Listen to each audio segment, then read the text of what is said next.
Chapter 1. The Automatic Upgrade System of the Sect. Master, rest assured, I shall avenge you without fail. Leave the Tianling sect to me. I vow to restore its former glory and ensure it does not fade into obscurity. Atop a barren peak of the Tianling sect, a young lad with a fair visage bore a hint of sorrow. His name was Lin Chen, a quintessential member of the Transmigration Brigade. This realm was one where strength reigned supreme. Mighty beings could pluck stars from the sky with a mere flick of their fingers and shatter mountains with a single punch, while the weak were akin to ants, their lives at the mercy of others. Fortune smiled upon Lin Chen, as he had transmigrated to become the sole disciple of the sect's master. However, good times were fleeting. The Tianling sect gradually fell into decline, leaving only him and his master. Now, after his master's passing, he stood as the sect's only disciple. Surveying his surroundings, he found naught but a few dilapidated structures and bare peaks, nothing that resembled a martial arts sect. My master ventured out to seek opportunities for a breakthrough, only to encounter a formidable foe from the Qingyu sect and meet his untimely demise. My master bore no grievances against you. Why, then, did you take his life? Qingyu sect, I shall not let you escape unscathed. Lin Chen's gaze was resolute. Since his arrival in this unfamiliar world, his master had quietly cared for him, providing the best living conditions. Though not related by blood, their bond surpassed that of family. Yet now, with his master murdered, how could he remain indifferent? But avenging his master was no simple feat. Not only was he the last remaining member of the Tianling sect, but his own aptitude was mediocre. After 2 years of training, he had merely scraped the surface of becoming a body refinement realm warrior. Above the body refinement realm lay the bone forging realm, the organ refinement realm, and the Qi realm. The Qingyu sect was a renowned and powerful sect. The one who killed his master was at least of the bone forging realm. Moreover, the presence of formidable warriors from the organ refinement realm guarding the sect could easily obliterate mountains and seas with a flick of their wrist. A mere body refinement realm warrior like Lin Chen was no more than an ant. Even a random disciple from the Qingyu sect could slay him with ease. Seeking revenge for his master seemed utterly impossible. The Qingyu sect is notorious for their ruthlessness, leaving no loose ends. They will likely send people to exterminate the Tianling sect soon. Lin Chen felt a headache coming on when suddenly, ding! Congratulations, host. The automatic upgrade system of the sect is now activating. Identity binding successful. A cold, mechanical voice resonated in Lin Chen's mind, sending a shiver down his spine. After waiting for so long, the system had finally arrived. Ding! Your sect, upon witnessing the desolation and decay, feels immense guilt and has resolved to strive for revitalization, initiating the automatic upgrade. Your sect has acquired a main peak for the sect master and 100 auxiliary peaks. Your sect has obtained a mountain gate forged from the bones of the divine dragon of the underworld sea. Your sect has acquired a pavilion of martial arts that connects to myriad realms of martial arts. Your sect has received a Dan Tower nurtured by the essence of elixirs. Your sect has gained a spirit beast garden nourished by the blood pool of divine abodes. Your sect has obtained a medicinal herb garden cultivated by ancient spiritual soil. A series of cold announcements left Lin Chen in a state of astonishment. An automatic upgrade system for the sect? This was truly remarkable. In an instant, a radiant cloud of colors appeared above the Tianling sect, with lightning weaving through the clouds, accompanied by a thunderous roar that echoed through the skies. Then, a beam of light descended, enveloping the entire Tianling sect. Magnificent and imposing structures materialized out of thin air within the sect. The main peak, resembling a divine weapon, soared into the clouds, exuding an aura of celestial grandeur that instilled fear in onlookers. Beside the main peak stood over 100 auxiliary peaks, pavilions of martial arts, spirit beast gardens, and other grand edifices. The once dilapidated mountain gate was now revitalized, emanating a terrifying pressure, adorned with the words Tianling sect in a swirling, ethereal script. Should any powerful being from the underworld sea be present, they would undoubtedly be astounded. The divine dragon of the underworld sea was the absolute sovereign of that region, possessing extraordinary strength, capable of obliterating vast landscapes with a mere breath, and none dared to provoke it. And now, the bones of the divine dragon had been transformed into a mountain gate. One astonishing feat. In a brief span, the Tianling sect had undergone a monumental transformation. Every corner exuded an aura of profound enlightenment for martial artists. The once near-depleted spiritual energy was now abundant, with various ethereal beasts visible, resembling a divine abode for celestial cultivation. It could even be said that the current scale of the Tianling sect had surpassed that of some large sections. Ding! The construction and transformation of the sect are complete. Observing the remarkable changes within the Tianling sect, Lin Chen couldn't help but marvel. Truly impressive, this transformation is unparalleled. However, to vanquish the Qingyu sect, these enhancements alone will not suffice, and my own strength remains woefully inadequate. If other factions were to discover this sect, it would likely face a forced plunder. Lin Chen furrowed his brow, and just as this thought emerged, the system seemed to understand his sentiments. Ding! Your sect, noticing the absence of guardians at the mountain gate, has decided to bestow the ancient four-beast guardian formation. Ding! Your sect, realizing the lack of disciples, feels immense frustration and has chosen to present the Fortune Golden Dragon to attract talented martial artists from all realms. Ding! The Pavilion of Martial Arts has observed that its master is at the body refinement realm with no combat prowess, feeling deep remorse, and has decided to offer the ancient abode divine body and blood spirit sacred body, along with 10 strikes from a peak expert in the soul realm, the divine spirit forbidden scripture, and the ancient blood slaughter eye. Lin Chen's face lit up with delight. The sect truly understood his intentions.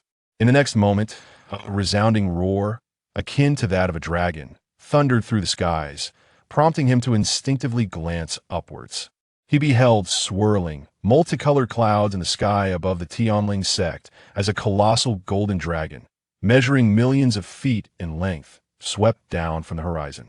This dragon's vertical pupils radiated authority, exuding an overwhelming pressure that felt suffocating, as if it could crush the very fabric of space around it, instilling a profound sense of dread.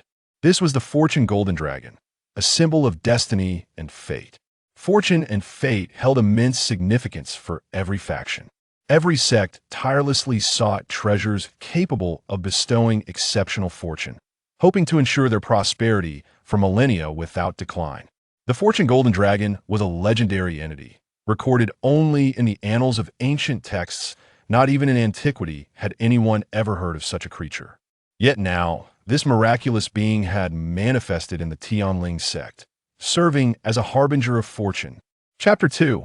A Frenzied Ascendance.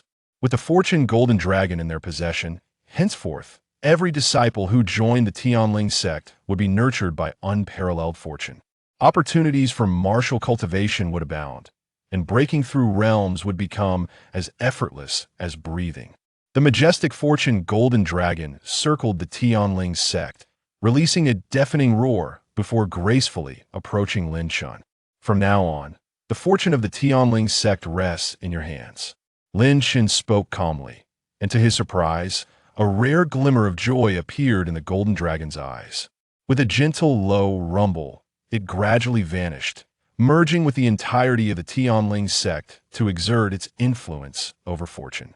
Lin Chen maintained a tranquil demeanor, fully aware that this Fortune Golden Dragon would unequivocally obey his commands. He silently invoked the system, and instantly, a panel delineating the sect's architectural layout materialized before him. He noted the area outside the mountain gate, marked with the ancient four-beast guardian formation. After a moment's contemplation, he ventured outside the mountain gate, eager to witness the true power of this protective formation. Activate the guardian formation. As Lin Chen uttered the command, an unfathomable force erupted from the entire sect. The four revered divine beasts Xuanwu, Zhu Ke, Qinglong, and Baihu materialized as ethereal projections within the guardian formation, their terrifying presence radiating outward, nearly reducing the spiritual energy to dust, instilling fear in all who beheld it. From a distance, one could see the guardian formation shrouded in mist, with the 4 divine beast projections appearing intermittently, their roars reverberating through the air, as if returning to a primordial era, instilling a sense of dread that forbade any further approach. Any intruder daring to trespass upon the Tianling sect would undoubtedly face merciless annihilation from the ancient 4-beast guardian formation. Excellent. With this formation in place, even the strongest from the Qingyu sect would think twice before approaching, lest they meet their doom. After witnessing the formidable power of the ancient 4-beast guardian formation, Lin Chen felt not fear, but rather anticipation for the impending arrival of the Qingyu sect. He was eager to witness the true terror unleashed by the guardian formation. Next, it's time to explore the offerings from the pavilion of martial arts. Ancient Abode Divine Body Template. A remnant of the ancient beings who opened the primordial world, the user shall inherit the bloodline of the divine abode, transcending the mundane with a divine physique, unparalleled comprehension, supreme roots, and exceptional talent. All of this closely resembles the divine abode, even granting the possibility of becoming a deity, template of the sacred blood spirit body, the terrifying bloodline of the ancient blood spirit, which allows the user to reshape their very foundation and meridians, bestowing upon them extraordinary bloodline abilities and unparalleled divine power, with a martial path that stretches back through the ages. Undoubtedly, the ancient divine body appears even more formidable. If one continues to cultivate, could they truly ascend to divinity? In an instant, Lin Chen made his choice and activated the ancient divine body template. In the next moment, a radiant sphere of sacred light materialized out of thin air and surged directly into Lin Chen's body. Boom! A thunderous sound erupted within Lin Chen, and he suddenly felt as if his flesh and blood were igniting, a wild and overwhelming force surging through him, integrating into every fiber of his being. The profound essence of the divine body gradually manifested, inscribed within every part of his flesh and blood. If any other martial artists were present, they would undoubtedly be astonished.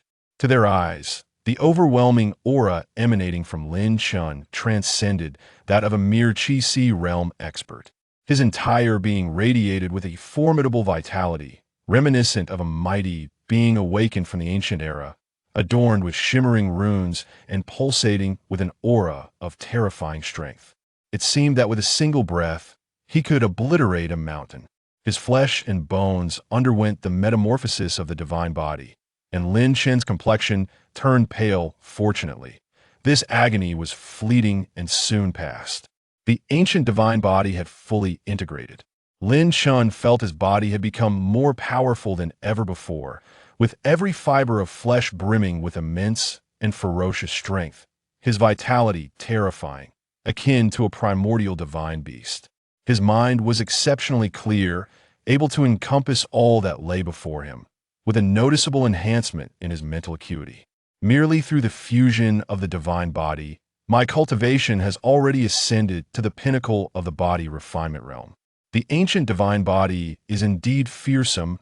As for the blood spirit body, it may be reserved for the most loyal top disciples of the Heavenly Spirit Sect. Apart from the divine body, the scripture pavilion has also offered 2 techniques. I am now but a step away from the bone forging realm. Let us see if I can successfully ascend to the bone forging realm after practicing these techniques. Lin Chen shifted his focus to the 2 techniques. Divine Spirit Prohibition Scripture, an unaccessible immortal technique, its power beyond estimation, containing countless primordial divine laws and abilities. Mastering this technique renders one invincible among peers, slaying opponents of higher tiers as if they were mere livestock. Ancient Blood Slaughter Eye, the eye of an ancient deity capable of piercing through all worldly illusions, utterly terrifying. Upon witnessing this, Lin Chen could not help but draw a sharp breath. These 2 techniques are exceedingly formidable. Could it be that mastering them would render one invincible? With this thought, Lin Chen decisively settled into a meditative posture and began his training. With the aid of his exceptional talent and innate potential, Lin Chen's progress in mastering the techniques was astonishingly swift. In the blink of an eye, he had reached the threshold of proficiency, and soon he completely mastered the ancient blood slaughter eye.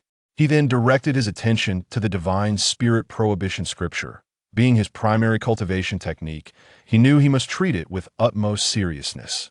Before long, the aura radiating from Lin Chen surged, growing ever more terrifying and formidable. Pinnacle of the body, refinement realm. Initial stage of the bone, forging realm. Mid-stage of the bone, forging realm. Late stage of the bone, forging realm. Initial stage of the organs, refinement realm. Before long, Lin Chen's cultivation had broken through to the late stage of the organs refinement realm, his strength advancing rapidly. Truly deserving of a technique only fit for the divine body, in less than a few days, I've already broken through to the initial stage of the organs refinement realm. I fear that across the entire world, no one can match my speed of cultivation. Meanwhile, at the foot of the Heavenly Spirit Sect, on a secluded mountain path, a resolute-faced, simply dressed youth walked with steady steps toward the Heavenly Spirit Sect. Easy way. 30 years in the East, 30 years in the West. Do not underestimate the youth and poverty. Everything that has transpired today, I shall repay 100-fold. My meridians have been destroyed, my origins humble, and having already been expelled by the Qingyu sect, all major sects have cast me aside, for I am deemed an incapable cultivator. Yet as long as I still draw breath, there remains hope for me to continue my martial journey. I cannot abandon the path of martial arts. Though the Heavenly Spirit Sect has fallen into decline, it remains a martial sect and should still possess some vestiges of its former glory. Perhaps they will accept me as a disciple. This is my hope, and I shall not abandon it. Yi Ling's gaze was unwavering as he clenched his fists, advancing step by step toward the Heavenly Spirit Sect. However, when he arrived at the mountain gate, he was utterly astonished. Chapter 3. Disciple of Destiny. The majestic mountain gate of the Tianling sect, crafted from the bones of the dragon of the underworld sea, was fierce and ostentatious, with jagged bone spurs protruding outward, adorned with runes and shimmering with ethereal light. Simply standing beneath the mountain gate instilled a terrifying sense of oppression, evoking an irresistible urge to kneel in reverence. Is this truly the Tianling sect? Was it not said that the Tianling sect had long been in a state of decline and decay? How could such a formidable aura emanate from merely a mountain gate? Yi Ling's heart was shaken. Even though he could not practice martial arts, his discerning eye was far from dull. A single glance, he could tell that the materials used for the mountain gate were extraordinary, crafted from anything but ordinary spiritual beast bones. His mindset slightly eased as he continued to gaze towards the sect, but in the next moment, he was completely astounded. As he looked around, he could clearly see the Tianling sect enveloped in celestial mist, radiating divine light, with the ethereal silhouettes of exotic beasts occasionally appearing, and the dense spiritual energy was overwhelmingly intoxicating. This was no decaying sect. It was nothing short of a legendary paradise, not to mention small sects. The scale and arrangement of this Tianling sect surpassed that of the vast majority of sections. Surely, those were mere rumors. The Tianling sect must be a hidden lineage of celestial beings. Yi Ling's gaze grew increasingly fervent. It was rumored that hidden sects did not prioritize a disciple's cultivation level, but valued personal affinity and fate. If he could join the Tianling sect. In the next moment, Yi Ling resolutely stepped into the Tianling sect. However, the scene before him changed rapidly. A colossal beast, the Azure Dragon, loomed before him, its majestic vertical pupils fixed upon him, exuding a terrifying dragon's might that nearly suffocated Yi Ling. This was the ancient divine beast. The Azure Dragon. How could such an extinct beast appear within the Tianling sect? Yi Ling was utterly dumbfounded. Within the cultivation chamber of the main peak of the Tianling sect, Lin Chen slowly opened his eyes. The flickering blood light swirling, and two streams of turbid energy erupted from his nostrils like white dragons, spreading an aura of horrifying pressure. Soon, the pressure receded. With just a bit more cultivation time, I shall be able to break through again. The forbidden tome of the divine scripture is indeed extraordinary. Suddenly, a panel popped up, revealing a scene on the sect's architectural map at the mountain gate.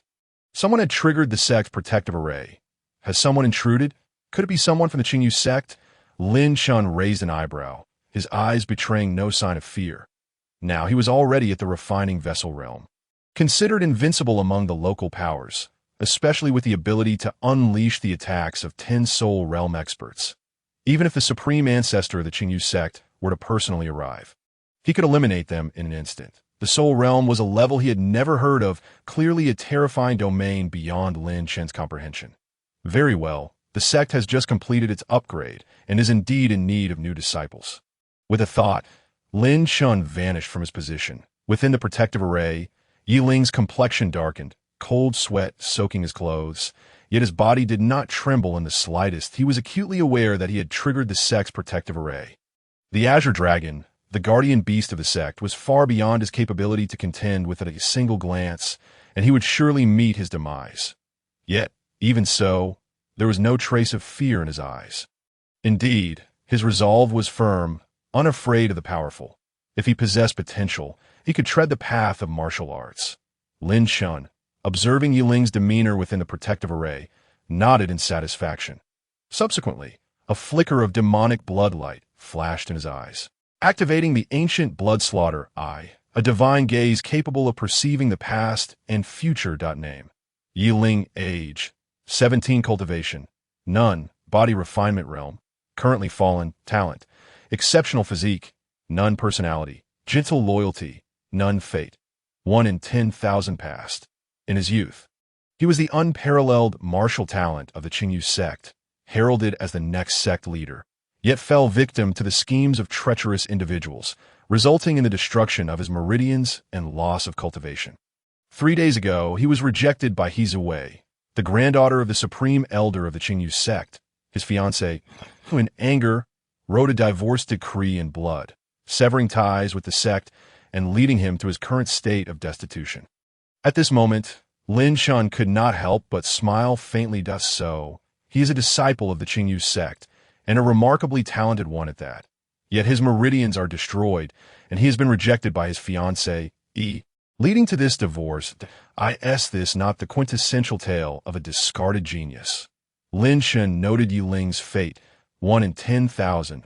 Even if he cannot cultivate now, he will encounter various fortuitous opportunities due to his inherent luck. Ultimately reaching the pinnacle of martial arts, it seems the power of the Fortune Golden Dragon has already manifested, attracting an infinitely potential disciple to our sect.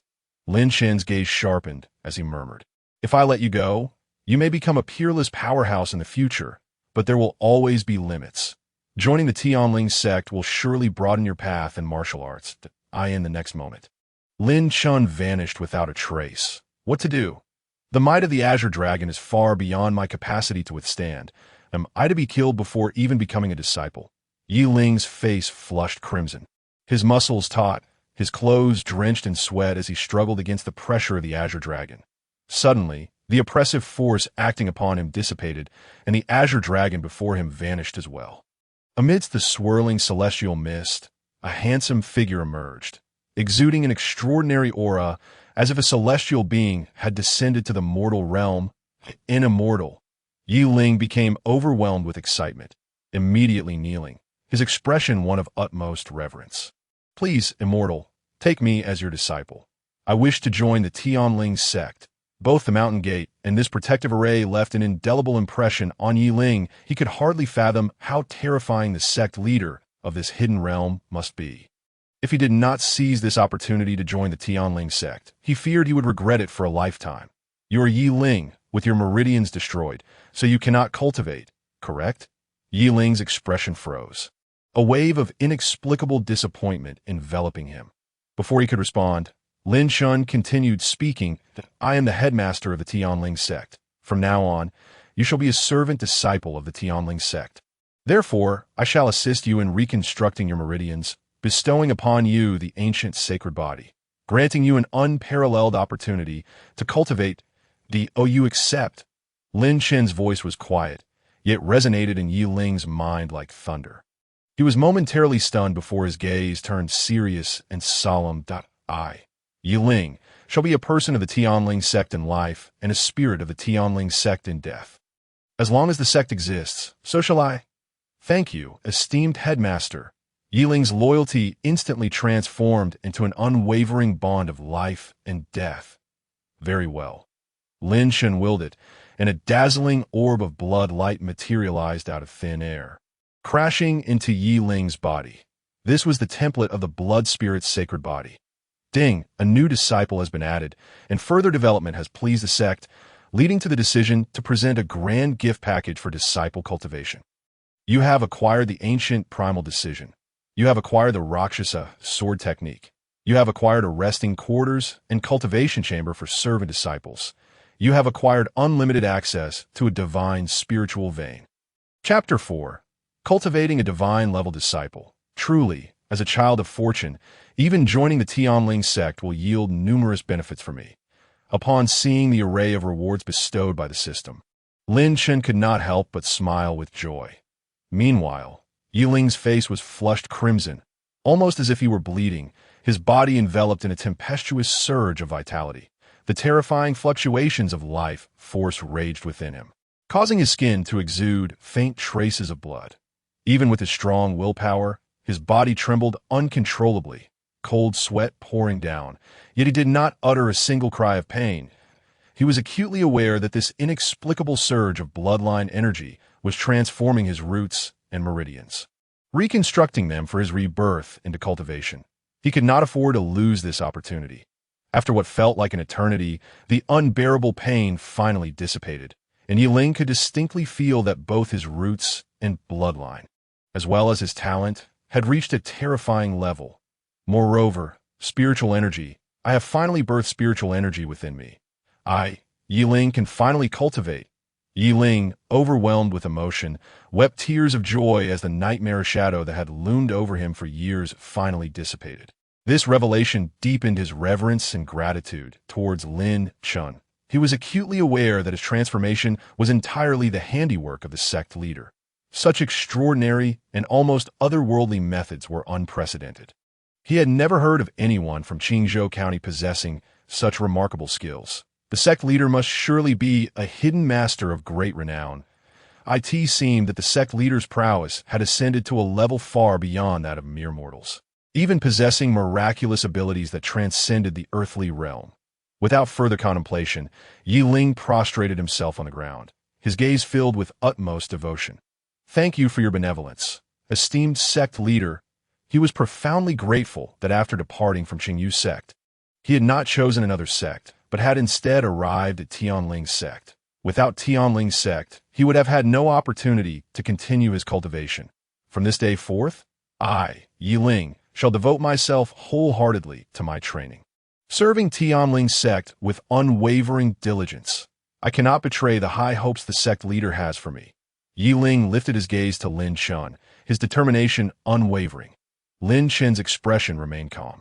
He had anticipated Yi Ling's emotional response. It is important to note that without encountering significant fortuity, a warrior's innate talent and foundation are predetermined and unalterable. Yet now, Lin Chen had enabled Yi Ling to advance in his innate gifts while also aiding him in reconstructing his damaged meridians, granting him the bloodline of the ancient blood spirit. What an astonishing feat this was!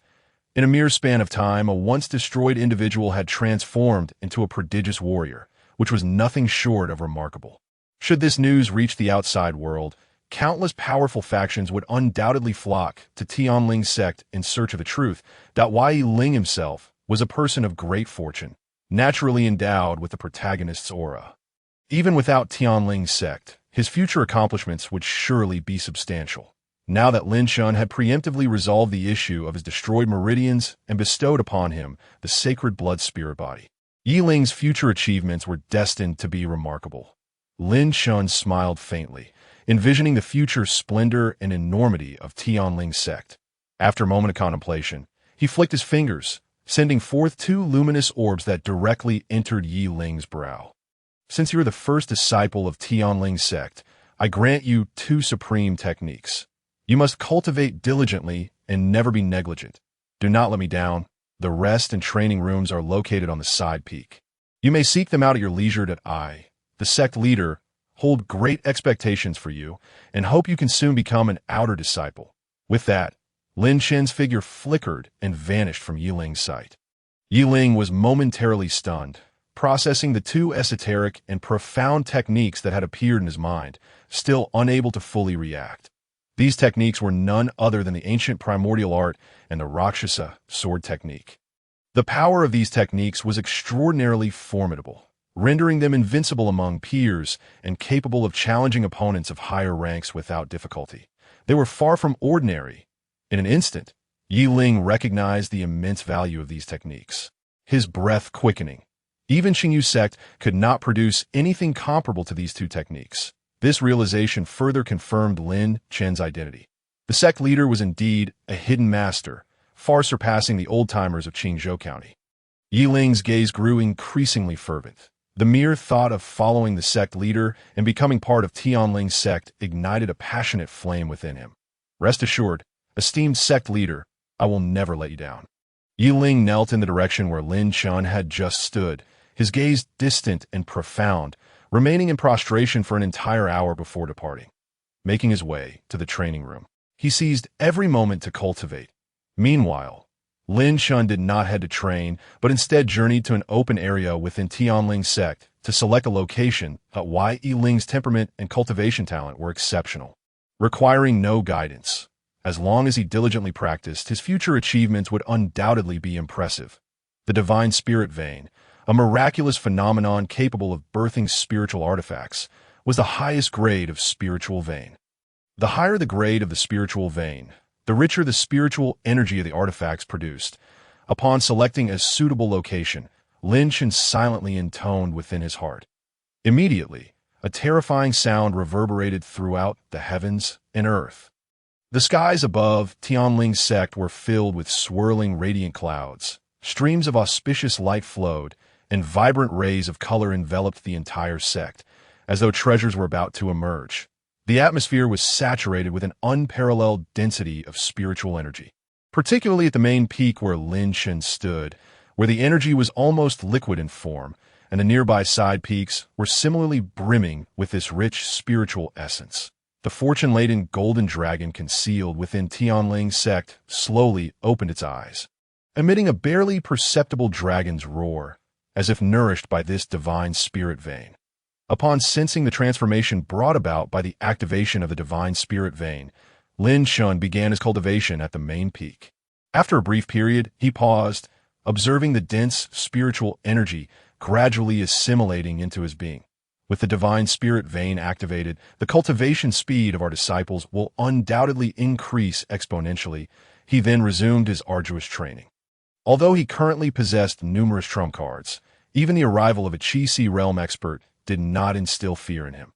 However, he understood that enhancing his own strength was the true path to follow. On the other side, Yi Ling had located the disciples' training room. Just as he settled into a meditative posture, preparing to cultivate, he sensed a terrifying wave of spiritual energy erupt from the main peak. Subsequently, the surrounding spiritual energy became abundant and rich at a visibly rapid pace.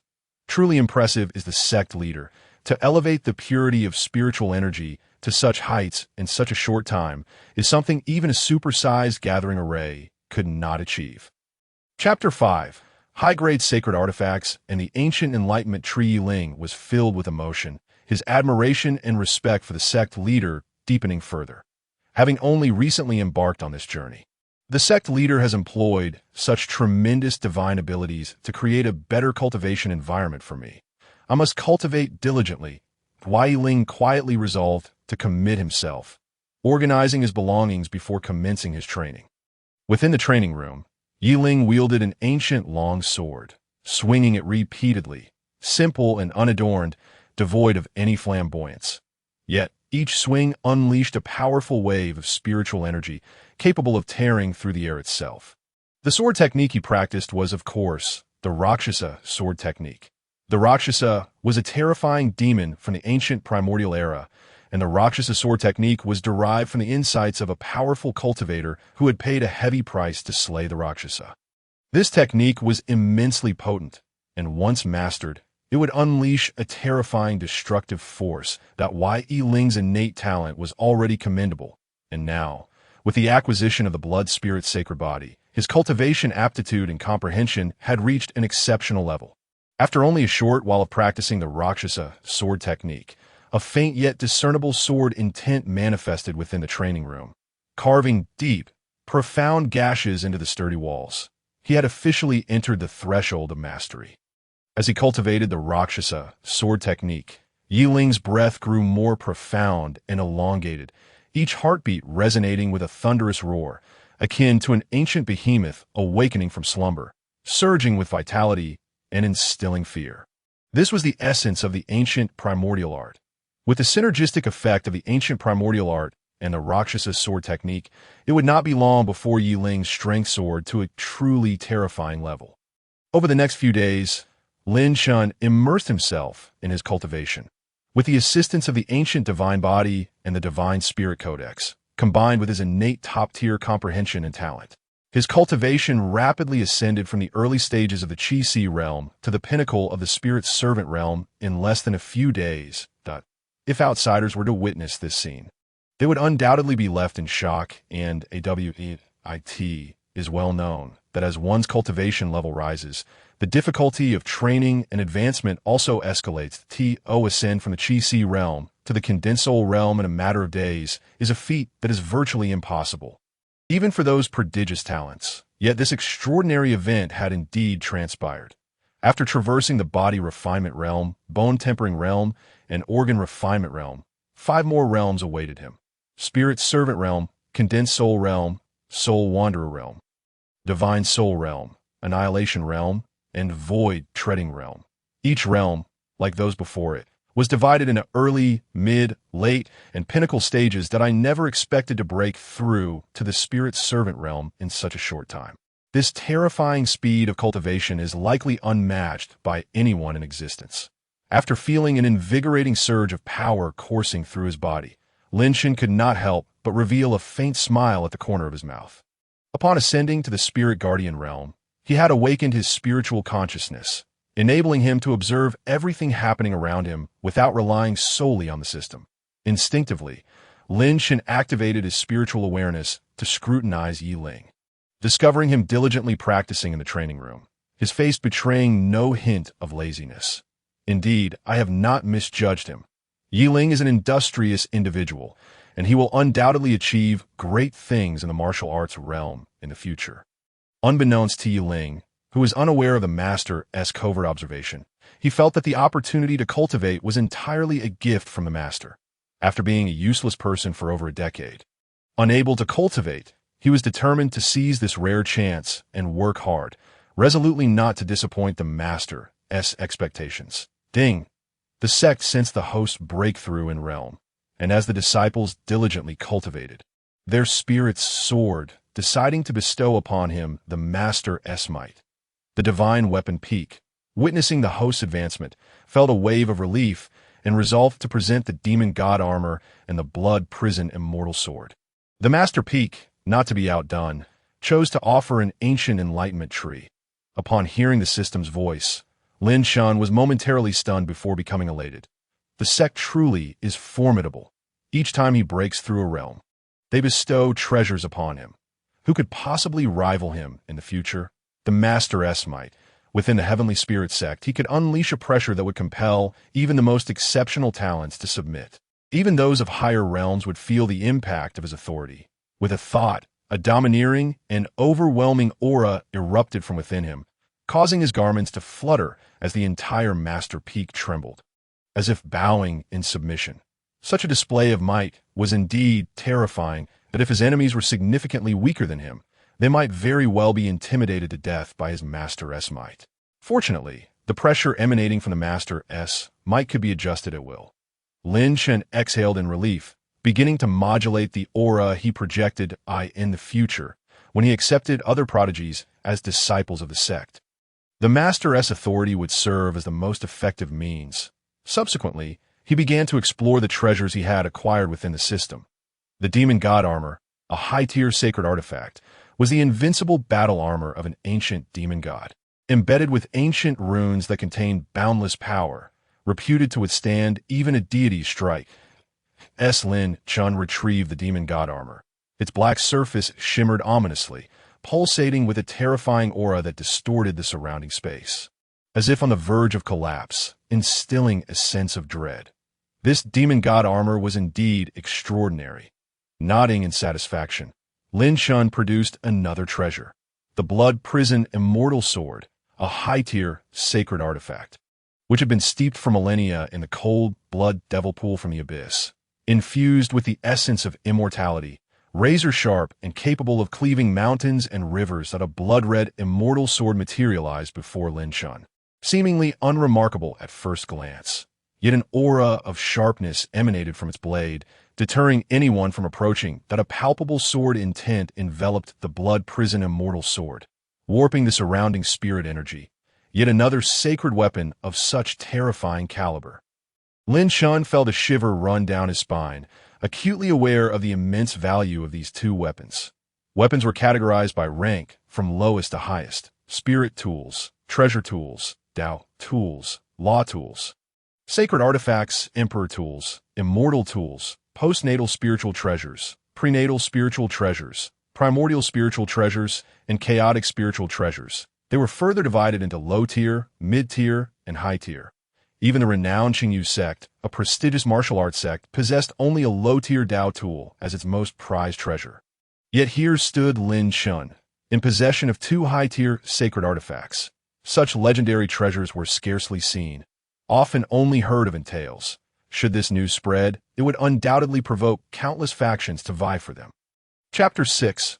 Establishing the heart of martial arts. This ancient enlightenment tree was also an exceptional entity. Lin Chen stowed away the two sacred artifacts and exited the training room, finding himself atop the master peak, where he beheld an unremarkable tree growing in an open area. This tree was none other than the ancient enlightenment tree. Strangely, it bore no verdant leaves, appearing completely bare, with a gnarled and desiccated trunk that seemed on the brink of death. Yet upon closer inspection, he noticed several enlightenment fruits hanging from the tree, radiating an elusive aura of As Lin Chen sat cross-legged beneath the ancient enlightenment tree, he was enveloped by an enigmatic essence of the Tao, as if he were immersed in the very source of the Tao itself. The ancient enlightenment tree, indeed a treasure from ancient times, was no wonder that entire races had perished in their quest to possess one. He was astonished to discover its remarkable effects. Merely meditating beneath the tree for less than a quarter of an hour, Lin Chen grasped a transcendent ability known as the River of Time. Suddenly, a dazzling brilliance emanated from his fingertips, sweeping across the ground and creating ripples. The space in that area appeared to warp, generating peculiar spatial fluctuations, and soon, verdant spiritual grasses began to grow at an accelerated pace. Time in that vicinity seemed to hasten.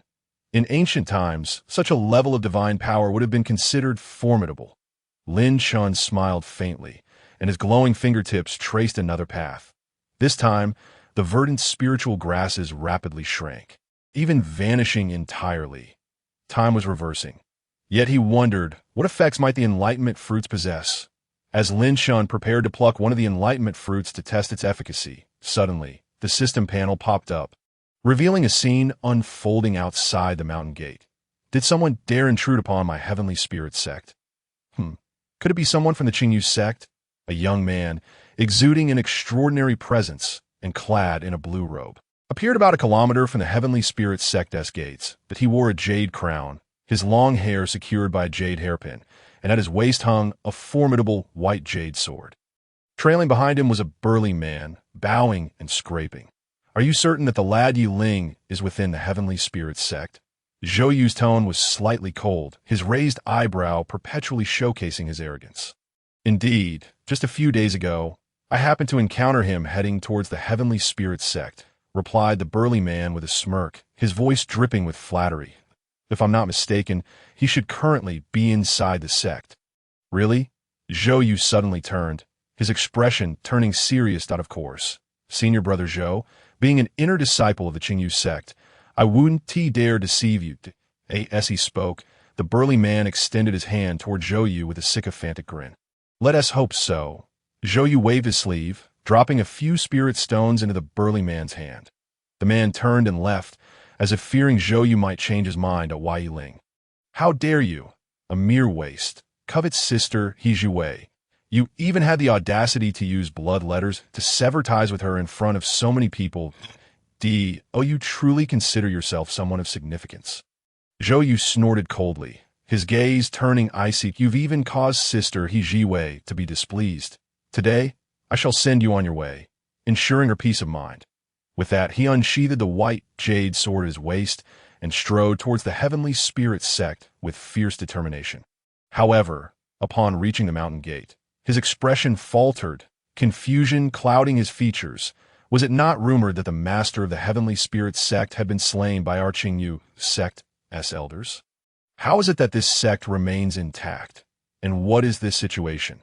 The imposing gate, constructed of robust bones, loomed before him like an ancient dragon watching Zhou Yu, an overwhelming pressure emanating from it, causing his heart to race with inexplicable fear. And as he gazed around, he was met with a scene of ethereal beauty within the sect, spectral beasts flickering in and out of existence, and a dense aura of spirit energy that left him in awe. This was hardly a dilapidated sect. The scale of this establishment surpassed even some of the largest martial sects in an instant.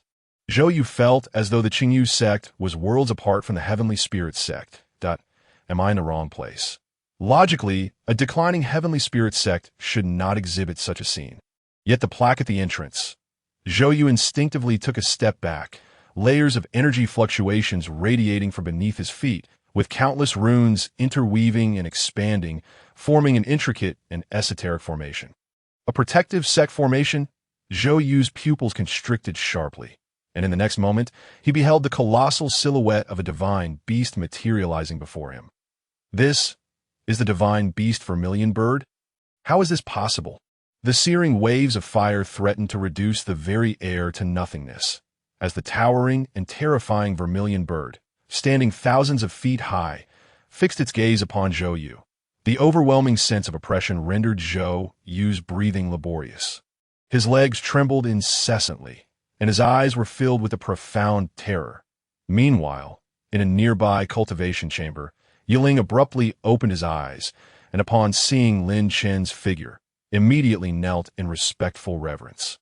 His face a mask of loyalty and respect. In no need for excessive formalities, Lin Chen gestured, and the scene of Zhou Yu standing at the mountain gate materialized before them. This individual is Zhou Yu, an inner disciple of the Qingyu sect. I am well aware of the matters between you and him. Your fiancée, he has chosen to ally herself with Zhou Yu, drawn by his talents. And since you are unable to cultivate, she has decided to forsake you for him. Yiling fell into a rare silence, his fists clenched tightly, turning slightly red from the strain. 30 years east of the river. 30 years west of the river. Do not underestimate the youth in poverty. He recalled a saying he once uttered. Lin Chen placed a reassuring hand on Yiling's shoulder, a gentle smile gracing his features. But know this, those who insult you, deceive you, or harm you, must be repaid tenfold. This is the tradition of the Tianling sect. Our disciples shall not be oppressed by others. You now stand at the mid-stage of the bone refinement realm. Just like Zhou Yu, he is currently at the foot of Tianling sect's mountain gate, intent on killing you. What do you wish to do? May I inquire, Master, what significance does the Qingyu sect hold for you? Yiling paused momentarily before responding, his voice laden with barely contained rage. The Qingyu sect? Lin Chen chuckled lightly before continuing. In my eyes, it is but an ant. Then let us kill him. A flash of sword light erupted in the cultivation chamber as icy resolve filled Yiling's gaze. Eliminate my inner demons, and thus solidify my martial heart. Chapter 7. Overwhelming domination. Very well. Lin Chen's fingertips began to shimmer with layers of faint spatial fluctuations, enveloping Yiling entirely. This is the response I wished for. As the first disciple of our sect, I hope you will not disappoint me in this battle.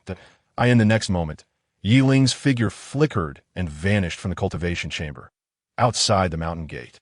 Zhou Yu, having triggered the protective formation, felt his legs weaken with fear, his hands rendered ineffective.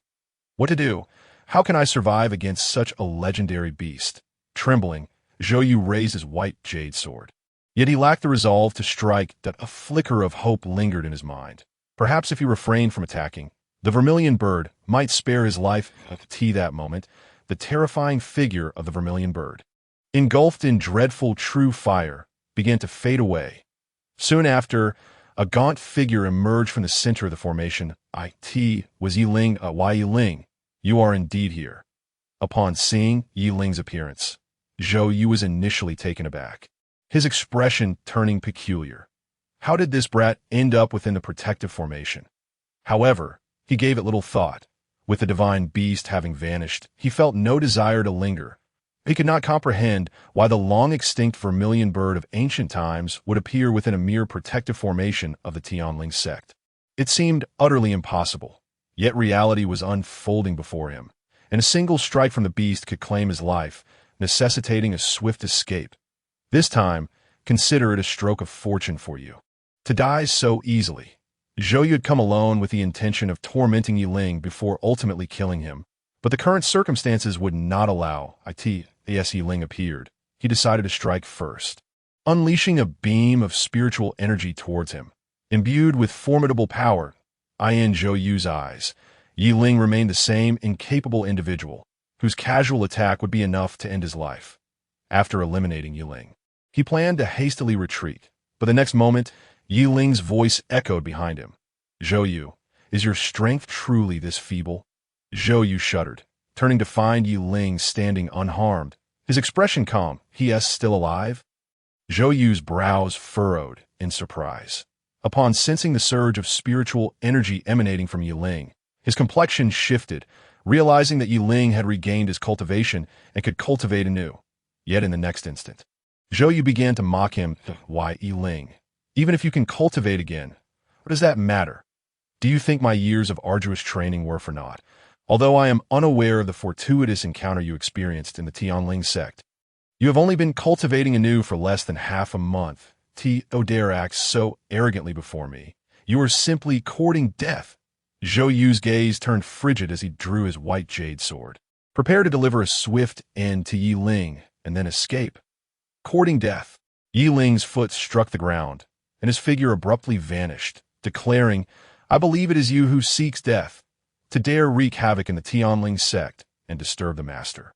I shall sever your head to atone for my transgressions. In the next moment, a scene that shocked Zhou Yu unfolded. Why Yi Ling's figure seemingly disappeared in the thin air. No, it was more accurate to say that Yi Ling's speed was so extraordinary that Zhou Yu barely registered it before blinding. Terrifying sword light filled his vision. The Rakshasa sword technique, first form, not good. An unprecedented sense of crisis surged within Zhou Yu. Without a moment's thought, he instinctively raised his white jade sword in defense, hoping to block the incoming attack. Yet to his horror, the white jade sword offered almost no resistance. With a resounding clash, the sound of metal striking metal rang out as Yi Ling's attack effortlessly cleaved Zhou Yu's sword in two. Along with his right arm, the cut smooth and clean, crimson blood gushing forth. Zhou Yu let out a pained wail, his face paling to an extreme as he was knocked to the ground by the residual force of the sword technique. So weak, Yi Ling's gaze turned curious. He had merely used the first form of the Rakshasa sword technique. Furthermore, his initial intent was to test Zhou Yu's strength, hence he had only utilized less than 50% of his power. This must be the wondrous nature of the two techniques imparted to him by the master, combined with the fact that the master had reformed his meridians and bestowed upon him an ancient sacred body. His strength was simply beyond compare with other warriors of the same realm. Wai Yi Ling began to faintly realize that he was no longer the same as before. Now, surpassing his peers felt as effortless as eating and drinking, let alone annihilating warriors of the same level. How is this possible? My white jade sword is a treasured artifact. How could Yi Ling's iron sword, which scarcely qualifies as a spiritual weapon, sever it? Zhou Yu was engulfed in confusion, unable to fathom what fortuitous encounter Yi Ling had experienced that had drastically altered his strength. Could it be related to the Tianling sect? Zhou Yu, aware of his disadvantage, felt no fear. After all, he was backed by the Qingyu sect, a dominant martial sect in the Qingzhou region. Few dared to provoke. Moreover, he began to contemplate seizing Yi Ling's opportunities for himself, if he could obtain whatever fortuitous encounters Yi Ling had acquired. That would be, Yi Ling, You possess remarkable audacity to dare injure me. I am an inner disciple of the Qingyu sect. If I report this to them, you shall face certain death." Zhou Yu trembled as he stood, his face bearing a sly expression that, if you are wise, hand over the opportunities you have encountered. I can overlook what has transpired and spare your life in the future. Why, Ling chuckled, pointing his sword at Zhou Yu. "You, a mere Qingyu sect disciple, are nothing of consequence. How dare you run amok in our Tianling sect? Should you truly incite the Master's wrath, annihilating your Qingyu sect would be a trivial matter. My current achievements are solely due to the Master's grace. He has commanded me to eliminate you, and I shall not disappoint him." In the next moment, Ling's figure flickered, drawing his iron sword, which erupted with terrifying sword radiance, infused with overwhelming sword intent as it advanced toward Zhou Yu. This time, he held nothing back, determined to kill Zhou Yu outright. The master of the Tianling sect? But was he not slain by a powerful figure from the Qingyu sect? Seeing Ling launch another assault, Zhou Yu panicked. The speed was beyond his ability to evade. Why, Ling, I am an inner disciple of the Qingyu sect. You cannot kill me.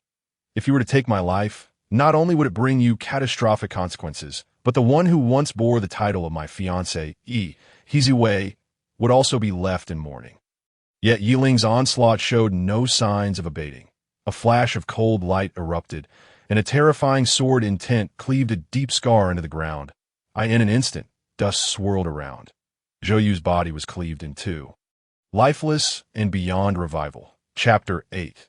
The template of a top-tier fortunate disciple. My relationship with Heziwei was never good, and considering I've already annulled our engagement, her widowhood is of no concern to me. Ling cast a calm glance at the corpse on the ground, his expression unruffled. The unfolding of events had taken him somewhat by surprise. He had anticipated a fierce battle to vanquish Zhou Yu, yet he found Zhou Yu's strength to be woefully inadequate. Or perhaps it was simply that he himself was too formidable. Before his might, Zhou Yu posed no resistance, unable to withstand even a casual strike. Truly, the master of the sect possesses profound capabilities. Both the martial arts and the sacred body bestowed upon me must far exceed our understanding. Following this incident, Ling's reverence for Lin Chen deepened significantly.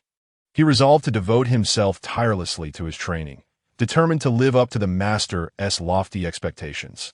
Meanwhile, Lin Chen observed from a distance. The sect felt immense joy upon witnessing the servant disciple Ling overpowering the inner disciples of Qingyu sect with an invincible demeanor. They decided to present him with a grand package of resources for his growth. You have obtained the Crimson Jade Blood Sword. You have acquired the Supreme Sword Seed. You have received the Sword Dao Spirit Fruit. Just as Ling prepared to dispose of the corpse and depart, an ethereal figure suddenly materialized. Salutations, Master of the Sect. Ling immediately bowed in respect. Do not stand on ceremony. Lin Chen's expression remained serene. After glancing at the corpse on the ground, he spoke softly. Ling, as the foremost disciple of our sect, this battle was not merely to fend off external foes or to solidify your resolve in martial arts. It was also an assessment on my part. Upon hearing Lin Chen's words, Ling's body tensed involuntarily. Was this truly an evaluation from the master? Would he pass? Noticing that the master did not elaborate further, Ling felt an inexplicable sense of oppression but dared not inquire further. This assessment was quite commendable. You have passed. Lin Chen revealed a gentle smile, flicking his fingers to send several orbs of light into Ling's hands. This is your reward for passing the assessment. You must continue to strive diligently to elevate Tianling sect. Before Ling could express his gratitude, Lin Chen's figure vanished once again. The orbs of light conveyed the information of the treasures directly into Ling's mind. Is this the Crimson Jade Blood Sword? Clutching the Spirit Sword, he felt an intense chill penetrating to the bone, its blade sharp as a cicada's wing, intricately etched with complex runes, emanating a fierce sword intent. The power radiating from the Crimson Jade Blood Sword indicated it was at least a mid-tier Dao artifact. Consider that even the treasure of Qingyu sect is merely a low-tier Dao artifact. While the master of the sect casually bestows a mid-tier artifact, it is nothing short of astonishing. With a grave demeanor, Ling proceeded to open another orb of light. Inside, A sword-shaped embryo floated in his palm. Entirely white, yet exuding a faint, cool glow, surrounded by a terrifying and formidable sword intent. Is this the supreme sword seed, long thought lost from the ancient sword tomb? Yi Ling trembled with excitement. Sword seeds are treasures that are rare and elusive, birthed within the sword tomb, with a probability of occurrence less than 1 in 10,000, appearing only once every several millennia. This is a miraculous item that can aid one in refining their sword Dao heart, granting insight into the principles of the Dao at an extraordinary level. The emergence of a sword seed always incites fierce competition among martial forces, resulting in a bloodbath for the supreme sword seed. Its rarity is even more pronounced. It only appears during the descent of the supreme sword tomb, making its value immeasurably higher than ordinary sword seeds. And finally, the last treasure, the sword Dao spirit fruit. This fruit, the size of a fist, gleamed a deep red, radiating a rich aura of sword intent. Its value is likewise significant.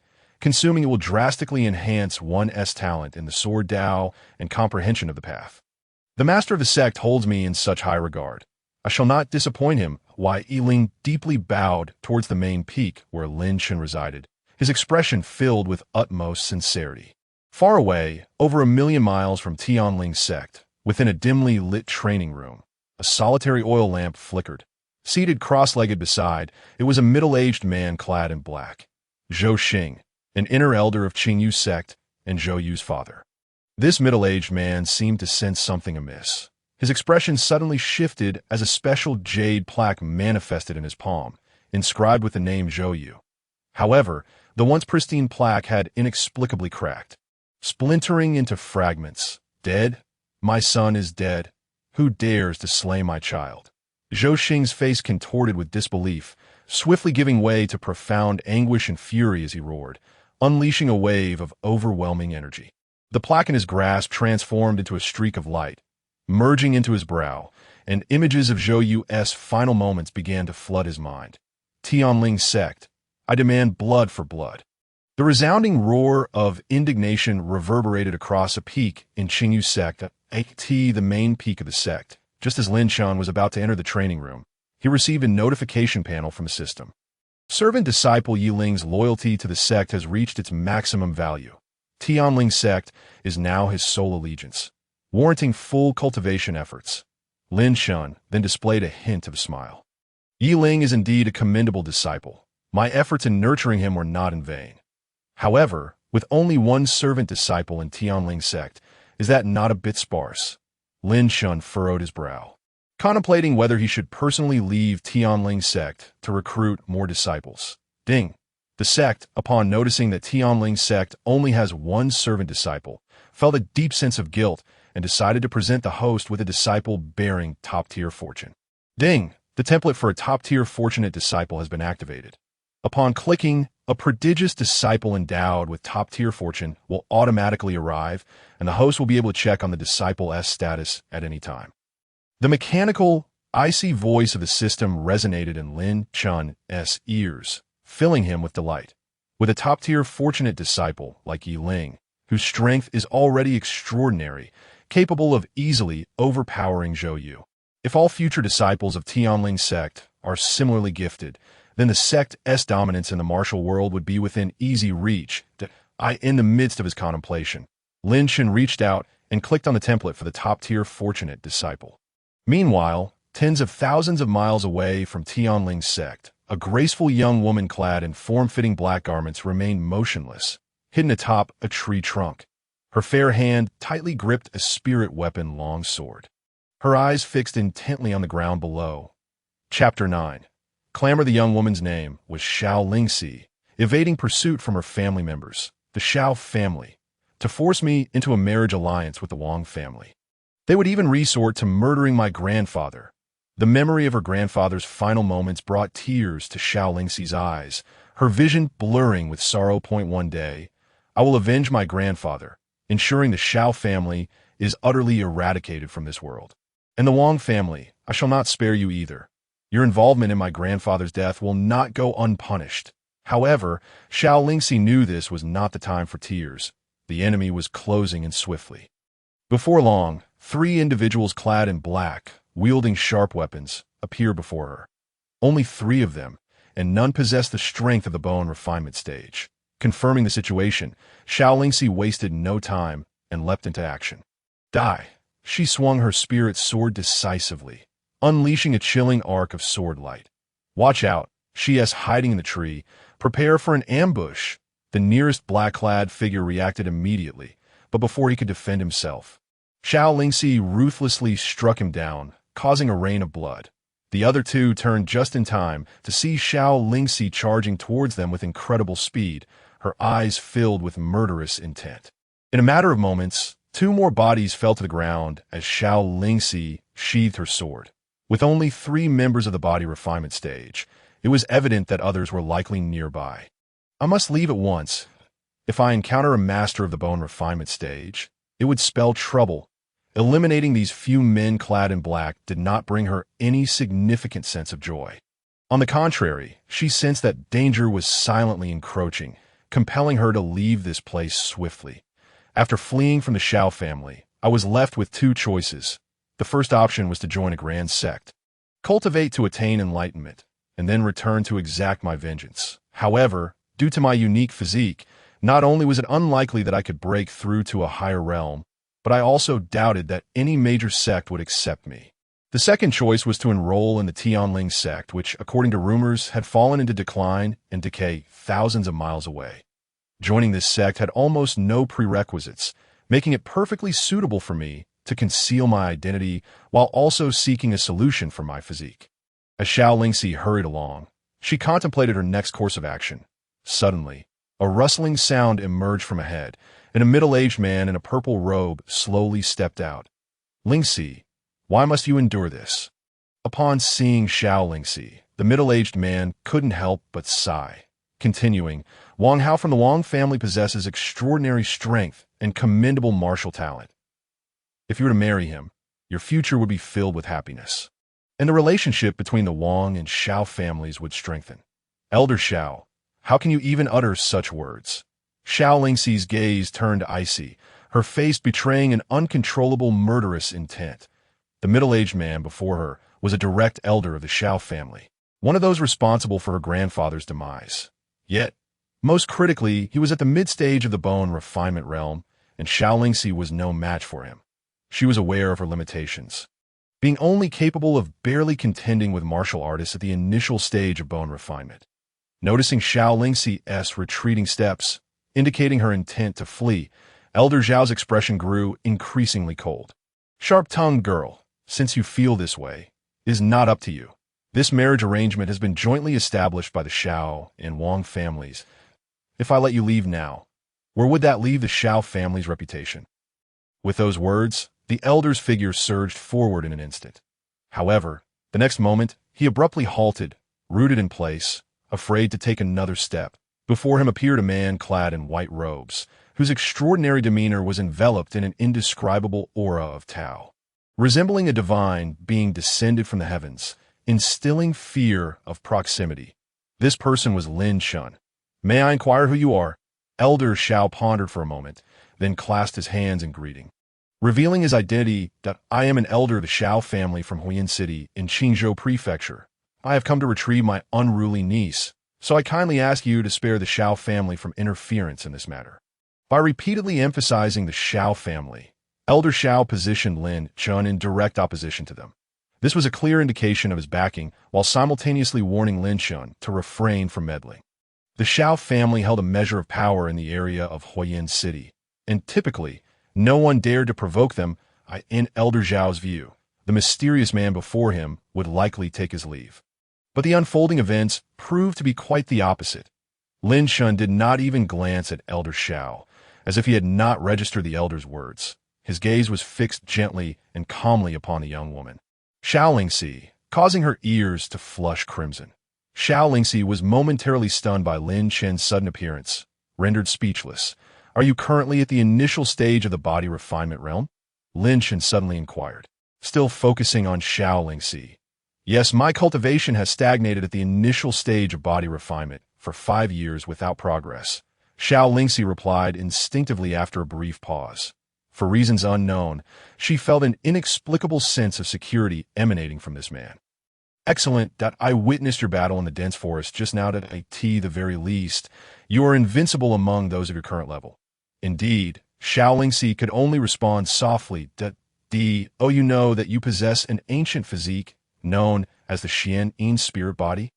At Lin Chen's question, Xiao Lingxi was momentarily taken aback, then shook her head in confusion. I do not know. My grandfather never mentioned such matters to me. The reason your cultivation has not progressed is precisely due to the Yin spirit body. It exists in a sealed state, which prevents the spiritual energy you cultivate from being stored within your body. Would you be willing to join my sect? Perhaps I can help you unlock the secrets of the Yin spirit body. Finally, Lin Chen extended an olive branch to Xiao Lingxi. Before she could respond, Elder Xiao grew impatient. In his eyes, he could sense no spiritual energy emanating from Lin Chen, instinctively believing him to be another wandering rogue cultivator. Coupled with his backing from the Xiao family, he felt no fear. Kid, I advise you not to meddle in matters that do not concern you. Otherwise, the consequences will be beyond your reckoning. This Elder Xiao's voice trailed off. His fist was suddenly enveloped in a layer of spiritual energy, yet before he could finish his warning, he visibly aged at a rapid pace. Enough. Lin Chen turned to face Elder Xiao, slowly uttering a single word, his fingertips emanating energy that seemed capable of reversing time itself. The next moment, Elder Xiao's flesh rapidly aged and shriveled, ultimately transforming into a pile of stark white bones, while the area he occupied became desolate, devoid of any greenery. Chapter 10. Joining the Tianling sect. This is a power of time. Xiao Lingxi's gaze froze, her eyes filled with shock and horror. It is well known that time-based abilities were exceedingly rare and precious even in ancient times. Even now, there had been no one in Qingzhou Prefecture who possessed such mastery. And now, this person not only wielded time-based powers, but had also effortlessly slain Elder Xiao with a single strike, implying that he possessed a cultivation level at least above the refining organs realm. Who exactly is this person? Why have I never heard of him before? May I inquire to which sect you belong? Esteemed senior, can you truly resolve my physique issues? Xiao Lingxi did not immediately agree, but instead posed a question. I am the headmaster of the Tianling sect. As for unsealing the Yin spirit body sealed within you, it should not pose a significant challenge. Lin Chen's face bore an air of composure, his crimson gaze gradually dimming as he retracted the ancient blood-red name. Xiao Lingxi age. 18 cultivation. Initial stage of body refinement talent.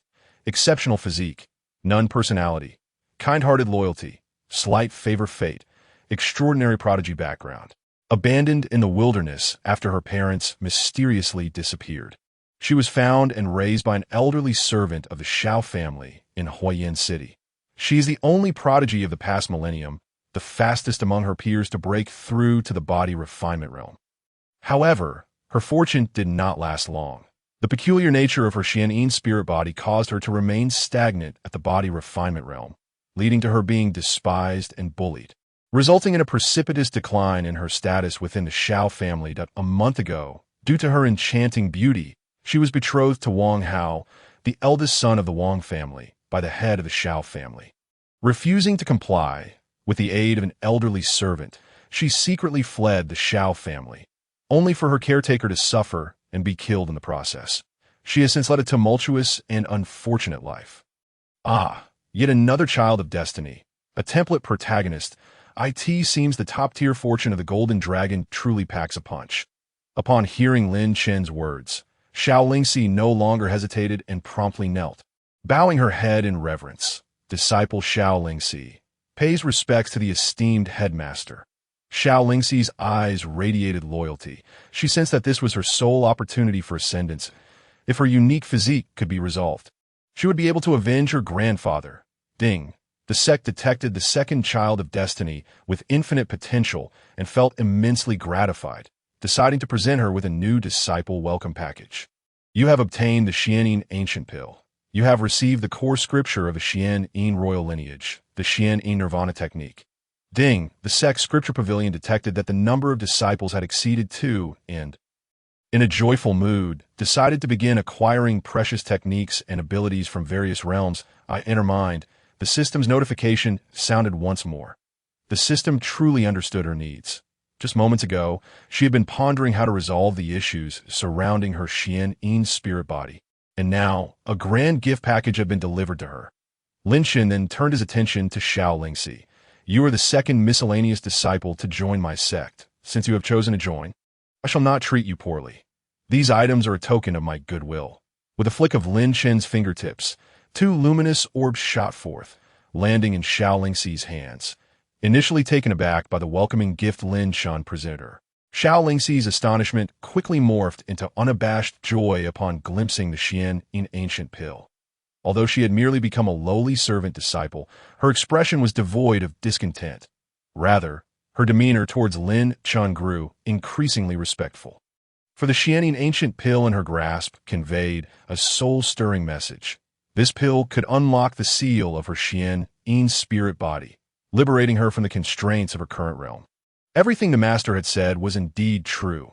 Furthermore, Xiao Lingxi could distinctly sense that merely holding the Xian ancient pill imbued her with an almost palpable urge to transcend and shatter the boundaries of her cultivation, an unprecedented sensation.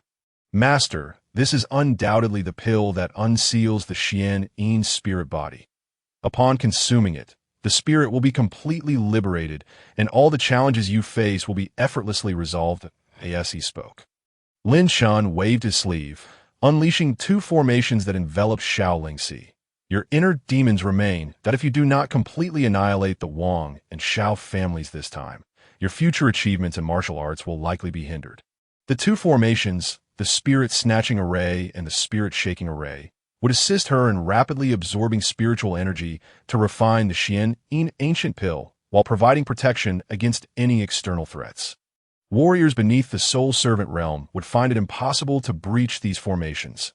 Stay here and cultivate in peace, unsealing your Xian spirit body. Once your matters are resolved, return to the Tianling sect. Thousands of miles to the west, from this day forth, you shall be a disciple of the Tianling sect.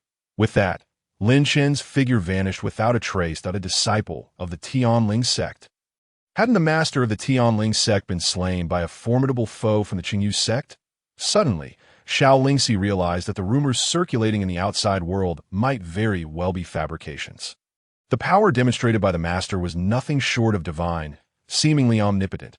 How could he possibly be killed by a mere warrior from the Qingyu sect? Perhaps the Tianling sect was a hidden sect. And coupled with the master's indifferent nature, he simply chose not to refute the rumors. Reflecting on the master's high expectations for her, Xiao Lingxi dismissed her wandering thoughts, promptly seating herself to refine the Xian ancient pill. Wang family, Xiao family, await my return for vengeance. Meanwhile, upon returning to the Tianling sect, Lin Chen commenced his arduous training with the enlightenment fruit. Within less than half an hour, his aura surged once more, allowing him to break through to a higher realm. The effects of enlightenment fruit were indeed miraculous, he mused. Subsequently, he delved deeper into his rigorous training, continuing his study of the divine sealing scripture. The path of martial arts is long and endless. He was acutely aware that the journey ahead remained arduous. As the sect's power grew, so too would the challenges he faced. Although the Tianling sect currently had a modest number of disciples, as the master, he knew that to forge a top-tier sect, his own strength must command respect.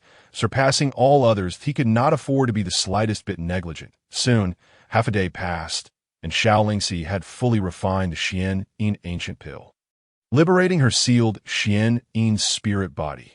Free from its constraints, her skin became more radiant and translucent, resembling pure, white jade. Her long, flowing hair cascaded over her shoulders, and her exquisitely beautiful face bore no emotion.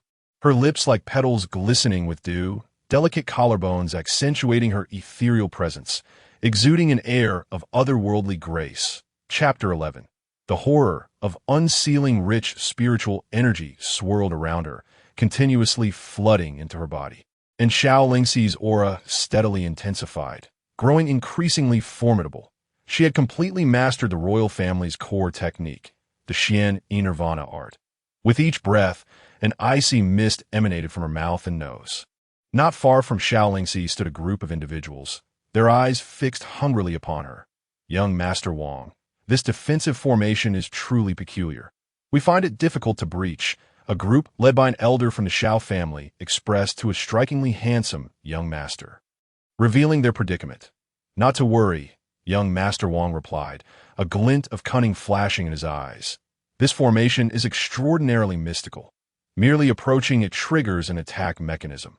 Even a mid-level bone-forging warrior would be slain in an instant. He glanced towards the formation where a corpse lay sprawled on the ground. One of his family S-guards, instantly killed upon nearing the defensive array. Though I do not know where Miss Xiao acquired this formation. There will inevitably come a moment when its spiritual energy is depleted at that time. Without the protection of the formation, even with her numerous abilities, she will find it impossible to escape. We need only to sit back and wait. Upon hearing this, the Xiao elder hurriedly flattered, "Indeed, young Master Wang, your wisdom is unparalleled." At that moment, both the spirit-snatching array and the spirit-shaking array suddenly vanished, and Xiao Lingxi's once blurred figure gradually sharpened into clarity. As expected, it seems the formation's energy has been exhausted. Seeing this, Wang and his entourage made their way towards Xiao Lingxi, grinning as they approached. "Miss Xiao, have you been waiting here for me all along? Or perhaps you're reconsidering and preparing to unite with me in a marriage alliance?"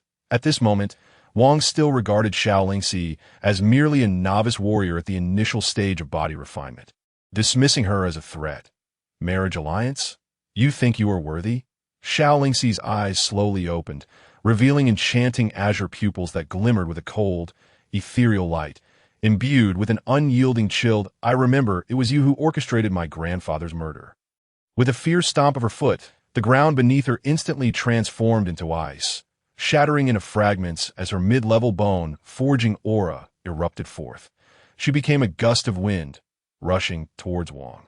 Not good. When did Xiao Lingxi break through a realm? Wang was momentarily stunned but quickly reacted, preparing to counter with a punch.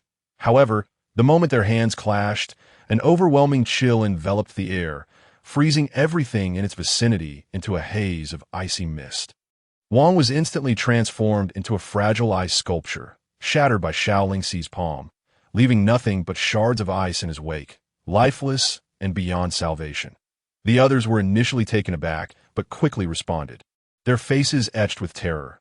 Without a second thought, they turned to flee, including the elder from the Xiao family who had just been flattering Wang. It was known that young Master Wang was a late-stage bone-forging warrior, a prodigy among the younger generation of Huiyin City, incredibly powerful and nearly invincible among his peers. Yet now, he had been slain by Xiao Lingxi, a mid-level bone-forging warrior, with a single strike. What had transpired during her escape? As they fled, Xiao Lingxi gazed calmly at them, her hands forming a seal as an intense cold surged forth from her being, engulfing everything around her. Xian Nirvana art. Xianin barrier, everyone's speed slowed, and the surrounding flora and earth transformed into ice sculptures in an instant, creating a winter wonderland. An overwhelming chill blanketed the entire area before shattering into countless ice shards. Xiao family, Wang family, you shall pay the price for your actions. With a gaze devoid of emotion, Xiao Lingxi turned away from the fallen and strode toward Huiyin City. 1 day later, the once quiet Huiyin City buzzed with activity, as nearly every tavern and tea house buzzed with the same topic. Have you heard? The two major families, the Xiao and Wang, were slaughtered in a single night by a mysterious assailant. Everyone perished overnight. What? The Xiao and Wang families were annihilated. I recall that the ancestors of these two families were at the initial stage of body refinement. Who could possibly slay them, aside from the powerful warriors of some martial sect? Could it be that the martial sect in Qingzhou County finally could not sit idly by and took action? It is not some martial sect from Qingzhou County. The mysterious assailant is none other than a girl from the Xiao family, Xiao Lingxi. Xiao Lingxi was originally a pawn for the Xiao family to forge an alliance through marriage, yet she managed to escape. Consequently, both the Xiao and Wang families dispatched their elite warriors in pursuit. However, no one anticipated that this young woman not only evaded capture, but returned within a mere fortnight, her power having surged dramatically. setting the stage for her vengeance. It is said that Miss Xiao Lingxi received guidance from a hidden master. One wonders which esteemed individual could bestow such profound instruction, enabling her to attain such formidable strength in such a short span, far beyond the ordinary. The mountain gate of the Tianling sect. A stunningly beautiful woman emerged. This was none other than Xiao Lingxi, who had come to the Tianling sect after exacting her revenge in Huayan City. What sort of ghastly presence lingered at this mountain gate? It emanated an overwhelming aura of dread. Merely standing at the entrance, Xiao Lingxi felt a suffocating pressure weighing upon her, inducing a sense of asphyxiation. Gazing at the Tianling sect cloaked in ethereal mist. It appeared as an elusive martial arts sanctuary, evoking trepidation. Indeed, my suspicions were correct. The rumors of the Tianling sect's decline were utterly unfounded. Contemplating this, Xiao Lingxi took a step forward, recognizing that joining the Tianling sect presented a monumental opportunity that would transform her martial journey. In the next moment, the scene before her shifted, and a terrifying malevolence surged from all directions. Following this, the ethereal forms of the four divine beasts gradually materialized, each fixating on her from different angles. Seemingly intent on encircling her, Xiao Lingxi felt momentarily dazed. Were these the legendary four divine beasts? How could they manifest within the protective array of the sect? What was to be done now? Just as panic gripped her heart, a formidable and disdainful aura descended, causing the triggered protective array to vanish instantaneously. Upon seeing the ethereal figure of Lin Chen before her, Xiao Lingxi felt a surge of joy and hurriedly grasped his hand. Exclaiming, "Master, you have finally arrived? I accidentally triggered the protective array, and it nearly frightened me to death." Chapter 12. Arrogance. As she spoke, Xiao Lingxi gently patted her ample chest, feigning a startled demeanor. However, her hand gripping Lin Chen's trembled slightly, and a rosy hue appeared on her cheeks. Lin Chen cast a sidelong glance at Xiao Lingxi, discreetly withdrawing his right hand, pondering, "Goodness, I regarded you as a disciple, yet you appear to covet me? How have you managed your affairs? They have all been dealt with. Both the Xiao and Wang families have received their just deserts." Upon hearing Lin Chen's words, a flicker of melancholy crossed Xiao Lingxi's face as she gazed into the distance. "Surely, my grandfather would be comforted upon learning of this. Have you spared the mortals of these two families?" Lin Chen inquired suddenly. This caused Xiao Lingxi to shudder, unable to meet Lin Chen's gaze. "Yes, because this matter was never related to them. This is a brutal world. Any act of compassion could potentially lead to unimaginable disasters. Moreover, since you sought to annihilate their clan, leaving even a trace of their kin's lives is akin to leaving an unknown calamity for yourself." Lin Chen could not help but shake his head slightly. Xiao Lingxi discerned the implication in Lin Chen's words and, with a hint of remorse on her face, lowered her head as if a child caught in wrongdoing. Apologizing, "Master, I am truly sorry. There is no need for apologies. I merely offer you a reminder." Lin Chen waved his hand and continued, "Each path taken is unique. I will not compel you to adhere to my beliefs. Just follow your own heart's calling.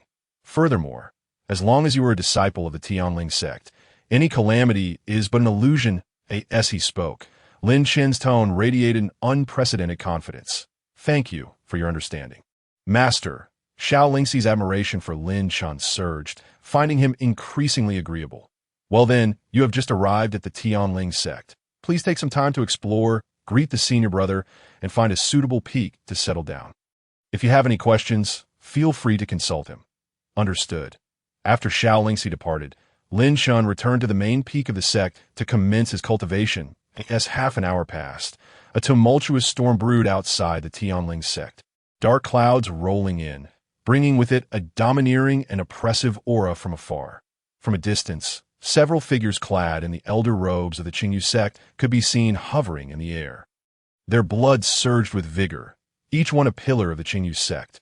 "Esteemed colleagues, this is the place where my son was slain. I implore you to assist me in annihilating this sect." Zhou Xing proclaimed, his gaze fixed on the gathered allies, his countenance betraying uncontrollable rage. "The Tianling sect?" One lean man expressed surprise, realizing that this was indeed the Tianling sect. Yet the sect's master had recently been slain by him. Logically, the Tianling sect should have disbanded and fallen into decline. Who could have killed Zhou's son? A traitor from the Qingyu sect. Zhou Xing slowly revealed. Not long ago, he was a disciple of the Qingyu sect. Yet now he has somehow joined the Tianling sect, presumably having encountered some fortuitous opportunity that enabled him to kill my son. Fortuitous opportunity. The others' hearts raced as they inquired eagerly. What do you mean? Zhou, do you all recall a unique individual from our Qingyu sect? His name is Yi Ling, whose talent and comprehension and cultivation are exceptionally formidable. However, his meridians were destroyed from a young age, rendering him a waste. Yet, ever since he left the Qingyu sect and joined the Tianling sect, his damaged meridians mysteriously healed, and he acquired an extraordinary sword technique and cultivation method, becoming immensely powerful. Such feats could only be attributed to an unparalleled opportunity.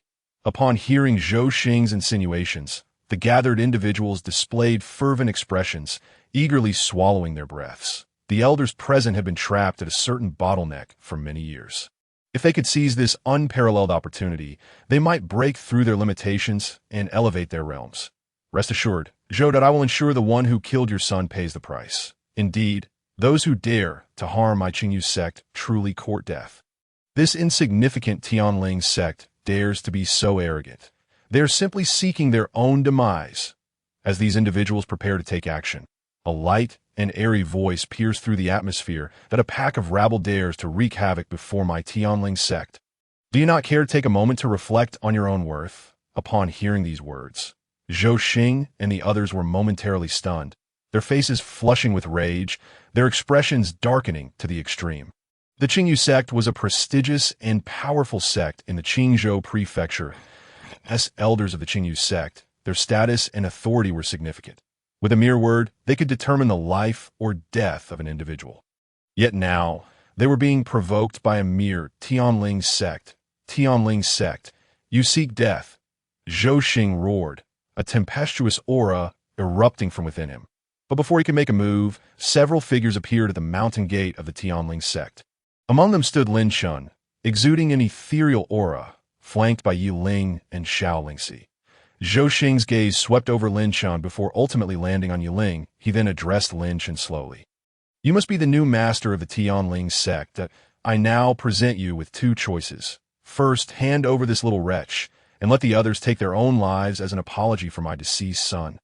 Second, I shall personally obliterate your insignificant Tianling sect. As he spoke, a tempestuous energy surged from within him, threatening to unleash havoc at any moment. To obliterate my Tianling sect. Lin Chen scoffed, his expression unperturbed. He then shifted his gaze to the lean man and remarked, You must be the Qingyu sect's urchin who killed my master. I now present you with a choice to go to my master's grave. Bow in apology, and take your own life as repentance. Perhaps I may still grant the Qingyu sect a path to survival. Lin Chen's gaze remained tranquil. Did the Qingyu sect truly believe the Tianling sect was easy prey? They had previously slain his master without cause. The enmity between their factions had long been established. Now, they had delivered themselves to his doorstep. Lin Chen would not let them depart lightly. Originally, he had intended to visit the Qingyu sect in due time to avenge his master. But now that they had come to him, he would ensure their demise. Chapter 13. Annihilation of the Qingyu sect preposterous. Zhou Xing, as an inner elder of the Qingyu sect, held a position of immense prestige and authority, revered by all wherever he went. Yet the audacity of the seemingly insignificant leader of the Tianling sect to act with such insolence, completely disregarding his stature, was an unmistakable affront. He was poised to unleash his spiritual power to obliterate the entire Tianling sect. The elders surrounding him were equally incensed. Accustomed to their lofty status, they had never before endured such indignity. Who granted the Tianling sect the audacity to behave so rudely in the presence of the Qingyu sect? Clearly, the Qingyu sect had been too discreet of late. How dare a mere minor sect in Qingzhou County challenge their authority? Other elders of the Qingyu sect were also preparing to intervene. But it was Yi Ling, the senior brother of the Tianling sect, who stepped forward first. There is no need for our leader to intervene. It would be as easy as slaughtering dogs for us. The miscellaneous disciples, to vanquish you. The very notion that the lowly miscellaneous disciples would dare to strike at him elicited cold laughter from Zhou Xing and the others. After all, miscellaneous disciples were the lowest tier within the sect, possessing the weakest abilities. However, the subsequent scene was chilling. Yi Ling exuded the aura of an early-stage refining realm practitioner. His crimson jade blood sword suddenly unsheathed, unleashing a terrifying torrent of blood-red sword light that threatened to stain the heavens themselves. Very well, let me demonstrate my second form of the Rakshasa sword technique. Shatter. Yi Ling's fingertips squeezed out a drop of blood, transforming into a glimmer that merged with the crimson jade blood sword, releasing a horrifying aura from the blood spirit's sacred body. Behind Yi Ling, a fearsome, colossal blood spirit apparition materialized, gripping the blood spirit sword, and a piercing sword intent permeated the air, turning the surrounding space into a domain of blood-red blades. The ancient blood spirit's eyes, flowing with ancient blood, were inscribed with primal runes, emanating a tyrannical and dreadful bloodline aura.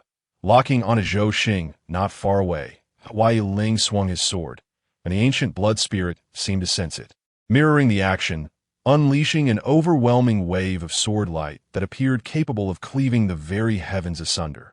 Even Xiao Lingxi, standing by, felt a shudder of awe. Wait, this is a bloodline divine ability unique to the ancient sacred body. Zhou Xing and his companions were utterly stunned. It was said that the ancient sacred body possessed a unique bloodline divine ability, allowing it to commune with the source of the sacred body in battle. The blood spirits, feared and domineering beings from ancient times, mastered the path of bloodlines, capable of unleashing terrifying power with a mere strike, far beyond the capabilities of ordinary individuals. Everyone, unleash your trump cards. Do not hold back, otherwise we shall all perish. As Yi Ling's attack bore down upon them, Zhou Xing shouted hastily, promptly forming seals to deploy his abilities, while the others, their faces darkened, activated their respective hidden powers. What on earth is happening? Isn't this person just a miscellaneous disciple of the Tianling sect? Why does he possess the strength of the refining realm while bearing the bloodline of the ancient blood spirit? The terrifying onslaught was beyond their capacity to withstand. With a single sword strike, their defenses crumbled, leading to their demise. Some elders attempted to employ escape techniques, but Yi Ling would not allow their escape. He swung his sword once more, and the heavens dimmed, instantly slaying those who tried to flee. Zhou Xing, you wretched old fool, I despise you, one elder of the Qingyu sect, filled with regret in his final moments, gazed at Zhou Xing with eyes brimming with resentment. Had it not been for Zhou Xing, they would not have come here to confront him, nor would they have met such a fate. Soon, with a series of anguished cries, Zhou Xing and his companions fell one by one to Yi Ling's overwhelming might, dead beyond revival. Yi Ling finally sheathed the crimson jade blood sword and respectfully clasped his hands towards Lin Chen, saying, Master, I have avenged our ancestor. He shall find peace in the spirit realm. Yi Ling, now a member of the Tianling sect, was aware that the previous leader of the sect had been slain by a figure from the Qingyu sect named Erqing.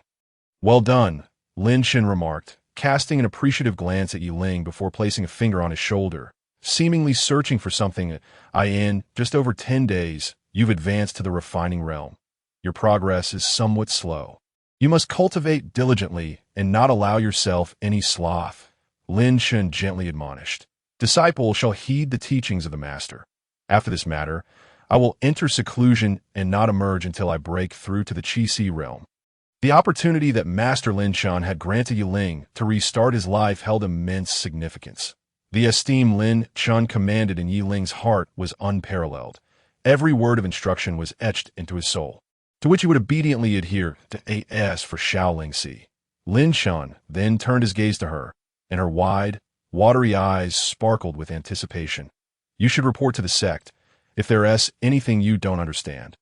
You may consult senior brother Yi. I have matters to attend to, and must leave the sect for a while. Master, is there anything we can assist you with? Yi Ling quickly inquired as he saw Lin Chen preparing to depart.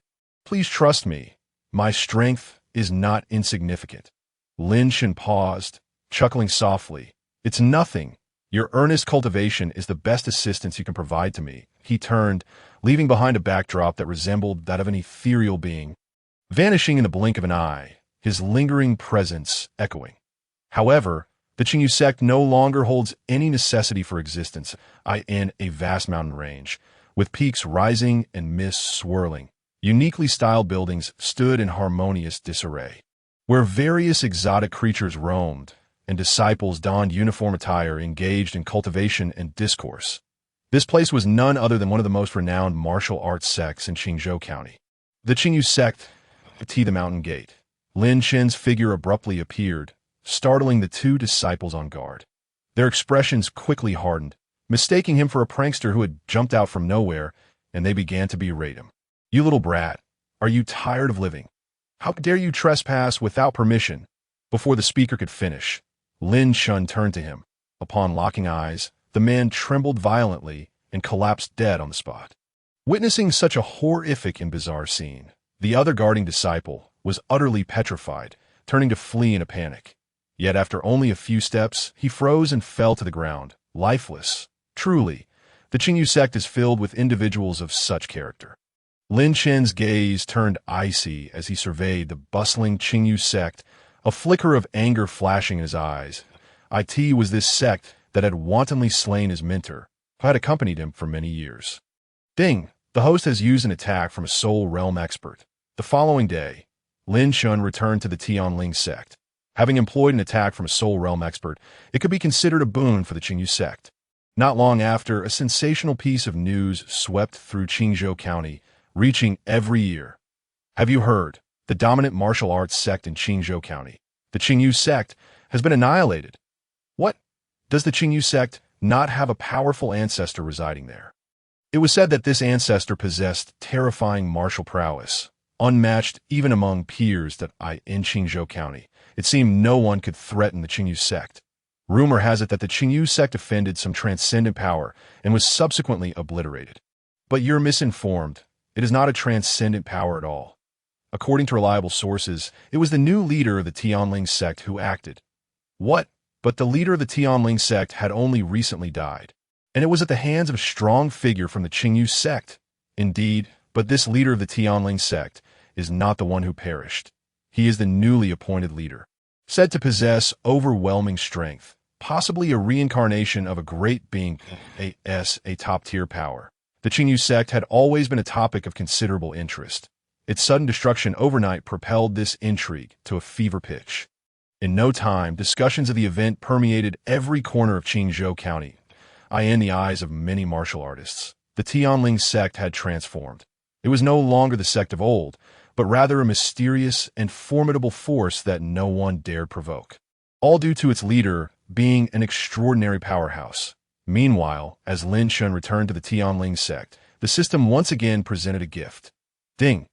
The sect is delighted to witness the host personally annihilate the Qingyu sect, and in celebration, has decided to present the host with a superlative gift package.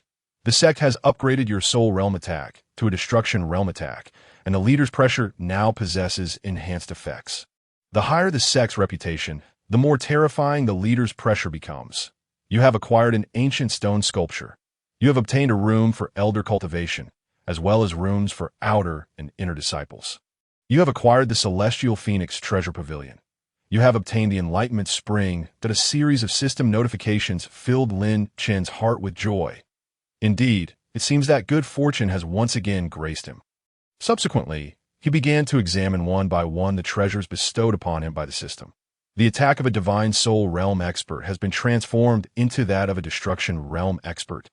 This revelation caused Lin Chen to involuntarily gasp in astonishment that a divine soul realm expert already transcends the confines of the Qingzhou County region, and even within the broader expanse of the imperial realms.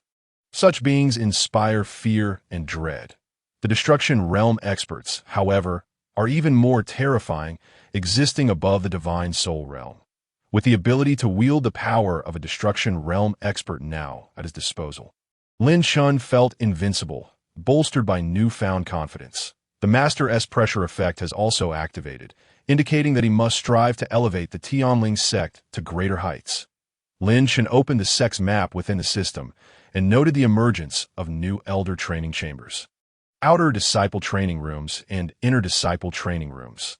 The spiritual energy within these training facilities was significantly denser and more abundant than that found in the servant disciples' quarters, if Yi Ling and the others were to enter these sanctums for rigorous training. Their cultivation speed would increase by several dozen times. Furthermore, as time progressed, more disciples would be recruited, and it would not be long before Yi Ling and Xiao Lingxi would become outer disciples, or even inner disciples of the sect. Their innate talents and potential far surpassed those of ordinary disciples. While contemplating this, Lin Chen continued to explore the treasures brought forth by the system. The ancient stone sculpture, a guardian artifact of the divine demon realm, possesses unparalleled mysterious powers, shrouded in enigma and impossible to fathom. Lin Chen observed that the sculpture stood at least 1,000 feet tall. Positioned at the foot of the mountain gate, the very center of the protective formation of the sect, the ancient stone sculpture was a deep green hue, with 2 wings extending from its back, blood flowing from its eyes, a head crowned with sharp horns, and wielding a demonic trident. Its gaping maw was filled with menacing fangs, enveloped in dark mist, exuding an aura of terror and strangeness. Merely gazing at it sent chills through Lin Chen's soul, making it difficult to bear its gaze. Truly, it was a relic from the ancient era, and given its role as a guardian of a realm shrouded in mysteries unknown, its power must surely be commensurate with that of the protective formation. Lin Chen nodded slightly in affirmation. With this, he no longer needed to worry about the sect facing external assaults during his absences. As for the Celestial Phoenix Treasure Pavilion, it is a site of fortune and divine inheritance, a top-tier sacred artifact forged from the essence of the Celestial Phoenix. Whenever a prodigious disciple of the Tianling sect breaks through their cultivation level, they are blessed by the dragon and phoenix, receiving great fortune and the impartation of divine abilities. With these 2 treasures, the future of the Tianling sect would undoubtedly flourish and prosper. Lin Chen silently contemplated this. In the next moment, a resplendent array of multicolored light appeared in the skies above the Tianling sect as auspicious clouds flowed, heralding the descent of the mysterious treasure pavilion entwined with celestial phoenixes. This pavilion radiated the brilliance of fundamental principles, surrounded by various auras of fortune, appearing extraordinarily enigmatic. Simultaneously, Yi Ling and Xiao Lingxi, sensing the surge in fortune and the resonance of principles within the sect, hurriedly emerged, only to behold the celestial treasure descending. Such an artifact, brimming with such terrifying fortune and principles. Their eyes widened in shock, and without a moment's hesitation, they promptly sat in meditation, eager to comprehend and absorb the energies emanating from the Celestial Phoenix Treasure Pavilion. However, just as they began to grasp its essence, the pavilion's form began to wane, fading into obscurity. Yi Ling and Xiao Lingxi awoke from their moment of enlightenment, expressions tinged with regret. If only the Celestial Phoenix Treasure Pavilion had appeared for a longer duration, their gains would have been unimaginable. Nevertheless, even in that brief moment, they had absorbed numerous divine techniques, their fortunes significantly enhanced. Observing everything from within the sect, Lin Chen remained composed, comforting everyone. There is no need for such despondence. This is the Celestial Phoenix Treasure Pavilion, which will descend again when you achieve breakthroughs in your realms. Upon hearing this, Yi Ling and Xiao Lingxi's spirits lifted, their fervent desire to cultivate and advance intensified. Next came the Enlightenment Spring. Although its effects were slightly inferior to those of the ancient Enlightenment Tree, it still held immense significance for the disciples within the sect that a continuous stream of spiritual water suddenly manifested in the Tianling sect, flowing like a brook in every direction. Each stream formed from the Enlightenment Spring bore a mysterious aura of principles, the water crystal clear and sweet. By meditating in proximity to the Enlightenment Spring or directly consuming its waters, one could engage in profound comprehension. Overall, the Tianling sect had finally set upon the right path, yet the number of disciples within the sect was still limited. It seemed that finding a way to recruit more disciples was imperative. As this thought crossed Lin Chen's mind, the system responded promptly. Ding! Observing the scarcity of disciples within the Tianling sect, the system felt a sense of guilt and decided to offer a fortuitous disciple and a reincarnated elder. The host could click on the disciple and elder templates to view further details. Seeing an elder template appear on the system panel, Lin Chen felt a surge of curiosity and instinctively clicked to investigate. Goodness, it was an elder from the grandfather's sect. No wonder far beyond the Tianling sect, in the perilous night mountain range, teeming with spirit beasts, a delicate young girl clad in a flowing white dress stood unarmed. Her expression remained calm as she faced the towering flame-armored giant bear before her, devoid of any visible emotion. If outsiders were to witness this scene, they would undoubtedly declare her doomed. For she was merely at the initial stage of bone refinement, while the flame-armored giant bear before her possessed late-stage second-order strength. It is worth noting that the flame-armored giant bear, with its thick hide and immense power, was not a foe to be trifled with, even for practitioners of the same level. Not even those at the bone refinement stage could approach it carelessly, lest they suffer grave injuries. Moreover, the girl stood 2 cultivation stages below the bear. It would not be an exaggeration to say that the bear could easily crush a cultivator of her caliber with a single swipe of its paw. Yet, it was evident that this girl was no ordinary individual. Her name was Shuel Ling, a practitioner from deep within the Night Mountain range, where second and even third-order spirit beasts abounded. Despite the formidable appearance of the flame-armored giant bear, draped in flames and wielding fists like iron hammers, she had already slain countless of its kind. Suddenly, Shuel Ling stepped forward and vanished from the bear's line of sight. In the next instant, the flame-armored giant bear trembled, and before it could react, a massive hole appeared in its chest, blood gushing forth as it collapsed lifelessly to the ground. Shuel Ling did not relent. Her palm rested upon the bear's chest as she murmured incantations, a peculiar and eerie energy beginning to emanate from her being. The powerful essence of blood surged from the bear's corpse, entering her palm to be absorbed. In no time, the flame-armored giant bear visibly shriveled into a desiccated husk. Only then did Shuel Ling sit cross-legged, commencing the consumption of the bear's essence and blood. After a quarter of an hour, she slowly opened her eyes. "Master, what is it?" A faint ripple emanated from the ring on her finger, her voice cool and detached. "It seems that I have reached a bottleneck in the first stage of the ancient devouring technique. Even as I continue to absorb the essence of ordinary spirit beasts, there's no sign of progress." She paused momentarily before continuing. "Not only the essence of second-order spirit beasts, but even that of third-order beasts proves ineffective. Do you think I should hunt fourth-order spirit beasts and consume their essence? Preposterous," came a reprimanding voice from the ring. "Fourth-order spirit beasts are beings on par with those at the Sea of Chi stage. They're not foes a mere bone refinement practitioner like you can contend with. Even with the ancient devouring technique, you would stand no chance against a fourth-order spirit beast that a moment of recklessness could plunge you into irreversible peril." The voice conveyed palpable concern that I had anticipated this predicament. For not only fourth-order spirit beasts, but even the essence of fifth-order or even sixth-order beasts would yield no breakthroughs in the first stage of the ancient devouring technique. Why? Shuel Ling blinked her bright eyes, somewhat perplexed. The taiga devouring art was a mysterious technique of no rank, exceedingly extraordinary. It not only refined spiritual energy, but also devoured and transformed essence blood to enhance one's cultivation. However, due to its unique nature, the practitioners of the taiga devouring art faced different challenges when breaking through their bottleneck compared to others. Point 1 needed to obtain a special catalyst to shatter the shackles and successfully advance in realm. Otherwise, the taiga devouring art would remain perpetually stagnant at its current stage. Catalyst? Shuel Ling's brow arched.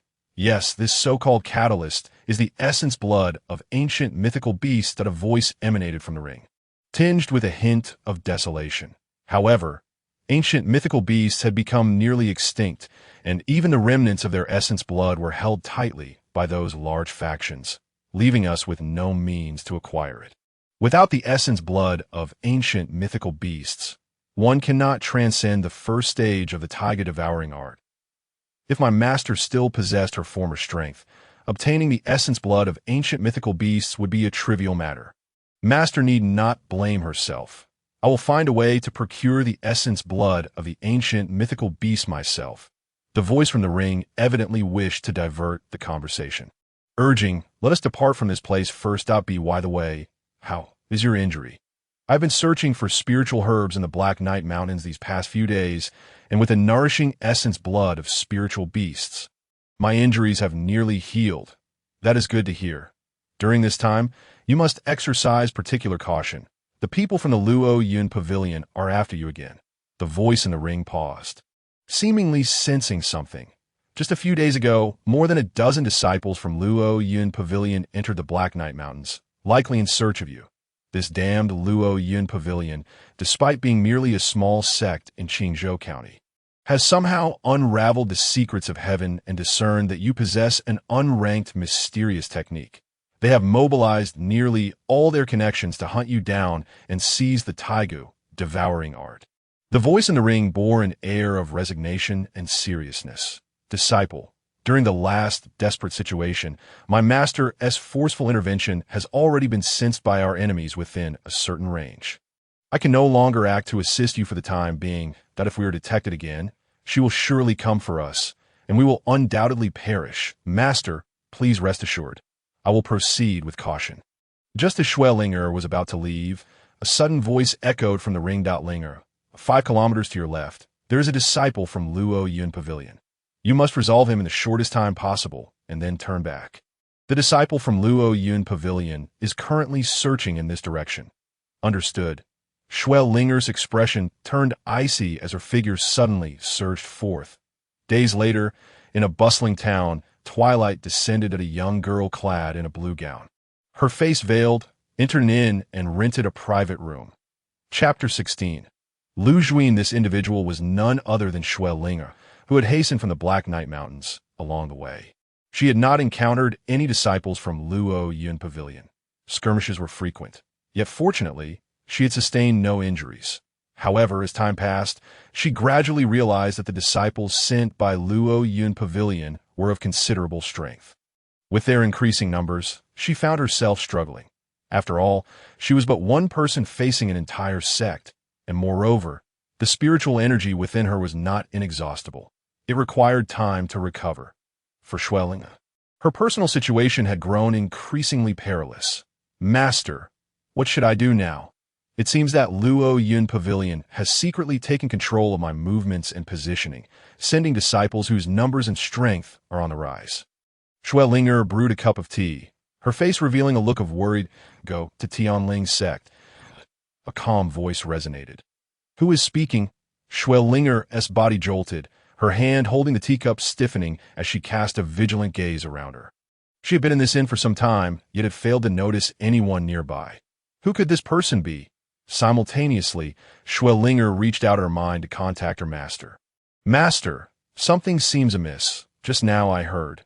Schwellinger was interrupted by her master, and the voice emanating from the ring took on an unusually serious tone. "That I know. Indeed, someone is close to us. But they're likely not an enemy. If they were, we would have perished long ago." Lu Juin found it difficult to fathom just how powerful this hidden figure was. After all, she had once been a soul wanderer. And although her soul was now fragmented and lost in the void after death, a strand of her remnant soul had survived, possessing immense divine consciousness. It was her divine awareness that had enabled Schwellinger to evade the pursuit of Luo Yun Pavilion thus far, playing an irrefutably vital role. Yet now, her divine consciousness could not detect anyone nearby. Just how formidable was this individual's realm? Could they possibly be a warrior above the soul wanderer level? "Disciple, the other party seems to harbor no malicious intent. Extend a gesture of goodwill and assess the situation before making further plans." Lu Juin communicated with Schwellinger through her mind. "Understood." Schwellinger nodded slightly. Then donned a gentle smile. "May I inquire which esteemed elder is present? If convenient, might we converse in detail?" Certainly, no sooner had the words left her lips than a young man of ethereal bearing and striking features appeared before them. This person was Lin Chen. Upon seeing Lin Chen, Lu Juin instantly trembled. She was astonished to discover that her divine consciousness, when probing this individual, felt as if it were a drop of water in the ocean, yielding no response whatsoever, and instead instilling a sense of dread akin to standing on the precipice of a chasm. This person was unfathomable, a being of great power. Lin Chen's expression remained serene as he cast a glance at Shui Ling, his gaze ultimately settling on her ring, that he was well aware that someone was employing divine consciousness to probe him. However, burdened with the auspicious golden dragon and possessing the ancient divine physique, infused with divine bloodline and practicing the divine forbidden arts, he was not a mere mortal to be easily discerned. Disciple, although the individual before you appears exceedingly youthful, their strength is immeasurable, likely an extraordinary power concealed within this small Qingzhou county. What sort of extraordinary power? Such figures were renowned masters, at least at the soul wanderer level, capable of unleashing various mysterious abilities with mere gestures. What? An extraordinary power? Schwellinger's lips parted slightly in astonishment. An extraordinary power was a being far more terrifying than her master in their prime. With a mere flower or leaf, they could devastate mountains and rivers, their methods unfathomable. Moreover, her master did not even know this extraordinary power's exact realm. Just who was this individual? Schwellinger felt an overwhelming tension enveloping her. She had no idea when she had become the target of such a person. May I ask the esteemed elder, what brings you to seek me? Schwellinger hastily cupped her hands, her expression one of utmost respect. Lin Chen offered no reply, merely casting a languid glance at Schwellinger, his gaze lingering on the ring adorning her finger. A faint smile curling at the corners of his mouth. Upon witnessing this smile, Lu Juin's heart sank, her concern mounting. Could it be that this individual had already discerned her presence? The ring, entirely black, appeared ordinary, yet in truth, it was an extraordinarily mystical ancient artifact, capable not only of nourishing a remnant soul, but also of shielding against all divine consciousness probing. She had never anticipated that this individual could see through the artifact without employing any means. Recognizing her existence, in Lu Juin's heart, Lin Chen's figure loomed increasingly grand and mysterious. This solidified her resolve. She absolutely must not provoke this individual. Yet Lin Chen had not actually seen through the ring that could block divine consciousness. He was merely drawn to it due to the elder template indicating that the elder's soul resided within Schwellinger's ring, coupled with Lin Chen's experience of reading countless Cliché novels in his past life. He instantly recognized this as the common trope of a portable master. As Lu Juin hesitated over whether to reveal herself to greet Lin Chen, a terrifying pressure erupted from within Lin Chen, instilling a sense of submission in all things. Dare you probe my divine consciousness? If you do not reveal yourself, do you truly think I am unaware? Lin Chen called out, and this overwhelming pressure surged toward Lu Juin within the ring. This is indeed in the presence of the ring. Lu Juin's countenance suddenly shifted dramatically as she swiftly realized that this oppressive force was beyond her capacity to withstand. Currently, she existed as but a remnant soul. Should she be forcibly subdued by this overwhelming pressure, she would be reduced to nothingness. The ring on Schwellinger's finger immediately radiated a shimmering brilliance. Subsequently, a wisp of ethereal mist enveloped her, and a captivatingly graceful figure of a woman gradually emerged. Although Lu Juin was merely a lingering soul at present, she was surrounded by a flow of radiant light. Her porcelain skin glistened as smoothly as milk. Her crimson lips were alluring and luscious, and her tall, perfectly proportioned figure was elegantly draped in a flowing red gown, accentuating her enticing silhouette, akin to a divine goddess of unparalleled grace, evoking an aura that was both enchanting and untouchable. With a hint of apology gracing her delicate features, Lu Juin offered a slight bow to Lin Chen, her voice melodious and sweet like a lark. Lu Juin, have encountered the esteemed senior. It was indeed reckless of me to probe into your identity without your permission, and I sincerely apologize. I beg for your forgiveness. Lu Juin lowered her demeanor considerably, fearful of inciting the wrath of the man before her. In her past life, Lu Juin was a formidable figure of the soul-wandering realm, and had her friends known of her current subservient stance, they would undoubtedly have been astounded. That it is worth noting that Lu Juin hailed from noble lineage, and coupled with her exceptional talent and intelligence, she had never before humbled herself in such a manner, nor had she ever needed to plead with others. Yet now, wait a moment, it turns out to be a woman. Lin Chen was momentarily taken aback. But his steadfast nature quickly allowed him to regain composure, maintaining a calm expression as he continued to listen to Lu Juin. I am Lu Juin. Thousands of years ago, I was a powerful being in the soul-wandering realm and also a master of formations. However, I met with an unforeseen demise due to betrayal by a close friend, and I now exist as a remnant soul. Why earlier actions were indeed inappropriate. I ask for your grace in forgiving me. Upon hearing this, Lin Chen felt a twinge of surprise. A formidable being of the soul-wandering realm, and a noble formation master at that, was certainly not someone who could remain in a small place like Qingzhou County. Even in contemporary times, she would be a figure of great renown. Please, esteemed senior, forgive my master. Our journey has not been easy, which is why we remain so vigilant toward the happenings of the outside world. Observing her master in a plea for forgiveness, Xuelinger hastily knelt, seeking to appease Lin Chen. Under her delicate collarbone, her fair curves made Lin Chen quickly avert his gaze. You both have misunderstood. I'm not the kind of malevolent cultivator who resorts to violence over trivial matters. A gentle smile graced Lin Chen's face, for he had come to court these two individuals to join the Tianling sect. As the child of destiny, Xuelinger already possessed commendable roots and comprehension, earning her a place in Lin Chen's esteem. Lu Juin, however, was an unexpected delight. He had initially thought that the elder joining the Tianling sect would merely be someone with slightly superior cultivation compared to those of other sections. He had not anticipated Lu Juin's remarkable background. Should her power be restored to its former glory, she would undoubtedly become a formidable asset to the Tianling sect. The sect's consciousness recognized the host's intent to recruit the two into the Tianling sect and felt an immense sense of satisfaction. Deciding to present a grand gift. You have acquired the blood of an ancient divine beast, the blood abyss dragon. You have received a mid-tier sacred artifact, the soul-concealing treasure vase. You have obtained the soul-condensing jade grass. You have acquired the spirit fruit of formation.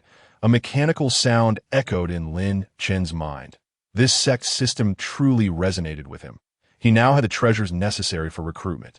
Lin Chen silently pondered as he turned to Xuelinger, personally assisting her to her feet, causing her to feel somewhat flustered. Your name is Xuelinger, correct? Yes, esteemed senior, she replied, her lips pressed tightly together, her bright eyes fixed on Lin Chen. Simultaneously, Lin Chen's image in her mind grew increasingly mysterious.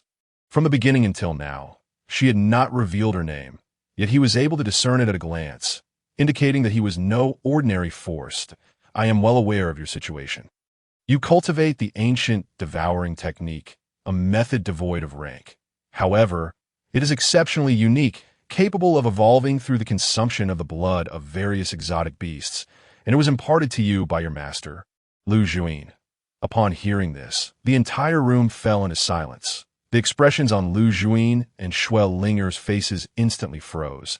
Observing their reactions, Lin Chen found it somewhat amusing, though he held no intent to jest. Do not worry, I did not come here for the ancient devouring technique. It holds no value for me. Lu Juin and Xuelinger finally relaxed slightly, now that you have reached the bottleneck of the ancient devouring technique. Your inability to find suitable ancient beast blood has hindered your breakthrough. Lin Chen then smiled. I am Lin Chen, the leader of the Tianling sect. If you are willing to join my sect, I can provide you with ancient beast blood to facilitate your breakthrough. What you say true, esteemed senior. Xuelinger's expression was tinged with surprise, for in her understanding, the blood of ancient beasts was a rare and precious treasure, one that even the Qingyu sect lacked. Lu Juin had previously informed her that obtaining such blood would require departing from the diminutive Qingzhou County. Yet unexpectedly, this leader of the Tianling sect possessed such a remarkable item. Xuelinger's eyes sparkled with anticipation, but before Lin Chen could respond, Lu Juin hastily admonished, Disciple, do not be rude. How could the words of sect leader Lin Chen be false? With that, Lu Juin turned to Lin Chen and inquired, Might I ask if the Tianling sect you speak of is the one that recently annihilated the Qingyu sect? Indeed, Lin Chen affirmed. Upon hearing his reply, Lu Juin's expression involuntarily trembled, a glint of acknowledgement and astonishment flickering in her eyes. It was no wonder the leader of the Tianling sect could single-handedly obliterate the entire Qingyu sect.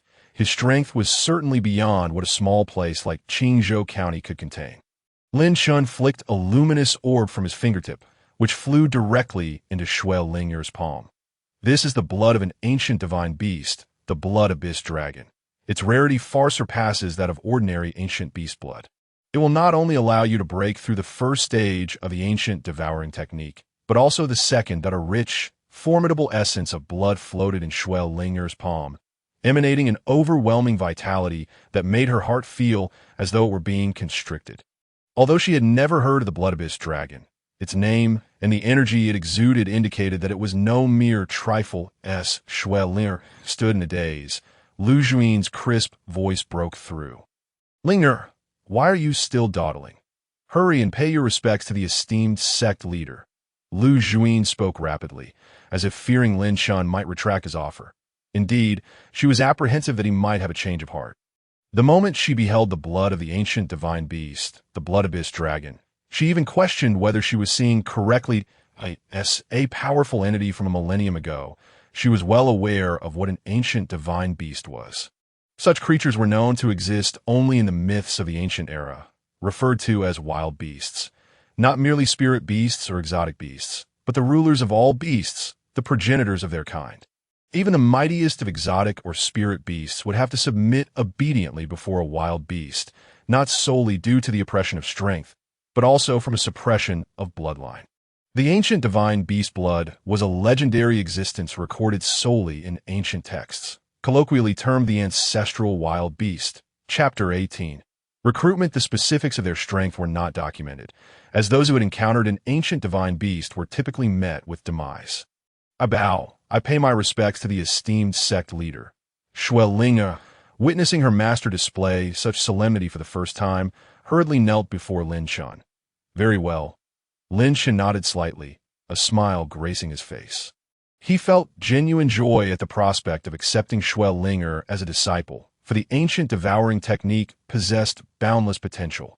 With sufficient exotic beast blood, it was uncertain how far she could ascend in the future. However, the potent energy within the ancient divine beast blood was too overwhelming. I fear you may not be able to control it just yet. Allow me to safeguard it for now. Upon returning to the Tianling sect, I shall assist you in refining the blood and help you break through your current limitations. Lin Chen extended his hand, revealing a gentle smile. For reasons unknown to her, Shui Linger perceived Lin Chen's smile as particularly soft and reassuring. She bit her crimson lips, nodding slightly. After all, the blood essence of the ancient divine beast was indeed terrifying, and merely holding it for short while left her internal energies in disarray. She relinquished the blood essence and instinctively grasped Lin Chen's palm, feeling an unparalleled warmth. This was the most secure moment she had ever experienced. In her past, as a solitary cultivator, she had often endured hardships and trials. Not only did she have to guard against the surrounding spirit beasts and dangers, but she also had to be wary of human hearts, leaving her spirit perpetually in a state of tension. Linger, upon witnessing Shui Linger clutching Lin Chen's hand without letting go, Lu Juin was momentarily startled. Lin Chen was a legendary figure, and she had only just joined the Tianling sect. She could not afford to act disrespectfully towards such a revered master. Hearing Lu Juin's reprimand, Shui Linger immediately recognized her impropriety, her face flushing crimson as she hastily withdrew her hand. I apologize, master. It was unintentional. There's no harm done, Lin Chen replied nonchalantly. Moreover, he held a favorable impression of this obedient young girl. He reached out to ruffle Shui Linger's hair and sighed.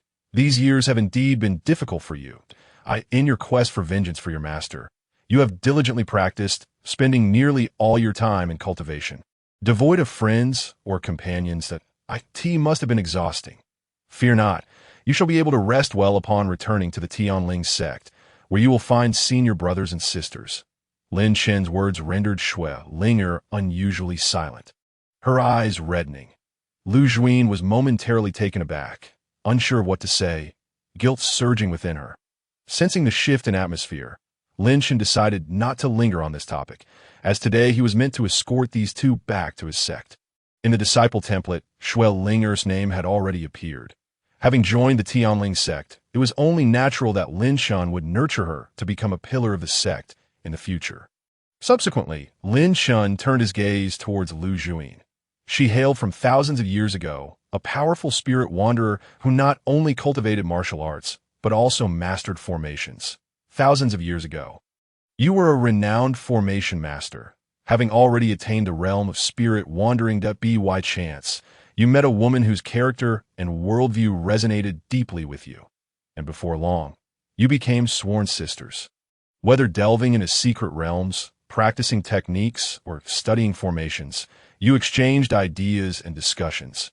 However, during one fateful encounter in the lair of a fallen realm's powerful being, she treacherously attacked and killed you to seize the entirety of his legacy. In your profound grief, you chose to self-detonate your spirit, only to find a fragment of your soul lingering on, eventually attaching itself to this mysterious ring, which was later discovered by Ling. Thus began your teachings to Ling in martial arts, hoping that one day she would ascend to a higher realm and restore your physical form. Through the ancient blood demon's eye, Lin Chen gradually recounted all that he knew. Meanwhile, the icy killing intent in Lu Juin's eyes could not help but resurge, as scenes from the past replayed vividly in her mind. She had devoted herself wholeheartedly to her friend, sharing every benefit and treasure with her at the earliest opportunity. In Lu Juin's heart, her friend had always held the utmost importance. Yet, she never anticipated that this friend would resort to treachery for the sake of a mere fallen realm's legacy. Thus, she resolved to assist her disciple Shuo Linger in reaching the pinnacle of martial arts, to reclaim her physical form and ultimately exact vengeance, ensuring that the traitor would understand the meaning of regret. Lin Chen gazed deeply at Lu Juin, directly stating his intentions. Would you be willing to become an elder of the Tianling sect? Though Lu Juin was now but a fragment of her former self, she had once been a formidable spirit wanderer, her strength and experience surpassing all martial artists in Qingzhou County. Appointing her as an elder of the Tianling sect would undoubtedly be a profitable endeavor. However, I am merely a remnant of my former soul. I can only exert my strength through possession, relying on Ling, Lu Juin's side, a hint of disappointment evident. That is of no consequence, Lin Chen replied, shaking his head slightly as he conjured two orbs of light, which floated into Lu Juin's hands. It is precisely because I possess a solution that I wish for you to assume the role of elder in the Tianling sect. Please examine these two items before providing your answer. The two objects hovered in Lu Juin's hands. Her expression abruptly froze, her breath quickening. This is the soul-condensing jade herb. Wait, is that the soul-embracing treasure flask? The presence of such extraordinary treasures left her utterly astonished. The soul-condensing jade herb was a rare item capable of restoring a remnant soul to its former state and rebuilding a physical body. Such a treasure was simply unattainable in Qingzhou County. The soul-embracing treasure flask would expedite her soul restoration process. With these artifacts, she could restore her fragmented soul in just a few days, then consume the soul-condensing jade herb and regain her corporeal form. Thank you, Master. This kindness will forever be etched in my heart. Lu Juin spoke sincerely, her tone respectful, as a flicker of anticipation for the Tianling sect ignited within her. She was eager to discover what the Tianling sect had to offer and whether her life there would be better. There is a peak within the sect known as the Formation Spirit Peak, which houses earth spirit crystals, breaking pearls, scrolls, and other items for deploying formations. You may utilize them at your discretion. You shall reside at the Formation Spirit Peak, overseeing our sect's formation lineage, and you may also recruit disciples of your own, governing them without needing my consent. Chapter 19. Refining the blood essence of ancient beasts. Thank you, Master. Lu Juin promptly expressed her gratitude with a bow, though she hesitated momentarily before finally speaking. Though I have only recently joined the Tianling sect, I have another request that I hope the Master could assist us with. Feel free to speak your mind, Lin Chen replied, unfazed, for the matters of the sect disciples were his own concerns. There exists a force in Qingzhou County known as the Luoyuan Pavilion, which possesses a peculiar item capable of analyzing the skies. Linger cultivates the ancient devouring technique, and I am uncertain how the Luoyun Pavilion has learned of it. Lu Juin then recounted the history between the Luoyun Pavilion and themselves, explaining how Linger had been harmed by its members a month prior, and only recently had she begun to recover. Although the Luoyun Pavilion is aware of the ancient devouring technique, they have not leaked this information, likely intending to monopolize it, and if we were to leave now, it would be perilous, Lu Juin conveyed. Her meaning becoming increasingly clear. Lin Chen, not one to be easily fooled, understood Lu Juin's implication. He nodded. Indeed, the ancient devouring technique that Linger practices is extraordinary. Should word of it spread externally, it would undoubtedly incite numerous factions to vie for it, leading to significant danger. T then shifted his tone. However, you need not worry. After today, the Luoyun Pavilion will cease to exist, and you too may remain at the Tianling sect in peace. Let us proceed. I shall take you both back to the sect to familiarize yourselves. With a flick of his sleeve, a burst of light enveloped everyone, and in the next moment, their figures vanished entirely on the following day. Another explosive piece of news swept across Qingzhou County. The Luoyun Pavilion, a mid-tier force in the region, had been utterly obliterated, and this occurred less than a few months after the Qingyu sect had met a similar fate. Most shocking was the rumor that the one responsible for the destruction of the Luoyun Pavilion was none other than the current master of the Tianling sect. What manner of person was this master of the Tianling sect? How could they possess such terrifying power? Surely, they must be a reincarnated supreme being. Otherwise, how could one individual single-handedly annihilate an entire sect? It seemed that Qingzhou County could not accommodate such a fearsome individual. One might wonder if this master of the Tianling sect, having eradicated two major sects in quick succession, was a capricious person prone to seeking out trouble with other sections, if that were the case. Would they not be in peril? This is not the case. Upon hearing this, it becomes evident that the primary reason the leader of the Tianling sect took action against the Qingyu sect and the Luoyun Pavilion is rooted in the long-standing enmity between these two major sects and the Tianling sect. Thus, as long as one does not provoke the Tianling sect, one will remain unharmed. I see. However, given the recent arrogance displayed by the Tianling sect, it is unlikely that other top sects in the Qingzhou prefecture will simply stand by and do nothing. As for the Tianling sect, Lin Chen has already brought Lu Juin and the others back. Once Lu Juin arrived at the sect, she hurriedly took her leave to return to her cultivation chamber to consume the soul-condensing jade grass. Anxious to restore her soul and reshape her body immediately, I swear. As long as I am alive, I will return to exact my revenge. In the cultivation chamber, Lu Juin held the soul-condensing jade grass, swallowing it in one go before fervently refining it. The once ethereal soul appeared to be nourished by the power of the spirit, becoming increasingly substantial. Seizing the moment, Lin Chen personally greeted Xiao Lingxi, and Yi Ling to familiarize them with the sect before returning to his own cultivation chamber. Yet before he could enter a state of cultivation, the stone door of the chamber was knocked upon. "Leader, I have a matter that requires your assistance." With a thought, the stone door opened automatically, and the exquisitely beautiful Linger stepped in with delicate footsteps, curiously gazing around Linger. "What is it that you need?" Lin Chen held high regard for Linger. Her comprehension and innate talent were exceptional, and she practiced the ancient devouring technique. Once she refines the blood essence of the ancient divine beast, her personal strength will ascend to an extraordinarily terrifying level.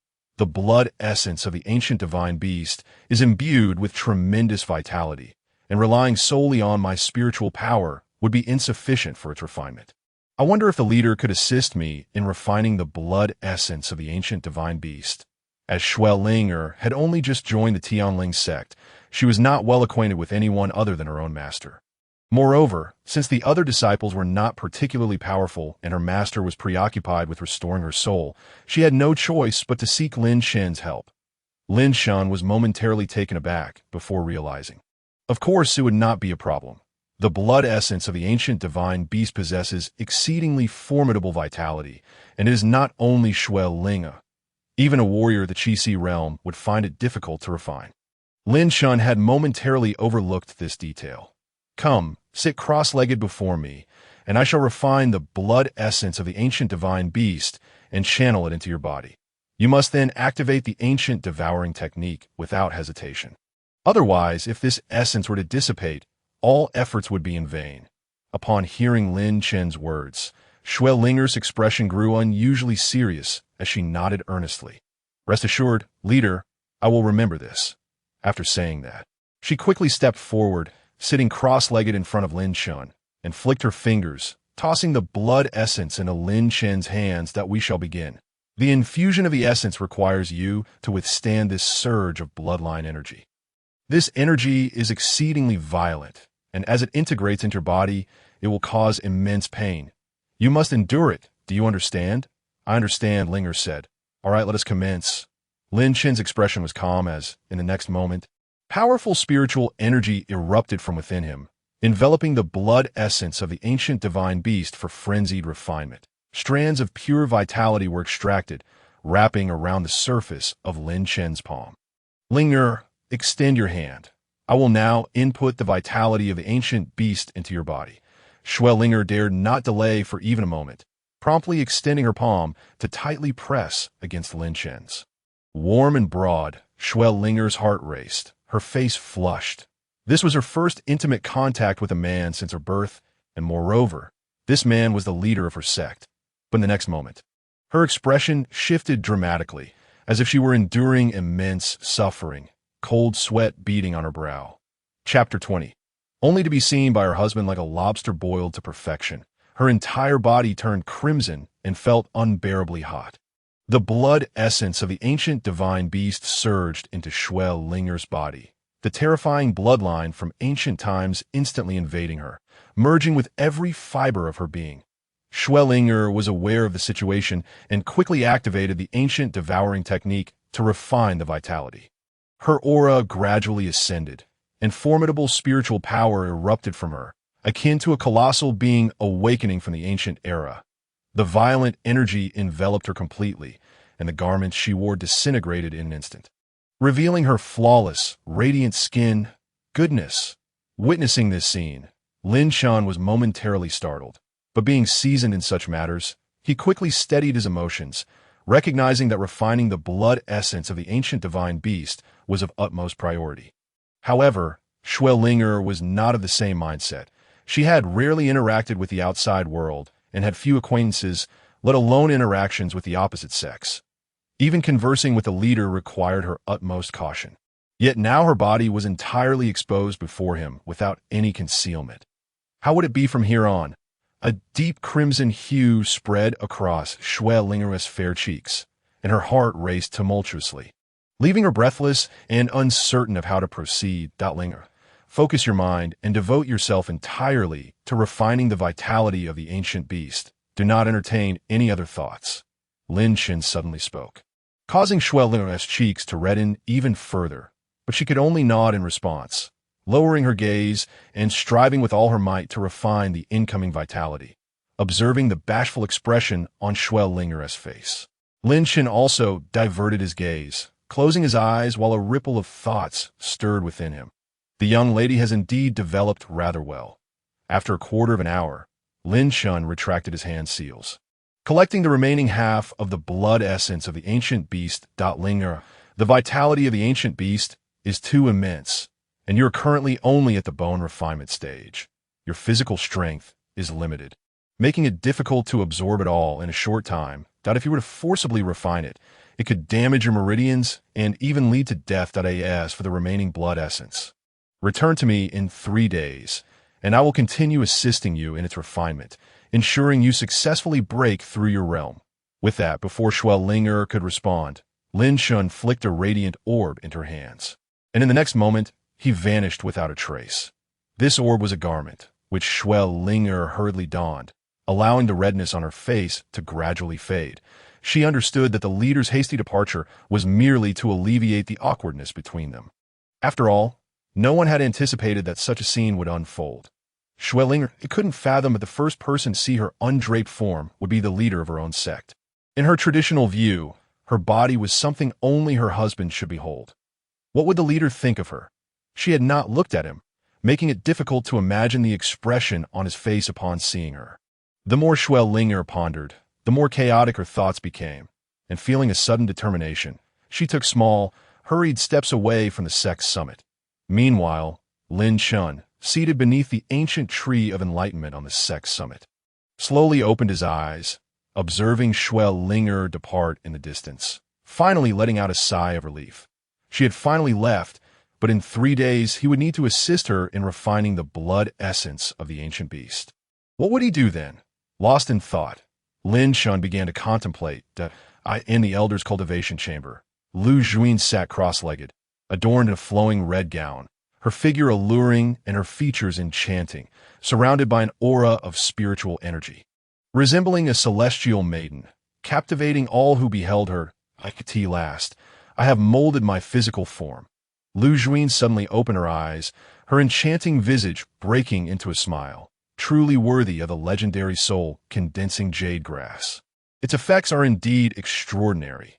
Coupled with the nourishment from the soul-nourishing bottle, it won't be long before my soul power is restored to its peak, and my cultivation will gradually rise. Lu Juin patted the soul-nourishing bottle hanging at her waist, appreciating its remarkable efficacy.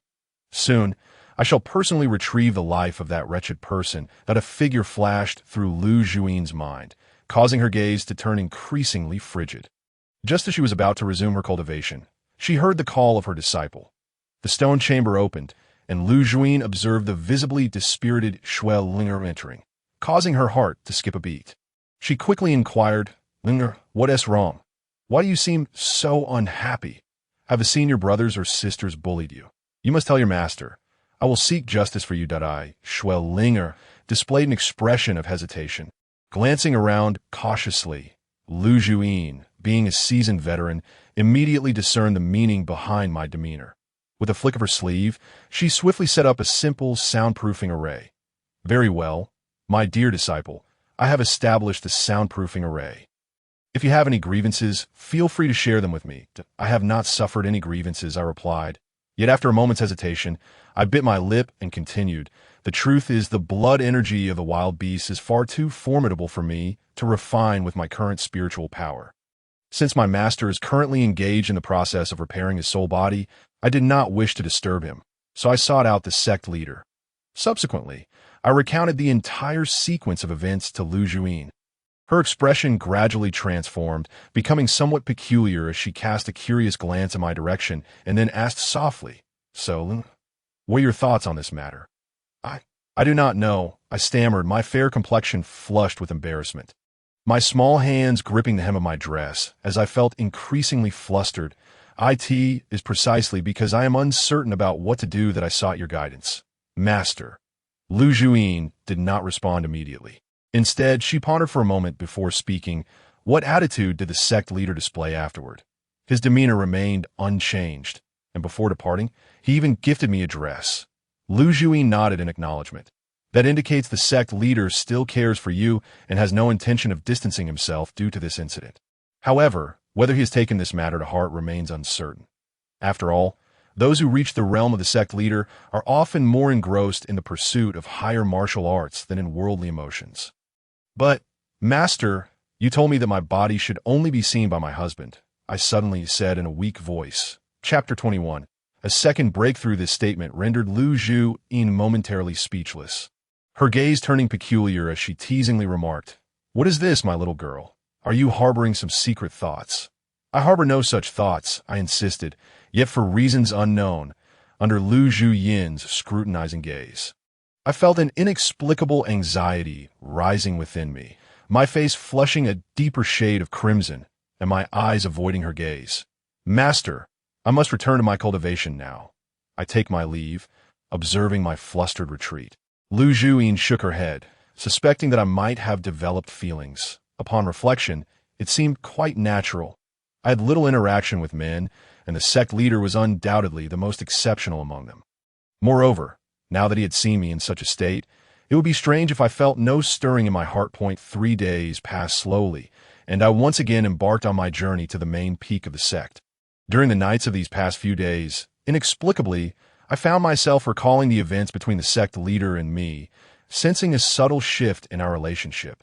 "Shuel Linger, what is wrong with you? He is the sect leader. How can you entertain such thoughts?" I chided myself, rubbing my fair, smooth cheeks as the blush gradually faded away. After that embarrassing incident, I presumed the sect leader must have devised a solution, ensuring that such a situation would not occur again. Thus, I arrived at Lin Chen's cultivation chamber, seeking his assistance in refining the remaining blood essence of the wild beast. Meanwhile, Lin Chen, who had been meditating, suddenly opened his eyes upon sensing my presence. Having learned from our previous encounter, I was certain that I had taken adequate precautions, so there was no need for me to worry. As Lin Chen contemplated, my voice called out to him, "Sect leader." "It is I, Lin, come in," he replied. The stone door of the cultivation chamber opened, and Lin Chen gestured to the empty space before him. "Take a seat. I shall assist you in refining the blood essence of the wild beast." I nodded slightly, obediently seating myself before Lin Chen, my gaze fixed upon his face. For reasons unknown, my heart began to race as I felt an inexplicable exhilaration.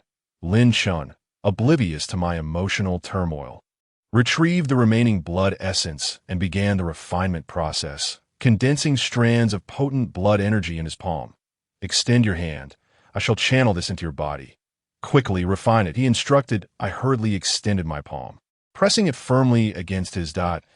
In the next moment, the violent blood energy surged into my body, overwhelming my spirit power's ability to contain it, forcing me to employ the ancient devouring technique for refinement. The uncontainable blood energy once again shredded my garments, exposing my smooth, enticing figure. "Sect leader, my face feels as if it is about to boil," I stammered, my speech faltering. Lin Chen, equally at a loss for words, wondered why I had not taken proper precautions after the last incident. However, he resolved to stabilize my mindset, urging me to focus solely on refining the blood energy, reminding himself that he had seen me in such a state before and could handle it again. Yet as he spoke, he realized that his words were perhaps ill-timed, for I had lowered my head, unable to meet his gaze. Not only my cheeks, but even my delicate collarbone was flushed with a rosy hue. "This is troublesome," Lin Chen thought, shaking his head slightly, but not dwelling on it. Thus, after half an hour, the remaining blood essence of the wild beast was finally refined. Lin Chen hastily left behind an additional garment for me before departing. However, upon examining the white robe in my hands, I recalled the sect leader's earlier words. For reasons unknown, I couldn't help but chuckle, finding the robe to be the most exquisite garment in the world. In the heavenly domain, within a certain sect's palace, a powerful woman clad in luxurious attire sat gracefully upon a pristine white mat. Suddenly, her body froze, and her tightly shut eyes flew open, revealing an expression of incredulity and horror. A terrifying aura erupted from her being, nearly distorting the surrounding space, causing the entire sect leader's palace to tremble as if on the verge of collapse. How is this possible? My previous perception was not a mere illusion. That wretched Lu Zhu-yin is still alive. This was no mere figment. The familiar aura emanated from the distant east. As she murmured, her gaze turned increasingly frigid, glinting with murderous intent. Days swiftly passed, and within the Tianling sect, Lin Chen remained entrenched in rigorous training within the cultivation chamber. His strength had successfully ascended from the initial stage of the soul servant realm to the initial stage of the soul wandering realm. While Lu Zhuyin had reached her peak during the later stage of the soul wandering realm, Lin Chen felt confident that he could decisively overpower her at her zenith. This was a testament to his unwavering self-assurance in his own strength. Ding! The sect rejoiced at the sect leader's breakthrough, deciding to present a grand gift for the occasion. "You have received a high-tier imperial artifact, the Supreme Spirit Treasure Pagoda. You have obtained the Star Plucking Hand. You have acquired the Great Annihilation Star Crushing Fist. You have gained the Necromancer Sword Technique. You have obtained the Primordial Sword Intent. You have received the Subtle Touch," upon witnessing the rewards bestowed by the system. Lin Chen revealed a faint smile. Feeling an immense sense of satisfaction, he ascended to the main peak of the sect, waving his sleeve. Suddenly, a kaleidoscope of colorful light appeared in the sky above the Tianling sect, imbued with profound and mysterious energies, swirling and flowing as if a treasure were about to emerge. The elders within the sect, Lu Zhuyin, the servant disciples Yi Ling, Xiao Lingxi, and Shuel Linger, seemed to sense something. all gazing towards the heavens of the Tianling sect. Before their eyes, a towering treasure pagoda, soaring over 10,000 zhang, descended from the sky, establishing itself within the Tianling sect. This pagoda was the Supreme Spirit Treasure Pagoda, radiating with golden light and exuding dazzling, resplendent hues, akin to a celestial treasure. It was a supreme artifact capable of suppressing fortunes, awakening even the hidden fortune golden dragon within the Tianling sect. From afar, the golden dragon's eyes glowed with a fervent intensity, sensing the infinite benefits this artifact would confer upon it. After a moment's contemplation, the colossal golden dragon suddenly manifested, its tail flicking as it transformed into a streak of golden light that surged into the Supreme Spirit Treasure Pagoda. Chapter 22. Frantic Ascension. The golden light emanating from the Supreme Spirit Treasure Pagoda intensified, becoming even more blinding and vibrant, releasing a richer aura. From a distance, one could behold a vividly animated fortune golden dragon materializing outside the pagoda. In that instant, the two entities fused completely, ensuring that the fortunes of the Tianling sect would flourish and prosper in the future. Subsequently, the Supreme Spirit Treasure Pagoda, along with the golden dragon, gradually faded from view, completely concealing itself within the Tianling sect, silently suppressing the sect's fortunes. Standing on different side peaks, Xiao Lingxi and the other servant disciples wore expressions of astonishment. Heavens! What was that just now? A fortune golden dragon of at least several thousand zhang, and a Supreme Spirit Treasure Pagoda descending from the sky. Clearly extraordinary artifacts. Truly, the sect master possesses such terrifying treasures. They murmured in unison. On the array peak, Lu Juin, clad in a flowing red gown, gazed at the sky above the Tianling sect.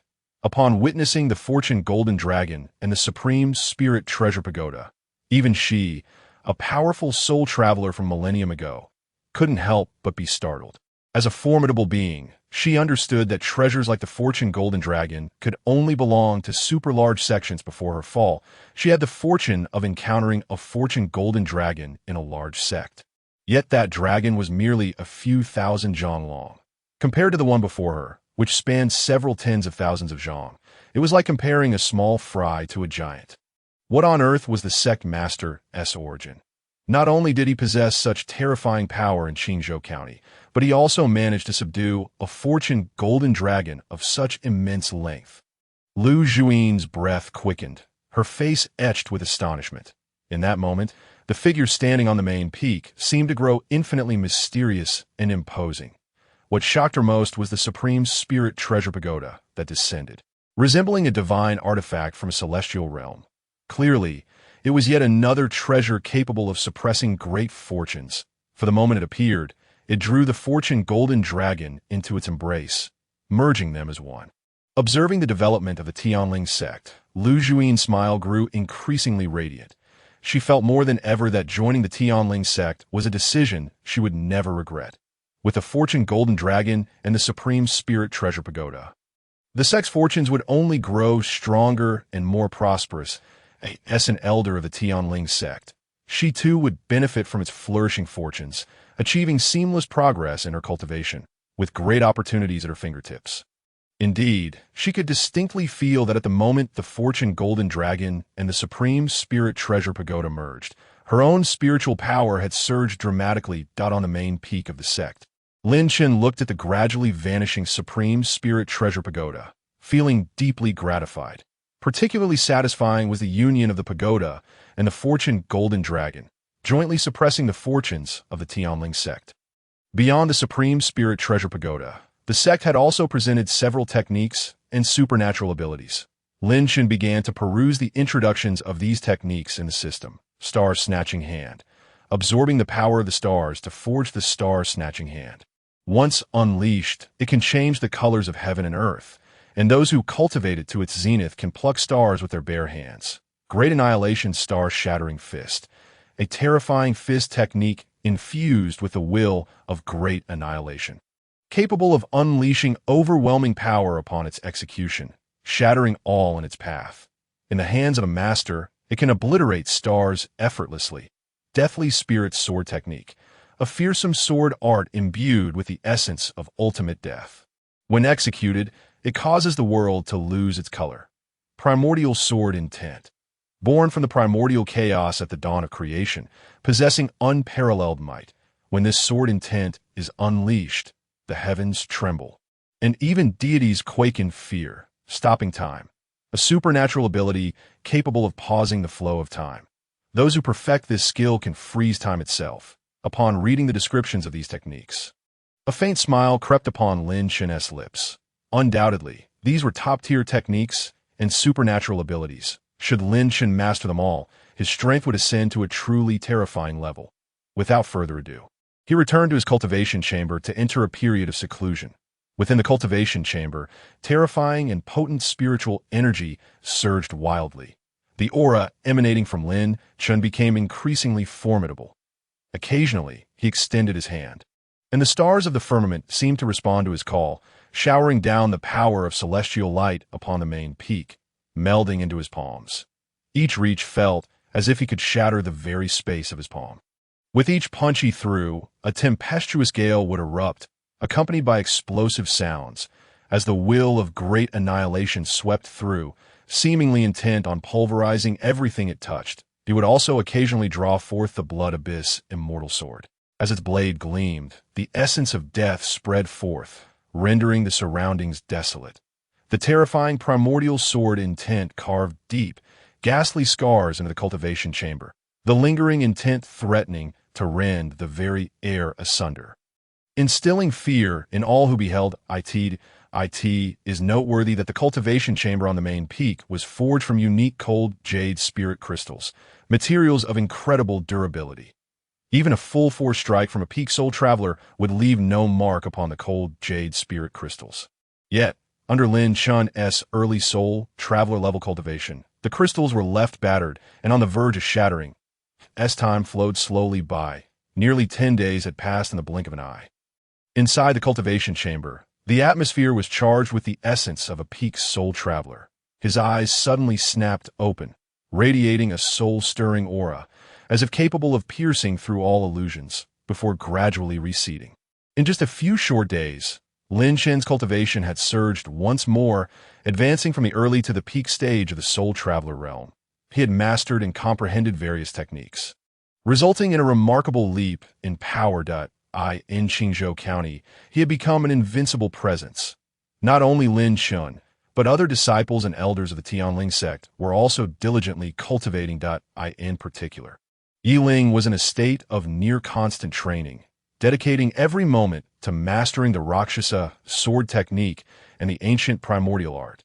During this period, the technique pavilion noted the intense dedication of the sect's disciples and felt immensely gratified, prompting it to begin an automatic evolution. Regardless of the source of the techniques and supernatural abilities, they began to self-evolve to their utmost potential. This meant that now, any technique or martial art casually presented from the technique pavilion would undoubtedly incite a storm of bloodshed among rival factions. Lin Chen, immersed in the examination of the sect's transformations within the system, found his gaze fixated on his sect master template, where a primordial trait had appeared, causing his expression to freeze momentarily. Chapter 23. The heroine of Leaf City the sect had observed that disciple Shuel Linger had developed feelings for the sect master, feeling greatly pleased and celebrating the charm of the host. They hoped that the sect master would soon find a suitable companion, awakening to present a primordial trait, transcendent talent, complete mastery of all techniques and supernatural abilities currently held by the disciples of the sect. Lin Chen's expression turned somewhat dazed, his gaze gradually taking on a peculiar quality and a wonder. Upon exiting his seclusion, he felt as though something had been added to his mind. Could it be that these were the techniques and supernatural abilities already mastered by the sect's disciples? Yet, to Lin Chen's astonishment, the young girl, Shuel Linger, harbored feelings of affection for him, but he shook his head, dismissing the thought that a notion of experimentation began to take shape in his mind. Subsequently, his hands began to shift and coalesce into an incredibly mysterious and obscure hand seal. An ancient and terrifying aura erupted from within him, akin to a savage beast awakening from primordial times. This was the ancient primordial technique of Yiling, which he had indeed mastered, reaching its pinnacle and perfected stage. For a moment, Lin Chen was taken aback, only to burst into hearty laughter. With this newfound power, who could possibly stand against him in this world? Not to mention his unparalleled talents, comprehension, and bloodline, which rivaled that of deities. He was now capable of mastering the techniques and divine abilities that disciples of sects had already acquired. Perhaps the dream of becoming the foremost disciple in the world and establishing the greatest sect was not merely a fantasy. A faint smile graced Lin Chen's lips, but he then summoned the system panel and lightly tapped on the auspicious disciple template, preparing to invite another fortunate disciple to join the Tianling sect. With Yiling, Xuelinger, Shaolingsi, and this new addition, the Tianling sect would boast 4 disciples of auspicious templates, poised for cultivation and promotion to outer or even inner disciples. The number of disciples in the Tianling sect was undeniably sparse. Once another auspicious disciple was recruited, Lin Chen resolved to venture out personally to gather a group of disciples. Only with an increased number of disciples could the Tianling sect flourish, thereby enhancing his own strength as well. Contemplating this, Lin Chen tapped on the auspicious disciple template, causing ripples to emanate as the image materialized. The distant north of the Tianling sect lay Yi City. Within Yi City, prosperity masked a grim reality. The populace suffered, prices soared, and those at the bottom endured unbearable hardships, while only the pinnacle of power could thrive comfortably at this moment. In a lavishly adorned mansion, opulence abounded in the grand hall. A round redwood table was laden with sumptuous dishes of chicken, duck, fish, and meat, where 2 portly young rakes clinked their cups and feasted, their faces flushed as they exchanged lewd banter. Brother Yan, I must say, the experience with that Yan Hong from Qingfang Pavilion yesterday was simply exquisite. Her alluring figure nearly ensnared my very soul. Oh, Brother Ting, you are mistaken. The real gem is that Qingyue girl.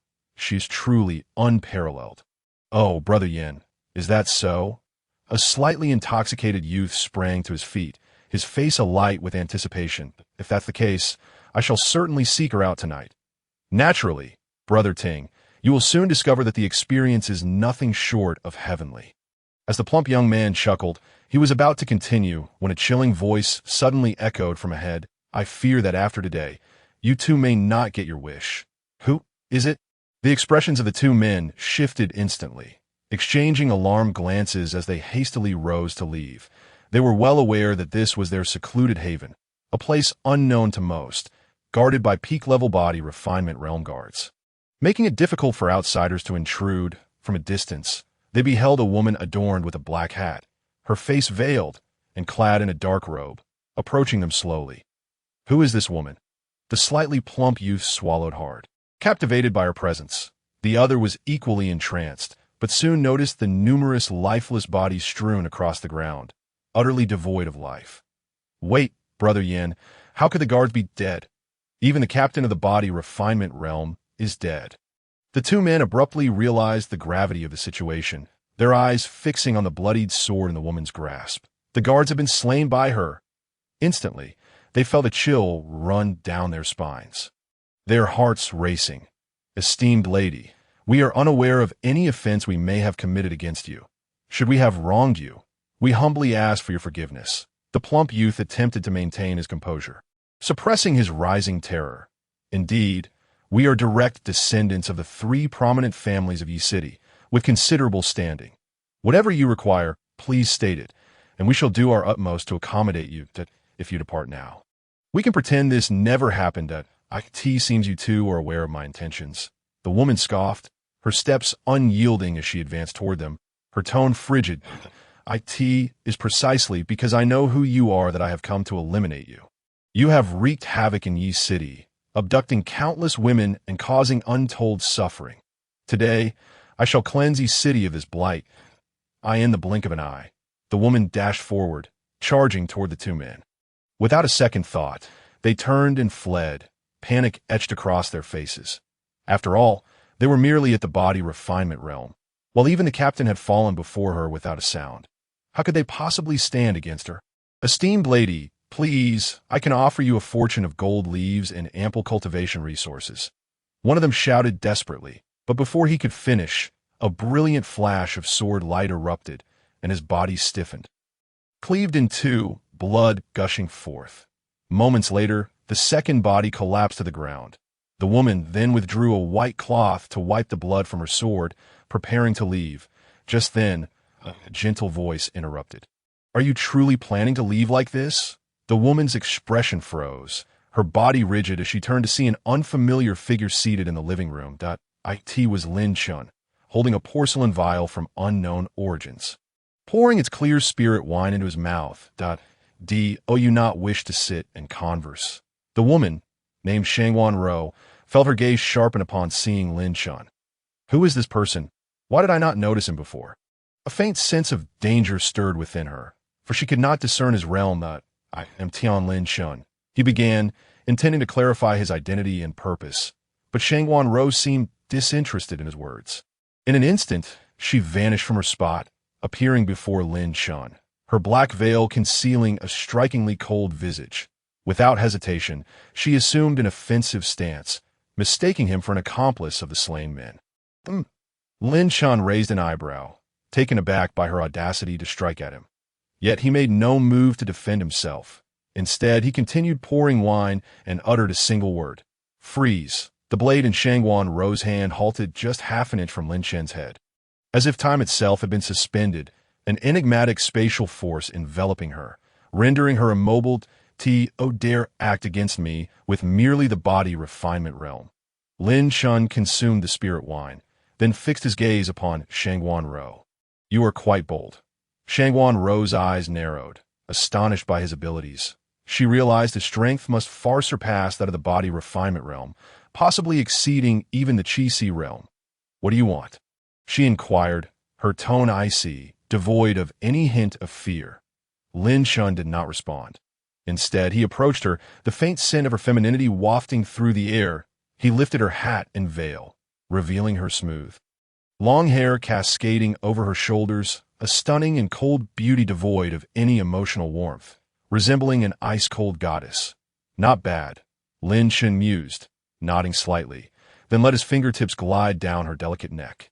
Inching toward her collar, Shangwan Ro's breath quickened, a flicker of anger and despair crossing her features as she spat. You scoundrel, may you meet an untimely end. Lin Chen remained silent, his fingers halting at her collarbone, emanating a soft glow as he closed his eyes, seemingly attuned to something within.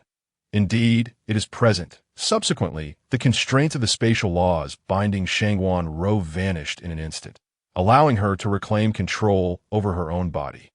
Do not entertain thoughts of fleeing. You should be quite aware of the disparity in strength that exists between us. Lin Chen flicked his sleeve, and the round mahogany table in the hall transformed, now adorned with a solitary porcelain vase and 2 wine cups. The vase contained a crystal-clear spirit wine, which Lin Chen poured into both cups before gesturing to the wooden stool beside him. Why do you hesitate? Come, take a seat. Shangwan Ro's gaze bore a peculiar expression. She first glanced at Lin Chen, then at the stool beside him.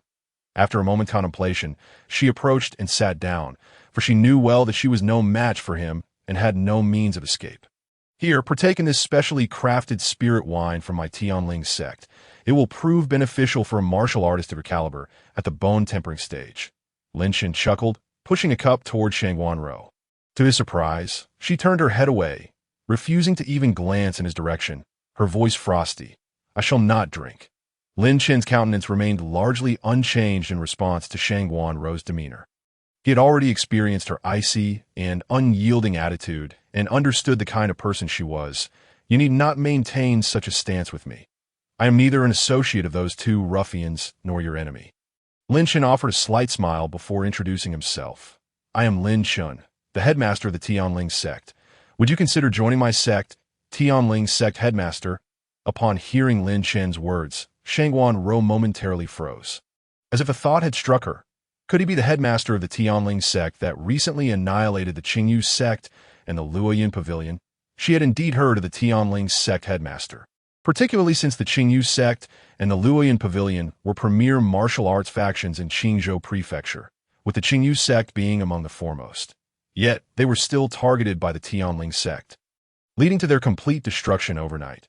The news of the Qingyu sect's demise spread throughout Qingzhou Prefecture in no time. Yi City, being one of the cities in Qingzhou, naturally received word of it.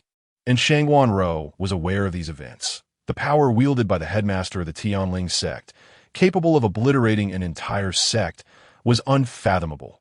Nearly everyone recognized his strength. Even Shangguan Rou held this belief. However, at this moment, the headmaster stood before her, inviting her to join the Tianling sect. What could this mean? Did she possess some unique trait that piqued his interest? Old demon, why would the headmaster of the Tianling sect wish for me to join his sect? Contemplating this, Shangguan Rou decided to consult the soul residing within her consciousness. This soul was a remnant spirit, origin unknown, but she understood that unless necessary, it was best not to engage with it. This remnant spirit was perilous and cunning, almost inhuman. Although her life had been transformed through this spirit, it had also nearly led to her demise. That scene was one she would never forget. Strangely, the usually loquacious spirit offered no response this time. Regardless of how Shangguan Rou probed, her inquiries seemed to vanish into silence, the depths of her consciousness remaining utterly still. What is happening? Why does this spirit not respond? Shangguan Rou's heart filled with confusion, while Lin Chen inquired again, "What? Have you not yet made your decision?" "Thank you for your recognition, esteemed senior, but I have no intention of joining the Tianling sect. I kindly request to leave." After a brief contemplation, Shangguan Rou provided her answer. The headmaster of the Tianling sect was a stranger to her, and his unexpected approach to invite her into his sect suggested there must be special reasons behind it. For the sake of her safety, she resolved not to entangle herself in the conflicts of such formidable forces. Chapter 25. The demon clan Yasha at present, she was but a solitary figure, and any misstep could lead to her downfall. After expressing her intent to leave, she clasped her hands in farewell. Upon noticing that Lin Chen made no move to stop her, she exhaled in relief. Following the earlier encounter, she was acutely aware that she was no match for him, even uncertain of his true realm of power. Are you truly going to depart, unafraid that the remnant spirit within your consciousness may conspire against you? Lin Chen, unhurried, poured himself a drink and suddenly spoke. Shangguan Rou's steps faltered, and she turned stiffly, questioning, "What do you mean, esteemed senior?" "I do not quite understand." Her expression remained calm, but her heart was tumultuous. How could this man perceive the remnant spirit within her consciousness? "What? Have I not made myself clear? Come forth at once." Lin Chen did not respond to Shangguan Rou's question. Instead, his eyes shimmered with a sinister crimson light, an ancient and terrifying aura enveloping her. Particularly, her consciousness trembled violently, as if it had been completely scrutinized. The ancient blood slaughter I had finally activated. In the next moment, a wisp of black mist drifted from Shangguan Rou's mind, manifesting as a faint shadow. The shadow, though humanoid in shape, bore two sharp horns atop its head, its visage grotesque, with a pair of black wings unfurling from its back. Indeed, as Shangguan Rou suspected, the remnant spirit concealed within her consciousness was far from human. The headmaster of the Tianling sect could force it out. He was no ordinary individual. Not only was the entirety of Qingzhou Prefecture oblivious to this remnant spirit, but few could even compel it from their consciousness. "I humbly greet you, esteemed senior." The shadow did not dare to act brazenly. Upon its emergence, it immediately bowed to Lin Chen, its legs trembling uncontrollably, its large eyes filled with terror. What level of power does this man possess? He discerned my existence with a mere glance, and that previous aura seemed to echo the divine powers of ancient deities. Could it be that he is a descendant of the gods? The remnant spirit grew increasingly fearful, unwilling to meet Lin Chen's gaze, lest it provoke his ire. The Black Demon Clan, known as Yasha, hold a position of neither high nor low standing among the demon races. Typically dwelling in the dark recesses of demon caves, the Demon Clan had not appeared within human territory for quite some time. After all, to do so was tantamount to a death sentence. "Why have you manifested here? Do you not realize that should I so desire, extinguishing your life would be as effortless as crushing an ant?" Lin Chen's voice was frigid, seeing Lin Chen unreservedly declare his identity. The Yasha's heart quaked, and it hastily prostrated in supplication. "I beseech you, Great One, spare my life. I inadvertently trespassed into a forbidden area, leading to my physical form's destruction. Now only this remnant spirit remains. I happened upon this girl, and thus entered her consciousness to seek refuge, with no intention of harming any humans." Witnessing the Yasha's panicked demeanor in the face of Lin Chen, Shangguan Ro felt a wave of astonishment. Was this truly the same Yasha she had previously known? The one who had been arrogant, domineering, treacherous, and deceitful, showing no regard for anyone, and had even nearly brought about her demise on several occasions? Yet now, its attitude toward the headmaster of the Tianling sect was one of abject submission. It dared not even draw a breath. "Dodo, you claim to harbor no ill intentions toward other humans? Then what does that mean for this young lady?" Lin Chen's expression darkened abruptly, cracks spreading across the round mahogany table before him. Reducing it to dust, a wave of terrifying pressure enveloped the residence, instilling an inexplicable sense of dread. The Yasha's eyes darted, its heart trembling, yet its face feigned confusion. "Great One, I do not fully grasp your meaning. Are you still attempting to argue with me?" Lin Chen's cold laughter echoed, a mocking glint flashing in his eyes, before he turned to Shangguan Ro. "The cultivation techniques and powers you practice, were they imparted to you by this demon clan?" The Yasha's gaze sharpened, a wave of profound astonishment washing over it. How did he know? Shangguan Ro, too, was momentarily taken aback, rendered speechless. "Furthermore, you possess a physique that hinders your cultivation speed. Indeed, one might say you have a most abysmal comprehension and bone structure among martial artists. Even with top-tier techniques, it would take you 5 or 6 years to advance a single realm."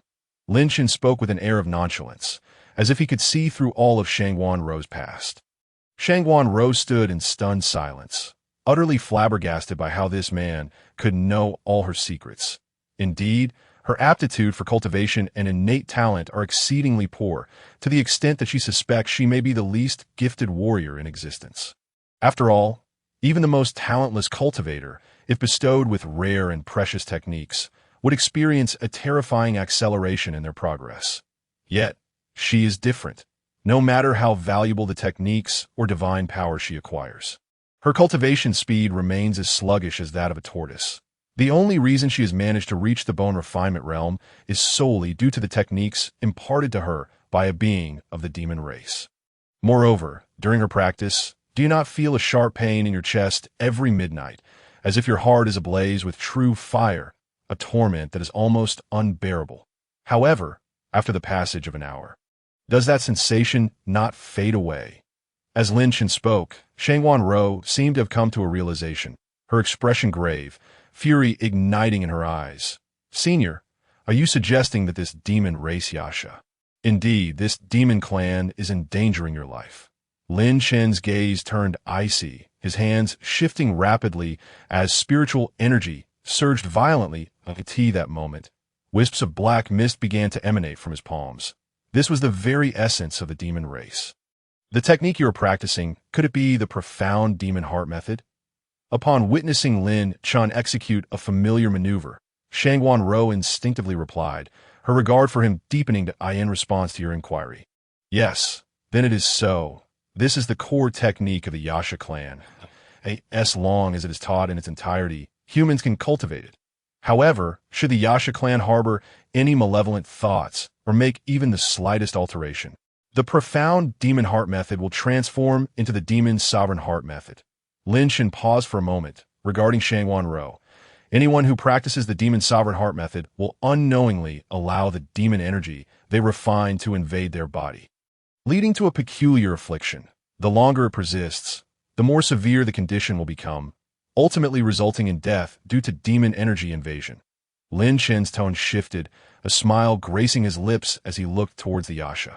"Moreover, the Yasha clan possesses a unique soul technique, allowing them to seize the consciousness of the deceased and take over their bodies." Chapter 26. Teasing, I have said quite enough. I trust one am not mistaken. At that moment, Lin Chen's smiling expression appeared devilish to the Yasha, instilling a sense of dread. It dared not meet his gaze. Furthermore, this was a closely guarded secret of the Yasha clan. Even within the entire demon race, Only the Yasha's kin were privy to it, and they vowed never to divulge it. This was the very foundation of their existence. How could this person possibly know? The Yasha, of course, was unaware that Lin Chen had learned this demon technique through automatic deduction from the library of cultivation techniques. It had not crossed his mind that it would prove useful here. Overwhelmed with thoughts, the Yasha instinctively regarded Lin Chen as a reincarnated powerhouse from ancient times, hastily kneeling to plead for mercy. I implore you, Great One, grant me a path to survival that I swear I shall never again commit such foolish acts. And I promise to leave human territory immediately, never to return. Since you are so eager to depart, allow me to assist you on your way. Lin Chen's countenance remained calm as he flicked his fingertip, sending forth a streak of radiant energy that struck the Yasha. In an instant, it transformed into a cloud of black mist, vanishing into nothingness. Its scream cut short before it could escape. Such a trifling demon race dares to act recklessly before my people. Truly, they know not the meaning of life and death. Lin Chen slowly withdrew his gaze, only to notice Shangguan Rou was staring intently at him. Seemingly struck by a playful thought, he jested, "Ah, is that not Miss Shangguan Rou? I observed your swordplay earlier. It was quite impressive. Why have you ceased?" Shangguan Rou's face flushed with rare embarrassment. Lin Chen's words ignited feelings of both shame and anger within her. Yet, given the current circumstances, she dared not act out, merely clasping her hands and stating, "Senior, I was at fault previously. I shall apologize to you now that I hope you will not hold it against me." Observing Lin Chen pour himself a drink from a flask he had procured from somewhere, she hesitated before stammering, "Might there be a way for you to resolve the issue of the demon sovereign heart method?" Lin Chen paused his actions and turned his gaze toward Shangguan Rou. "Certainly, there is a way to me. This is merely a trivial tactic of the demon Yasha. Solving it would be exceedingly simple. Might you assist me in addressing this matter? If you are willing to help, I shall be eternally grateful." Shangguan Rou's eyes sparkled with hope as she gazed at Lin Chen. "Furthermore, your earlier suggestion about me joining the Tianling sect is also agreeable. Resolving the issue of demon energy invasion? That may prove somewhat challenging." Lin Chen shook his head with a sigh. "Your earlier assault with the sword startled me. Even now, I have yet to fully recover." As he spoke, Lin Chen cast a sidelong glance at Shangguan Rou, thinking to himself that he had intended to recruit her into his Tianling sect, yet she dared to attack him with a sword. This was unprecedented. He felt it necessary to teach her a lesson. "By the way, my shoulder feels inexplicably weary. Perhaps it is a result of the earlier fright." Lin Chen rubbed his shoulder, displaying a fatigued expression. Meanwhile, Shangguan Rou, who had remained silent, seemed to understand. After a moment's hesitation, she bit her lip and offered, "Senior, I possess some knowledge of massage techniques. I could help you relax." She approached Lin Chen, extending her delicate, tender hand to begin massaging his shoulders. Lin Chen's expression softened slightly, feeling a sense of enjoyment. He had not anticipated that this girl had such skills, and why thighs feel tired as well. How I wish someone could assist with that. Lin Chen thought wistfully. Shangguan Rou, lowering her head in silence, quietly moved to kneel beside him and gently began to massage his thighs. "This girl possesses quite a pleasing disposition," Lin Chen mused, allowing her to continue for a while before finally speaking. "Miss Shangguan, Senior, I am here." Shangguan Rou perked up immediately, turning her gaze toward Lin Chen, a smile gracing her features. "It seems that you are indeed a good person and are finally willing to help me resolve the issue of demon energy invasion. Please come a bit closer. I have something to discuss with you." Lin Chen beckoned her nearer. As Shangguan Rou stepped closer, Lin Chen caught a whiff of her faint floral scent, but he paid it no mind, leaning in to whisper a few words in her ear. Shangguan Rou's expression shifted from surprise to a swift flush creeping up her neck, a mix of embarrassment and anger washing over her as she thought, "How could this person be so infuriating? You shamelessly speak such lewd words." Lin Chen remained unperturbed, casting a sidelong glance at her doe. "Is that so? Then what do you intend to say? You scoundrel, even if I were to die, I would never marry you." Shangguan Rou spat defiantly, turning on her heel and hastily departing, her eyes glistening with unshed tears. Throughout her life, she had endured countless trials, relying solely on her unwavering will to persevere. Even when nearly slain by the demon spirits within her consciousness, she had never shed a tear. Yet now, this scoundrel had the audacity to use her life as leverage to coerce her into marriage, treating her as if she were some common wench. The shame of being reduced to such a fate was unbearable. Regardless, this was an impossibility.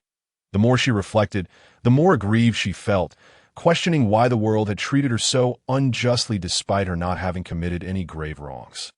Faint sobs escaped her lips, her smooth shoulders trembling. Lin Chen could not bear to see a woman cry.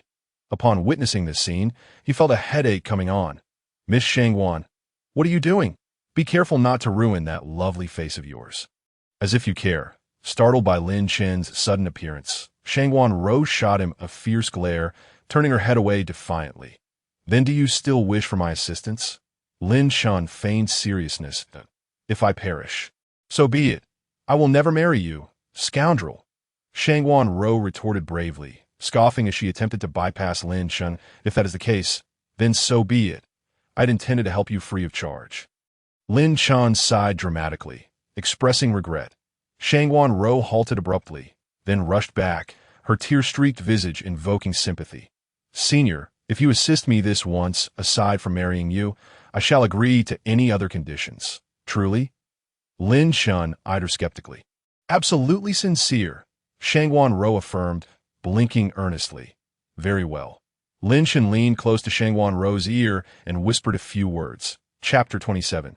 The New Disciple. Shangwan Rou's ears quickly flushed crimson, her entire face almost resembling a ripe fruit. I knew that your flirtatious words were utterly untrustworthy, merely trivial and shameless banter." Shangwan Rou's expression turned icy, and she had completely lost the desire to continue the conversation with Lin Chen. With a parting remark, she attempted to leave. However, Lin Chen suddenly grasped her small hand. "Little girl, do you truly wish to throw away your life?" Shangwan Rou shot him a glance, prompting Lin Chen to continue. "If you wish to live, why not hasten to join the Tianling sect? Within a year, the demonic energy will completely invade your body, and at that point, no one will be able to save you." "Is that it? No other conditions?" Seeing that Lin Chen had not elaborated further, a flicker of delight sparked within Shangwan Rou, and hope blossomed in her heart. "What? Do you really believe that I have taken a liking to you?" Lin Chen said, exasperated, as he playfully tapped her on the head. "Had you not opposed me from the outset and attacked me with your sword upon our first meeting, would I have shown you any disdain? I must teach you a lesson, so you understand my authority." Little girl, Shangwan Rou, pays her respects to the esteemed sect master. Lin Chen's words caused Shangwan Rou's face to flush slightly, feeling a tinge of embarrassment. "I had not anticipated that the sect master was aware of my circumstances. I humbly ask for your understanding in the future." Lin Chen, finding Shangwan Rou's wild nature quite endearing, chose not to pursue the matter any further. At that moment, a voice from the system suddenly echoed. "Ding! The sect is thrilled to see another child of destiny joining the Tianling sect, and has decided to present a grand gift package for disciple cultivation. You have acquired the ancient demon god body disciple template. You have obtained the ancient demon necromancy canon. You have received the ancient demon blood sword. Ditto." Lin Chen's eyes brightened at once. Initially, he intended to resolve Shangwan Rou's situation using the divine techniques he had acquired for the martial arts pavilion. But he did not expect the sect to timely present such a generous gift, perfectly addressing the issue at hand. With a smile, he turned to Shangwan Rou. "Did you know that among so many people, it is you whom the demonic race's Yiksha has chosen?" "This disciple is unaware. I respectfully request the sect master to clarify. Are you not aware that previously, no matter what techniques or divine abilities you practiced, your progress was akin to that of a tortoise? Yet after acquiring the techniques of the Yiksha clan, your cultivation speed has dramatically improved, setting you apart from ordinary individuals. Is it possible that it is due to my personal physique?" Shangwan Rou began to suspect. Lin Chen then smiled slightly. "You bear a unique physique known as the Night Demon Sacred Body, an exceedingly rare, ancient sacred body among the demonic race, truly remarkable. Thus, aside from the techniques and divine abilities of the demonic race, you are unable to cultivate any human techniques or abilities, and that Yiksha of the demonic race lurks within your consciousness. inciting you to cultivate the demon master mindset, awaiting the moment when the demonic energy fully invades your being to seize your body. Does that mean I can only cultivate the techniques of the demonic race from now on? Upon hearing this, Shangguan Rou's expression turned somewhat grim. That in this world, with its myriad of races, the animosity between humans and demons was particularly intense, with frequent conflicts and wars. The strife and grievances had persisted for over 1,000 years, easing only slightly in recent times. Nevertheless, treaties had been established between humans and demons, forbidding either party from encroaching upon the other's territory, with death as the penalty for transgression. Therefore, within human lands, the techniques of the demonic race were virtually non-existent. Even if they did appear, they would be eradicated by the top human factions, as their existence was absolutely intolerable, and no one dared to secretly hoard and cultivate them, unless they wished for their own demise. However, Lin Chen was different. He had no qualms about such considerations at Roar. Do not worry. Now that you have joined my Tianling sect as the sect master, I will certainly find a way to resolve this for you. With a wave of his sleeve, an invisible, mysterious formation enveloped the entire residence. Sect master, what is this? This residence is now shrouded by my concealment formation. No one from the outside can witness what transpires within. Saying this, Lin Chen flicked his fingers, and a radiant orb of light surged forth, directly merging into her heart of Roar. I now bestow upon you the ancient demon god body, a rare bloodline of an ancient demon god. Unparalleled in its wonders, the night demon sacred body pales in comparison. With this divine body, you will be able to cultivate any technique of the demonic race without limitation. A chilling sensation of pain gradually subsided, and Shangguan Rou underwent a transformation. Her innate qualities, including her roots and comprehension, reached a level of terrifying excellence. Thank you, esteemed sect master. Lin Chen nodded, then flicked his fingers again, sending 2 more orbs of light into Shangguan Rou's palms and forehead. These are the ancient demon necromancy cannon and the ancient demon blood sword, the core of your cultivation, to be sure to practice diligently. Suddenly, an obscure and profound technique appeared in Shangguan Rou's mind. It was the ancient demon necromancy cannon. After a brief glance, she could sense its terrifying power and extraordinary nature, far beyond that of ordinary techniques. Moreover, the ancient demon blood sword, a jet-black, blood-red long sword floated in her palm, emanating a faint black-red glow. A terrifying energy of demonic blood radiating outward, with runes flickering as if it could sever everything in the world. Such a sword was at least a magical artifact. The sect master was indeed extraordinary, casually bestowing such treasures and granting her a mysterious physique that directly altered her roots and comprehension. Such methods could only be described as divine, that I will not disappoint the sect master's expectations. Rest assured, Shangguan Rou said, bowing her hand towards Lin Chen. Lin Chen nodded slightly, and then said, Now I shall take you back to the Tianling sect. Do you have any unfinished business? A flicker of conflicted emotions flashed in Shangguan Rou's eyes before she shook her head. No. Lin Chen gazed deeply at Shangguan Rou, letting out a sigh inwardly. In the eyes of the ancient blood demon, the little girl's secrets were utterly transparent. Chapter 28. The Intent of the Sword. Very well. After I assist you in resolving your concerns, we shall return to the Tianling sect. With a flick of his sleeve, the two were enveloped, and the next moment, they appeared on a small mound to the east of Yi City. This small mound was desolate, with nothing but 2 tombstones inscribed with the words Wang Family Tomb. Sectmaster. Upon seeing these tombstones, Shangguan Rou's voice choked slightly, her eyes reddening. Do you not wish to pay your respect to your adoptive parents before departing? Lin Chen glanced at her, looking towards the direction of the Tianling sect, knowing that once they arrived there, it might be a long time before they returned. After a moment of silence, Shangguan Rou replied, Thank you, sect master. She approached the tombstones, first bowing her head in respect, then sitting beside them, seemingly engaging in a monologue. Witnessing this scene, Lin Chen couldn't help but sigh. This girl was indeed rather pitiable. Through the ancient blood demon's vision, Lin Chen was fully aware of Shangguan Rou's background. Abandoned in her youth, she was rescued and raised by the Wang couple, and until now, she did not even know who her biological parents were. After taking in Shangguan Rou, The Wang couple had no children of their own. Before reaching their 60s, they succumbed to a plague, while Shangguan Rou, fortunate enough to survive, became a homeless wanderer. She once considered joining a martial arts sect. But due to her unique physique, her progress in cultivating human techniques was excruciatingly slow, leading to her being deemed of the lowest aptitude, with even the most mediocre martial arts sect unwilling to accept her.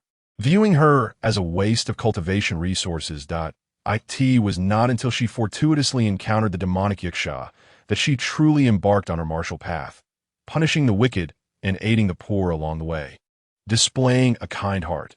However, this girl bore the sacred body of the demonic race from the very beginning, a terrifying identity that suggested a connection to the demonic realm.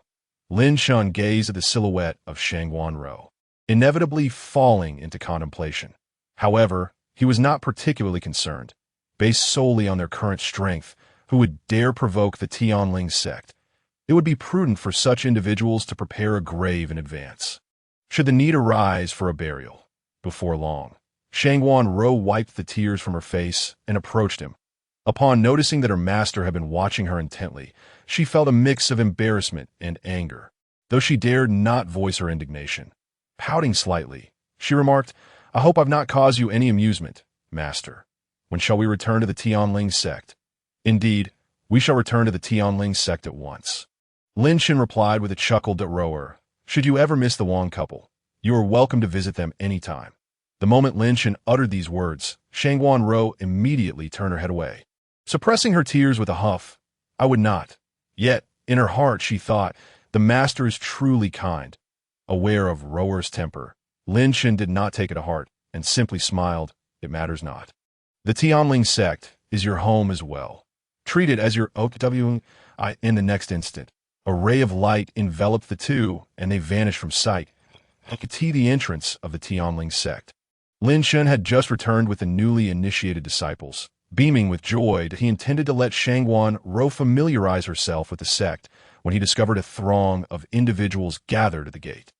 "Master, are these not members from other sects in Qingzhou Prefecture?" Shangguan Rou tightened her grip on Lin Chen's sleeve, her gaze tense. "Surely they aren't here to cause trouble?" "Fear not, with the master present." Lin Chen reassured her, patting her shoulder to instill confidence. However, upon turning his head, his expression darkened. Ordinarily, it was rare for multiple sects from Qingzhou Prefecture to congregate at another sect's gate. Such an occurrence typically signaled an alliance formed to annihilate another sect. Did the other martial sects of Qingzhou Prefecture truly remain oblivious to the downfall of the Qingyu sect and Luoyan Pavilion? Or did they simply regard themselves as superior? How audacious to dare gather and create a ruckus before the Tianling sect. They were indeed courting death. "Rower, wait here for me. The master must attend to some matters," Lin Chen declared before striding towards the crowd. Shangguan Rou hesitated momentarily before following. "Master, I shall accompany you. My dear brother. It has been quite some time. Do you know when your esteemed master will return?" One voice chimed in. "Indeed, rather than waiting idly, why not have your master sign this agreement on your behalf?" Another suggested. Chen's words bear merit. Once the Tianling sect signs this agreement, the collective strength of the sect alliance in Qingzhou Prefecture will undoubtedly bolster, paving the way for a more prosperous future. Surrounded by the leaders of various sects, the helpless Yi Ling found himself reiterating his previous statement. "I kindly ask all of you to wait for our master to return. I am merely a humble errand disciple and lack the authority to make such decisions," he said, bowing apologetically. "What is the meaning of this? A mere errand disciple from the Tianling sect dares to address us. Do they truly consider themselves formidable? Or do they believe that after annihilating the Qingyu sect, they can act with impunity?" A scoffing voice emerged from the crowd, followed by a palm-sized sword whistling through the air, slicing towards Yi Ling with deadly intent. Yi Ling, however, maintained an air of indifference, yawning as if he were entirely oblivious to the impending attack. The onlookers felt a surge of delight at the prospect of witnessing his humiliation. Yet before the diminutive sword could strike Yi Ling, it inexplicably halted mid-air, as if hindered by an unseen force. What just happened? Why has it stopped? Wait, this aura. It is sword intent. A fierce, sharp energy emanated from Yiling, enveloping him in a shroud of blade-like intensity.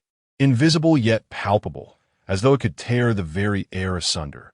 This was indeed sword intent, that it was this very essence that held the small sword at bay, preventing it from advancing an inch further.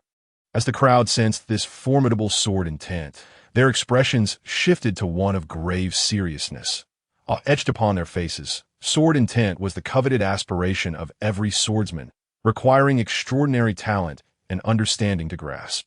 It was known among the populace that no more than 3 individuals in the entirety of Qingzhou Prefecture had comprehended sword intent, and now, a mere errand disciple from the Tianling sect had achieved such a feat. Surely this could not be true. Chapter 29. The provocation of the Fire Cloud sect daring to wreak havoc at the gate of the Tianling sect. Did they truly believe the Tianling sect was an easy target? Yiling was no longer the same person he once was. He could not be trifled with. His strength had reached the pinnacle of Qingzhou Prefecture's martial prowess, fortified by the backing of his master, rendering him unafraid of these interlopers. With a cold snort and a frigid demeanor, he thrust his palm forward, unleashing a torrent of terrifying sword intent that surged forth like a tidal wave. The suspended sword quivered violently, then transformed into a streak of light, slicing through the air with a piercing sound. The small sword plunged into the crowd, and with a resounding clang of metal against metal, a figure was sent reeling backward, carving deep furrows into the ground with his feet. That it was Wang Yi. Isn't Wang Yi a core disciple of the Fire Cloud sect? How could he, possessing such formidable sword skills, be repelled by a mere errand disciple of the Tianling sect? The astonished onlookers murmured. With just a single retaliatory blow, it was evident that the disciples of the Tianling sect were not to be underestimated. Is this the extent of the Tianling sect's disciples? Wang Yi sneered, brandishing his sword. Though his face bore a calm facade, an undercurrent of panic surged within him, causing his hand to tremble, blood seeping from his wrist as bone spurs protruded from his skin. Damn it, what is happening with the Tianling sect? How can a mere errand disciple possess such terrifying strength?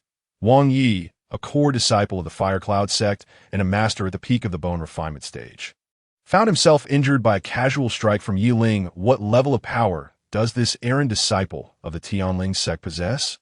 Oh, Yiling raised an eyebrow, addressing Wang Yi as the host of the Tianling sect. I had intended to treat you as guests. Yet, I did not anticipate your unrefined words and despicable actions, seeking to humiliate the Tianling sect at its own gate. I merely exerted less than 30% of my strength to teach you a lesson, to make you aware that there are those beyond you and realms above yours.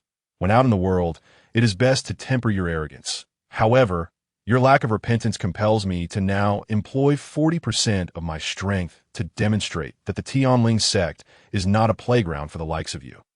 Yiling's expression turned icy as he extended a single finger, drawing forth a whirlwind of spiritual energy that surged and coalesced into a terrifying sword intent, threatening to fill the very space around him.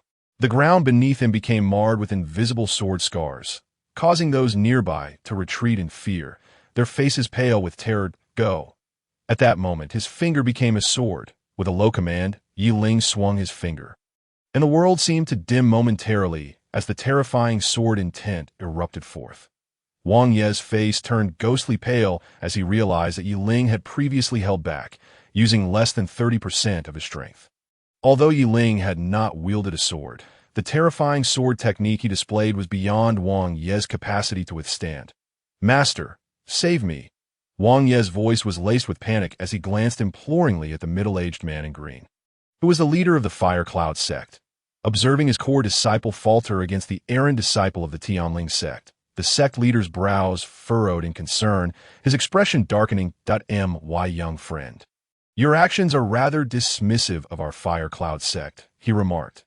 The middle-aged man in a green robe let out a cold snort, intending to intervene. However, he was taken aback as the sword intent controlled by Yiling erupted suddenly, shooting forth with astonishing speed and striking Wang Yi with great force. Wang Yi emitted a piercing scream, multiple gruesome sword marks appearing on his body, and he was sent flying like a broken sack, crashing heavily to the ground, unconscious. The expression on the green-robed man's face stiffened, turning exceptionally grim. He had not anticipated that a mere errand disciple of the Tianling sect would dare to challenge him, truly oblivious to the consequences. Furthermore, to injure a disciple of his own sect in front of so many witnesses was a blatant disregard for the Huaiyun sect. Boy, do not think that just because your Tianling sect destroyed the Qingyu sect, you are invincible in this world. The green-robed man cast a sinister glance at Yi Ling, snorted coldly, and approached him. Those around them shook their heads, sensing the impending misfortune for the Tianling sect. Indeed, while the strength of this errant disciple of the Tianling sect was formidable, even outmatching the core disciples of the Huaiyun sect, it was crucial to remember that the Huaiyun sect was not to be trifled with. To dare to harm a disciple of Huaiyun sect was to invite grave repercussions. Both the Huaiyun sect and the Qingyu sect ranked among the foremost martial arts sects in the Qingzhou prefecture. And today, the Tianling sect was unlikely to escape unscathed. The crowd buzzed with whispers. Yet Yi Ling's eyes betrayed no hint of fear. He had transformed significantly, as long as the sect master was present. No one would dare to lay a finger on the Tianling sect. He slowly turned around to face Lin Chen, who was approaching from a distance, and respectfully saluted, "Sect master." Lin Chen smiled faintly. Choosing not to elaborate, he then directed his gaze towards the green-robed man, inquiring, "Are you the sect master of the Huaiyun sect?" His tone was calm, yet it carried an undeniable air of authority. "And what of it?"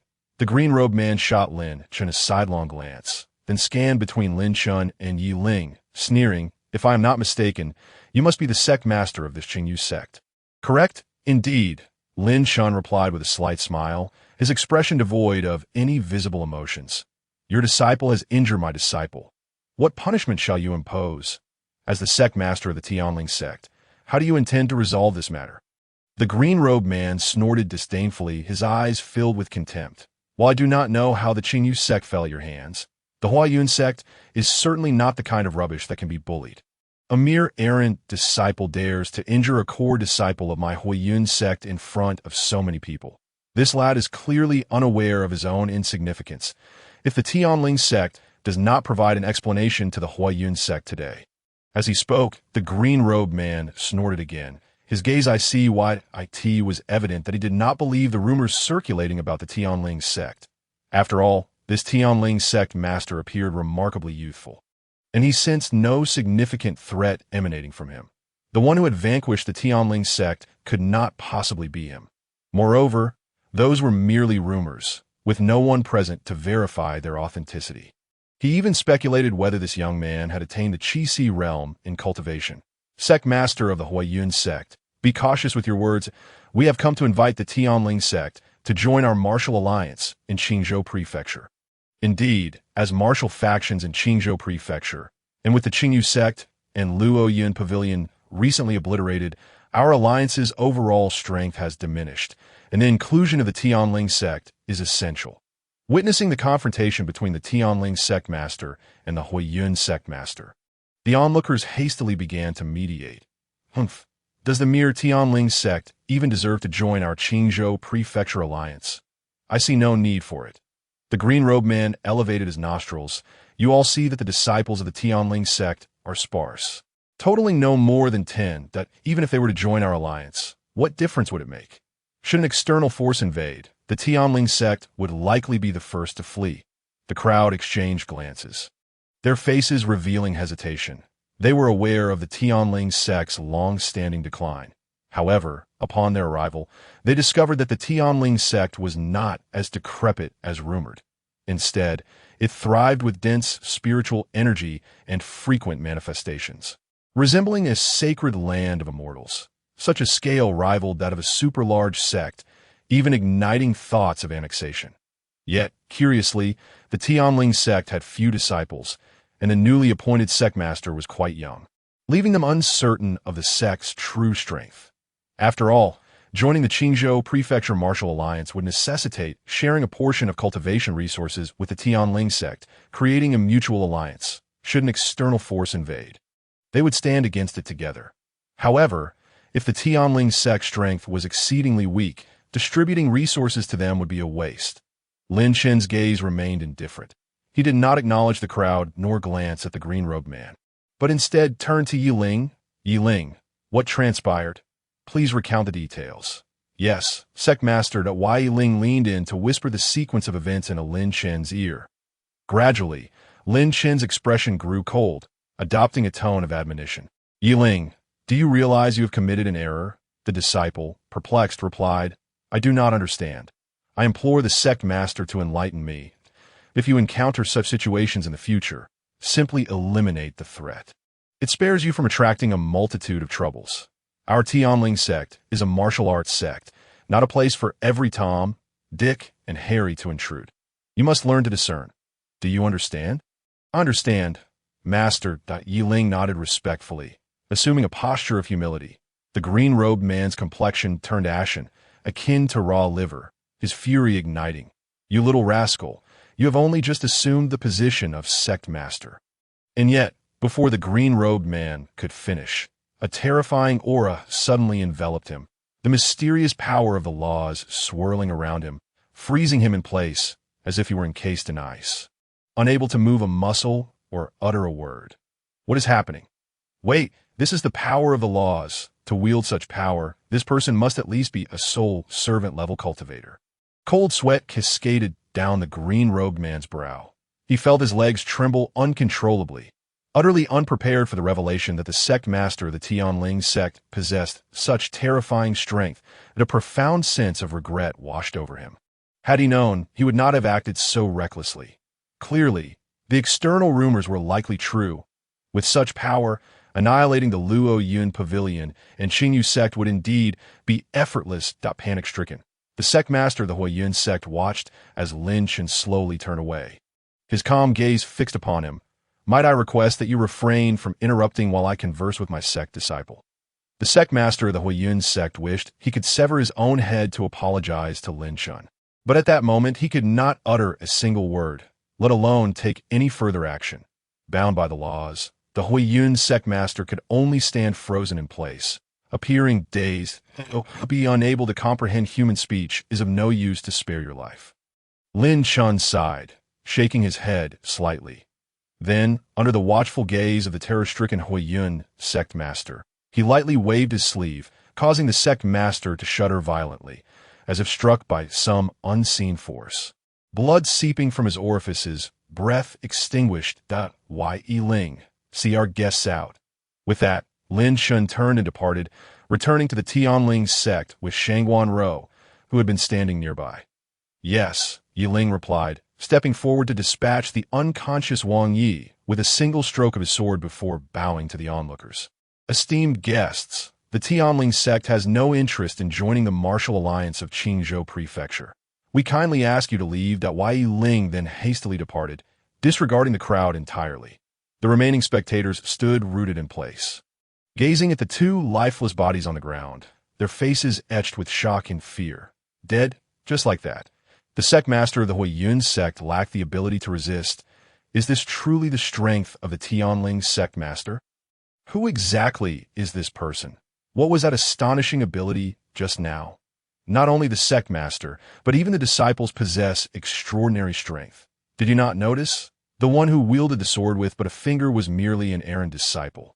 Yet he exhibited such terrifying prowess. The Tianling sect is far from as simple as it appears. The crowd was filled with astonishment and gratitude, relieved that they had not intervened earlier. Otherwise, the outcome could have been dire. They found themselves hesitating to imagine the consequences and even began to contemplate establishing new sect rules forbidding any provocation of the Tianling sect's disciples upon returning to their own sections. Then, shall we still extend our invitation to the martial alliance of Qingzhou Prefecture? Upon the utterance of these words, the crowd exchanged glances, each person regarding the others with a mix of curiosity and apprehension. The Tianling sect had transcended the status of an ordinary martial arts sect.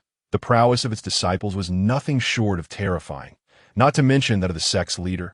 The recent spectacle had been witnessed by all present.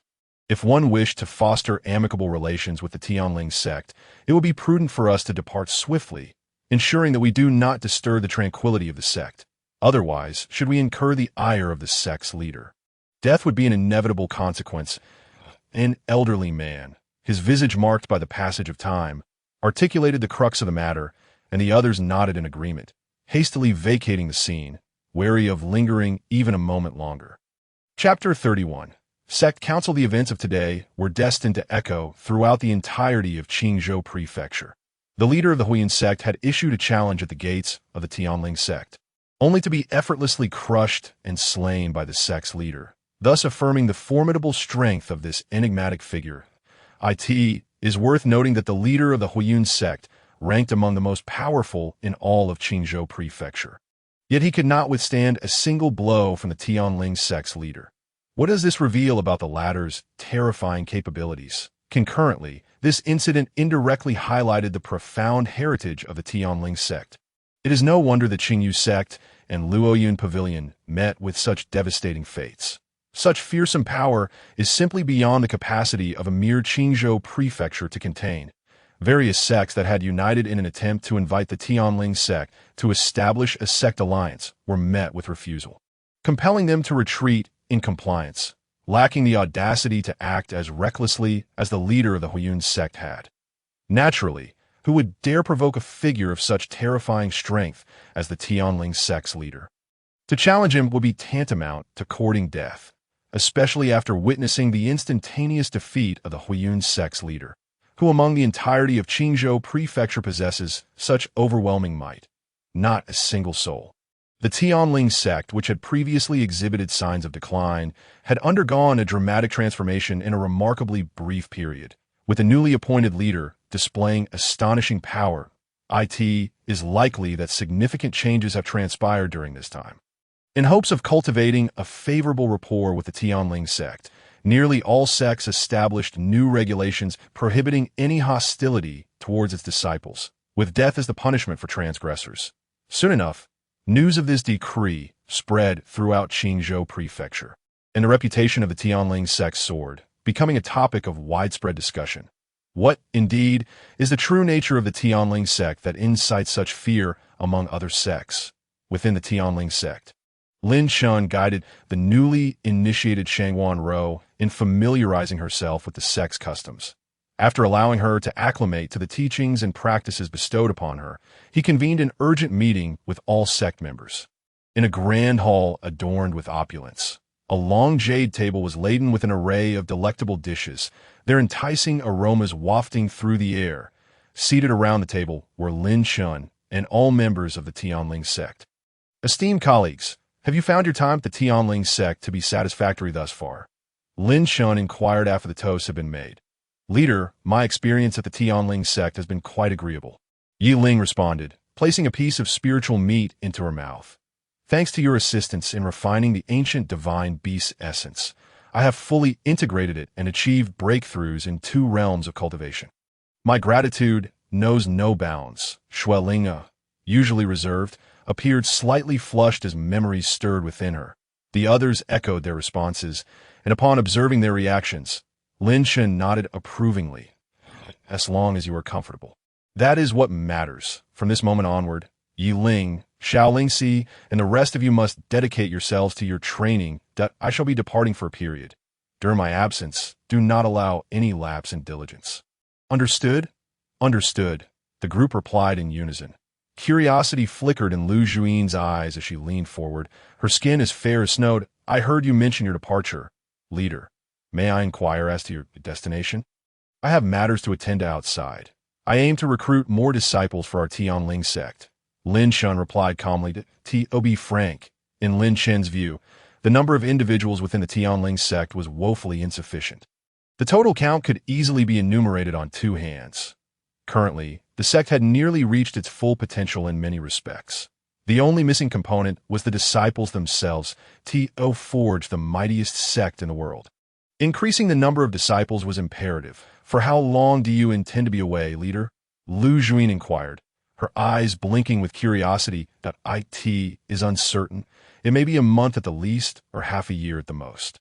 After all, establishing the strongest sect in existence necessitates a meticulous and thoughtful approach to the selection of disciples. Recruiting the world's talents to join the Tianling sect is no trivial undertaking. What is it? Do you have matters to discuss, Elder Lu? Lin Chen asked upon noticing a slight furrow in Lu Juin's brow. Leader, I do have a request. Lu Juin hesitated before speaking. Feel free to express your concerns. We are all members of the Tianling sect. If it lies within my capabilities, I shall endeavor to assist, Lin Chen replied nonchalantly, considering it a minor matter. Lu Juin smiled playfully, aware that although the leader appeared cold, he possessed a warm-hearted nature. She quickly rose and pulled Shuel Linger, who was seated beside Lin Chen, towards him. Leader, Linger's cultivation method is rather unique, requiring the consumption of substantial amounts of spiritual beast essence to enhance her prowess and break through her limits. However, the vicinity of the Tianling sect lacks suitable places for training, and spiritual beasts are nearly non-existent. Would it be possible for you to take Linger with you on your journey to gather some essence? Master, Linger blushed fiercely as Lu Juin pushed her closer to Lin Chen, casting a reproachful glance at her companion. She then turned to Lin Chen, shyly stating, Leader, the ancient devouring technique is indeed exceedingly unique. Neither elixirs nor spiritual energy contribute to its cultivation speed. Only the essence of spiritual beasts is vital for its advancement. Therefore, I wish to accompany you on your journey to gain experience and procure the essence. Listening to Shuel Linger and Lu Juin, Lin Chen fell into contemplation. After bringing Shuel Linger back, he had been preoccupied with recruiting other disciples, inadvertently neglecting her training in the ancient devouring technique. Indeed, given its peculiar nature, remaining within the sect for solitary cultivation would likely hinder her progress. Then you may accompany me. I shall ensure your safety, Lin Chen remarked. Thank you. Leader, a radiant smile blossomed on Shuel Linger's face, akin to the gentle warmth of spring. Seated beside Lin Chen, Shangguan Rou observed with a peculiar expression, pondering why Shuel Linger seemed so elated over a mere excursion with the leader soon. However, her thoughts turned inward, contemplating her own situation with trepidation. That my own cultivation method is the ancient demon necromancy, and as I possess the ancient demon body, I am unable to practice human techniques or refine spiritual energy. I can only assimilate demonic essence that in human territories. Only spiritual energy exists. If I remain here, I will be unable to cultivate. I must seek a place infused with demonic essence. Noticing Shangguan Rou's change in demeanor, Lu Juin instinctively inquired, Ruer, do you have something to share? Shangguan Rou bit her lip, then looked at Lin Chen. Leader, I too wish to accompany you on your journey. Chapter 32. A midnight encounter. Ruer wishes to join us. Lin Chen mused briefly that my primary purpose for this journey is to recruit more disciples for the Tianling sect and to take Linger for training. What is your reason for wishing to join us? Leader, my situation is somewhat similar to that of Sister Shui. Have you forgotten that my cultivation method is the ancient demon necromancy? Shangguan Rou quickly clarified upon seeing the confusion in Lin Chen's eyes. The ancient demon necromancy, Lin Chen finally realized, an esoteric technique of the ancient demon race. It could not be practiced in human territories and required a locale saturated with demonic essence. Even if she remained within the Tianling sect, Shangguan Rou's cultivation would yield no progress. Very well, then you may accompany me as well. Lin Chen nodded. The sect possesses protective formations and ancient stone sculptures, ensuring that under normal circumstances, no harm will befall it. Should any insurmountable dangers arise, you may activate this jade talisman to notify me, and I shall return to the Tianling sect post-haste. Lin Chen flicked his finger, sending a glowing orb into Lu Juin's hand. Understood. The following morning, Lin Chen departed with Shangguan Rou and Shuel Linger to avoid drawing attention. They donned ordinary attire, masquerading as a group of young gentlemen and ladies out for leisure. Leader, where are we headed? On a vast expanse of plain, 3 individuals, Lin Chen and his companions, rode swiftly upon their ethereal steeds, galloping towards the eastern horizon. Their destination was a quaint mountain village, known as Guoling Village, nestled near the ominous high mountain range, where Lin Chen intended to recruit disciples. With a calm demeanor, Lin Chen spoke as he activated the system panel. This time, he opted for the group disciple template, revealing that the location was indeed Guoling Village, a place likely to yield numerous gifted disciples. Guoling Village, Shuel Linger inquired, her brow furrowed in confusion, for she had never heard of such a place. Lin Chen lightly tapped his forehead and continued, "The high mountain range lies conveniently nearby. You shall undergo trials there, and upon collecting sufficient spirit beast essence, we will proceed to the training grounds of Rower before returning to Guiling village to recruit disciples." Glancing at the twilight sky, he tightened his grip on the horse's reins. "We must hasten to reach the high mountain range before nightfall." The trio accelerated, racing eastward towards the indistinct silhouette of the mountain range that loomed ahead. As dusk descended, they arrived at the outskirts of the high mountain range. "Let us set up camp here for the night, and we shall venture deeper into the mountains come morning," Lin Chen commanded. And Linger and her companion complied without hesitation, dismounting to pitch their tents and kindle a fire. As Su Guanyu delved into the depths of the surroundings, she soon returned with a roe deer, which she proceeded to skin and prepare over the fire. In no time, the roasting meat glistened enticingly, its savory aroma wafting through the air as the juices dripped onto the flames, producing a delightful sizzle. Su Guanyu retrieved various condiments, sprinkling them over the golden brown meat, intensifying the delectable fragrance. Handing a generous piece of the roasted meat to Lin Chen, her expression slightly anxious, she said, "Master, please try the roast that Rower has prepared." Lin Chen accepted it with a nod, taking a bite that revealed a tender, crispy texture, an explosion of rich meat flavor in his mouth. Truly delightful. "Your culinary skills are impressive, Rower, that I did not expect you to possess such talent in the kitchen." Hearing Lin Chen's praise, Su Guanyu beamed with joy, responding cheerfully, "I have wandered alone since childhood, managing my own sustenance, and thus my cooking skills have naturally improved." Reflecting on her past, Lin Chen felt a pang of sympathy, knowing her journey had been fraught with hardship since the passing of her adoptive parents, leaving her to roam the world alone. Linger, aware of some details regarding Su Guanyu's background, felt a surge of compassion for her plight. Having also spent her youth adrift, albeit with a mentor by her side, as Su Guanyu spoke, Ling couldn't help but feel a wave of empathy wash over her, her eyes glistening with unshed tears. "From now on, we shall be like family, Rower. The Tianling sect will be our home, and you shall no longer wander alone.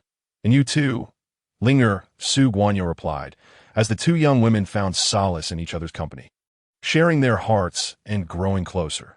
Meanwhile, Lin Chen found himself somewhat sidelined by their camaraderie. These two girls, he mused, shaking his head slightly. Although he was the leader of the Tianling sect, his nature was one of simplicity, indifferent to the formalities of rank. Rower, may I inquire if your physique has ever been seen by a man? Ling suddenly broached the subject, her gaze subtly glancing towards Lin Chen, who rested nearby.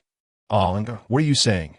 Su Guanyu exclaimed, a mix of embarrassment and indignation coloring her cheeks. "I am still pure, and my body is not something to be casually displayed to others. I have never even touched a man's body." At this, her voice faltered as memories of her encounter with Lin Chen in the Tianyan city residence flashed through her mind, her ears flushing crimson. Meanwhile, Linger remained oblivious to Su Guanyu's sudden change in demeanor. Lost in her own recollections of their previous experiences with Lin Chen, her fair cheeks tinged with a rosy hue. Just as she was about to speak, rustling sounds emerged from the nearby thicket. Moments later, a group of individuals emerged from the bushes. Leading the way was a young man clad in a white robe, his black hair elegantly secured with a jade hairpin, a long sword at his waist, and a folding fan in hand which he gently waved. After surveying the area with satisfaction, he nodded approvingly. Chunbi, an elderly man with white whiskers, resembling a steward, promptly stepped forward. "How may I serve you?" "Young master, let us camp here for the night," the young man replied calmly, seemingly oblivious to Lin Chen and his companions. "Very well, young master, I will make the arrangements immediately," the steward responded, turning towards Lin Chen's direction. Standing behind the youth was a woman in a flowing yellow dress, who furrowed her brow at this development but chose not to intervene. "Ladies, may I inquire if we can set up camp here for the night?" the steward asked, approaching Su Guanyu and Linger with a courteous smile. Neither of them acknowledged his presence, instead directing their gaze towards Lin Chen. The elderly man quickly grasped the situation, realizing that Lin Chen was the leader of the trio. Might I ask for your opinion, young sir? He inquired, addressing Lin Chen with a smile. Lin Chen met the old man's gaze with an expression of tranquility, replying evenly, "As long as you do not disturb us." It is acceptable that he was not one to act with arrogance. His demeanor was rather affable. Moreover, the high mountain range was not his territory, and with the night fully upon them, wandering about could invite danger. Upon hearing Lin Chen's response, the elder expressed his gratitude and returned to the group, whispering something to the young man. Soon after, he instructed his subordinates to set up camp and prepare food. "Master, this group seems rather peculiar," Linger remarked, her voice lowered as she hesitated. "It is customary to find a place to camp in the outskirts at night, yet they chose our resting spot. Furthermore, I could detect a strong scent of spirit beasts emanating from them. Yes, someone who practiced the ancient devouring technique. She was well acquainted with the scent of spirit beasts, and even the faint traces on these individuals were discernible to her." "Spirit beast scent?" Su Guanyo pondered. "Do you mean to suggest that they have hunted spirit beasts recently? But it is quite normal to hunt spirit beasts in the high mountain range, is it not?" "Indeed," Linger replied, shaking her head.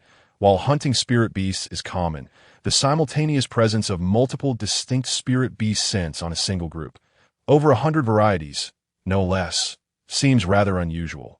Moreover, the scent indicates it was acquired only half an hour ago. To have gathered such a multitude of scents without disturbing us means they must have come from a considerable distance. Though far away, they still managed to reach this spot within half an hour and chose to camp alongside us, indicating they've been tracking us since we entered the high mountain range. While their motives remain unclear, they likely harbor ill intentions." Linger's analysis left Su Guanyo's expression slightly grave. "What shall we do now?" "Master," Su Guanyo inquired, her brow furrowing in concern. Lin Chen merely cast a casual glance, his demeanor unfazed and serene, not overly troubled by the presence of the group. Their highest cultivation level is merely the late stage of bone refinement. There is no need for concern. Even if they harbor ulterior motives, we need not fear. Consider it a trial instead. I am feeling somewhat fatigued today. I shall take my leave and rest." With that, Lin Chen bid farewell to the two young women and lay down on his hammock, drifting off to sleep.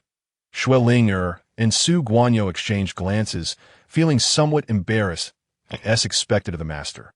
His mindset is truly different. "Young master, it seems that this man has already fallen asleep," the elder remarked, catching sight of Lin Chen in slumber. The young man by the fire finally lifted his head, a barely perceptible cold smile gracing his lips. "The time is not yet ripe. We shall act when the opportunity arises, and remember, all of you, behave naturally and do not give away our intentions." These individuals possess an extraordinary aura, and I cannot ascertain their cultivation levels. They are not ordinary people. After all these days, we have finally caught a big fish. The gaze of the young man fell upon Lin Chen and his companions, as if he had encountered an ancient treasure, brimming with excitement and fervor. That moment, he felt a tug at his sleeve. "What is it, sister?" The figure clad in a flowing yellow gown was none other than his younger sister. Her brow furrowed in concern. Unable to contain herself, she spoke. "Brother, I sense that these individuals are not mere warriors. Perhaps we should seek another place. Remaining here fills me with an unsettling premonition, as if something dire is about to unfold. Nay, we have searched for suitable candidates for over 10 days. We cannot let this golden opportunity slip away so easily," he replied, his smile vanishing, replaced by a chilling expression and a voice laced with fury. Just as the young woman in yellow attempted to voice her thoughts, he silenced her with a dismissive gesture. "Sister, should you utter such words again, do not blame me for my lack of courtesy." His eyes, sharp as a dagger, fixated on her left hand, glancing occasionally at Lin Chen, his tone deliberately raised, as though meant for their ears. Her calloused hand bore only 4 fingers, one of which had vanished. The young woman shuddered, memories of the past flooding her mind, her complexion paling as she fell silent, too frightened to speak further. The steward stood nearby, seemingly oblivious to the exchange, engrossed in his own tasks. He was acutely aware that the young master and mistress were on the brink of conflict. As time dripped away, the night deepened, and Linger and Shangwan Ro nestled nearby Lin Chen, having already established protective formations before succumbing to slumber. Suddenly, Xue Linger's eyes snapped open, her posture taut as she observed the young man timidly approaching. "What is your intent, young sir, intruding upon our domain at such an hour?" This young man, the leader of the group, offered an awkward smile, glancing at the extinguished fire beneath his feet, his heart racing with exhilaration. His astonishment. They had set up a formation, a clear sign that they were no ordinary travelers, but rather practitioners from a major sect. It seemed he had indeed stumbled upon a significant opportunity for gain. "Forgive me, but our fire has been extinguished, and I was hoping to borrow a flame." With a chuckle, he stepped closer. Xue Linger cast a glance toward the fire pit, now cold and dark, pondering why it had gone out. This stranger clearly harbored ulterior motives. Her gaze turned icy, and just as she prepared to chastise him, Lin Chen's voice resonated beside her. "3 breaths time. If you do not leave, I shall take your life." His tone was unremarkable, as though discussing a trivial matter. The young man's steps faltered, and he turned to face Lin Chen, who had awakened from his hammock, a forced smile on his face. "And why, good fellow?" First breath." Lin Chen raised a finger, his expression serene, yet for reasons unknown, an overwhelming sense of dread enveloped the young man, a pressure that weighed heavily upon his heart. "What is this? Why do I feel such a formidable presence from him?" Despite the absence of any significant aura, the young man was gripped by an inexplicable fear.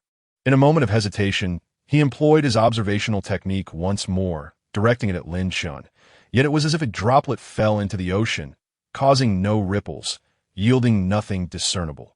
"Damn it. I cannot discern anything about this fellow." Just as confusion clouded his thoughts, Lin Chen's voice pierced through again. Second breath. "Furthermore, should you employ that worthless probing technique against me again, I assure you, your demise is inevitable, and no one shall come to your aid." His gaze remained as tranquil as a still lake, yet beneath that calm, a chilling intent to kill simmered, sending a shiver down the young man's spine. Instinctively, he turned to retreat, but as he did so, he was met with the scrutinizing stares of his companions, their gazes piercing and accusatory. Embarrassment washed over him, igniting a furious resolve to torment Lin Chen before ultimately ending his life. "Brother, should we not wait for him to return?"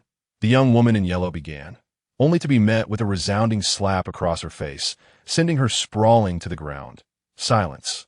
The young man glared at her, gripping her hair fiercely, his voice laced with venom. "Speak another word, and I shall end you." The resentment he harbored from Lin Chen erupted in that moment, unleashed upon his sister, cowering on the ground. She trembled uncontrollably, tears blurring her vision as she emitted faint sobs, too terrified to resist. "You wretched beast, how dare you lay your hands upon your own sister? You are less than a savage." Witnessing this scene, Xue Linger's brows knitted together in outrage, and she prepared to draw her sword to intervene. However, Lin Chen suddenly raised a hand to block her path, shaking his head slightly. "There is no need to involve ourselves. This is a family matter." Lin Chen cast a furtive glance at the young woman, noticing a fine powder spilling from her sleeve, settling upon the ground, undetectable to others. Moreover, she was no innocent party herself. "Not a good person?" Xue Linger, unaware of the unfolding events, furrowed her brow in confusion, about to inquire further when Lin Chen interjected. "Within a quarter of an hour, this group will depart on their own." With that, he returned to his hammock, surrendering to sleep. Xue Linger and Shangguan Rou exchanged bewildered glances. Shangguan Rou, filled with indignation, shot a glare at the young man, still lashing out at his sister. Then turned to Xue Linger. "Sister Linger, shall we heed the master's words?" With a sigh, Xue Linger replied, "The master possesses formidable strength. Nothing escapes his keen perception. He undoubtedly knows more than we do." Seeing this, Shangguan Rou said nothing more, merely sighing and settling down, choosing to ignore the ruckus before them. True to Lin Chen's prediction, it was not long before the group hastily gathered their belongings, their urgency suggesting an impending crisis. "Master, they are truly leaving," Xue Linger remarked, her brow furrowing, a sense of foreboding gnawing at her heart. She approached Lin Chen, tugging at his sleeve. "Master, I cannot shake the feeling that they harbor malicious intent. Otherwise, they would not have departed so abruptly under the cover of night."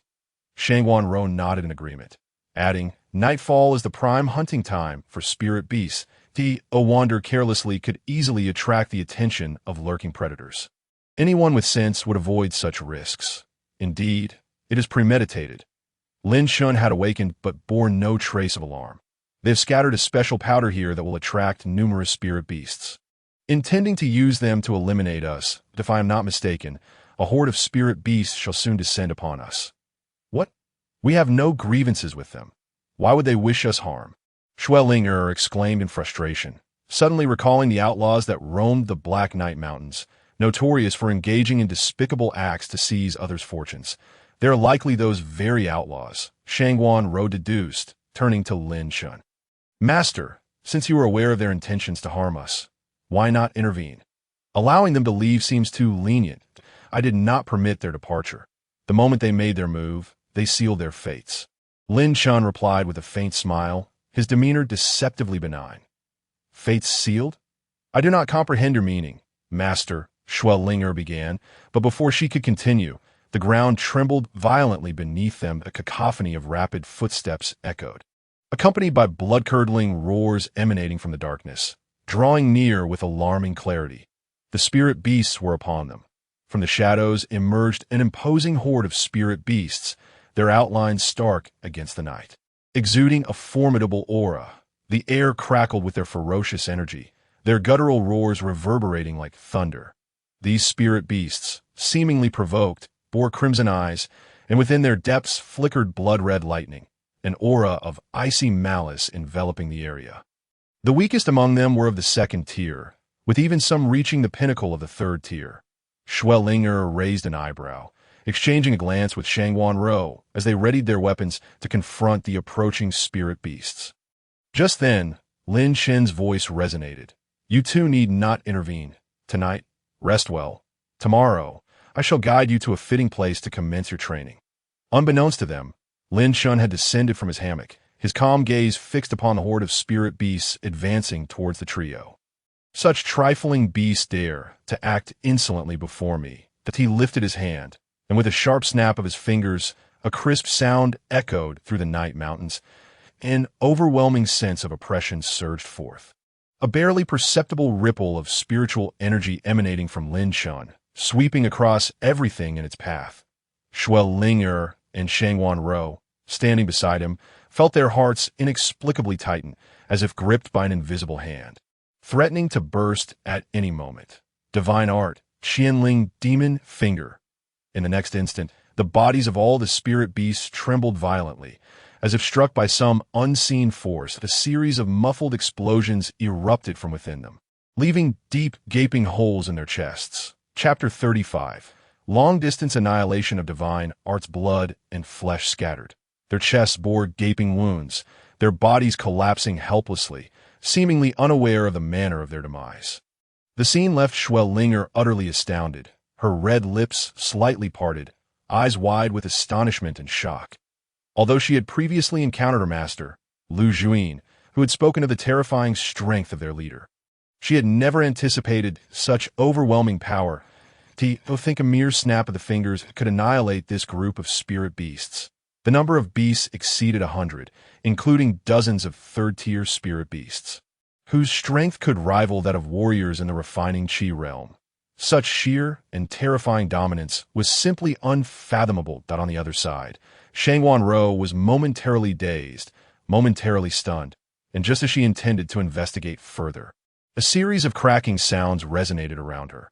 Immediately, the surrounding tree trunks erupted with explosive sounds, splintering wood flying everywhere as large holes appeared, many trees severed in half and crashing to the ground, creating a cloud of dust. Soon, the area became desolate, littered with thick tree stumps. Both Schwellinger and Shangguan Rou stood in shock, overwhelmed by the sheer absurdity of such a divine technique. Meanwhile, Lin Chen scratched his head, lost in thought. This divine art was something he had comprehended after consuming the fruit of the Enlightenment ancient tree at the main peak of Heavenly Sect, and this was its inaugural use. It seemed that mere comprehension was insufficient. Repeated application was necessary for mastery. Lin Chen sighed inwardly and then turned to Schwell. Since these spirit beasts are already dead, Let us not waste them. Linger, please gather their blood essence. Understood, Shuel Linger replied, promptly departing. Leader, given the current situation, we cannot let this opportunity slip away, Shangwan Ro remarked, her eyes darting as she made a gesture across her throat. Lin Chen chuckled lightly and returned to his hammock. No need. If I calculate correctly, that group must be nearing their end. A few kilometers away, hidden within a shallow pit, lay a group of individuals, the very same ones who had departed from Lin Chen's camp. The specially formulated powder of spiritual medicine had begun to take effect. By now, those few individuals should have been slain by the spirit beasts. A cold smile crept across the young man's face. This custom powder had been meticulously concocted to attract spirit beasts and incite their murderous instincts. Lin Chen and his companions appeared rather extraordinary. He surmised they likely hailed from some prominent sect and possessed considerable strength. To ensure success, the young man had even included precious spiritual herbs to draw numerous third-tier spirit beasts. With such a multitude of third-tier beasts, even martial artists in the Qi realm would meet certain death. You arrogant little brat. Let us see how you boast now. Recalling Lin Chen's earlier reprimand at his camp, the young man felt a surge of inexplicable anger, wishing nothing more than to see Lin Chen torn to shreds. Yet he also sensed that Lin Chen was no ordinary individual. The pressure he exerted was far more intense than that experienced when facing warriors of the Qi realm. Therefore, he had invested a significant amount in this powder, nearly depleting his entire fortune.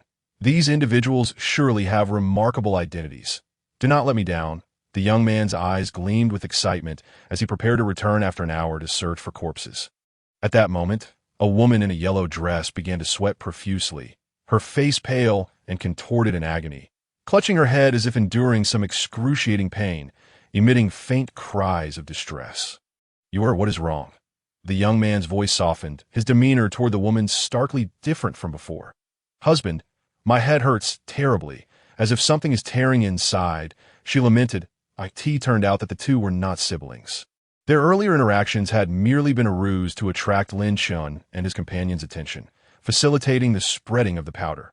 Unable to endure any longer, the woman let out a piercing wail, collapsing to the ground and crying out in torment, her veins bulging and her face contorted in agony. What has happened? Are you all right? The young man gasped, startled, as he leaned down to assess the woman's condition, only to discover strange, dark symbols etched onto her profile. The symbols writhed slowly, exuding a sinister aura. What is this? The young man's expression hardened. Feeling an intense sense of oppression wash over him, he instinctively reached out, his body chilling, as if he had become insubstantial, despite being clearly visible. Symbols? Only a formation master could create such things. That a sudden thought struck him. Could this be the work of Lin Chen and his companions? Yet, during the application of the powder, no one had noticed them act. Furthermore, after their group had hastily departed, the spirit beasts had already arrived, leaving no time for these individuals to intervene, before he could unravel the reasoning behind it. A piercing scream erupted from within the group. He turned to see another man, similarly marked with eerie black symbols, clutching his head and shrieking in agony, his face twisted in pain. Moments later, with a thunderous explosion, he burst apart. Silence reigned for an instant, followed by widespread panic. They were astonished to find that not only this individual, but others began exhibiting similar symptoms, intense headaches and the appearance of strange black symbols on their faces. The searing pain penetrated to the very marrow, akin to the specter of death claiming their souls, sending the young man into a state of sheer terror, solidifying his resolve. It must be that guy. It has to be him. We need to find him. He's the only one who can save me. Lin Chen's calm and serene smile lingered in the young man's mind, growing increasingly enigmatic. At that moment, the young man finally comprehended why Lin Chen instilled such profound pressure upon him. He was no ordinary warrior. The ability to strike without the slightest awareness, employing such techniques, placed Lin Chen on an entirely different tier. A magnanimous person does not bear grudges against the petty. That great individual possesses a broad mind. If I sincerely plead for mercy, he shall surely grant me a path to survival. The young man's head felt as if a dagger were twisting within. The pain unbearable, he staggered a few steps before collapsing to the ground, his head bursting open with a resounding pop, blood splattering everywhere. Chapter 36. The Ancient Blood Prison Dragon, Bloodline Divine Art. The next day, the sun shone brightly, and a mist enveloped the forest. In a clearing within the woods, Lin Chen and his companions gazed down at the lifeless body strewn across the ground, unable to suppress their headshakes. Leader, your methods are truly extraordinary. How is it that I failed to witness your actions at that moment? Linger marveled at the sight of the fully deceased individuals, her tone laced with astonishment. She had stood right beside Lin Chen, observing his every move, yet she had seen none of his actions unfold. Shangguan Rou cast glances between Lin Chen and Linger, recognizing that their leader was no ordinary person, and such capabilities were hardly surprising. However, her aloof nature prevented her from voicing her thoughts. Lin Chen smiled slightly, but did not respond. Instead, he retrieved a map he had purchased from a nearby mountain town. All right, let us be on our way. Our destination is near. Leader, where are we headed now? Linger wore an expression of curiosity as her gaze swept over the map in Lin Chen's hands. It was a distribution map of the Dark Night Mountain Range, marked with the various locations inhabited by different spirit beasts. The Indignation wolf. Lin Chen pointed to a specific spot on the map and continued. Its minimum rank is at least the 3rd tier, while the maximum can reach the pinnacle of the 4th tier, residing deep within the Dark Night Mountain Range.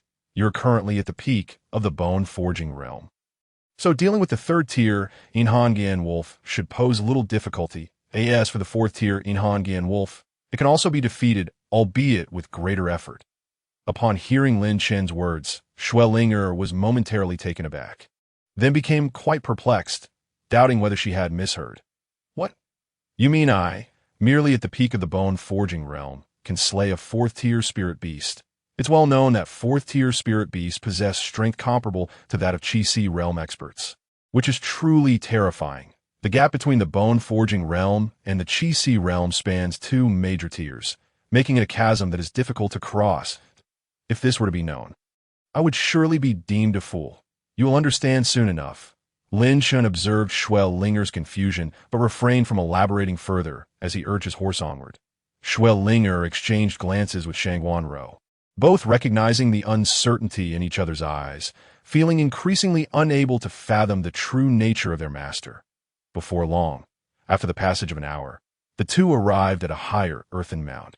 They found themselves in a dense forest, the soft earth carpeted with yellowed, withered leaves, faint howls of wolves echoing from a distance. A mid-tier 3rd-level Indignation wolf is yours to handle. Linga, not far away. Atop a raised mound sat an Indignation wolf covered in blue fur, its limbs adorned with armor resembling rock, its eyes glowing red like 2 fiery orbs. The breath it exhaled felt akin to flames, exuding an extremely high temperature. Understood, Master.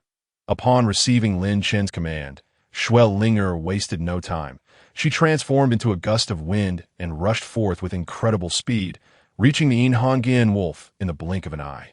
Her hand, infused with terrifying spiritual energy, striking down upon the wolf's head with tremendous force. The Indignation wolf seemed caught off guard by the human's astonishing speed, in that fleeting moment of surprise.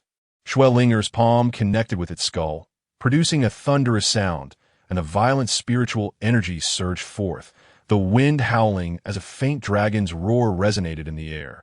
The overwhelming force penetrated its skull with a crack, driving its entire head deep into its body, ensuring its demise. That power has truly grown so formidable. The sheer lethality unleashed took Linger aback.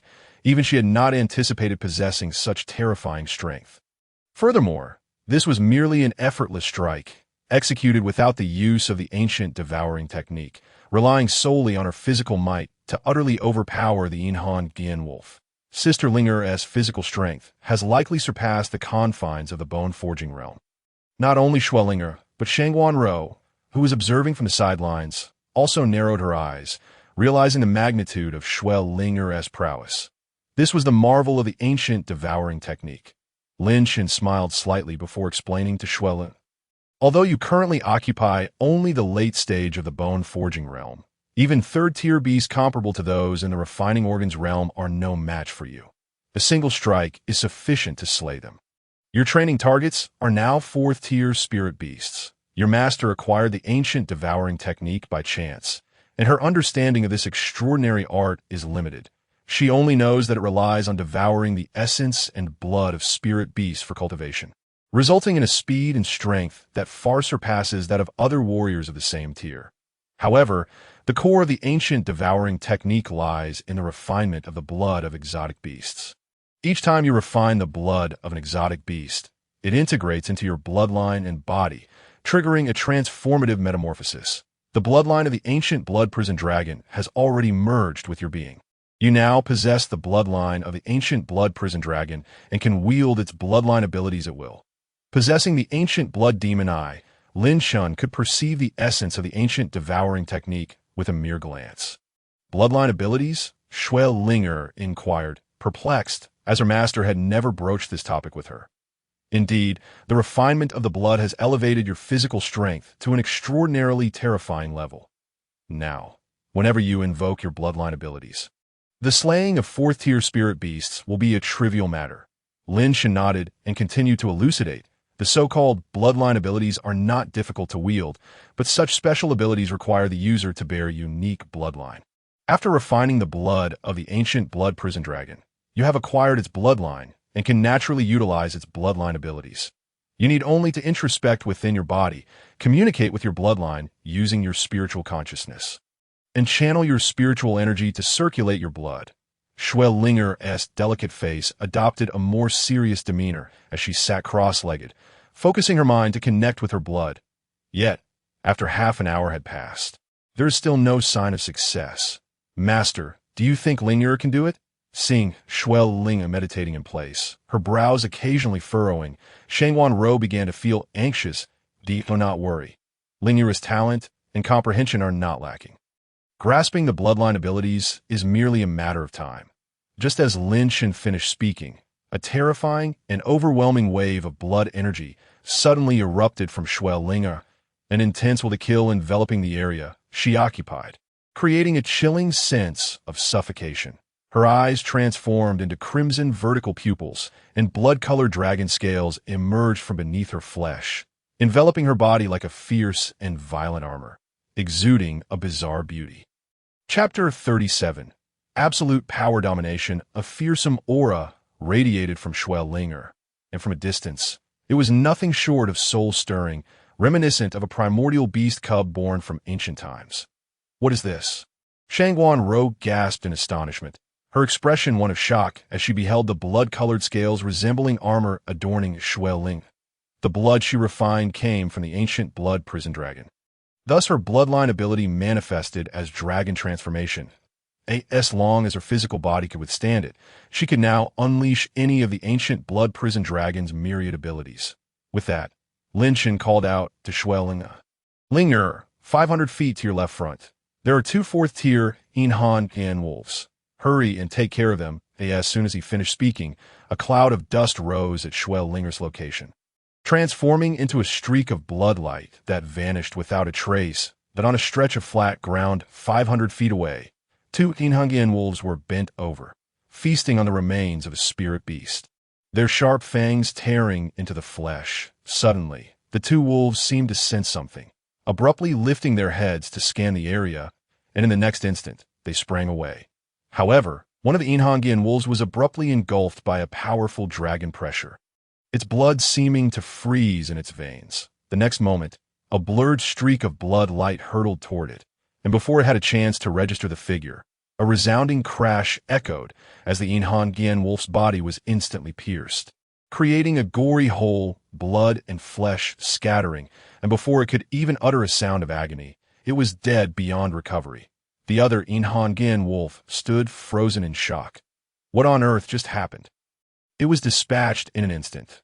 The blood-colored scales coiled menacingly, emanating a chilling crimson light that harbored a terrifying aura of bloodlust, instilling fear in its heart.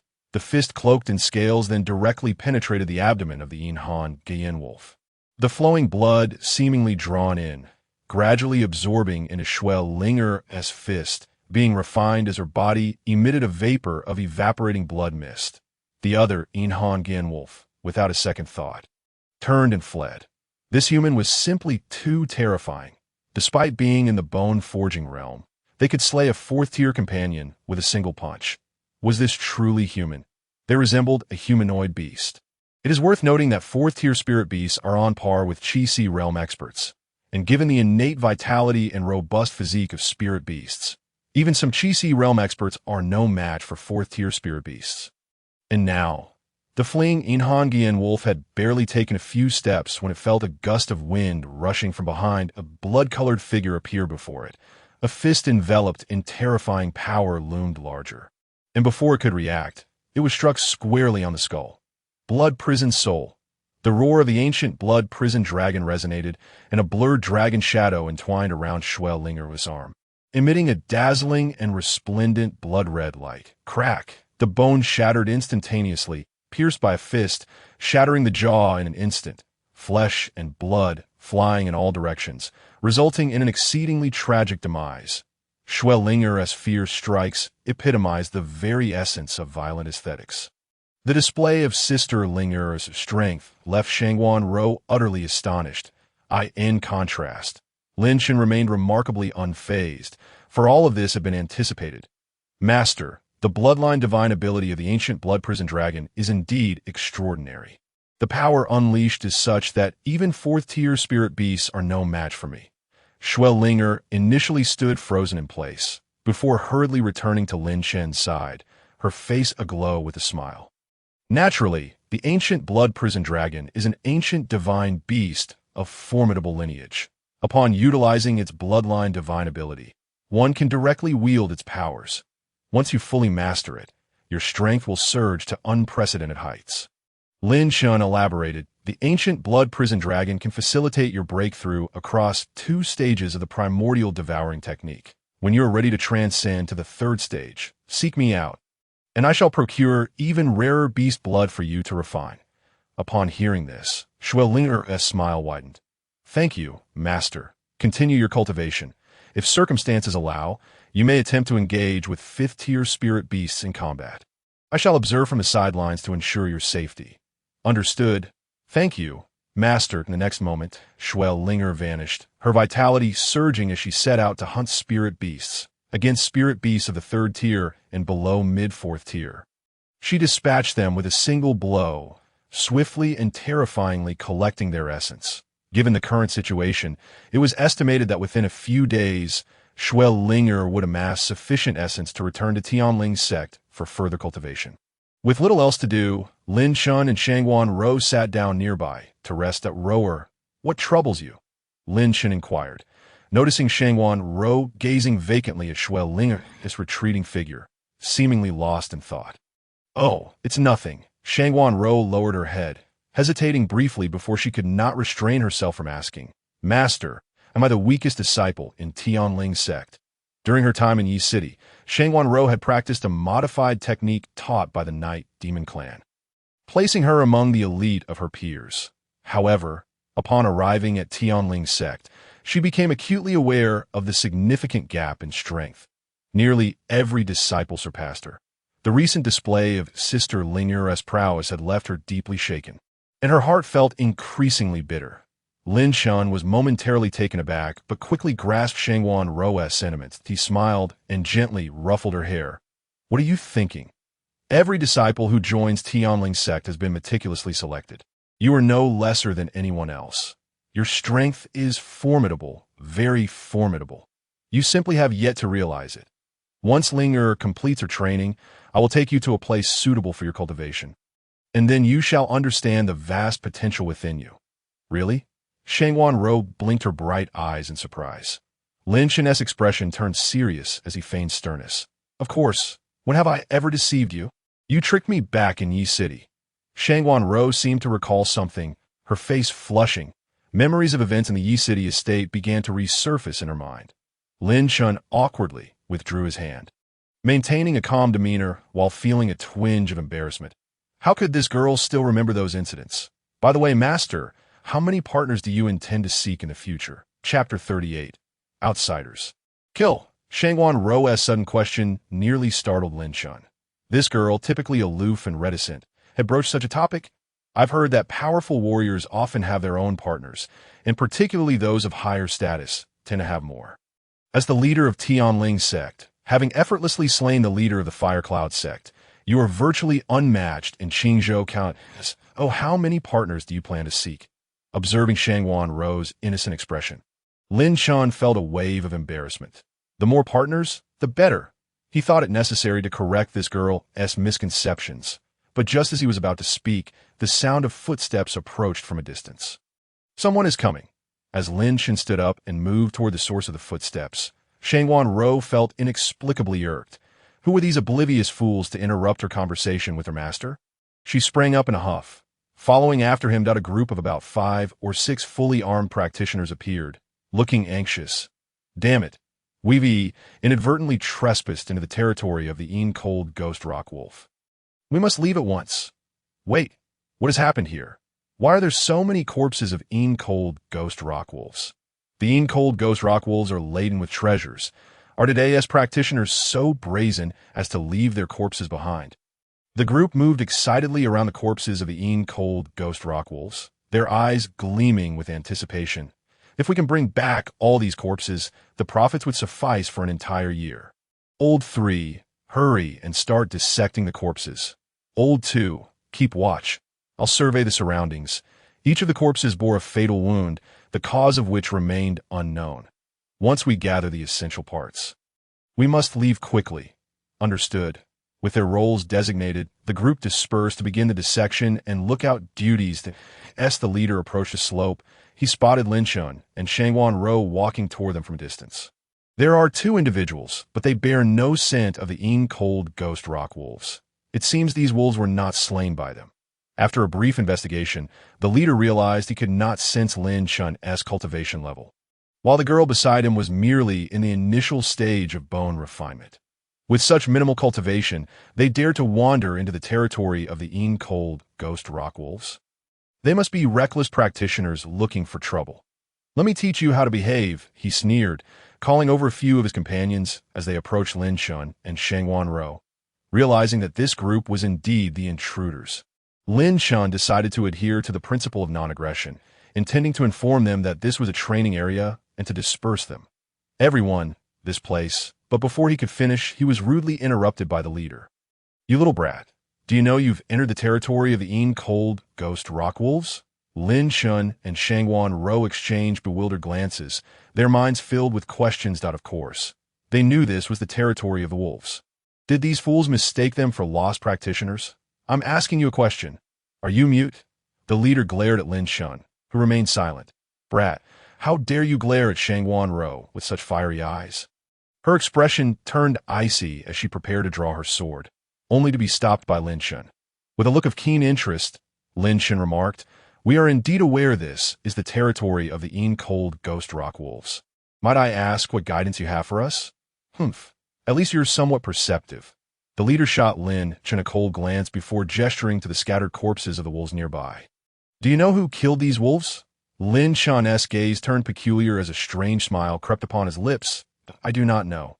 Let me tell you, we're the ones who killed these cold ghost rock wolves. The man's eyes turned frosty, his voice low. And you two have suddenly intruded into our training ground. Are you attempting to snatch our spoils, or do you seek death? So, you are demanding an apology from us? As the group surrounded him and Shangwan Ro, Lin Chen displayed no hint of fear. Instead, a playful smile graced his face. The group paused for a moment, then erupted into laughter, as if they had witnessed something absurd. Haha, this is hilarious. This brat must not grasp his predicament. Boss, I think this kid is just a novice who recently ventured out. We've struck gold. This young man is undeniably amusing, even when faced with imminent death. He still contemplates the notion of an apology. The leader's expression, too, is tinged with a hint of amusement, the last vestiges of caution having vanished without a trace. Young man, is this your first venture into the Nightshade Mountains? Do you truly believe that a mere apology could resolve this predicament? From the moment you set foot in these mountains, you must be prepared to relinquish your life at any moment. Plunder, murder, treachery, these are ever-present realities. Encountering us is simply a stroke of ill fortune for you. With that, he gestured to his subordinates. Kill this man, but spare the beauty ditto. Do you genuinely think you have us at your mercy? Lin Chen suddenly interjected. Young man, are you still a master of the Qi realm? Exclaimed one of the brutish men, brandishing a long knife as he approached Lin Chen, exaggerating his movements and tone in a manner that was utterly comical, provoking laughter from his companions. Knowing fear is a start, but regrettably, you shall never have the chance to feel it again. A faint smile graced Lin Chen's lips. In the next instant, a flash of crimson light surged forth from the distance, whipping up powerful gusts of wind. With a thunderous crash, a violent surge of blood energy erupted. The man advancing towards Lin Chen froze in place as Linger stood before him, her fist having penetrated his chest. The very next moment, his body erupted in a gory display, scattering flesh and blood across the scene, transforming it into a macabre tableau. Chapter 39. Are you afraid, dead? Is he dead? The leader felt his legs weaken, cold sweat pouring from him. Suddenly, he recalled something. The corpses of the deceased Inhan ghost rock wolves bore a singular, fatal wound, as though pierced by a terrifying force. That very force resonated with the lingering spiritual energy emanating from the wolves' remains. Unmistakably familiar, the violent aura radiating from Linger became disturbingly recognizable at that moment. Linger appeared to him as a figure of immense terror and mystery. He had no inkling of how he had provoked such a formidable individual, especially since they had only recently entered this place. Esteemed senior, I beseech you to spare my life. I know not where I have offended you. Please, have mercy. If I have displeased you in any way, I shall rectify it immediately. Without hesitation, he knelt and banged his head against the ground, the sound echoing as if he wished to shatter his skull. The others, witnessing this, followed suit, their faces etched with fear and horror. Linger, however, ignored them and knelt before Lin Chen, saying, Please forgive me, master. I have arrived late. Her words, though softly spoken, resonated with clarity among the group of men who suddenly froze in place. Master, they were taken aback to discover that this young man was a master, leading them to wonder about the identity of this woman. Was she a disciple of the sect? How could a mere disciple wield such terrifying power? It was no wonder they had been unable to discern his true identity from the outset. His overwhelming strength had rendered him unassailable. Realizing how audaciously bold they had been to speak so arrogantly to him, the leader licked his dry lips, trembling as he crawled before Lin Chen. Bowing deeply, My lord, I truly did not know your identity. I did not intend any disrespect. You must understand that the Nightshade Mountains are inherently ruthless, where plunder and murder are commonplace. I have not hunted successfully for months. I have a 60-year-old mother and a 3-year-old child relying on me for sustenance. Upon encountering you, I was compelled to entertain ill thoughts. I am truly sorry. Please, grant me one chance to spare my life. I cannot bear to imagine the suffering my family would endure without me. The man wept profusely, tears streaming down his face, as his companions joined in, pleading for mercy. Lin Chen, however, paid him no mind, focusing instead on Linger. Do not concern yourself. Continue your training. I shall handle this. But master, I worry, she replied, that if you do not devote yourself to your training, upon returning to the sect, I shall impose strict penalties upon you. Seeing that Linger remained reluctant to leave, Lin Chen gave her forehead a sharp poke. Oh, she pouted, feeling quite aggrieved, before turning to depart. Master, do take care, and please ensure the master is well looked after. Lin Chen felt a wave of exasperation wash over him. Witnessing this scene, the men collectively gasped in astonishment. It was truly bewildering to see someone of such formidable strength exhibit such compliance under the command of this young man. One could only imagine the sheer terror of this master's power, which was undoubtedly extraordinary. My apologies for startling you. My disciples are naturally like this, a product of their temperament. I sincerely regret having to kill one of your number. Lin Chen said with a sudden smile, his tone calm. You may all rise. The leader felt both surprised and overwhelmed, his tears nearly spilling forth as he expressed his gratitude. Thank you, my lord, for your mercy. Before he could finish, Lin Chen's next words cut off his breath. Speak then. How would you prefer to die? The men's faces went pale, their bodies stiffening as they forced smiles. "My lord, surely you jest?" "Oh, is that so?" Lin Chen raised an eyebrow, directing his gaze towards one of the men beside the leader. The man trembled violently, his expression contorted in agony as he clutched his chest, blood frothing from his mouth before he could utter a scream. With a soft thud, he collapsed to the ground. "Lifeless, my lord. You cannot." The leader's voice quivered, his face paling as he felt a sudden shock. Blood spurted from his mouth as a gaping hole appeared in his chest. "I'm in a good mood today and had no intention of taking lives, but alas, you have soured my disposition. After all, you yourselves remark that in this day and age, murder is merely a commonplace occurrence."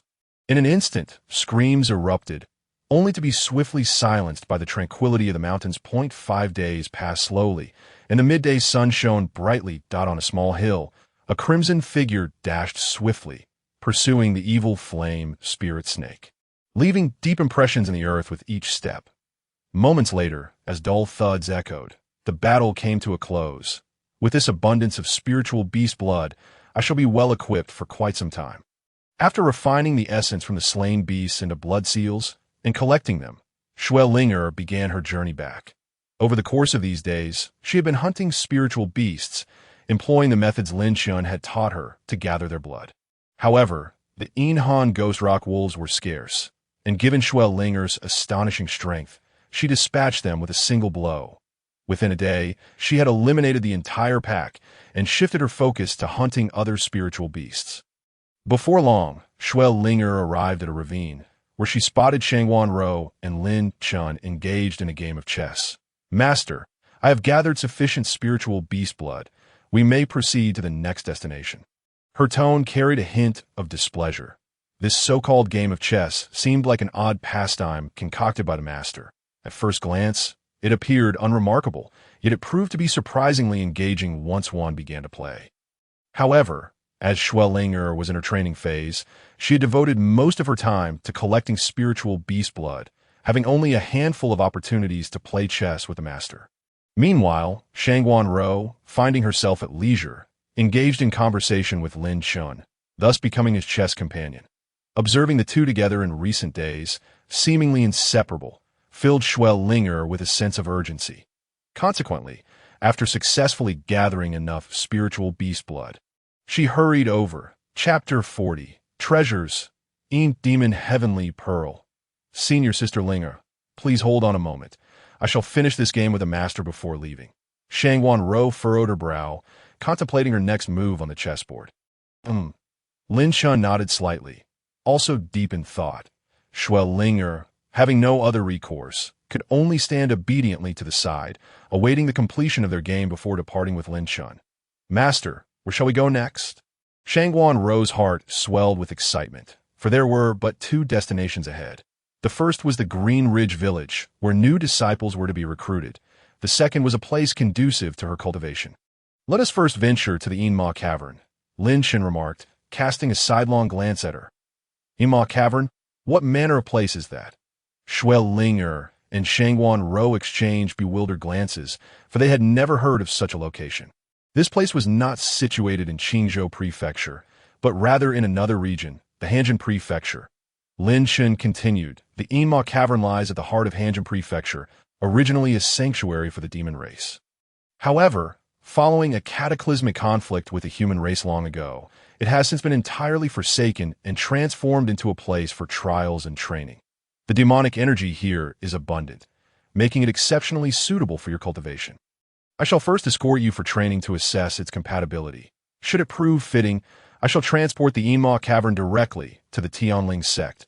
Upon hearing this, the corners of Xue Linger and Shangguan Rou's mouths twitched slightly.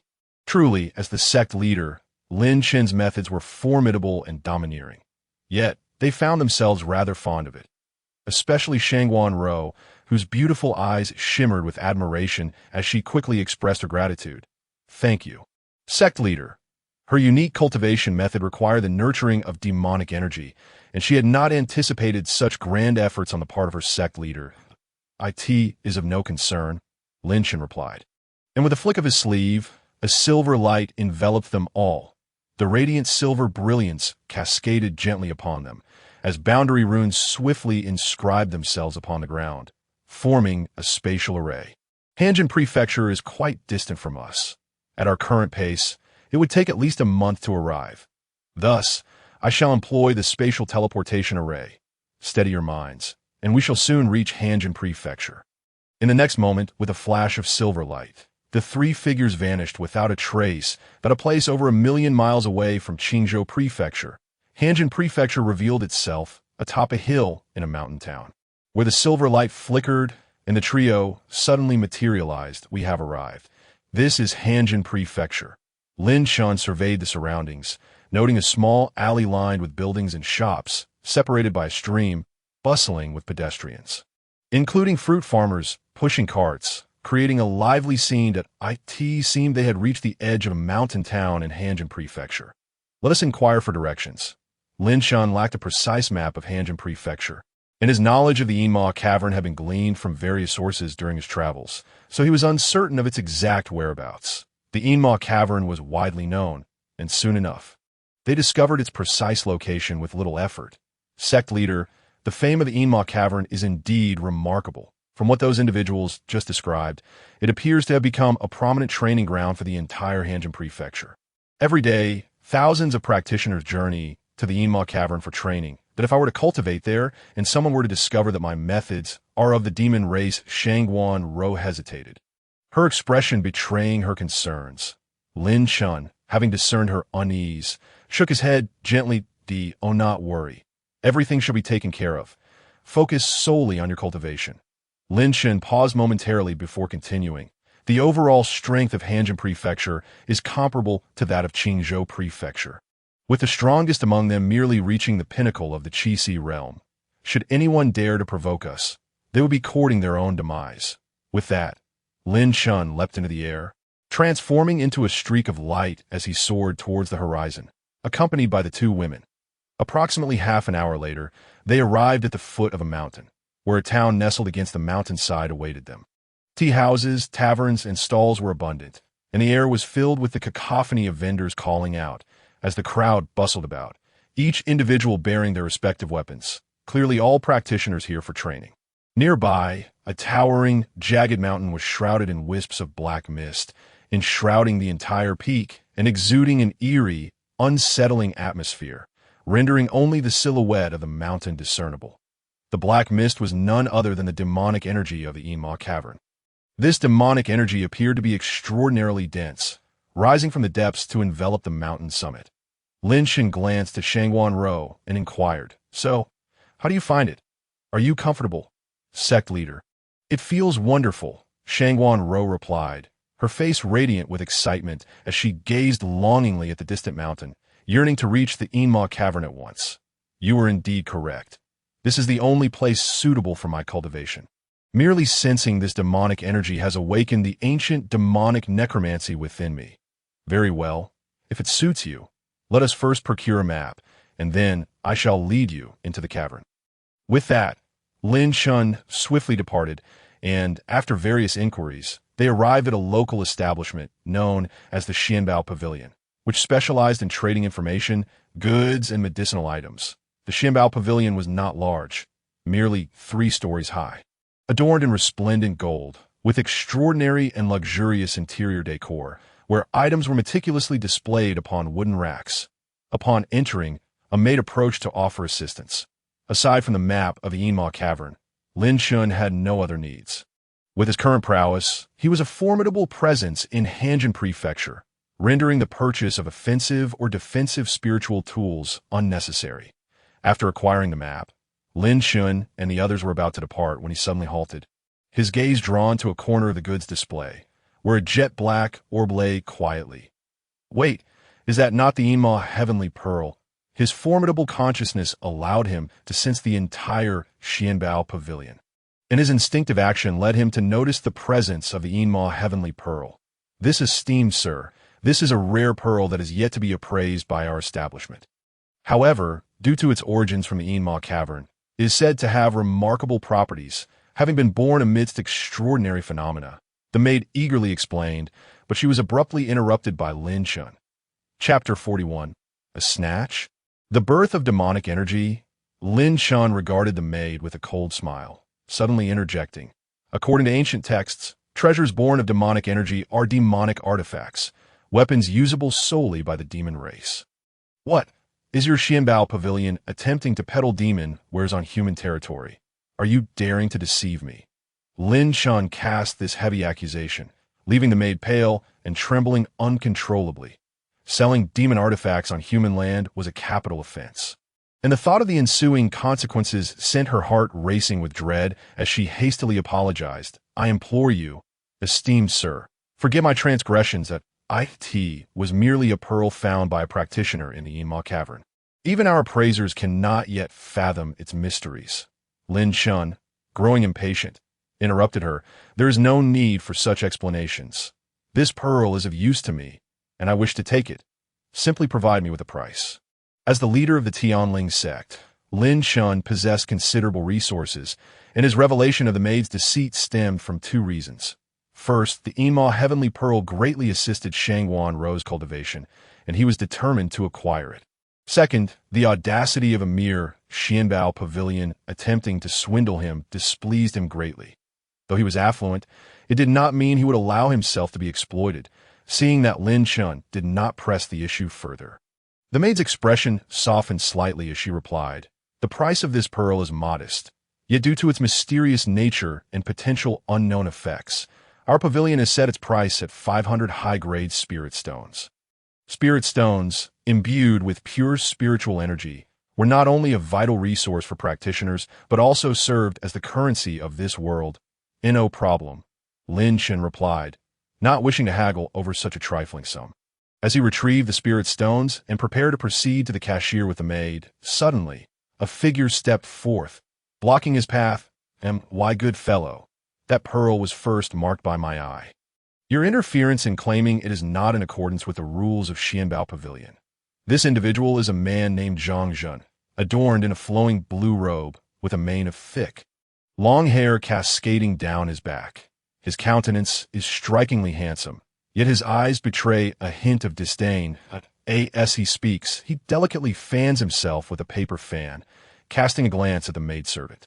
This moment causes the maidservant's expression to shift to one of discomfort. After a brief hesitation, she stammers, young Master Zhang.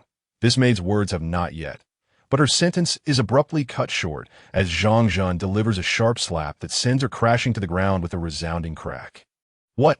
You wretched creature dare to instruct me? Zhang Zhen's gaze turns icy, the smile on his face vanishing entirely, his peripheral vision catching Lin Chen's presence. Since the moment Lin Chen and his companions entered the mountain town, Zhang Zhen had been keenly aware of them. This is due to a wondrous artifact he possesses, known as the Fortune Bracelet, which possesses the extraordinary ability to discern those with great fortune.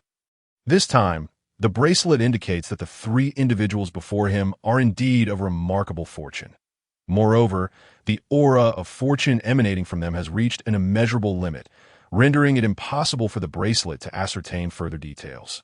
Strikingly, the fortune emanating from a young leader causes the bracelet to malfunction upon detection, leaving Zhang Zhen momentarily stunned.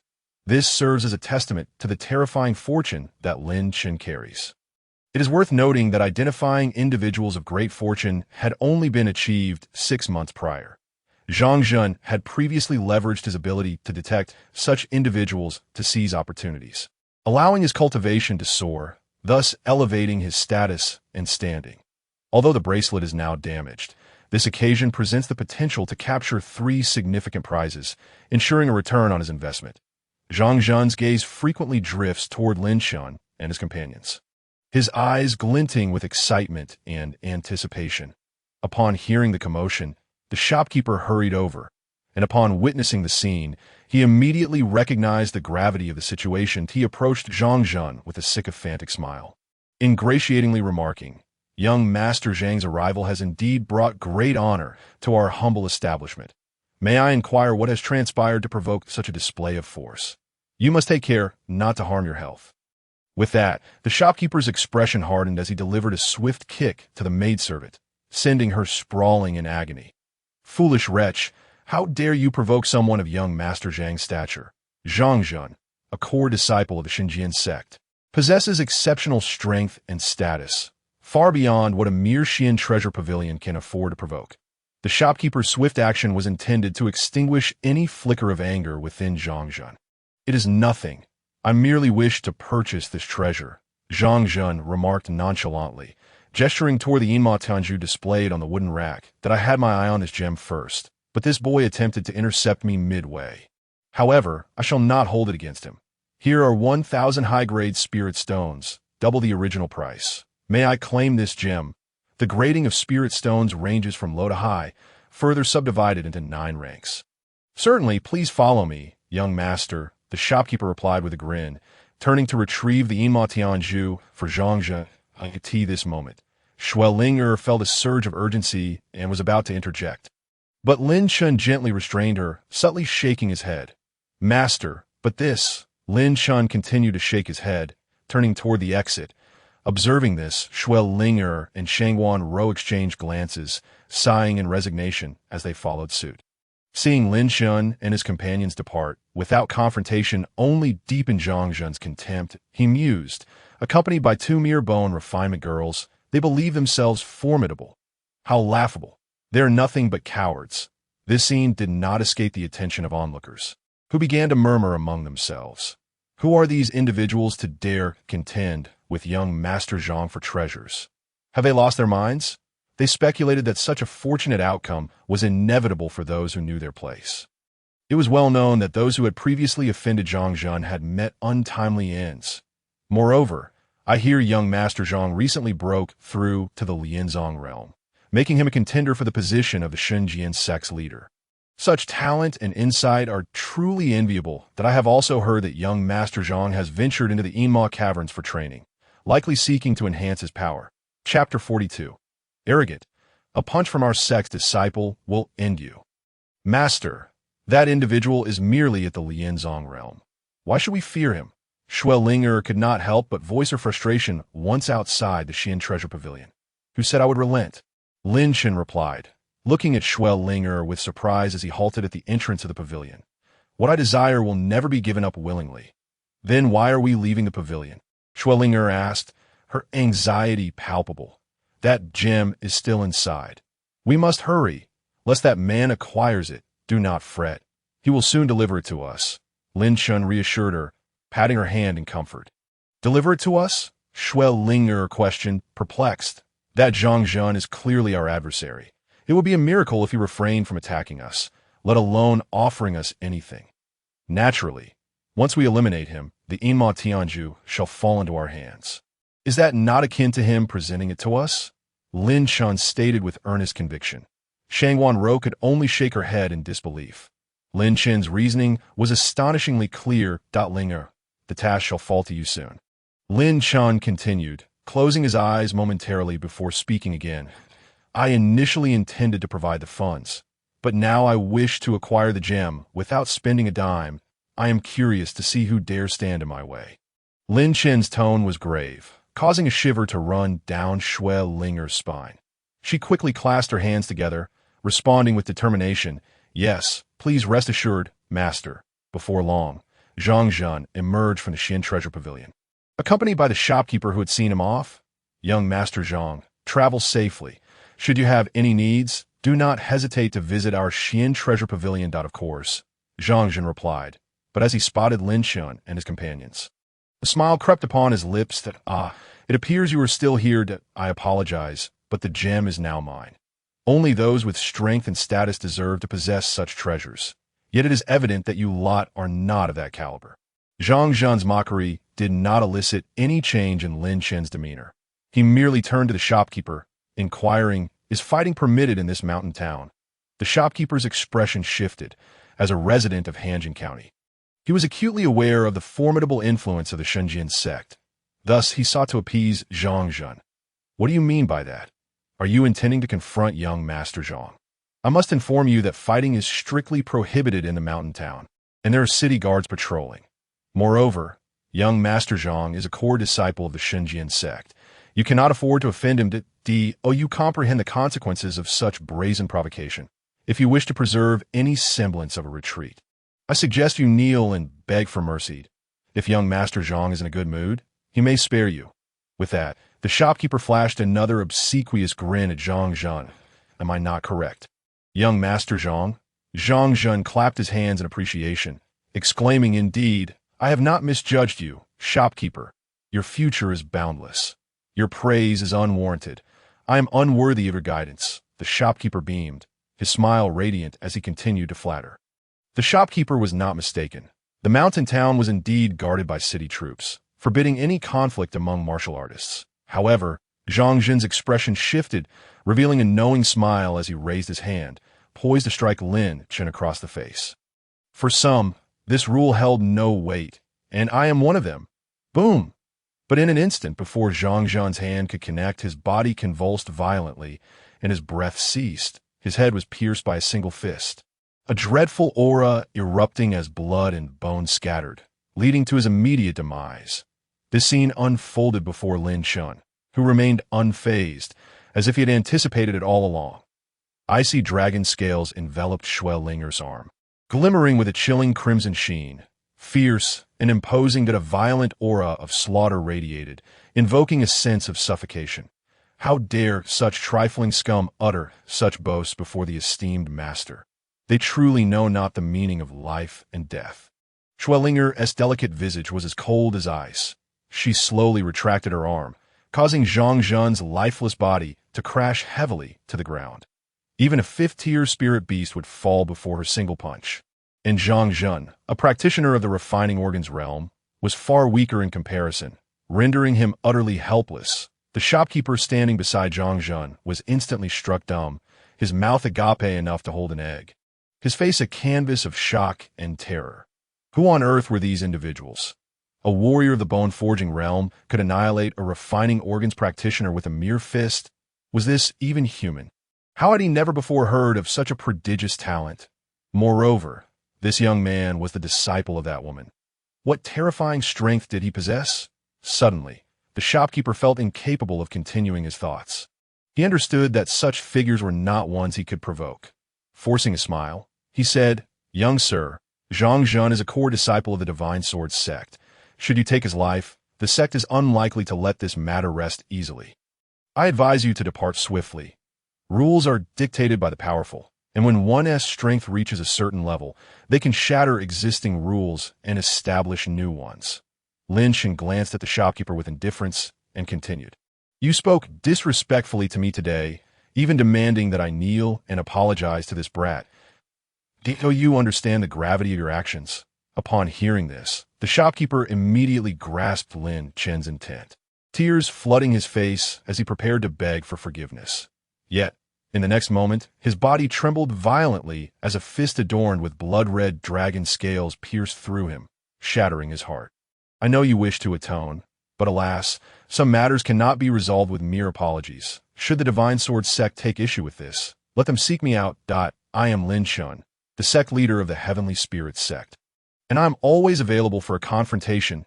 As his words fell, a cascade of silver light enveloped the space, rippling with energetic waves, and in a flash, the group vanished from sight. This? A spatial formation? My heavens, to wield a spatial formation, one must at least be a purple-robed formation master.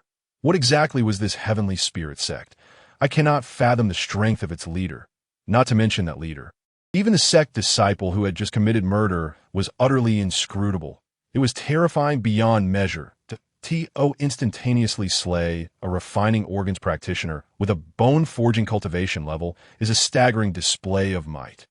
However, the Divine Sword Sect is not an ordinary force. These individuals have slain a core disciple of the sect, and one of its candidates at that.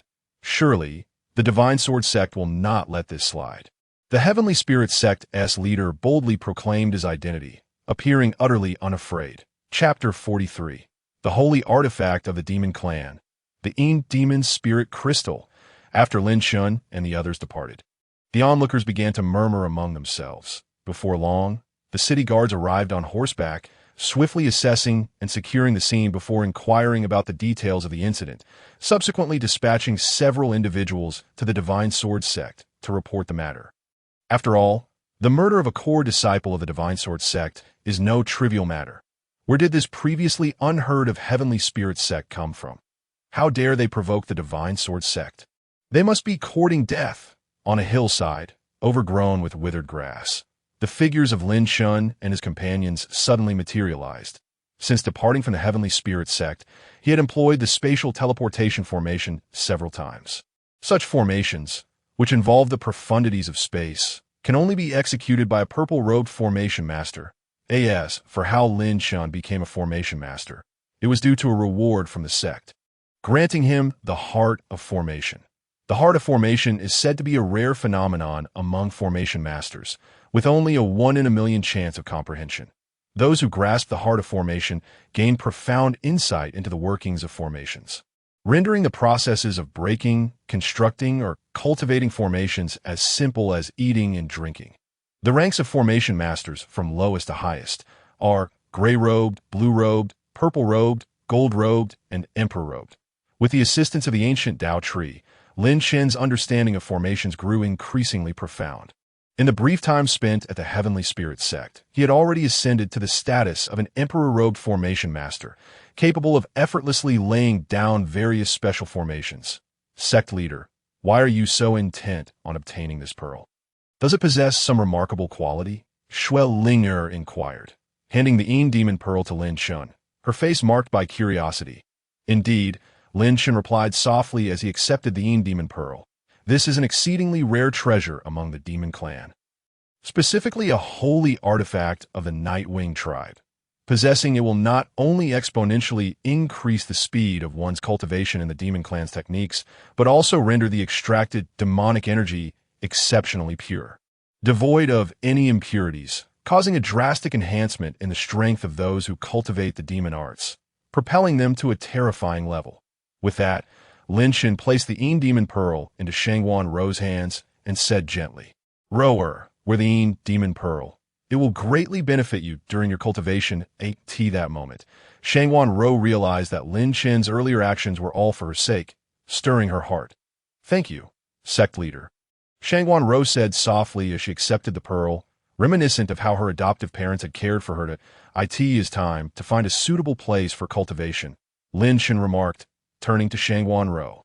"Do you feel that the demonic energy here is conducive for your practice?" The surrounding wasteland, corroded by demonic energy, was a desolate expanse, littered with withered grass and barren trees. The cracked earth exuded tendrils of dark demonic energy, creating an atmosphere of desolation, devoid of any spirit beasts. Shangwan Rou immersed her mind and instinctively activated the ancient demon necromancy canon, discovering that her cultivation speed here was incomparable to that at the Heavenly Spirit Sect. "Sect leader, this place is indeed suitable for cultivating the ancient demon necromancy canon. The speed of cultivation is simply incomparable to any other location," Shangwan Rou exclaimed with excitement. "That is good to hear." Lin Chen nodded slightly, then surveyed the surroundings before continuing. "However, this is not the area with the densest demonic energy. Let me search for the spot with the most concentrated demonic energy within the Yin Demon Cavern." With that, Lin Chen's hand swiftly shifted, forming a pitch-black seal. This seal emanated a faint demonic energy, with runes etched upon its surface flickering with dark light, hovering in the air as if seeking something. "Go!" With a low command from Lin Chen, the seal transformed into a streak of black light that shot toward the horizon at incredible speed. Lin Chen and his companions quickly followed suit. Along the way, they encountered numerous spirit beasts whose intellect had been corrupted by demonic energy. Yet these beasts were not particularly strong, posing little threat to the trio. Before long, they reached the depths of the Yin Demon Cavern. As they delved deeper, the number of practitioners they encountered increased. While the encroachment of demonic energy could harm the body, utilizing spiritual energy to resist and refine the demonic energy would yield benefits for bodily refinement. It seemed that the denser the demonic energy, the more practitioners there would be. Lin Chen paid no mind to the incoming practitioners and instead followed the solidified seal to the foot of a rugged mountain. Here lay a perilous path, overgrown with grass, with several massive boulders strewn about. Yet no one could be seen, as the demonic energy was not particularly dense in this area. "Yes, this is the place." Lin Chen closed his eyes to sense the surroundings, confirming that the true location lay beneath the ground. "You two, step back. I shall breach the earth," Lin Chen instructed. Watching the two retreat, he slowly raised his hand, the surface of which shimmered with dazzling light, as if starry constellations were flowing, harboring explosive power. With a mighty punch directed at the ground, a deafening roar erupted, and a powerful wave of spiritual energy surged outward in layers, causing the ground to tremble violently, rocks to tumble, as if the world were coming to an end. Countless cracks spread across the surface like a spider's web, and with a resounding crash, the ground collapsed, revealing a massive pit over 1,000 meters deep. At the center of this pit floated a crystal resembling purple agate, radiating a faint purple glow, appearing exceedingly otherworldly. Most importantly, this purple crystal was entwined with black demonic energy. Tendrils of demonic energy seeping from within, swirling upward. Oh, this is it. No wonder this place was detected as having the densest demonic energy. It is the Yin Demon Spirit Crystal, Yin Mo Ling Jing. A wondrous treasure berthed within the depths of the Yin Mo cave, possesses the extraordinary ability to continuously generate demonic energy, its purity significantly surpassing that of ordinary demonic essence. The IT serves as a remarkable aid in the cultivation practices of the demon clan. Rower, descend and take your place near the Yin Mo Ling Jing to cultivate the ancient demon necromancy scriptures. Thus, your cultivation speed will ascend to a truly terrifying level. Indeed, responded Shangwan Ro, her face alight with excitement. The moment the Yin Mo Ling Jing manifested, she felt the demonic energy within her body bubbling with exuberance. Chapter 44. Disturbing the game? A single blow to annihilation. This implies that cultivating here will yield results that are twice as effective with half the effort.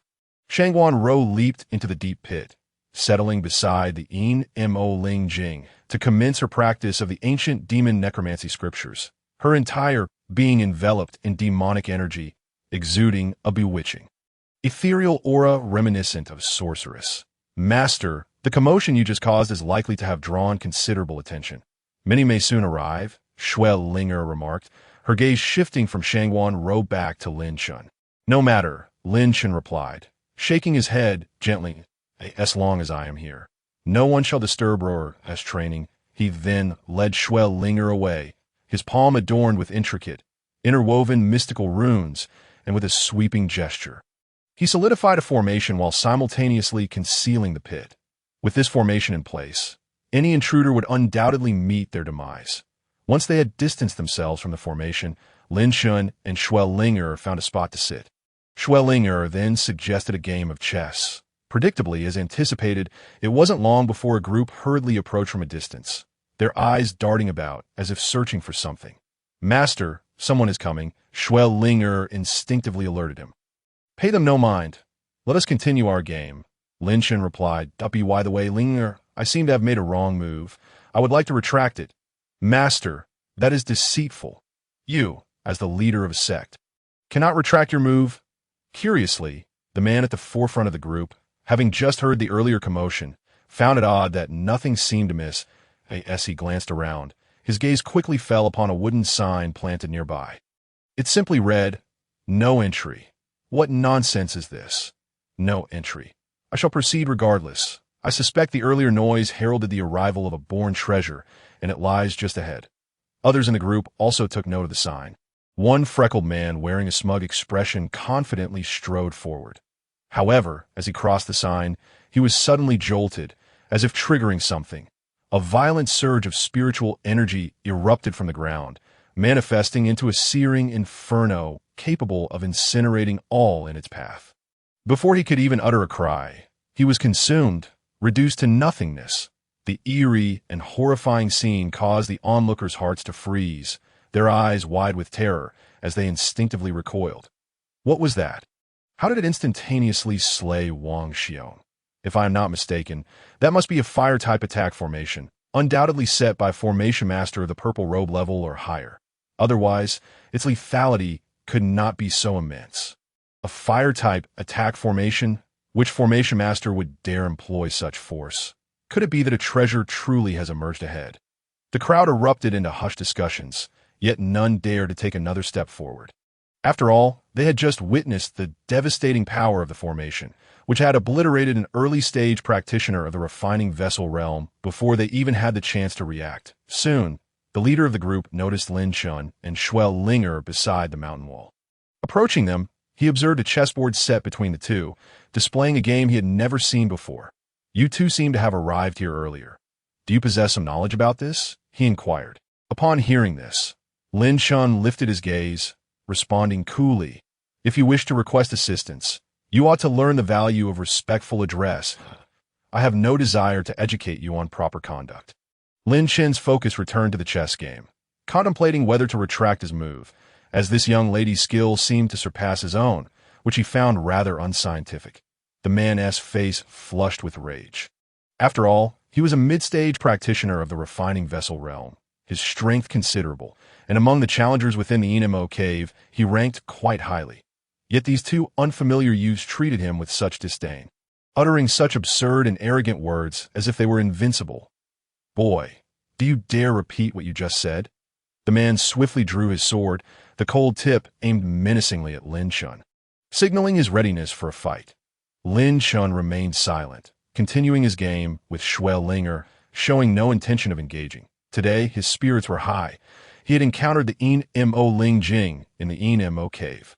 If he could bring it back to Tianling Sect and assist Shangwan Ro in refining and claiming it, her future cultivation challenges would be thoroughly resolved. There would be no need to transport the entire Mo cave back to Tianling Sect. After all, their sect lacked the space for such a feat. Thus, he chose to ignore the man's provocations, willing to grant him a chance at survival, provided he did not push his luck to O. "It seems your confidence is rather formidable. You dare to disregard my words?" The followers behind the man observed the unfolding scene, and his words being so blatantly ignored ignited a wave of humiliation and anger within him. With a furious shout, he lunged forward, the cold edge of his sword aiming for Lin Chen's throat. At that moment, a blood-red fist silhouette suddenly appeared, rapidly magnifying before his eyes. Swift, exceedingly swift, it bore down upon him with a fierce gust of wind that stung his face. Before he could process the unfolding events, the arm, covered in blood-red dragon scales, pierced through his chest, the sound of a violent thump signaling the shattering of his heart into fragments, his body collapsing lifelessly to the ground. Schwellinger's delicate face turned icy as she slowly withdrew her hand, stating, "One must not be disrespectful to the esteemed master." Lin Chen, however, remained unfazed, continuing to manipulate the pieces on the chessboard as if nothing had transpired. "Master, did you perhaps retract your move just now?" Schwellinger inquired. "Linga, are you not aware of the character of the master? Do you truly believe he is one to retract moves so casually?" "Is that not the case?" Schwellinger blinked in surprise, her expression filled with confusion. Lin Chen was momentarily at a loss for words. Meanwhile, the crowd fell into a stunned silence, soon erupting into chaos. "He is dead? Lu Yidao has perished just like that? Who is this woman to annihilate him with a single punch? Is she not merely at the refining bone realm? Good heavens, to slay a mid-stage refining vessel practitioner with a single punch at the refining bone realm. What kind of monster is she?" Chapter 45. The Golden Branch Compass. Attempting to break the formation, all present were rendered momentarily speechless, casting uncertain glances at Lin Chen and his companion. After all, Schwellinger had only demonstrated the cultivation of the refining bone realm. Yet she had effortlessly dispatched Lu Yidao, a mid-stage refining vessel practitioner, in an instant, a claim few would believe had they not witnessed it themselves. It is essential to note that there exists a significant gap between the refining bone realm and the refining vessel realm. Even with the strength of the former, defeating a practitioner of the latter typically requires considerable strategy. Individuals of Schwellinger's caliber, possessing such terrifying prowess, were scarcely seen in an instant. No one dared to advance another step or engage Lin Chen and Schwellinger in conversation. With such a clear precedent, who would risk approaching these two? A misstep could undoubtedly lead to certain death. The crowd exchanged glances, some whispering amongst themselves before, unable to resist, they began to scale the nearby rock wall, hoping to evade this bizarre fire-type attack formation. Alas, as one person stepped beyond the wooden sign, the formation was triggered once more, and a horrific torrent of flames engulfed him, reducing him to ashes in an instant. Another one dead. Who would dare to approach now? It seemed this treasure was fated to remain beyond their reach. The crowd could not help but shake their heads in lamentation as some began to take their leave. Before them lay the burning flame heavenly fire array, imbued with extraordinarily terrifying fire energy. The fierce flames possessed an exceedingly high temperature, capable of incinerating even spiritual artifacts. Anyone below the pinnacle of the Qi realm who dared to enter would undoubtedly meet their demise. At this moment, Lin Chen, who had remained silent until now, suddenly spoke up. Upon hearing his words, the others exchanged glances, their eyes glimmering with intrigue, as if they had come to realize that these two individuals were far from ordinary. Among them, a robust man stepped forward, approaching Lin Chen with a cupped fist salute. "May I inquire, esteemed elder, what has transpired ahead? Is there perhaps a rare treasure emerging?" Lin Chen cast a glance at the man, noting his decent demeanor, and replied slowly, "There are no rare treasures emerging ahead, that if you do not believe me, feel free to take a look for yourself. Moreover, with your current strength, attempting to traverse the burning flame heavenly fire array would be akin to climbing a mountain. A moment's carelessness could lead to your downfall. You may consider this carefully." The sturdy man revealed a hesitant expression, ultimately bowing in thanks to Lin Chen before departing. As several individuals left, the crowd gradually thinned. However, it was not long before a middle-aged man clad in a blue robe emerged. His robe was adorned with an exquisite arcane pattern, and his expression was grave as he slowly approached the array. Upon witnessing this, the others displayed expressions of delight. "Isn't that Brother Song? He has arrived as well. It seems we may have a chance now." Brother Song is a blue-robed array master, with him taking the lead. Breaking this burning flame heavenly fire array should be a piece of cake. I'm not so sure. Although Brother Song is indeed a blue-robed array master with considerable expertise, the destructive power of the burning flame heavenly fire array does not seem characteristic of a mere blue-robed array masteress design. Indeed, the burning flame heavenly fire array likely could only have been established by someone of at least purple-robed array master status. It remained uncertain whether Brother Song could safely unravel it. The discussions among the crowd deepened the gravity etched upon Song Yan's countenance. As a disciple of the Xiantian pavilion and a blue-robed array master himself, he had dedicated many years to the study of arrays, surpassing many in his understanding. With just a glance, he grasped the array's intricacies and profound nature, recognizing it was far beyond his current capabilities. Techniques such as sudden assaults, concealed traces, and triggering the array's core were all present within this burning flame heavenly fire array, methods he had yet to encounter. Yet if he could successfully unravel this array, it would be his opportunity to make a name for himself throughout the entire Hanjin County. Clenching his fists, Song Yin felt a surge of determination. Within the Xiantian pavilion, he was already recognized as a gifted array master. The Yin Demon Cavern was renowned as the most prestigious training ground in Hanjin County. Today's events would surely spread far and wide. Should he succeed in unraveling the burning flame heavenly fire array, it would undoubtedly gain fame across the entire county. Just as Song Yin approached the wooden sign, Lin Chen, who had remained silent until this point, suddenly spoke. "Are you planning to unravel the array?" Startled, Song Yin quickly halted his steps and respectfully cupped his fists in greeting. "Yes, esteemed elder. Might I ask if you have any guidance?" He had witnessed all that had transpired earlier and understood that this individual was clearly no ordinary person. Thus, he approached Lin Chen with utmost reverence. Lin Chen first regarded him deeply before averting his gaze. Speaking calmly, "This array is not something you can unravel, and it is far from an ordinary array. It cannot simply be unraveled through mere attempts. Should you try, you would activate the array directly, and at that moment, you would be doomed." Upon hearing Lin Chen's words, Song Yin paused momentarily, seemingly recalling something, and his complexion shifted dramatically. Could it be the array spirit heart? The array spirit heart is a unique technique that can only be wielded by array masters who have comprehended the essence of arrays. Moreover, this technique requires continuous cultivation by the array master to have even a slim chance of understanding. Once the array spirit heart is employed and embedded within the array, it becomes as if the array has come to life. Possessing its own consciousness, capable of automatic attacks and defenses, with a destructive power that far surpasses that of a typical array. Lin Chen seemed to perceive Song Yin's thoughts and spoke nonchalantly. If you are intent on attempting to break the array, you might as well utilize the external item you carry. With that, even if the array attacks you, you will remain unharmed. Lin Chen's words caused Song Yin's body to tense, his heart racing slightly. This elder was indeed extraordinary. With just a few words, he discerned that he possessed an item capable of assisting him in unraveling the array. He wondered about the elder's identity, having never heard of him in Hanjin County before. "Thank you for your guidance, esteemed elder." After expressing his gratitude, Song Yin hesitated slightly before producing a palm-sized compass. The compass was entirely golden, its surface covered in intricate golden patterns, emanating a radiant, pure glow. The inscriptions depicted arcane symbols, giving an appearance of great value. Isn't this Brother Song's trump card? Why is he taking this out? This was the golden branch compass, a treasure Brother Song had stumbled upon. How bold of him to risk using it, unconcerned that the burning flame heavenly fire array might destroy it.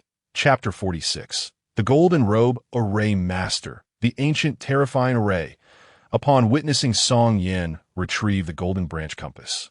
The crowd could not help but express mild astonishment. As residents of Hanjin County, they were well aware of Song Yin's identity. The fact that he had taken out the golden branch compass to unravel this array underscored the gravity with which he regarded the burning flame heavenly fire array. After taking out the compass, Song Yin concentrated, forming a seal with his fingers, and forcefully struck the golden branch compass. Instantly, the compass radiated a blinding, brilliant golden light, transforming into a stream of golden radiance that surged directly into the array. In an instant, the burning flame heavenly fire array was activated, and towering flames erupted, engulfing everything in an unending blaze, almost distorting the very fabric of space itself. Sweat poured from Song Yin's brow as he furrowed his brow tightly. The golden branch compass, as his treasure, was being subjected to the flame's searing heat, nearly melting away. He had never anticipated that such flames would possess such terrifying might. This was a treasured artifact, and he felt a sense of relief that he had not recklessly entered the array to attempt unraveling it. Otherwise, he would have been reduced to ashes in an instant. The compass could still endure for a while, but what were these patterns? Ancient runes, upon glimpsing the profound and enigmatic symbols within the array. Song Yin felt as though struck by lightning, his face betraying utter shock and astonishment. And no wonder he had never heard of this fire-based attack array. It turned out to be an ancient array. With his spiritual perception, he recorded the runes and patterns from the burning flame heavenly fire array into his mind. Like a sponge absorbing water, Song Yin immersed himself in comprehending the intricacies of the runes. It took him a full quarter of an hour to cease his contemplation, while the golden branch compass was reduced to ashes within the burning flame heavenly fire array, though the golden branch compass had been destroyed. His gains from this endeavor were substantial. Having grasped the nuances of the ancient runes, he felt that upon returning, he would be able to successfully establish a purple-robed array and ascend to the status of a purple-robed array master. With this thought, Song Yin's excitement mounted, eager to depart at once and find a place to practice. Under the watchful eyes of the crowd, Song Yin suddenly stood up, making eye contact with everyone. Esteemed friends, the burning flame heavenly fire array is indeed astonishing. It is a terrifying array that can only be established by a golden-robed array master. As soon as he spoke, it ignited a tremendous uproar. What? A golden-robed array master? How can this be? So, the burning flame heavenly fire array was crafted by a golden-robed array master. No wonder it cannot be traversed. Even martial artists at the refining vessel realm perish the moment they attempt to enter. The crowd speculated wildly, while Song Yin remained composed, seemingly having anticipated this reaction. Moreover, this was an ancient array, with extraordinary power. It was not mere bravado to assert that, across the entire Hanjin County, no one could breach the burning flame heavenly fire array. Pausing for effect, Song Yin then bowed deeply to Lin Chen. Esteemed elder, thank you for your guidance. I have gained insight and shall take my leave now. An ancient array, No one can break through it. The crowd was utterly astounded. Witnessing Song Yan's departure, they realized that his earlier words were indeed true. Several individuals had already perished within the fiery inferno array. And the others, not being foolish, understood that their own strengths were insufficient to breach this formidable formation. To attempt a reckless crossing would only lead to certain death. Subsequently, they began to leave one by one. During this time, many practitioners hurried from afar, and upon learning of the events that had transpired, they could only express their astonishment before promptly turning away. Lin Chen intended for Shangwan Rou to cultivate here for a while, and with this group departing, it aligned perfectly with his intentions. Master, will junior sister Rou be safe alone down there? Soon, half a day passed, and the occurrences here had spread widely, with the formidable reputation of the fiery inferno array deterring many from approaching. After all, coming here would be a futile endeavor, merely a waste of time. Rest assured, Rou possesses the demon clan's divine body, naturally attuned to demonic energy. My intention for her to cultivate here is solely to help her become better acquainted with it. In a few days, I shall bring the demon spirit crystal back to Tianling's sect, allowing her to continue her training there. Just as Lin Chen finished speaking, an arrow suddenly whistled through the high sky. Cutting through the air with a sharp sound, the arrow, inscribed with golden runes, was exceedingly lethal, aimed directly at his head. Lin Chen's expression remained calm. Before the golden arrow could reach him, it was seized by Shui Linga, who crushed it effortlessly in her grasp. Her crimson eyes radiated a fierce, killing intent as she rasped. Who dares? We are disciples of the Divine Sword Sect, and you audacious few dare to slay our core disciples in the Jin County. I see you. A group of over a dozen individuals stood atop a dirt slope, over 100 meters away from Lin Chen, all clad in the uniform attire of the Divine Sword Sect. Swords at their waists, their expressions sharp and cold. They had received word from their sect that a self-proclaimed leader of Tianling's sect had brazenly killed a core disciple of the Divine Sword Sect in Xianbao Pavilion, even going so far as to self-destruct his own lineage. Undoubtedly, this was a blatant provocation. Failing to eliminate this individual would leave the Divine Sword Sect's reputation in tatters, inviting ridicule from the world. Before the leader could finish his words, an overwhelming energy enveloped them, an inexplicable sense of dread surging within their hearts. The peculiar force of law seemed to materialize around them, binding them in place, rendering them immobile. What is happening? Why can't we move? Among this group, the strongest was merely a practitioner at the refining vessel realm, having never encountered such a concept as a force of law. Senior brother, what is that? A gigantic hand appeared above their heads, casting a shadow that blotted out the sun. This hand brimmed with stellar power, exuding terrifying might as it slowly descended, unleashing violent waves of spiritual energy that seemed capable of pulverizing everything into dust, instilling shock in all who beheld it. Star-snatching hand. As Lin Chen's low voice resonated, the hand plummeted, crashing down upon the crowd below. A thunderous boom echoed through the heavens, causing the entire mountain to tremble violently. As if on the verge of collapse, a colossal handprint forming in the earth, dust and debris swirling. The disciples of the Divine Sword Sect were now beyond salvation, that I once warned that those seeking trouble must be prepared to meet their demise. Chapter 47. Offspring of the Demon Clan, Black Demon Patterns. Lin Chen's gaze was icy, remaining stationary throughout, merely shifting his hand slightly. Nearby, the onlookers were utterly stunned, their mouths agape, as if they could fit an entire egg within. What kind of power is this? One hand, and he has killed the disciples of the Divine Sword Sect. Moreover, among those who just died, there seemed to be several core disciples, at least mid-realm refining vessel level. Across the entire Jin County, aside from figures of the sect leader's caliber, who else possessed such terrifying strength? In that moment, all were struck by Lin Chen's aura, none daring to approach even a step closer. It was as if that area had become a forbidden ground of the Yin demon abyss. Meanwhile, Shangwan Rou remained entirely unaware of the events unfolding outside. The Yin demon spirit crystal lay before her as she fervently refined the demonic energy emanating from it, channeling it through her meridians, following the ancient magic of the Dead Spirit Codex in her cultivation. Suddenly, her aura surged dramatically, rapidly ascending, and dark, Intricate demon patterns began to appear on her skin, exuding an eerie and enchanting beauty. The Dead Spirit Codex was on the verge of breaking through, and her cultivation was advancing to the refining vessel realm. Yet, what were these strange demon patterns manifesting? Unfamiliar with the sudden emergence of these enigmatic patterns, Shangguan Rou could only vaguely surmise that it was related to her ancient demon body. Without further thought, she continued to refine the demonic energy. Soon, a day passed in the blink of an eye. While immersed in her cultivation, Shangguan Rou suddenly opened her eyes, rising to gaze at the Yin Demon Spirit Crystal. Indeed, with the Yin Demon Spirit Crystal, coupled with the assistance of the Yin Demon Heavenly Pearl, my cultivation speed has increased exponentially.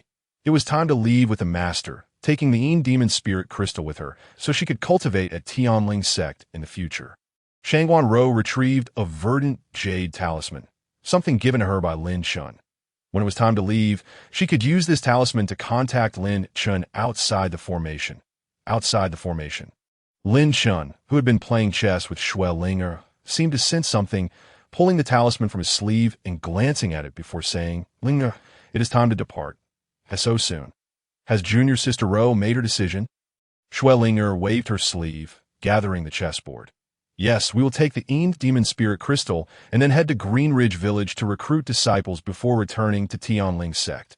Lin Chen nodded and then walked with Shui Linger into the fiery Inferno Array. Nearby, many had not yet departed, their eyes wide with disbelief as they watched the two enter, until they vanished into the fiery Inferno Array without triggering its activation. All were left in shock, their expressions blank.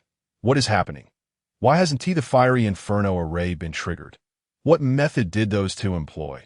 Some wandering cultivators, skeptical of fate, believed the fiery Inferno Array had malfunctioned and, fueled by a stroke of luck, stepped inside.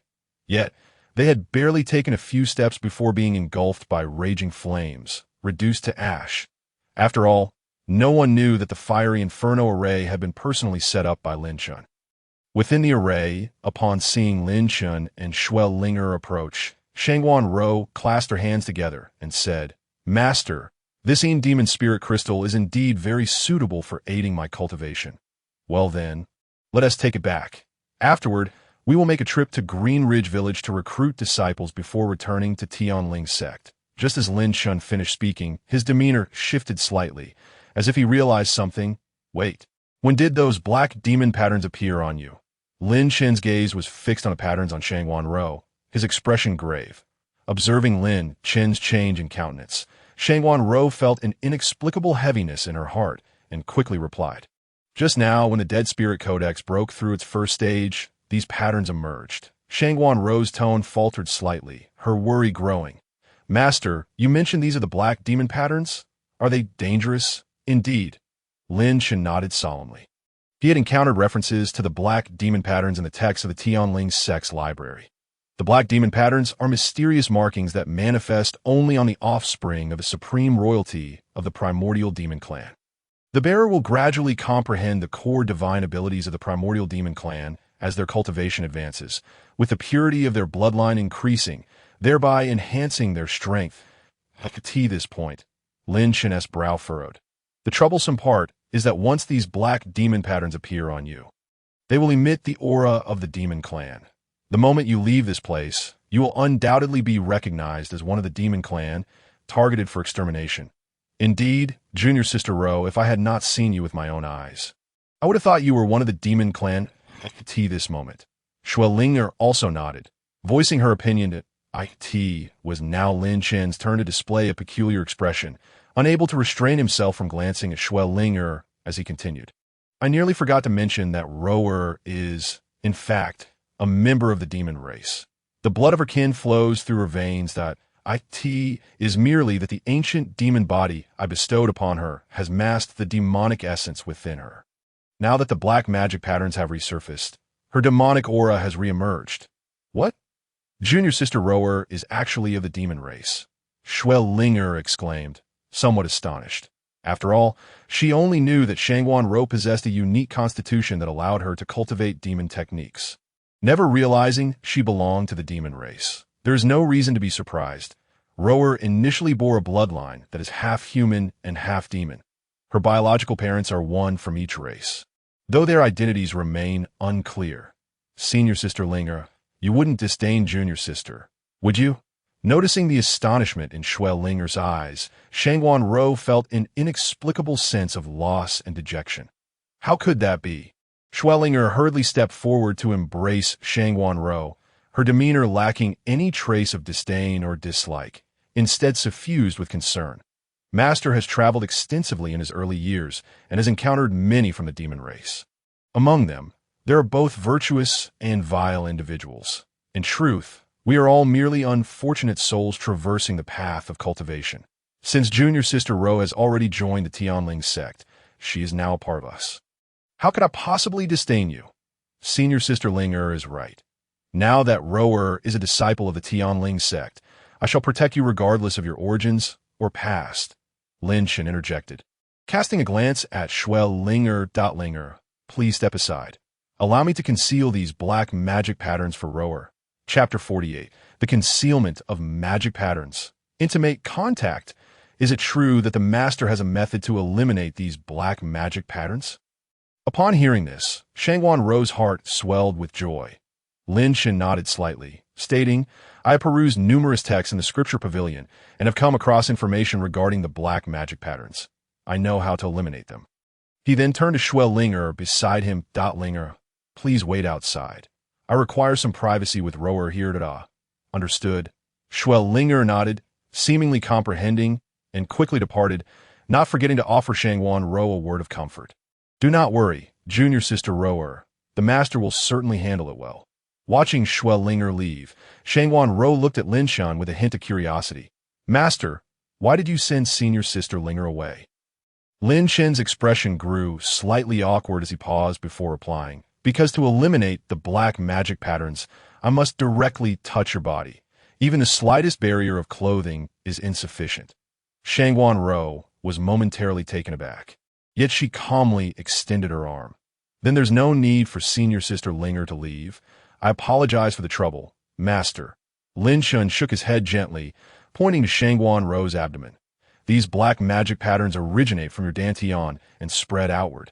Thus, I need to directly touch the location of your dantian to eradicate the black magic patterns at their source. Lin Chen's explanation. Shangwan Ro froze for a moment, quickly realizing the implications.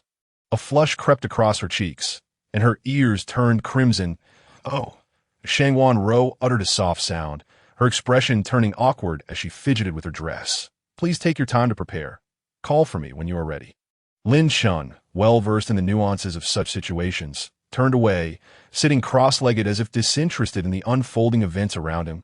And no wonder he wanted to send Senior Sister Linger away. This was truly an embarrassing method. Shangwan Ro sighed internally, her emotions becoming tangled. She had not anticipated that the first person to touch her in such a significant manner would be her own master. She pondered how he regarded this situation.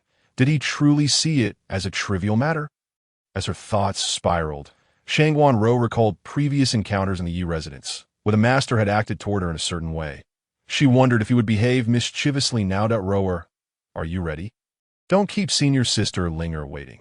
Lin Chen's sudden remark jolted Shangwan Ro back to reality, prompting her to respond hastily. Almost ready. Please wait a moment, Master. She quickly removed her dress, leaving only a pair of trousers and a light blue garment draped around her neck. The pale skin, veiled by the garment, appeared even more ethereal and pure. Master, I am ready. Shangwan Ro's voice was as soft as a whisper. When Lin Chen turned around, he was met with the sight of her flushed face. Her delicate collarbone adorned with a rosy hue, her skin glistening alluringly, evoking a rush of blood. Wait, this girl is actually binding her chest. Upon seeing the bandages wrapping around her upper body, Lin Chen's realization struck him. Nevertheless, even so, the curves of her form remained impossible to conceal, accentuating her exquisite silhouette. Master, please don't stare. Let us begin. Feeling Lin Chen's gaze, Shangwan Ro's complexion deepened in crimson, almost as if she were a blooming flower. And no, I apologize, it's just so prominent. Lin Chen blurted out instinctively, but in the next moment his mind went blank, feeling as though his soul had nearly escaped. Curse be it! What am I saying? How could I voice such thoughts? An eerie silence enveloped the atmosphere, particularly for Shangwan Ro, who was rendered completely speechless, her head feeling like it was boiling, unable to meet Lin Chen's eyes. What did the master mean by that? How could he utter such shameful words to me? Could it be that the master truly harbors feelings for me? Was his teasing in the Yi residence genuine? A multitude of thoughts raced through Shangwan Ro's mind, causing her breath to quicken, overwhelmed by a mix of embarrassment and anger. Ahem. Just as she finished speaking, a faint ripple of spiritual energy began to swirl within Lin Chen's palm, extending outward to form a resplendent rune, emanating a gentle black glow as it adhered to Shangwan Ro's skin. Instantly, a wave of soothing warmth radiated from her abdomen, and as Shangwan Ro glanced down, she witnessed the black magic patterns disappearing at a visible rate, gradually vanishing into her body. Moreover, Lin Chen's palm remained merely placed on her abdomen, without further action, indicating that he bore no ulterior motives. Master, Shangwan Ro gazed deeply at Lin Chen, her eyes somewhat dazed, until he noticed her gaze and their eyes were on the brink of meeting, prompting her to hurriedly avert her gaze. As a brief moment passed, Lin Chen finally withdrew his hand, turning to leave. His back to Shangwan Ro as he calmly stated, "The black magic patterns have been concealed within you, undetectable by anyone. Once you are ready, inform me, and I shall collect the demon spirit crystal to return to the Heavenly Sect." "Thank you, Master," Shangwan Ro replied softly. Her face flushed as she hastily dressed, casting furtive glances toward Lin Chen, anxious that he might suddenly turn around. For some reason, her heart raced incessantly, especially when Lin Chen had touched her. She felt utterly overwhelmed. "Shangwan Ro, what is the matter with you? Stop overthinking." She vigorously rubbed her fair cheeks, and after composing herself, she approached Lin Chen. "Master, I am ready to..." Lin Chen nodded lightly, beckoning with his sleeve toward the location of the demon spirit crystal, which transformed into a streak of light and vanished into his sleeve. That it is time to proceed to our next destination, Guoling Village. "Hey, junior sister Rower, why are your cheeks so flushed?" Shuel Ling seemed to sense something. Her gaze fixed on Shangwan Ro's crimson face. "In nothing, senior sister Linger. Let us continue our journey." Chapter 49. The remote ancient village. The celestial master descends. Shangwan Ro instinctively glanced at Lin Chen, who, at that moment, also turned to her. The moment their eyes met, they both tacitly averted their gazes. "Let us set forth," Lin Chen reminded, then waved his sleeve, summoning a cascade of cool light that enveloped the three of them in a spatial array. Swish! In the next instant, the three vanished from their original location. After approximately half a day's travel, the group hastily arrived at their destination, donned in the attire of the Divine Sword Sect disciples. Upon witnessing the lifeless bodies of their fellow disciples, their expressions darkened, eyes brimming with murderous intent. Another casualty. This so-called Heavenly Sect is truly audacious. They must be seeking death, daring to slaughter our disciples in such a manner. A tall figure emerged from the crowd, gazing at the massive handprint etched into the ground, his brow furrowed. To unleash such power, they must be at least of the Qi realm or above. What of it? Our ancestor is a formidable presence at the pinnacle of the Qi realm, a half-step into the spirit's servant realm. A man with a face full of coarse features was visibly enraged, for among the deceased was his own brother. Immediately, he decided to return to the Divine Sword Sect to report to the elder, entrusting the matter to their judgment. Our Divine Sword Sect absolutely cannot allow enemies of the Qi realm and above to exist. The principle of nurturing a tiger only to suffer its wrath is one that the elders comprehend well. However, Elder Lin, what exactly is this Heavenly Spirit Sect? How come we have never heard of it in our Hanjin County? They dare to brazenly murder our sect's disciples near the Abyssal Demon Cavern, even going so far as to self-destruct their own identity. Such audacity is truly extraordinary. Even opposing forces within Hanjin County would not dare to act in such a manner. Do you think this Heavenly Spirit Sect could be a force from another county? Upon hearing these words, the man with the coarse features fell into contemplation, nodding in agreement. You are correct. The Divine Sword Sect ranks among the top 3 in terms of sect influence within Hanjin County, and there are hardly any sects brave enough to provoke us. This unknown sect is very likely a power from another county. Send a few individuals to leave Hanjin County and inquire in other counties. Report immediately upon receiving any news. Meanwhile, situated several 100,000 miles away from the Abyssal Demon Cavern, at the foot of the Black Knight Mountain, the figures of Lin Chen and his companions gradually materialized as a silver glowing array appeared. This was Guoling Village. It appeared to be a rather primitive settlement, located in a very remote area, seldom interacting with the outside world. The village was enclosed by a simple wooden gate made from rough timber and vines, with walls built from stacked stones. From a distance, one could see the densely arranged wooden houses within the village. Chimneys puffing white smoke, with men, women, and children clad in hemp clothing and cloth shoes wandering about. Lin Chen exchanged glances with his companions before they slowly made their way into the village. At the village entrance, 2 rugged-looking men stood guard, their thick arms clutching sharpened spears, ready to fend off any intruders. They had just noticed the sudden appearance of Lin Chen and his companions.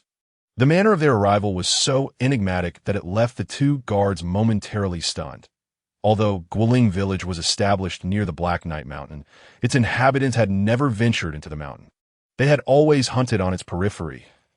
In their understanding, the beasts within the Black Knight Mountain had become formidable entities, possessing immense strength that ordinary weapons could not contend with. They had never encountered an array master, let alone one capable of spatial teleportation. To them, such miraculous techniques could only be wielded by the legendary immortal masters. As Lin Chen approached, the guards felt an inexplicable sense of unease. Once Lin Chen and his party drew near, they summoned their courage and raised their spears, pointing them at Lin Chen. "Who are you? What brings you to our Guoling village?" As they spoke, their eyes wandered over Lin Chen, revealing expressions of envy and astonishment.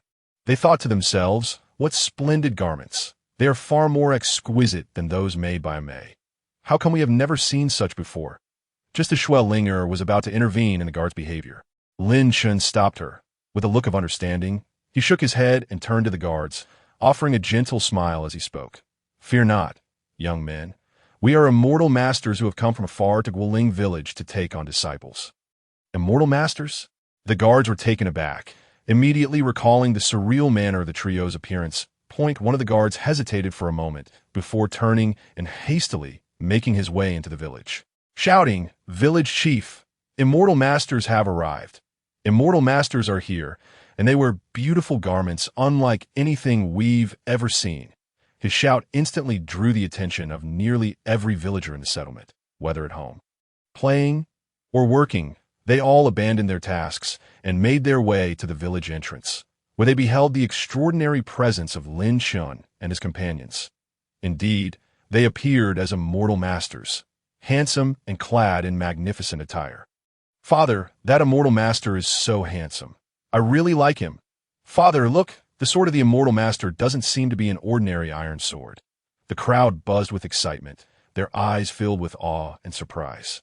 A young child, no more than 7 or 8 years old, stared at Lin Chen's spirit sword with sparkling eyes, brimming with admiration and affection. "Do you truly like it, little one?" Lin Chen smiled gently, flipping his palm to reveal an ordinary spirit sword. The sword's blade was adorned with exquisite patterns, radiating a sapphire glow, and its edge exuded a sharpness that suggested it was anything but ordinary. "This is the water jade sword, forged from pure water jade, enhanced by the runes I inscribed upon its blade, rendering it extraordinarily sharp, capable of slicing through iron as though it were mere clay." As he spoke, Lin Chen grasped the water jade sword, walked over to a nearby stone platform, and with a gentle sweep of the blade, effortlessly cleaved it in twain, the cut as smooth as tofu, devoid of any roughness. Witnessing this spectacle, the villagers were left utterly astounded, the atmosphere falling into a profound silence before erupting into a flurry of excitement. Chapter 50. Entering the ancient village, the heart awakens. This is not an iron sword, but rather the legendary treasure sword. My heavens, to cleave a stone platform in half with such ease. No one, not even Uncle Ning, could forge such a sword. This sword is unlike any they had ever seen, glowing entirely, and its sharpness is unparalleled. It must be the spirit sword specifically used by the immortal masters, as rumored. Instantly, the villagers began to chatter, their fervent gazes fixed upon the spirit sword in Lin Chen's hand, filled with envy and longing. Some perceptive youths recognized that the spirit sword in Lin Chen's grasp was not an ordinary artifact. Yet for Lin Chen, such a grade of spirit sword was plentiful within the Divine Spirit Sect's armory, practically available for wholesale. If you truly desire it, then it is yours. Consider it a gift from us, who have come from afar, Lin Chen said, looking at the 7 or 8-year-old boy. The boy was momentarily stunned, as if he had heard the most astonishing news, and it took him a while to respond. His voice trembling with disbelief. Master, are you truly giving this treasure sword to me? Of course, come forth and take it, Lin Chen replied with a gentle smile. Father, may I take it? To Lin Chen's surprise. The boy hesitated, instead glancing at the middle-aged man behind him. Upon hearing this, the man's eyes widened, and with a huff of his beard, he slapped the boy's forehead. How can you refuse a gift from the immortal master? Hurry and accept it, and remember to express your gratitude. Oh. The boy nodded eagerly, hastily approaching Lin Chen. Upon receiving the spirit sword, he dropped to his knees, raising it aloft with both hands. Thank you, immortal master, for your gracious gift. Thank you, esteemed immortal sisters. The clever boy, while thanking Lin Chen, did not forget to express his gratitude to Shuel Linger and Shangwan Ro standing beside him. The surrounding villagers looked on with expressions of envy. A Bao has truly struck gold this time, receiving a treasure from the immortal master. With the treasure gifted by the immortal master, hunting ferocious beasts will become a breeze for A Bao. I just heard the immortal master say they are here to take on disciples. Could it be that we can truly learn the art of immortality? Silence. At that moment, an elderly man with a spirited demeanor emerged from the crowd. The villagers instinctively parted to make way for him. This man was the village chief of Guoling village, distinguishable from the others by a somewhat elegant white robe, though it was worn and had clearly been washed many times. Upon approaching, he instinctively noticed the spirit sword in the boy's hands, and promptly knelt before Lin Chen and his companions, making a sincere bow. Village chief of Guoling village, a Fu, pays his respects to the esteemed immortal masters. Seeing this, the other villagers quickly followed suit, kneeling in reverence, and no need for such formalities. Lin Chen gently raised his hand, and the crowd immediately felt a wondrous force enveloping them, lifting them off the ground. The villagers' eyes sparkled with amazement, their expressions brimming with admiration. Such miraculous feats could likely only be performed by a celestial master. Given this, if the celestial master did not mind, they could enter for a discussion. The village chief slightly cupped his hands in a gesture of invitation. In that case, I shall not impose, Lin Chen replied, leading Shuel Linger and the others inside. Junior Sister Rower, do you not find our sect leader a rather peculiar individual?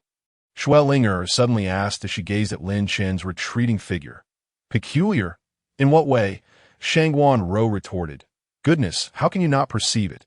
Shuel Linger pulled Shangwan Ro aside, speaking cautiously. Regardless of who it is, anyone who shows disrespect towards us, regardless of their status, our sect leader will not extend them a favorable countenance. Yet anyone who treats others kindly, no matter their identity, our sect leader has never looked down upon them, nor wielded his own power to act tyrannically.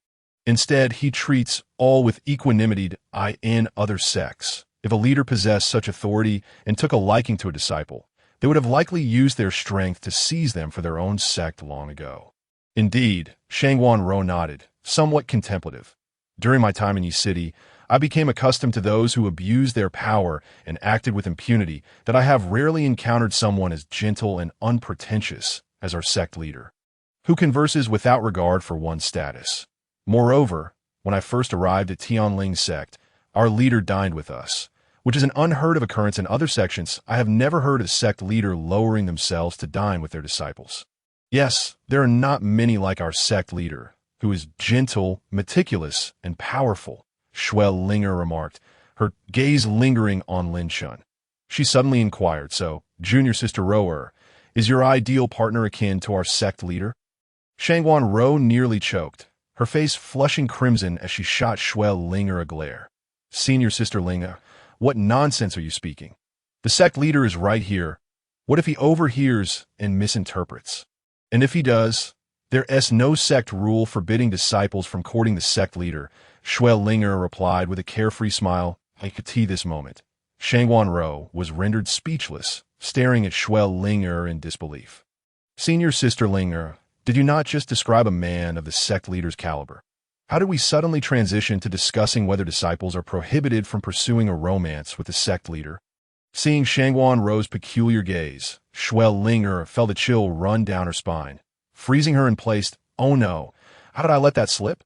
And no, I was merely speaking off the cuff. Besides, the sect leader mentioned that the Tianling sect has not fully developed yet, and we must diligently cultivate to become the backbone of the sect as soon as possible. Wouldn't you agree?" She stammered, scratching her flushed cheek. "Indeed, Senior Sister Linger is correct," Shangwan Ro began, but was abruptly interrupted by a piercing gaze directed at them. Turning around, they saw Lin Chen observing them from a distance, feigning a serious expression. Chapter 51. Ancient Village Takes in Disciples. Qualification Assessment. "What are you two whispering about? Come here quickly." "Oh!" Shangwan Ro and Shuel Linger exchanged a glance and couldn't help but chuckle before hastily making their way towards Lin Chen. "We are not only here to recruit disciples, but also as guests. Do not cause any trouble for me," Lin Chen cautioned earnestly. "The villagers here lead simple lives, and their circumstances are quite challenging." Having been a child of a poor family in his previous life, Lin Chen deeply understood the struggles of such a life. Returning to a place reminiscent of his past, he felt a complex mix of emotions. "Understood," Shuel Linger and Shangwan Ro responded softly. Guided by the village chief, Lin Chen and his companions soon arrived at a well-constructed earthen house. This dwelling was notably superior in both environment and conditions compared to the others. As they settled onto the stone benches, a villager approached with clean tea sets to serve them. "Honorable Celestial Masters, this is our Guoling village's sweet fruit tea, exceptionally sweet and delightful. Please do try it," the elderly village chief said, cheerfully offering the tea to Lin Chen and the others. The villager pouring the tea watched with eager eyes, seemingly never having tasted such a beverage. Clearly, this sweet fruit tea was a rare commodity in Guoling village. Lin Chen noticed the villagers handling the tea leaves with utmost care, as though fearing a spillage.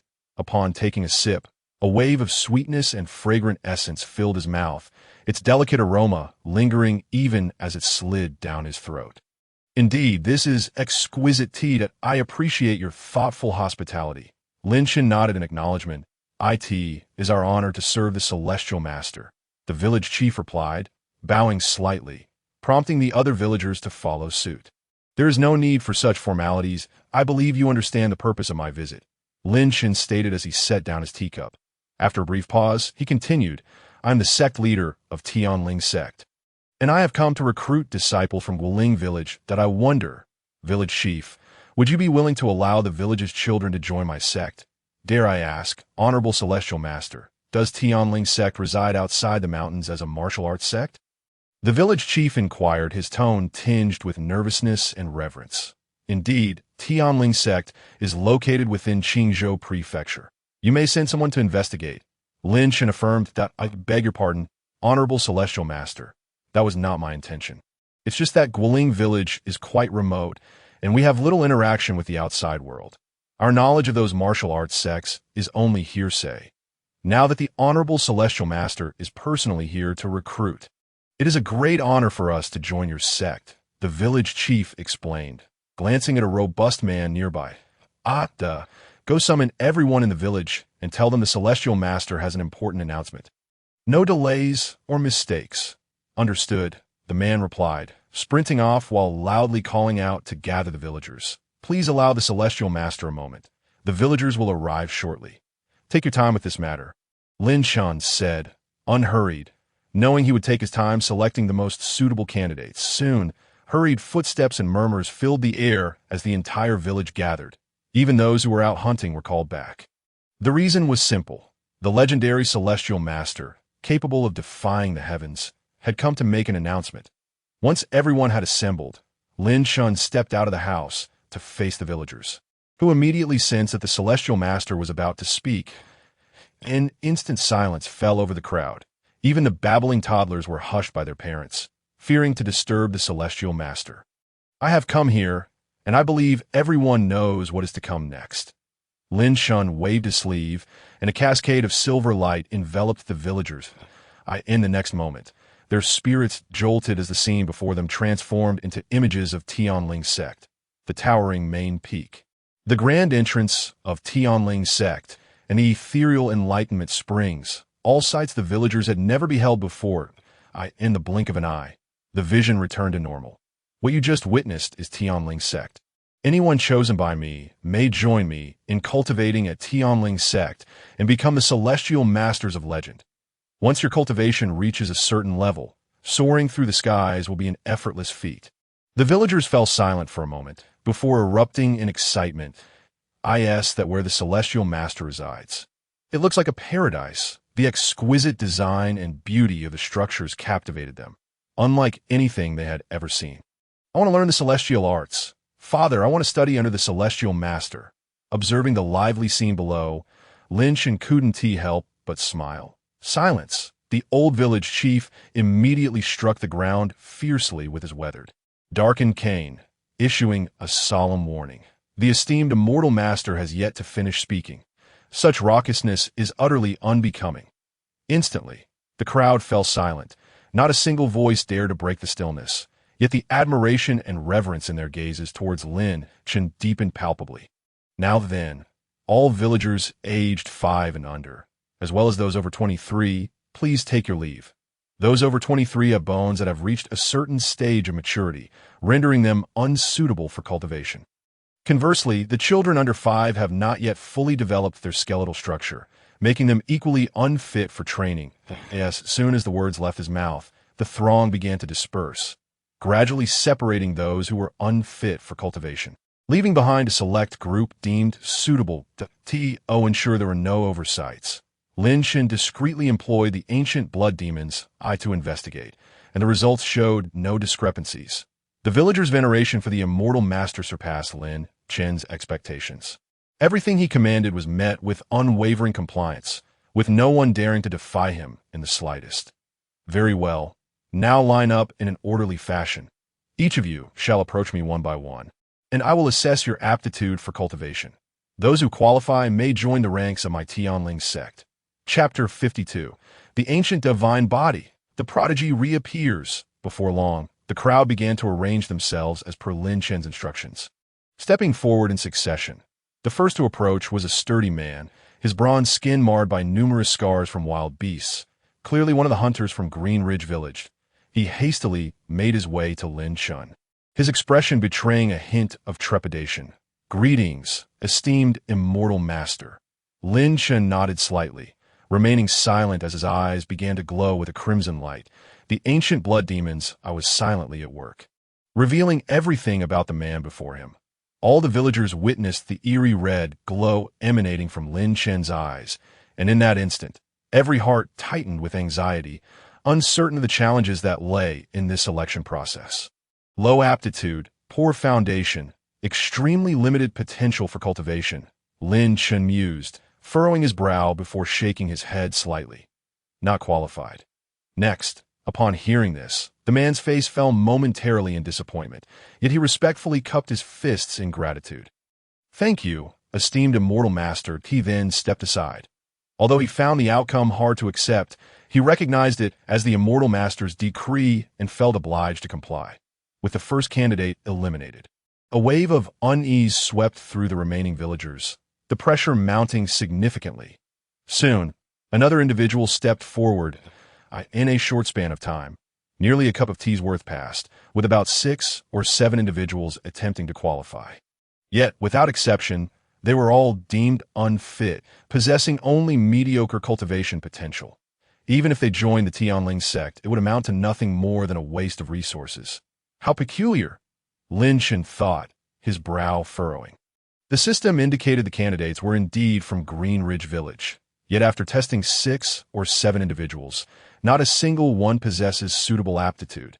The villagers, sensing Lin Chen's solemn demeanor, shared in the tension.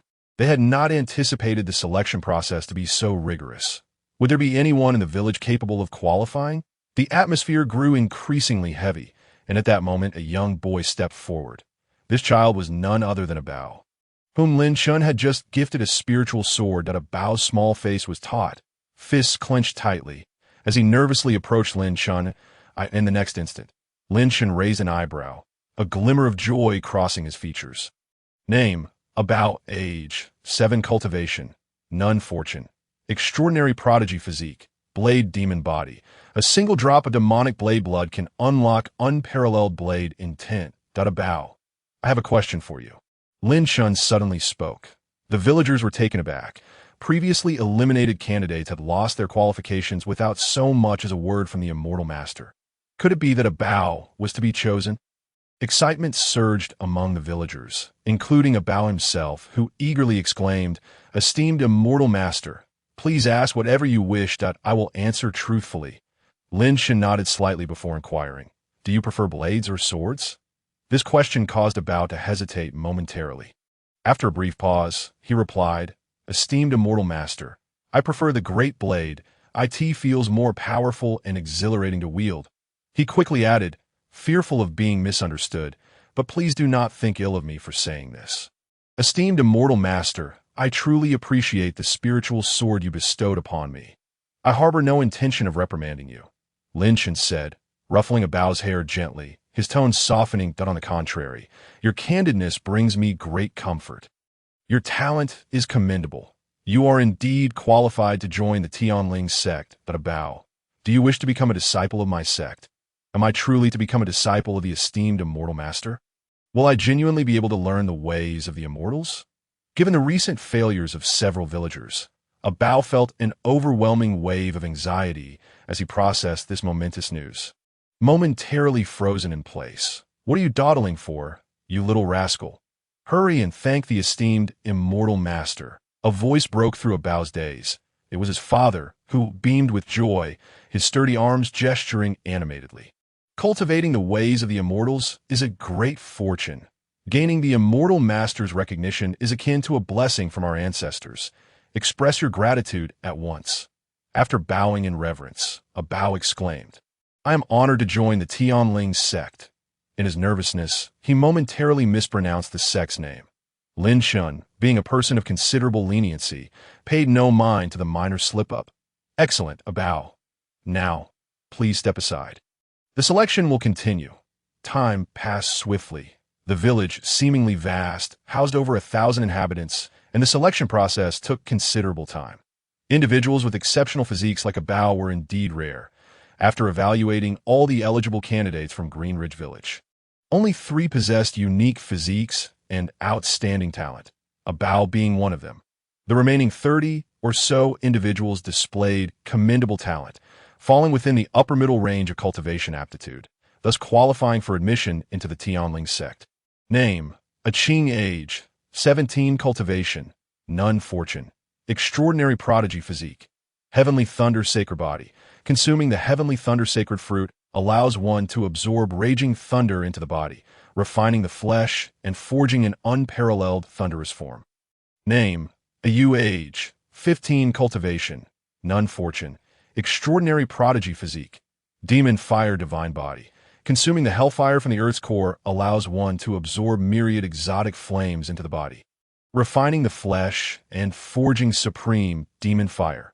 Witnessing the continuous emergence of prodigious candidates, Lin Chen felt a surge of relief. With the addition of these 3 exceptional individuals, along with over 30 others possessing solid cultivation potential, the overall strength of the Tianling sect's disciples would undoubtedly rise to a new echelon.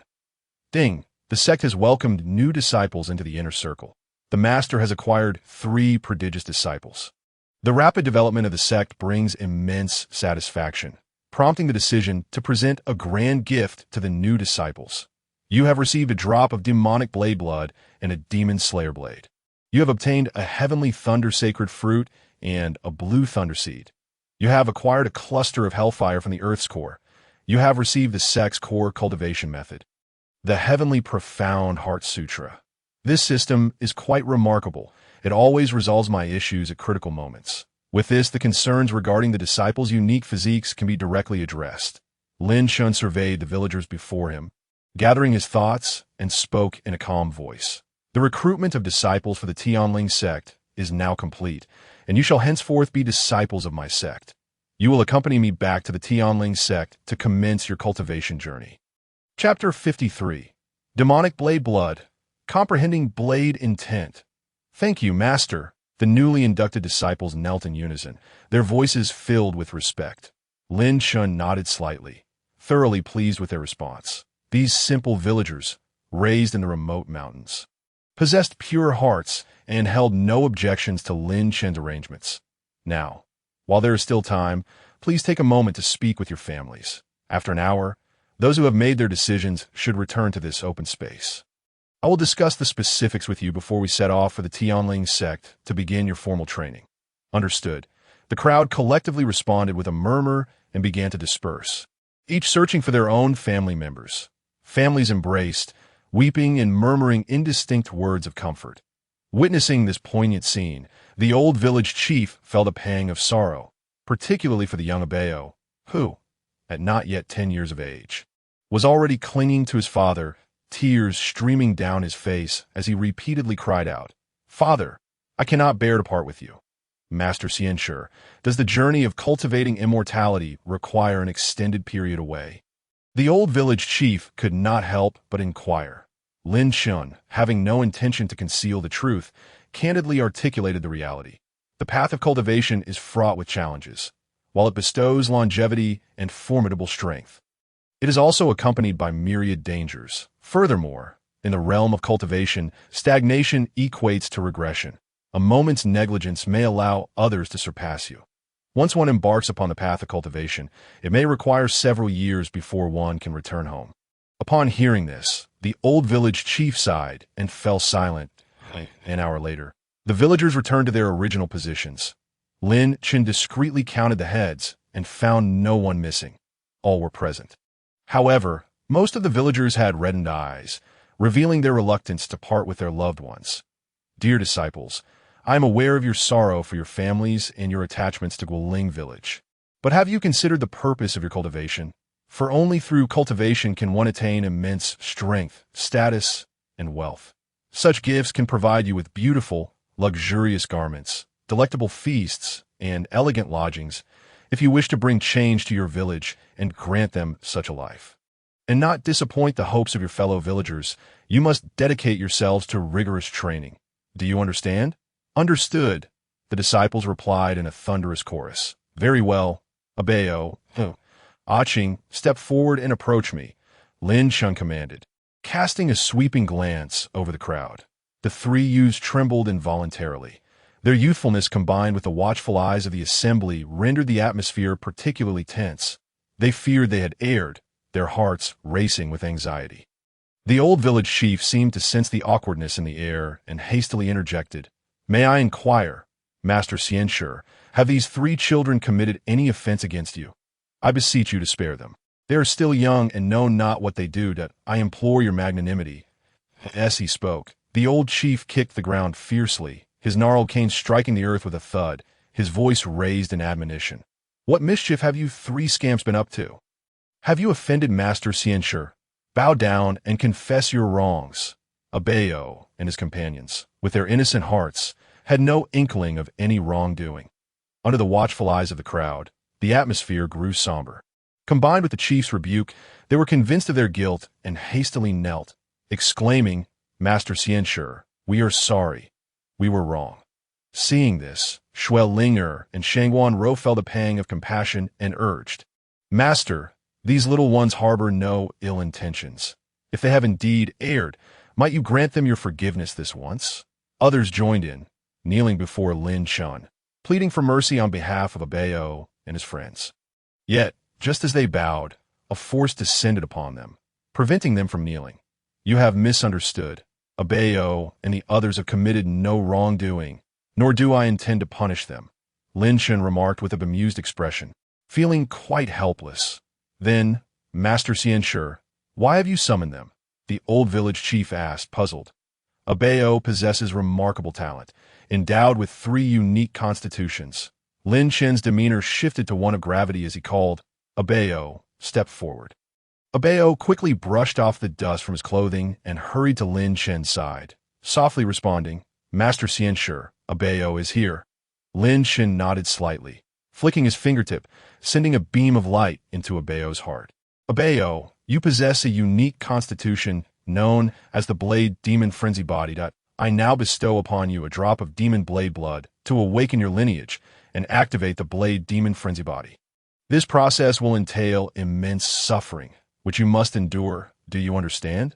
"I understand," Master Xianshi Abeo replied, and just then a deep, guttural roar erupted from his mouth that a torrent of powerful energy surged within him, sweeping through every fiber of his being, turning his body crimson, especially his face, as if it were being boiled. His hair stood on end, and an overwhelming aura radiated from him, sending shivers of dread through the villagers nearby, who felt as if a force capable of annihilating the world was unleashed. Abeo, seeing Abeo's expression of agony, punctuated by pained cries, and the cracks forming upon his skin, with crimson blood seeping forth, it appeared he was undergoing some transformative ordeal.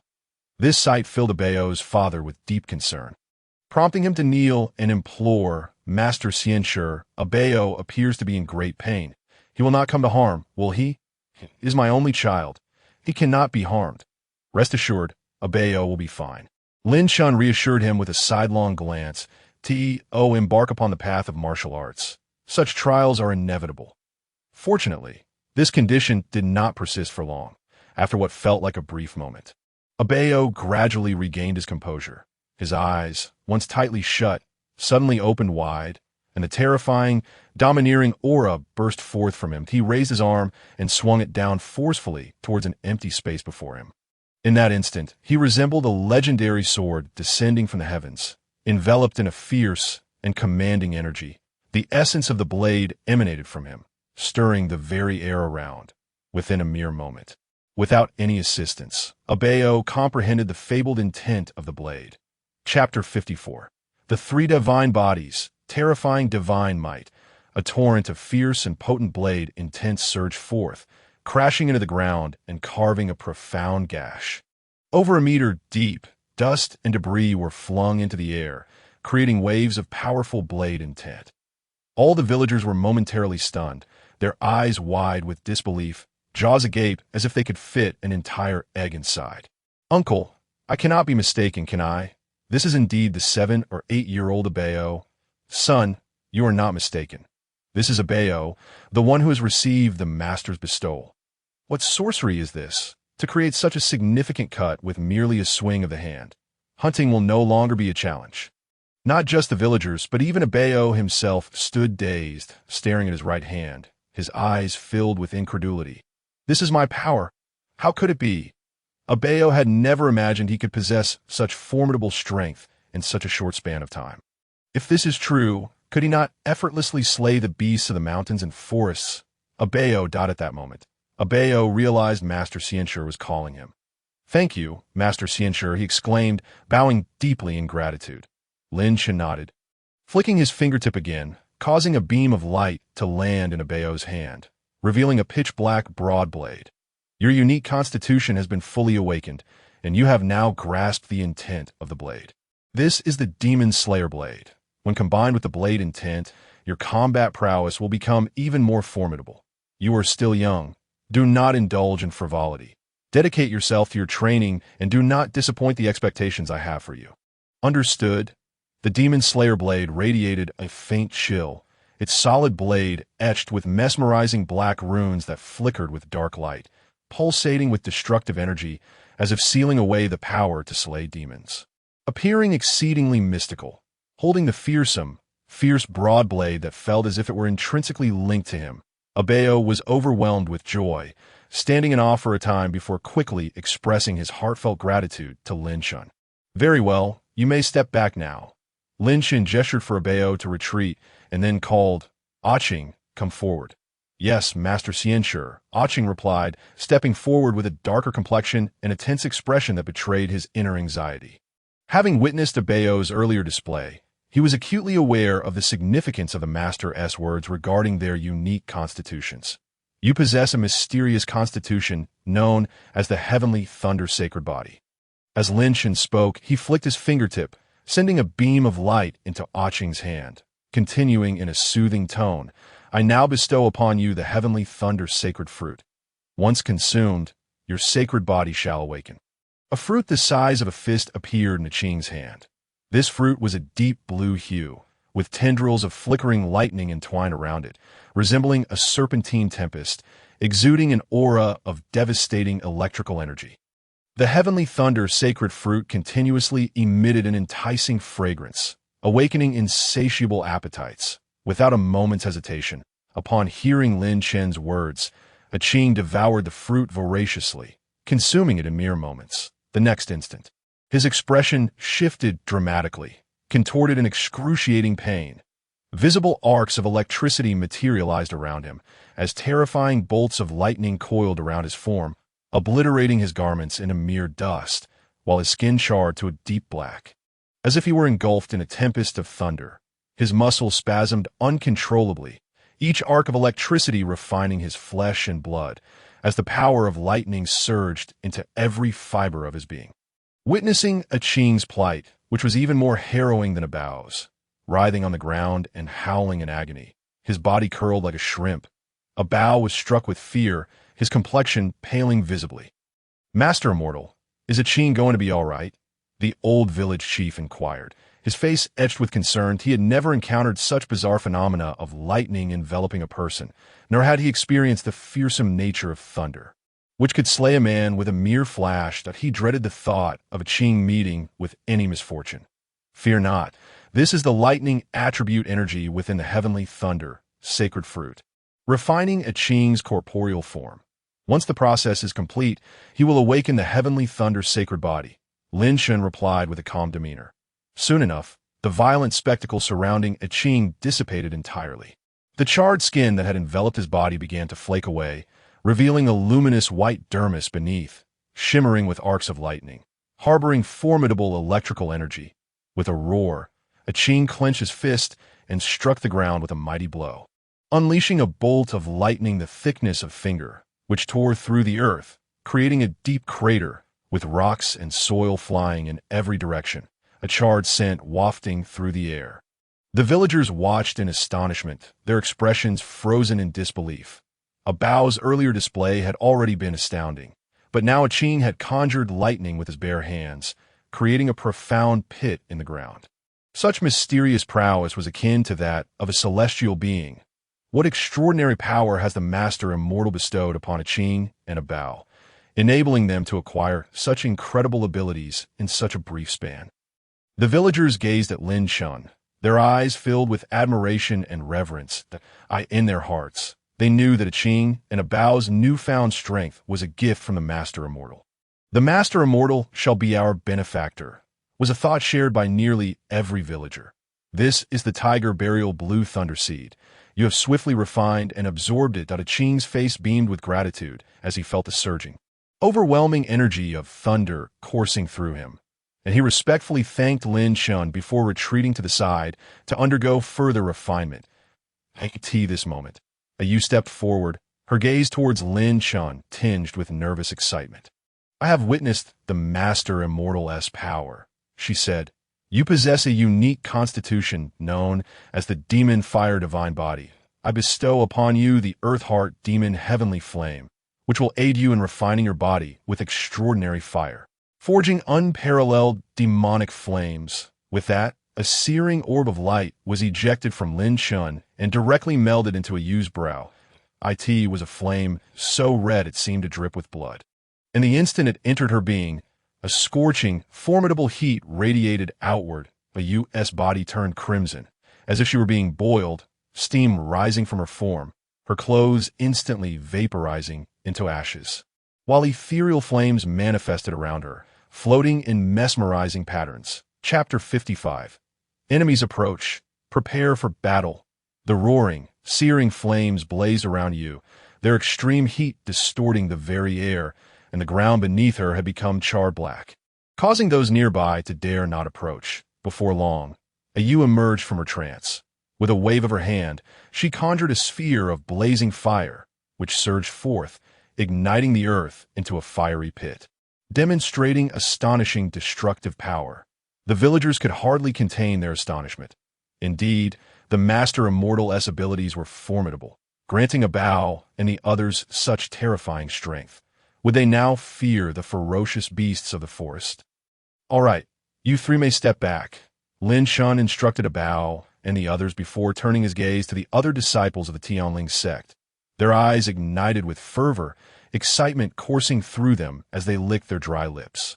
After all, they had all witnessed the transformation that had occurred under the Master Immortal's benevolent gaze, as a bow and the others gained terrifying strength and displayed various celestial techniques. A bow and his companions possess unique physiques. Once I assist them in unlocking their potential, they acquire such divine abilities. Do not underestimate yourselves. Your talents are by no means inferior. With diligent cultivation, your future achievements will undoubtedly be extraordinary. As he spoke, Lin Chen waved his sleeve, and a flurry of light orbs soared forth, landing in the hands of each disciple of the Tianling sect. From this moment on, you are all disciples of the Tianling sect, entrusted with its robes, swords, and the sect manual. The tome contains our core cultivation method, the Tianxian Heart Sutra. Disciples who reach the pinnacle of mastery can move mountains and drain seas without difficulty. The villagers who had just joined the Tianling sect wore expressions of wonder and excitement, eager to return home and begin their training, filled with yearning for Lin Chen's words. Is this truly the garb of a Tianling sect disciple? The material is exquisite, both smooth and coarse. It must be worth at least 100 golden leaves, a fabric rare to find outside. Just like the sword previously bestowed upon a bow, these blades could slice through iron like mud. One disciple swung a sword carelessly, cleaving a nearby stone stump in two, eyes wide with astonishment. With these techniques, once I cultivate, I shall hunt the legendary spirit beast for my father to consume. A young man, not yet of age, opened the Tianxian Heart Sutra, his expression grave, as if contemplating the future. "What you all dawdling for? Hurry and express your gratitude to the Master Immortal," the old village chief chastised. Seeing his fellow villagers engrossed in their new possessions, neglecting to acknowledge the Master Immortal, the villagers quickly snapped to attention, expressing their gratitude. "Thank you for your generous gifts, Master Immortal." Lin Chen, however, did not mind. It was natural for the villagers to be captivated by new wonders after witnessing such extraordinary events. "Very well. Everyone return to your homes for the night. Tomorrow, I shall escort you back to the Tianling sect." Lin Chen paused, and several shimmering spirit swords suddenly flew through the air, landing on a nearby patch of ground, at least a dozen of them. "Old village chief, I shall be taking this group back to the Tianling sect for training, and they will not be able to return to Guoling village for several years. These spirit swords shall serve as compensation, ensuring your village can hunt ferocious beasts with ease." The old village chief had witnessed the power of the spirit swords earlier. In his eyes, they were akin to divine weapons. Utterly indestructible, he had not anticipated the Master Immortal would bestow such a bounty upon the village all at once. The gratitude of Guoling village for the Master Immortal's generosity shall be remembered for generations to come. "Thank you, Master Immortal." The disciples echoed their thanks in unison. After a few more words of importance, Lin Chen dismissed the crowd, sending them back to their homes. Just then, a robust young man rushed back from the village entrance, his expression tense and fearful, panting heavily. Most alarmingly, an arrow had pierced through his shoulder, crimson blood oozing from the cold arrowhead. "Village chief, it's bad," the captain and the others. This young man was a member of the Guoling village hunting team. As he stumbled into the crowd, he had not finished his sentence before he toppled to the ground, his face pale and devoid of color. "Erwa, do not panic. Speak slowly. Where are Dewa and the others? Why have you returned alone?" The old village chief hurried forward to support Erwa, worry etched across his features. "Quick, summon old Yin. Erwa is injured." Upon the old village chief's mention, Erwa was instantly overwhelmed with tears, his voice trembling as he spoke. "This morning, we ventured into the mountains alongside the captain for a hunt, only to be ambushed by the scoundrel from the neighboring K village. The captain and the others fell into traps and ambushes. They are still locked in combat with the cave village folk, but we were caught off guard from the very beginning, and all of us sustained injuries. I was fortunate to have sustained only minor wounds, managing to break through the encirclement and return. What? The ruffians from Cave Village dared to launch a sneak attack on us. Have they once again stolen our village S-game? The old village chief's eyes widened in fury, and upon seeing Irwa nod, he shouted, "Villagers, gather your weapons, and let those miscreants from Cave Village understand that the people of Guling Village are not to be trifled with. Those who dare to harm our kin shall pay a bloody price." Inspired by his words, the villagers' faces flushed with indignation as they roared, seizing their spirit swords, ready to fight to the bitter end that moment. However, Lin Chen descended, casting his gaze upon Irwa. "Oh, you still remember the location of the battle? Can you lead the way?" "Honorable Immortal Master," Irwa replied. "I certainly recall, but I am injured. If I were to guide our kin, it would likely take considerable time." To that point, Irwa's tone faltered, and his expression was tinged with despondency. Such a trivial injury. Why the alarm? Lin Chen's demeanor remained calm. With a gentle wave, a soft radiance enveloped Irwa entirely. In the next instant, the arrow that pierced his shoulder vanished in a thin air, and his wound healed at a visible pace. Within mere breaths, he was restored to his former self. Chapter 56. Rapid Arrival. The speed of the divine body. What is this? As he beheld the miraculous restoration of his injuries, including the arrow that had once lodged within him, Irwa stood dumbfounded, momentarily forgetting to express his gratitude. "Village Chief, what is the general strength of the villagers from Cave Village?" Lin Chen inquired of the old chief. The village chief promptly responded, "Honorable Immortal Master, the overall strength of Cave Village's inhabitants is roughly comparable to that of Guling Village. However, they do have a numerical advantage, outnumbering us by over 100. But fear not, Honorable Immortal Master. This is but a trifling matter. With the spirit swords you have bestowed upon us, slaying the scoundrels from Cave Village will be as simple as butchering a dog." "Isn't that so?" Upon hearing the village chief's words, the villagers erupted in furious roars, brandishing their spirit swords, eager to seek vengeance against the Cave Village folk. "Hold on," Lin Chen suddenly called out, and the crowd halted in unison. "Honorable Immortal Master, what are your commands?" the village chief asked, looking towards Lin Chen. Without answering, Lin Chen turned his attention to Irwa, asking, "How far is it to the site of the battle, and how long will it take to arrive?" "Approximately 5 or 6 kilometers. It would take at least half an hour." Irwa clenched his fists, his voice choked.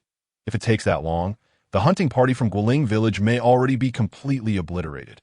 Lin Chen nodded, then turned to Abayo and the others. "Abayo, Amei, Aching, you three shall take Irwa and hasten to the scene. Resolve the situation within a quarter of an hour, then return to Guling Village.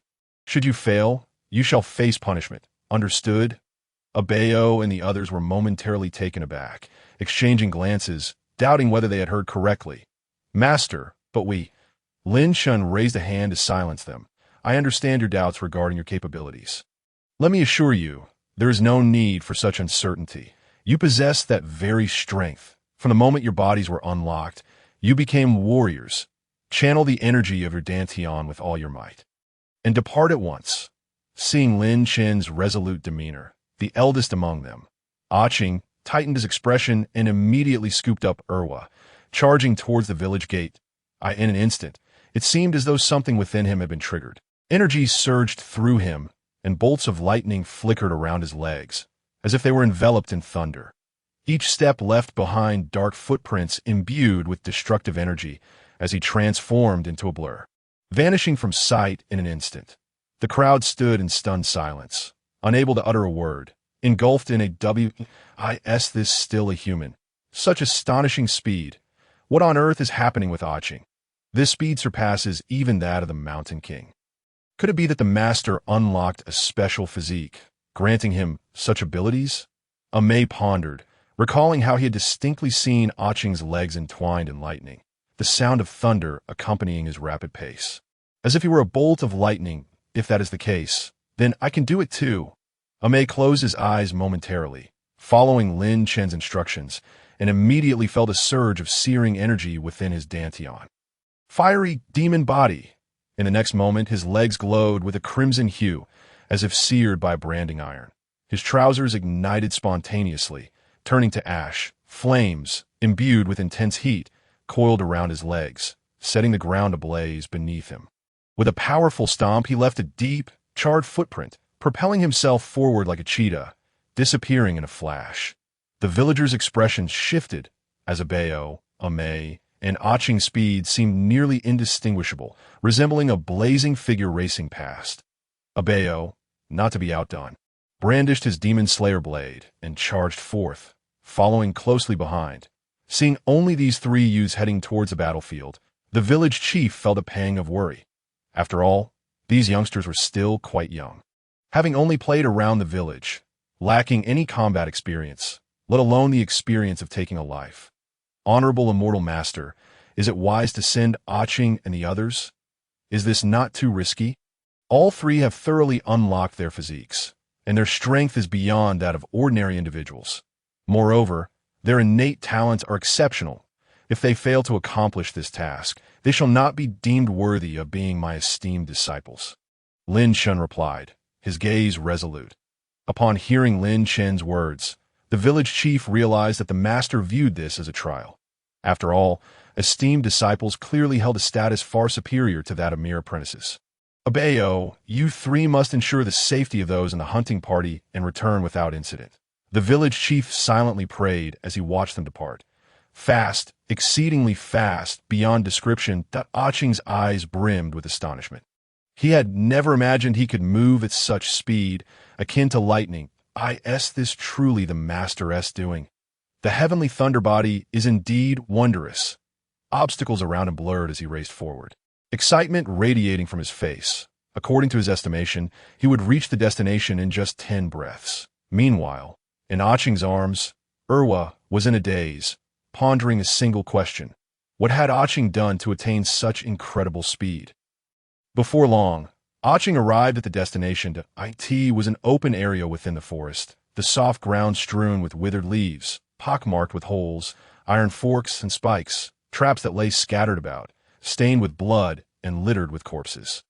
Moreover, not far away, the sounds of roars and the metallic clash of weapons could be heard intermittently.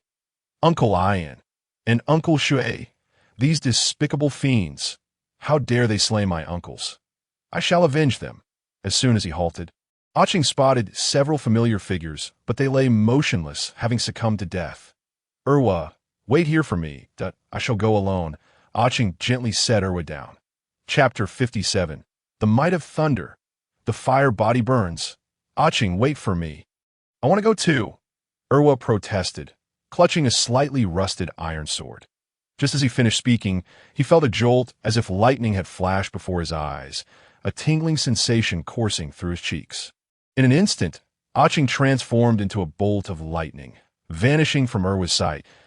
Is this still a human being? What extraordinary celestial arts are these? Master Xianxue. Erwa couldn't help but utter a sigh, and then promptly rose to pursue Aching. Clang! The sound of metal clashing resonated repeatedly as the iron swords collided, sending forth a flurry of sparks. You scoundrels, I wonder who will save you today.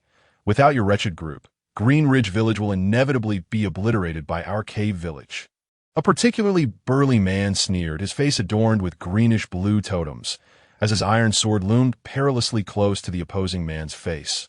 The latter appeared pallid, cold sweat pouring down incessantly, his arm trembling as he desperately held back the sword. His legs bent at a grotesque angle, with bone protrusions evident, clearly injured and unable to endure much longer. How dare you ambush us? Green Ridge Village will not let you off lightly. Cave Village shall await retribution for your blood debts. As soon as these words escaped his lips, blood froth erupted from his mouth, staining his collar a deep crimson. You cur, still so brazen even at death's door. Watch as I dispose of your miserable lot. The tattooed man suddenly kicked the burly man's abdomen, sending him crashing against a tree trunk, causing him to spit out another mouthful of blood, his complexion turning an ashen hue, on the brink of unconsciousness.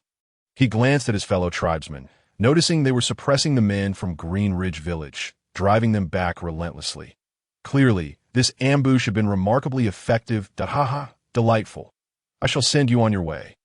The tattooed man cackled, raising his iron sword and charging toward the injured man. But in the next instant, a furious roar erupted from behind him. You scoundrel, do not lay a finger on Uncle Abin. I will kill you. A violent gust of wind surged from behind, sending tingling sensations across his scalp.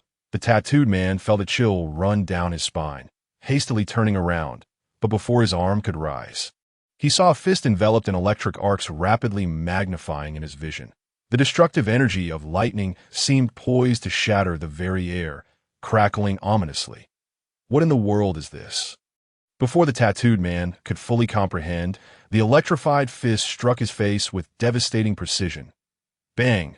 A dull thud echoed as Ching's fist collided with the man's visage, unleashing a torrent of furious thunder as if a tidal wave had broken forth.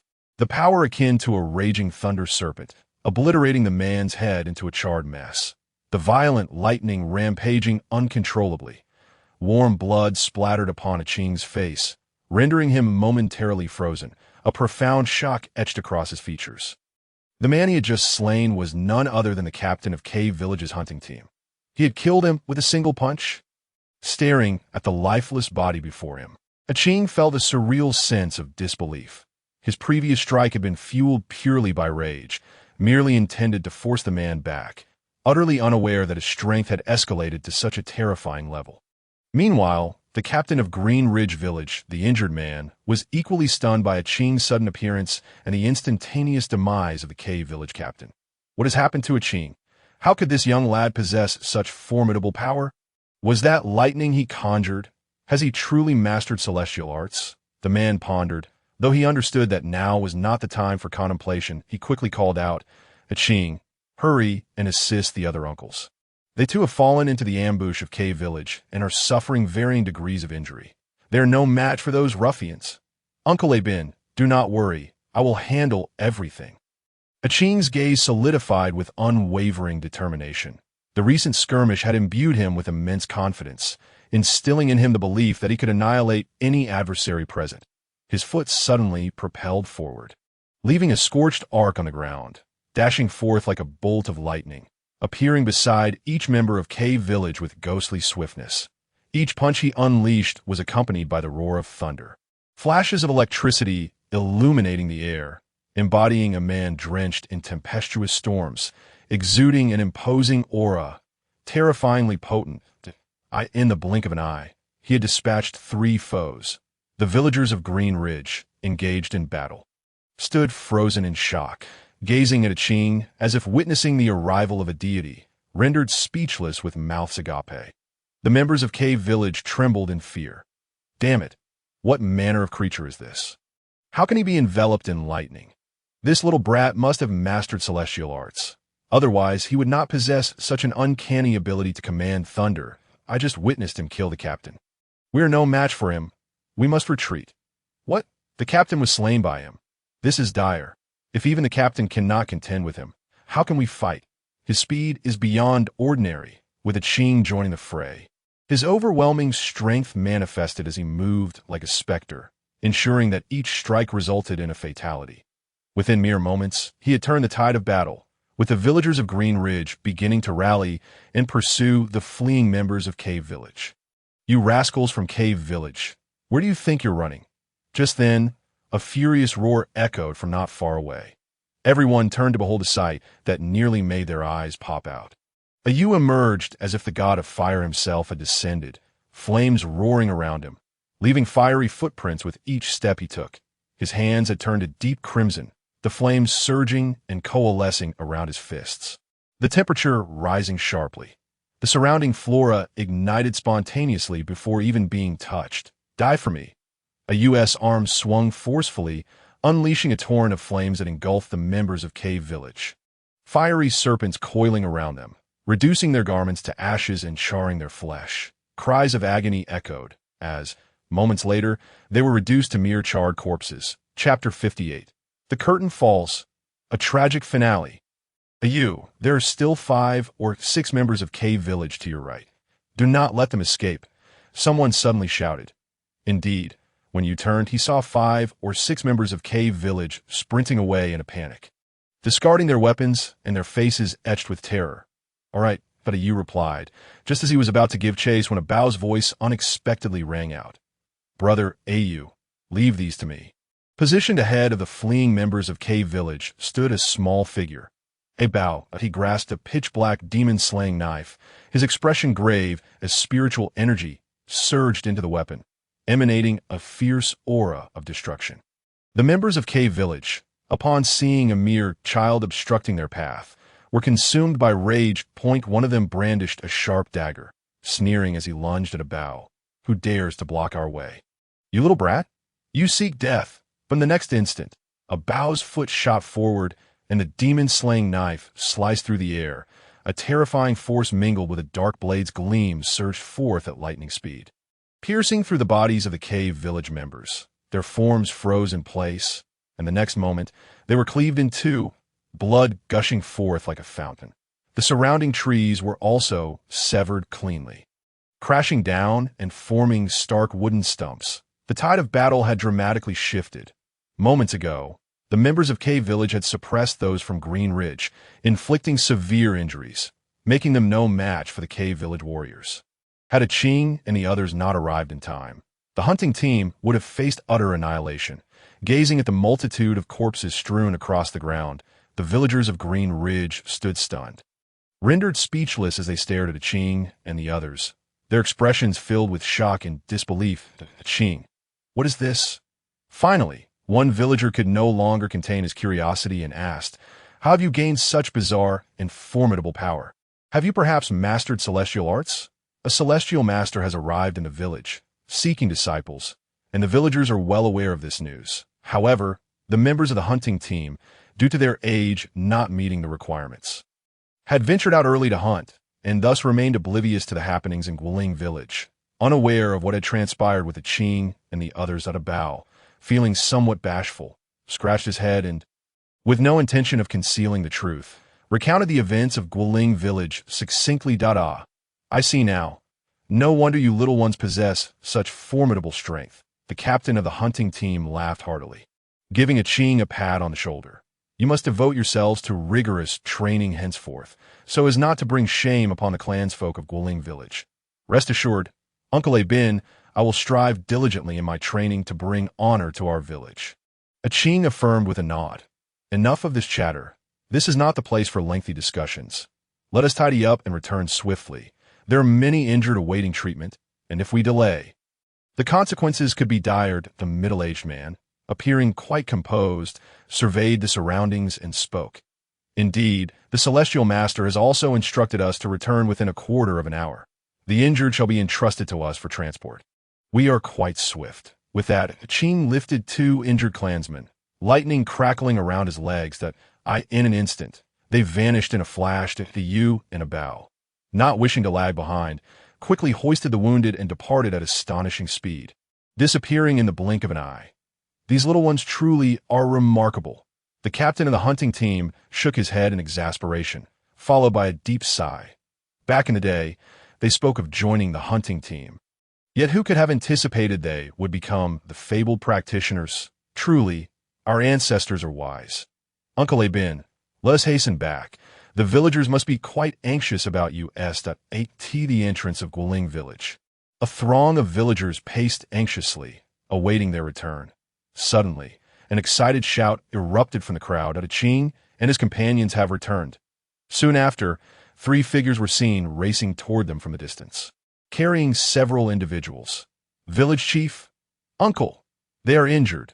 Please summon the healer. A Qing gently placed the wounded upon the ground and called out urgently, No need for that. I shall tend to their wounds, came a voice as Lin Chen stepped forth from the crowd, prompting the villagers to part and make way. With a wave of his sleeve, a silvery light enveloped the injured, and in the next moment, their injuries vanished, and they were restored to their former selves.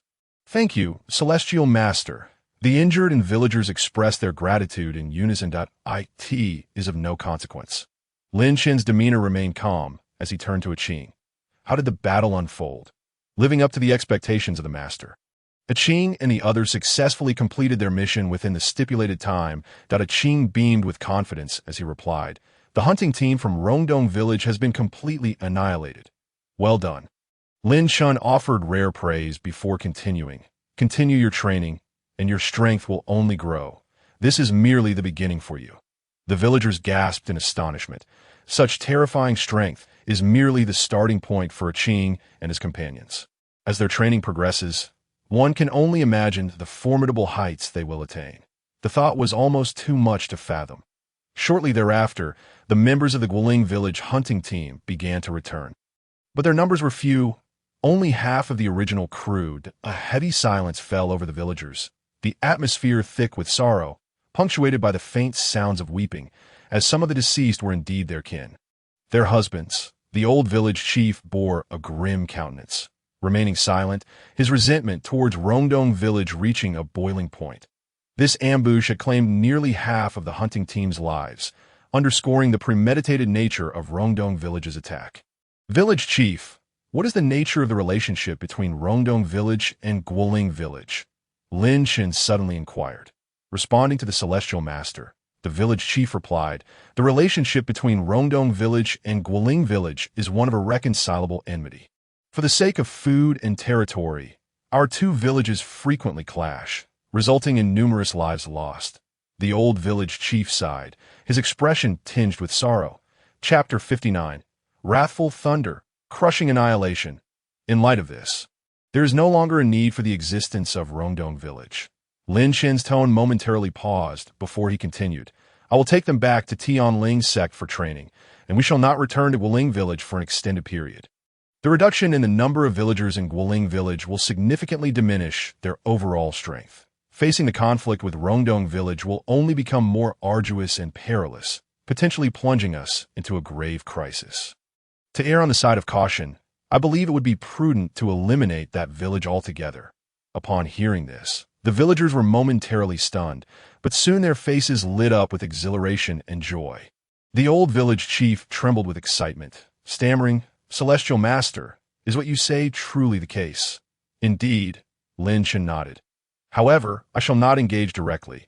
Instead, I will oversee the defense. The ones to take action will be the villagers of Guoling, with Aching and his companions as the main force." Lin Chen's gaze swept over Aching and the others before several spiritual swords inexplicably levitated, landing accurately in the hands of several burly men. "Take up the spiritual swords. They will aid you in vanquishing your foes. Prepare yourselves, for we shall depart shortly." "Yes, Celestial Master!" A deafening roar resonated as the crowd hurriedly returned to their homes to gather what they needed before assembling in the clearing. The faces of Aching and his companions were taut, for as the primary force in this offensive, they bore significant responsibility.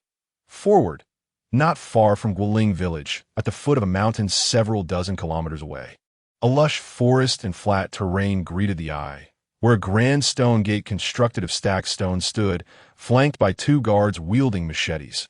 Within the village lay a cluster of stone houses. This village was none other than Rongdong village. Everything within this village seemed to be hewn from stone, including the walls, which were built from stones and mud. A bonfire crackled, with meat skewers roasting above, while robust tribesmen patrolled back and forth. Just a few dozen meters from the entrance of Rongdong village, a figure suddenly emerged from the thicket. It was Aching. His gaze was calm as he approached the entrance of Rongdong village.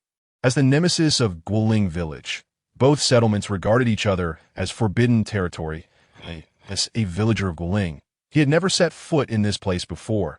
Upon witnessing the large and unfamiliar Rongdong village, an inexplicable tension gripped his heart, his pulse quickening. Yet, for reasons unknown, he felt no fear or trepidation. Instead, exhilaration coursed through him that he understood clearly that today, Rongdong village was destined for destruction. The words of the master rang true. This was the absolute confidence that strength bestowed. At the village entrance, the two guards suddenly noticed a youth approaching them slowly. Their brows knitted in confusion as they exchanged glances. "Who is this person? I do not believe anyone from the village resembles him. I have never seen him either. And at this hour, only members of the hunting team would be out. Speaking of which, Why hasn't the hunting team returned yet? As a Qing continued to advance toward them, the two guards resolutely raised their long knives and shouted, "Halt! Who are you? We have never seen you in our village before." A Qing halted, a smile of malice curling at the corners of his lips as he looked at them. His eyes filled with murderous intent. "Surely, it is because I hail from Guoling village." In the next instant, thunder erupted from his legs, and with a cacophony of crackling lightning, he surged toward the two guards. Terror etched their faces as words failed to escape their lips. A Qing's hands pierced through their chests, their warm hearts instantly reduced to a pile of charred ashes. His palms, aglow with lightning, radiated a destructive fury. He withdrew his hands slowly, his expression cold as he regarded the man standing at the entrance, who was staring at him in shock. "Do not blame me. I act for the sake of my village. The village chief has taught us that to survive in this savage world, one must learn to be ruthless. Enemies are upon us." The Rongdong villager's face was a mask of horror as he instinctively took a step back, only to stumble over a protruding stone and fall to the ground, desperately shouting, "Enemy attack! Enemy attack!" To pierce flesh and bone with mere hands. What unfathomable power is this? Such a method is beyond comprehension. When the man witnessed a Qing slay the two guards stationed at the entrance of the village, he nearly lost control of his bladder. A piercing scream reverberated throughout the village, startling all the villagers, who swiftly armed themselves. One person. The villagers' gazes abruptly turned peculiar, as if questioning their own vision. What had transpired? How could the guard be dead? A burly middle-aged man emerged, wielding a gleaming machete, his muscles robust. It was evident that he was the village chief of Rongdong village. The village chief realized that this young man was no ordinary individual. He wielded lightning and had pierced the guard's chest with a single punch. The man who had just witnessed the scene trembled uncontrollably. Wielding lightning? The village chief of Rongdong frowned slightly as he surveyed the lifeless bodies on the ground. His expression calm, yet turmoil raged within him. The sheer power to pierce a chest with mere fists was not something an ordinary person possessed. Could it be that the rumors of cultivators were true? When did Rongdong village attract the attention of a cultivator? The village chief's gaze shifted back to a Qing, who appeared somewhat aged, yet harbored a glint of ferocity in his eyes, with faint sparks of lightning flickering around his fists, resembling terrifying serpents of thunder. "Might I inquire what guidance this esteemed practitioner has for us? Have we, in any way, failed to extend our hospitality to you, our honored guest?" Though two of his village's guards had been slain by this young man, there was no trace of anger on the village chief's face. Instead, he wore a smile that seemed to seek favor. Of course, this individual commanded thunder. It was clear he was a renowned cultivator, far beyond the capacity of ordinary folk to confront. Should they cross paths, death would be inevitable. So, he is a master cultivator. No wonder he possesses such formidable strength. Yet, I recall that our village has never had dealings with any esteemed cultivator, nor have we wronged one. Why, then, does he slay our villagers? Could it be that his mood is foul? But how could a master cultivator have found this remote village? The villagers of Rongdong murmured among themselves. Clearly, for these ordinary folk, much like those from Guoling village, there existed an innate reverence for cultivators. Chapter 60. The Annihilation of Rongdong village. Mischievous Ling, I am not an esteemed cultivator. I am merely a fledgling practitioner. Newly initiated by a master, Qing shook his head, clarifying his status. Furthermore, I am a villager of Guoling. Upon hearing this, the village chief's smile abruptly froze, and the bustling crowd fell into a sudden, eerie silence. "Brothers, quickly arm yourselves. This fellow is but one man. Let us swiftly dispatch him." In the next moment, a furious roar erupted from an unknown source, causing the crowd to scatter as they hastily retrieved nearby weapons. Yet, as they turned, they were met by a young man of similar age to a Qing. The expressions of the crowd immediately stiffened, cold sweat pouring down their faces, for they did not recognize this individual. And like a Qing, flames surged around his limbs, resembling a fiery figure ablaze, instilling terror. "Esteemed master, you wouldn't also be from Guoling village, would you?" The village chief forced a smile, feeling his legs tremble. If there were only one practitioner. Perhaps the village, with its hundreds of inhabitants, could overpower him. But now, with 2 practitioners present, trouble was brewing. You guessed correctly. Yu nodded slightly. Then, with a flourish of her hands, a torrent of flames surged forth like an inferno, distorting the very air, as if capable of incinerating all within the heavens and earth. Those engulfed in flames immediately emitted piercing cries, and within moments were reduced to ashes, utterly extinguished. And what of me? At that moment, a low voice echoed from above. Looking up, they saw Bao, having climbed atop a roof at some point, brandishing a pitch-black demon-slaying blade. He leaped down, a terrifying and formidable intent radiating from his blade, intertwining with a streak of black light, crashing down with such force that the ground trembled violently at a scar of blade energy, extending over 100 meters, split open, a sight to behold. The people of Rongdong village fell into utter despair. 3 practitioners attacking simultaneously left them no avenue for resistance. Outside the village of Rongdong, beneath a tree's shade, Lin Chen and his companions silently observe the unfolding chaos within. It appears that my junior disciples possess remarkable strength. Having just begun their cultivation, they exhibit such terrifying prowess, Linger remarked, munching on a spiritual fruit she had plucked from who knows where.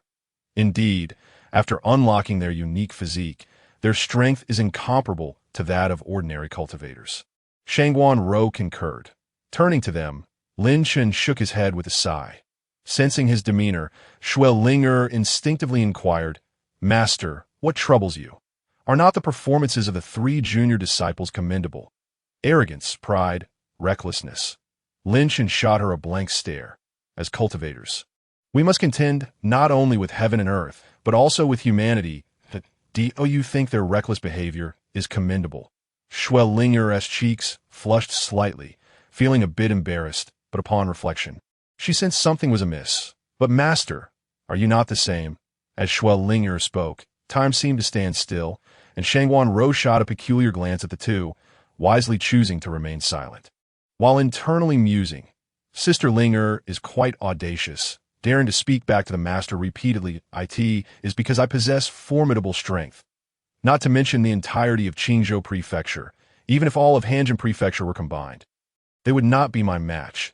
Thus, I act in accordance with my will." Lin Chen replied nonchalantly, then produced a bound ancient tome, adding, "But you, why is it that upon emerging, you not only disregard my commands, but also frequently argue with me?"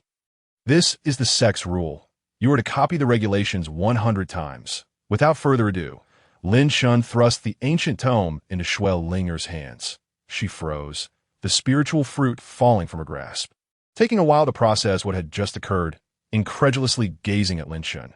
"Master, you must be jesting. Copying the sect's rules 100 times? You might as well kill me. I cannot endure such a fate." Having wandered outside since childhood and trained with her master, Lu Juin, Linger was unaccustomed to such constraints. The thought of transcribing the sect's regulations was more unbearable than death. "Oh, I seem to be jesting." Lin Chen feigned a serious expression. "Please, master, don't do this. Linger is but a poor, wandering soul, supported only by her master, and knows barely a few characters." As she spoke, Linger clung to Lin Chen's arm. Tears welling in her eyes, her delicate collarbone and neck flushed with a hint of pink, evoking sympathy. Shangguan Rou maintained her gaze forward, pretending not to notice, yet her lips curled upward, her cheeks slightly puffed, as if stifling laughter. Lin Chen felt utterly helpless, finding Linger's antics both amusing and exasperating. "Enough? Out here, you must maintain some decorum. Stop crying and wipe your tears." Lin Chen patted her delicate shoulder. "I refuse. Unless you promise I need not copy the sect's regulations, I shall weep endlessly." Linger's voice, laced with sobs, grew slightly louder. Lin Chen was genuinely intimidated by her persistence, hastily replying, All right, you need not copy them. You little rascal, only know how to play tricks." Lin Chen cast her a resigned glare, to which Linger boldly retorted, "Master, you have also played tricks before. During our chess games, you always regret your moves." Lacking integrity, Lin Chen couldn't be bothered to continue the banter. "Well then, let us return to Guoling village." Master, You were so kind to me. I feared you would insist on the copying. You nearly frightened me to death. Not quite. However, upon our return to the Tianling sect, I shall instruct Elder Lu to supervise your copying of the regulations. With your master personally overseeing, you shall behave— No, master, please do not inform Elder Lu. I would be doomed. What? You fear Elder Lu, yet not me, because you, master, are gentle and kind, and you are quite handsome. Your tongue is quite sweet indeed. Not long after Lin Chen and his companions returned to Guiling village. The villagers who had departed from there also returned safely. Master, we have successfully completed the task you assigned. Longdong village has been annihilated by us. Qing's eyes were red, struggling to contain her inner excitement. I have avenged the villagers who perished. Chapter 61. Return to the sect. Gift package enhancement. Although the mission had been accomplished, there were several oversights in this operation. Do you understand? Lin Chen slowly turned his gaze toward the Qing and the others. Oversights. Bao's expression became peculiar as he instinctively inquired. Master, may I ask what these oversights are?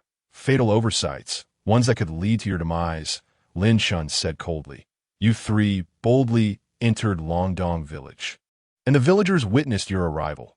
Had they recognized you as villagers from Guiling and devised traps against you, what would you have done?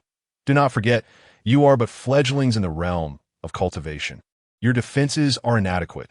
Should you be besieged by numerous weapons, not only would you sustain injuries, but you could also lose your lives. Furthermore, how can you be certain that there are no cultivators in Longdong village? If there are practitioners there whose prowess exceeds yours, would you not be lambs led to slaughter? Upon hearing Lin Chen's words, Qing and the others hung their heads in shame, momentarily at a loss for words. However, Lin Chen bore no intention of reproach. After all, these youngsters were still quite young, ignorant of the world's dangers, and had yet to truly comprehend the latent threats within the martial realm. His remarks were merely a reminder, intended to instill a lasting lesson in them. Enough, you all must be weary after today's exertions. The village chief may dispatch some individuals to Longdong village to attend to the remaining matters. Early tomorrow morning, I shall lead you back to Tianling sect. With more time devoted to cultivation in the future, you will inevitably grasp my intentions. Having said this, Lin Chen and the two figures behind him, Schwellinger, gradually faded from view, transforming into specks of radiant light. The following morning, Lin Chen and his companions reappeared. This time, the villagers who had already joined Tianling sect displayed expressions of anxiety and trepidation. For from this day forth, they were to step into an entirely new world, a realm of cultivation they had never before encountered. Set sail.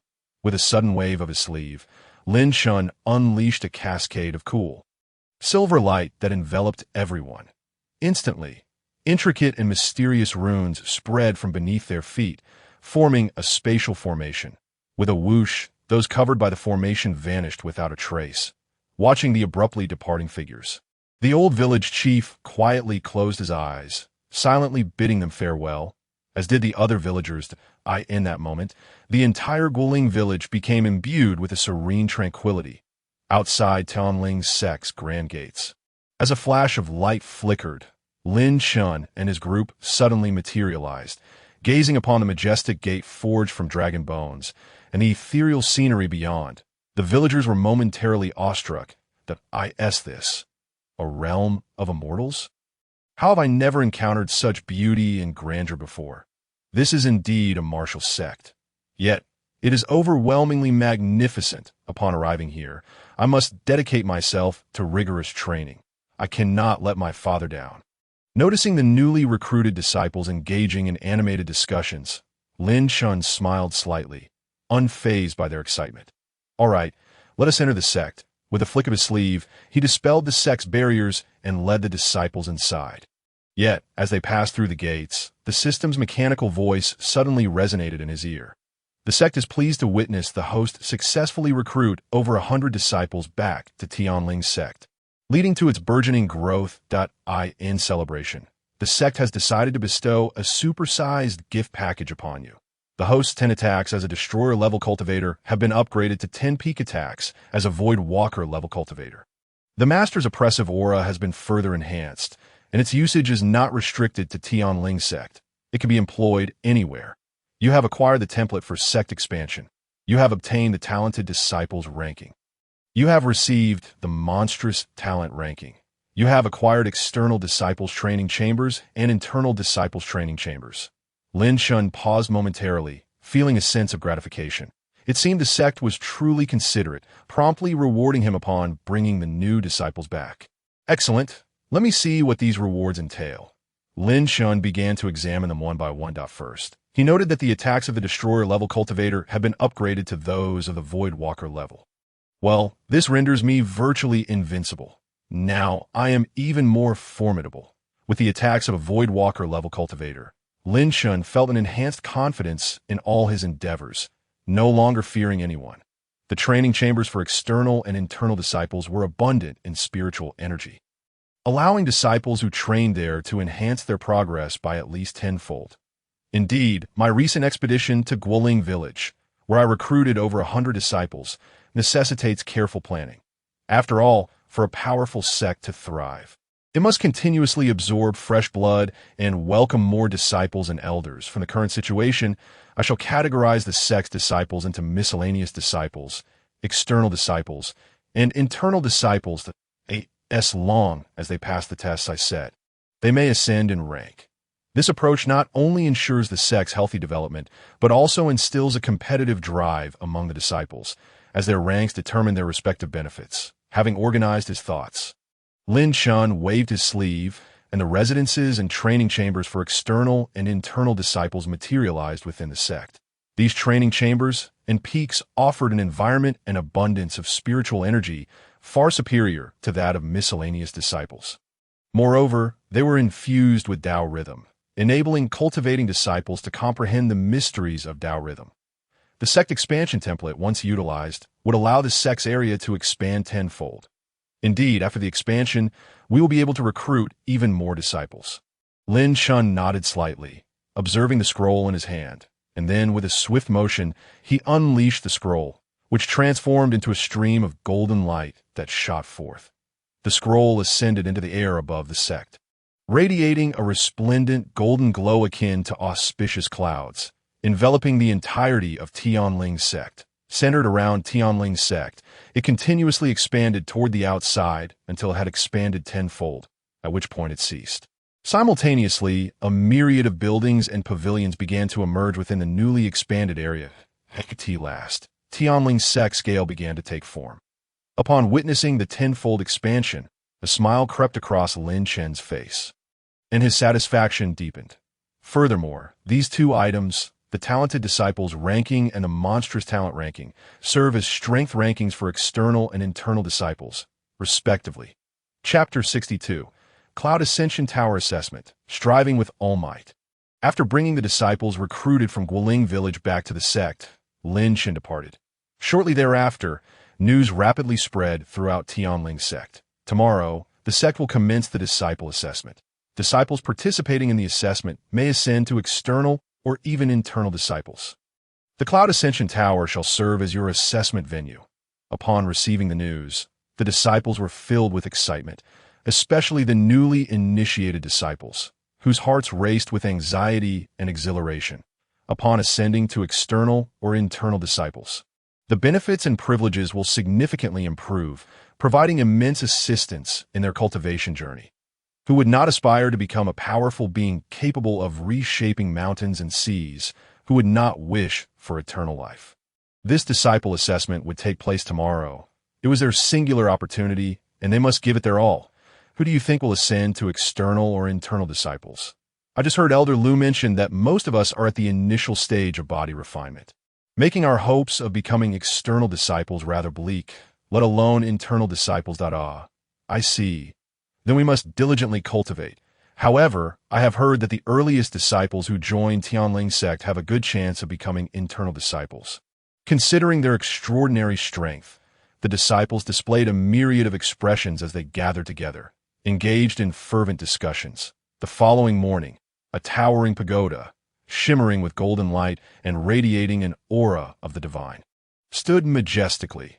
This was none other than the ascending cloud pagoda. Surrounding the pagoda were the disciples of the entire sect, among whom 4 figures stood at the forefront, most striking and captivating. These individuals were none other than Yiling, Xueling Xiaoling Si, and Shangguan Rou, the original members who had joined the Tianling sect. The other disciples gazed at these four with eyes brimming with fervent admiration and envy, acutely aware that only they harbored the hope of advancing to inner disciples. Who do you think will seize the first position in this ascending cloud pagoda trial? Yiling inquired as he surveyed the majestic structure before him. Rather than speculate, why not engage in a friendly competition? Suggested Xiao Lingxi with a subtle smile, her gaze towards the others now infused with intrigue. After all, the circumstances of these four were remarkably similar. Reaching this point had been no small feat. Now, they were all recognized as prodigious talents of the Tianling sect, imbued with pride and naturally unwilling to concede to others. In the next moment, the spark of rivalry ignited in their eyes. Very well, I shall take the lead, Xueling exclaimed with a playful grin, her steps light yet remarkably swift, vanishing like a gust of wind as she dashed into the ascending cloud pagoda. Ling do not snatch my first place. Yiling, the first disciple of the Tianling sect, and its elder brother, could not tolerate the thought of anyone usurping his assured victory. I have promised the sect master that I shall not be underestimated. With a single stride, Yiling leaped forward, traversing a significant distance and entering the pagoda. Such prowess was indeed astonishing. The other disciples followed suit, entering the ascending cloud pagoda in succession. This pagoda, a treasure for testing disciples, not only revealed their talents, foundations, and temperaments, but also allowed them to experience the profound mysteries of the Tao during the trial. The essence of the trial within the ascending cloud pagoda was none other than the act of climbing. Inside the pagoda lay a resplendent, glass-like staircase, winding its way towards the summit, each step infused with ineffable mysteries of the Tao. Moreover, as one ascended the crystalline steps, the pressure intensified with each level, becoming increasingly formidable, rivaling even the dragon's might at the Tianling sect's mountain gate. Before long, numerous perspiring disciples were expelled from the pagoda, their faces pale and their bodies seemingly drained, a testament to the daunting challenge posed by the ascending cloud pagoda. Observing the hundreds of miscellaneous disciples struggling to ascend the glass staircase, Lin Chen couldn't help but smile that he could see that each disciple was exerting their utmost effort, striving to climb the highest steps and prove their strength. A powerful sect should indeed embody such spirit, maintaining healthy competition and pressure. This would ensure the continuous elevation of the sect's overall strength and attract more disciples to join the Tianling sect. An hour into the trial, the speed of the climbing disciples noticeably diminished. Their faces were etched with fatigue, yet they persevered with unwavering determination. They had realized that the higher they climbed, the more oppressive the pressure became, nearly overwhelming their physical forms. Leading the charge was none other than Yiling, the elder brother of the Tianling sect. True to expectations, he pressed forward step by step, his gait resolute and powerful, exuding an aura reminiscent of ancient beasts. Even the immense pressure of the crystalline staircase struggled to subdue him entirely.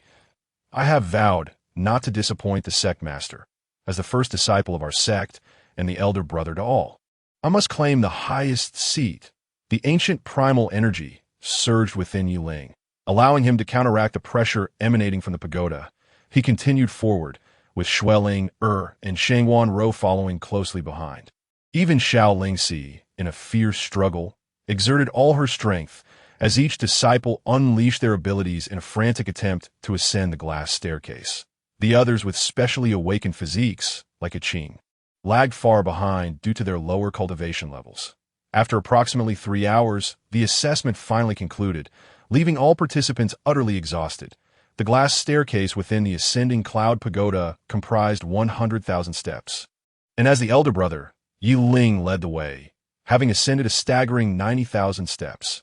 Xueling and Shangguan Rou managed to climb 80,000 steps, while Xiao Lingxi followed closely with 78,000. Upon witnessing the results, Lin Chen felt a profound sense of satisfaction, especially as he regarded Yiling with admiration. I was right about this lad, Yiling. Ascending 90,000 steps is a feat achievable only by those of great willpower. As the backbone of our sect, he will undoubtedly carve out his place in the future. Wai Yiling, Xueling, Shangwan Ro, and Xiaoling Si. Your performance in the assessment has been exceptional that I hereby grant you the status of inner disciples of our sect. Chapter 63. Transformation Spirit Pill, Essence Spirit Pill. From this moment forth, you four shall enjoy the privileges accorded to inner disciples. Moreover, as a reward for your outstanding evaluation, I bestow upon you the Transformation Spirit Pill. The Transformation Spirit Pill, a third-tier elixir, could enhance your comprehension of cultivation and foundational abilities. As soon as the words left his mouth, for luminous jade boxes materialized from thin air, gently descending into the hands of the four disciples. Upon opening them, they beheld crystal-clear white pills resting within, the rich fragrance wafting through the air, stirring their bloodlines with excitement. This pill is surely extraordinary. Even without consuming it, the mere inhalation of its aroma quickens the flow of spiritual energy within me. Yi Ling observed, his gaze fixated on the Transformation Spirit Pill, filled with solemnity. Indeed, I can feel my ancient bloodline's dragon yearning for this pill. Consuming it would lead to a transformation, strengthening my lineage. Xueling concurred. Of course. At some point, Lu Juin had approached Xueling, her tone grave as she spoke. This is the Transformation Spirit Pill, a mysterious elixir from the ancient era, although it is merely a third-tier pill. Only a purple-robed alchemist can concoct it. Its enigmatic effects and usage constraints render it comparable to fifth- or sixth-tier pills, perhaps even more precious. The formula for the Transformation Spirit Pill has been lost for over 10,000 years, and many dominant martial powers have yet to uncover it. Though I'm unsure of how the sect master acquired this pill, you must cherish this opportunity that a single Transformation Spirit Pill is a priceless treasure. That the sect master is willing to present 4 of them for your use speaks volumes of his regard for you. Do not disappoint him. Understood? The ranks of alchemists, much like array masters, are categorized from low to high as gray-robed alchemist, blue-robed alchemist, purple-robed alchemist, and gold-robed alchemist. Having cultivated for many years, Lu Juin was well aware of the rarity of the Transformation Spirit Pill. Understood, in the face of Lu Juin's earnest admonition. The 4 lowered their heads, silently vowing to dedicate themselves to rigorous training. Meanwhile, Lin Chen remained oblivious to the significance of the situation, pondering why the system had been so stingy as to only provide third-tier pills. However, upon observing the changes in Xueling, and the others' expressions, he realized that this elixir was far from ordinary. Furthermore, it seems I've been given the formula for this pill. Does it imply that I am to become an alchemist? Lin Chen mused, gazing at the ancient parchment in his hand, lost in thought. Yet he was not yet an alchemist. The matter of refining pills would have to be set aside for the moment. Given my aptitude, alchemy should not pose a challenge. Once I stabilize the newly admitted disciples, I shall endeavor to learn the art of alchemy. Lin Chen began to ponder deeply. Meanwhile, in the skies above the Heavenly Sect, a dazzling golden leaderboard suddenly materialized. The list of prodigies read: First place, Yi Ling; second place, Xueling; third place, Shangwan Ro; fourth place, Xiaoling Si.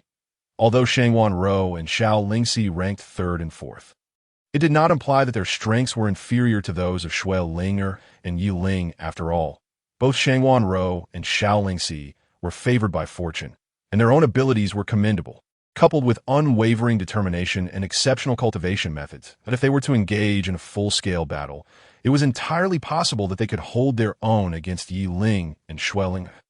Upon witnessing the appearance of the prodigy leaderboard at the Tianxin sect, Yi Ling and the others could not help but feel a surge of joy. After all, the benefits and treatment afforded to the miscellaneous disciples of the Heavenly sect were quite generous, and becoming inner disciples would only enhance those privileges. Thank you, esteemed leader. Yi Ling and the others bowed deeply towards the main peak where Lin Chen resided, vowing to cultivate diligently and uphold the prestige of the Heavenly sect. This item is a jade talisman from the Divine Armament Pavilion. With it, you may enter and select any artifact you desire. At that moment, for streaks of flowing light shot forth from the main peak, landing in the hands of Yi Ling and the others, transforming into a completely emerald jade talisman. The opportunity to select an artifact from the Divine Armament Pavilion was indeed a grand gesture from the esteemed leader. Gazing at the jade talisman in their hands, their eyes ignited with fervor. After all, there were few artifacts to be found in the entire Qingzhou prefecture, and even those were rare treasures of the various sects, seldom brought forth unless in dire circumstances. Now, the esteemed leader had casually rewarded them 4 artifacts. This revelation left Lu Juin nearby utterly astonished. Soon, Yi Ling and the others departed from the Dingyun Tower, making their way towards the mountain peak where the inner disciples resided. Lin Chen's consciousness lingered on the remaining miscellaneous disciples, eventually settling on a Qing, a Yu, and a Bao. These 3 ranked just below Yi Ling and the other inner disciples. Though they lagged significantly behind, it did not imply that their talents or foundations were lacking. After all, the Dingyun Tower also tested the martial cultivation of the participants, and these 3 had only recently embarked on their cultivation journey. To reach such a level in such a short span was commendable. A Qing, a Yu, a Bao. Your performance has been exceptional. You are qualified to become outer disciples of our sect. From this moment onward, you shall enjoy the privileges afforded to outer disciples.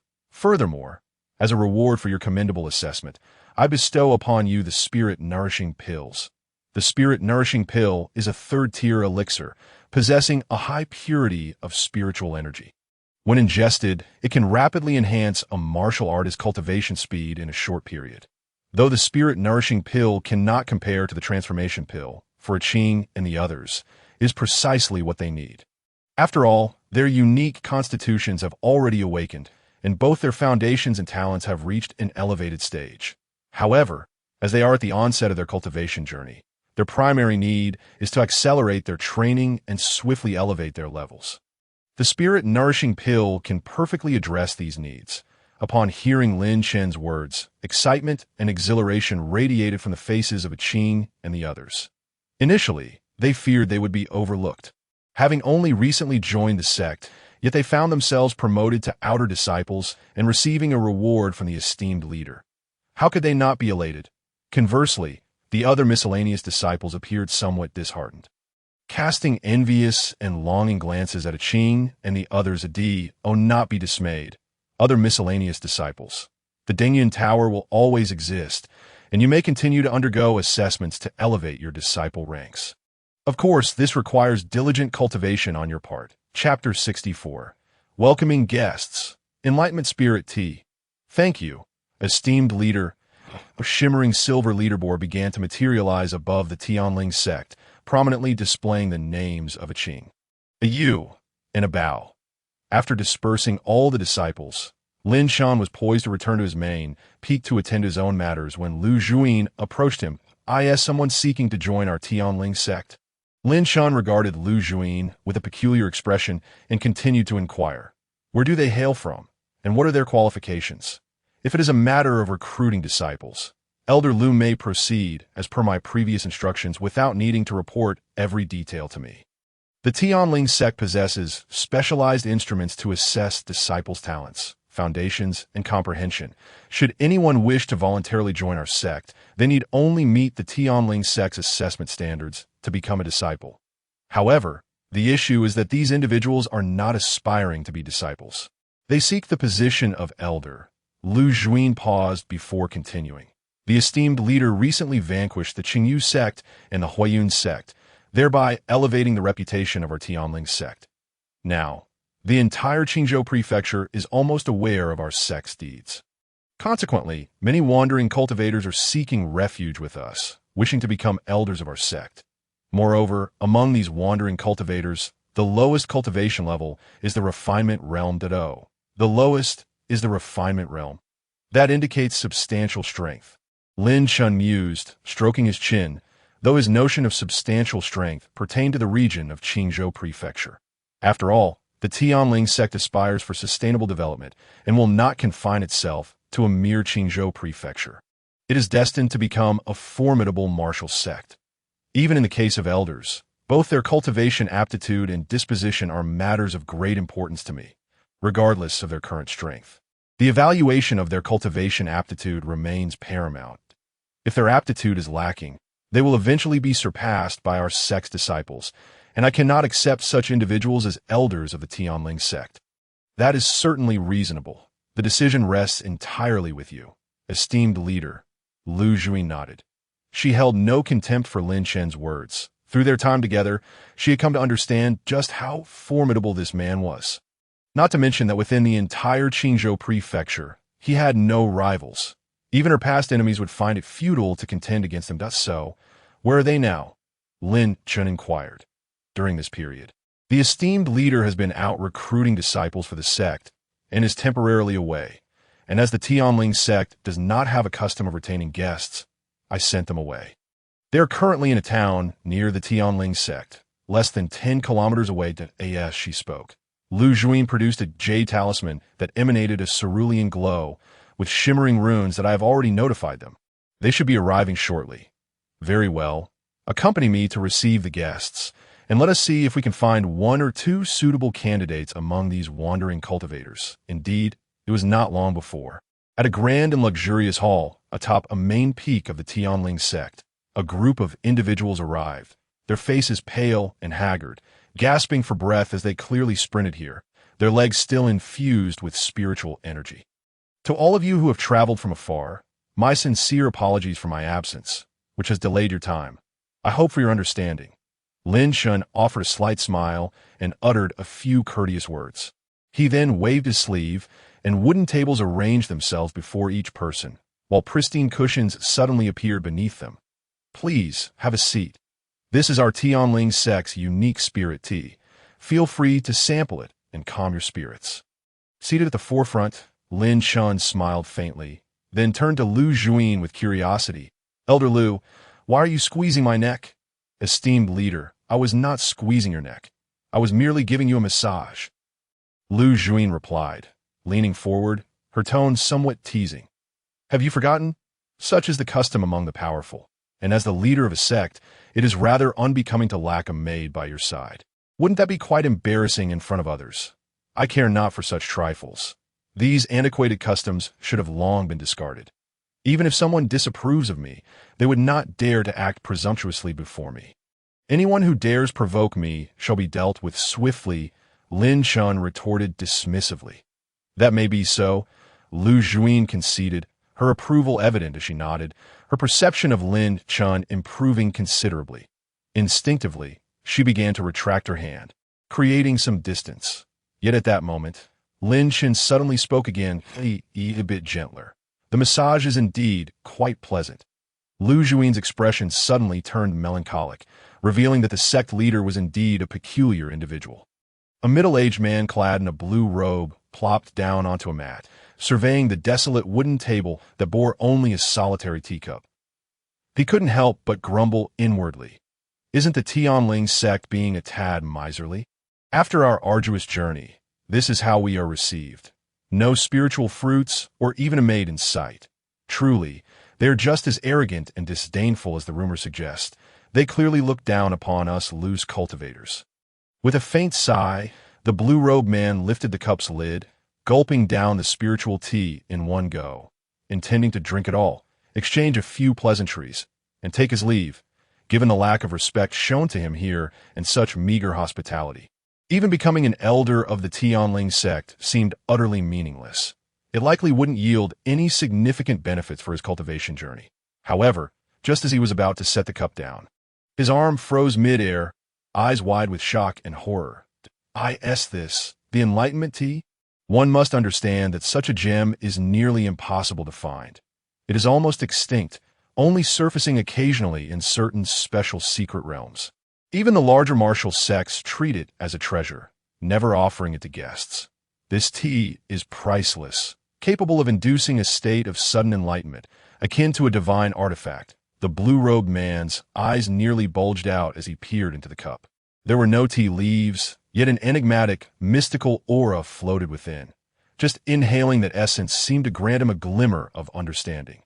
Not to mention, having just consumed a mouthful of the spiritual tea allowed him to gain insights into the martial arts he excelled at. Hearing the blue-robed man's revelation, others were momentarily taken aback, quickly lifting their own tea lids to savor the beverage. Chapter 65, Generous Treatment. The examination begins. The entire hall fell into a profound silence as everyone slowly relished the Enlightenment tea.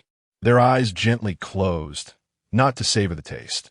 After all, The tea itself bore no flavor, but to appreciate the underlying principles it contained, as the tea slid down their throats and settled in their stomachs.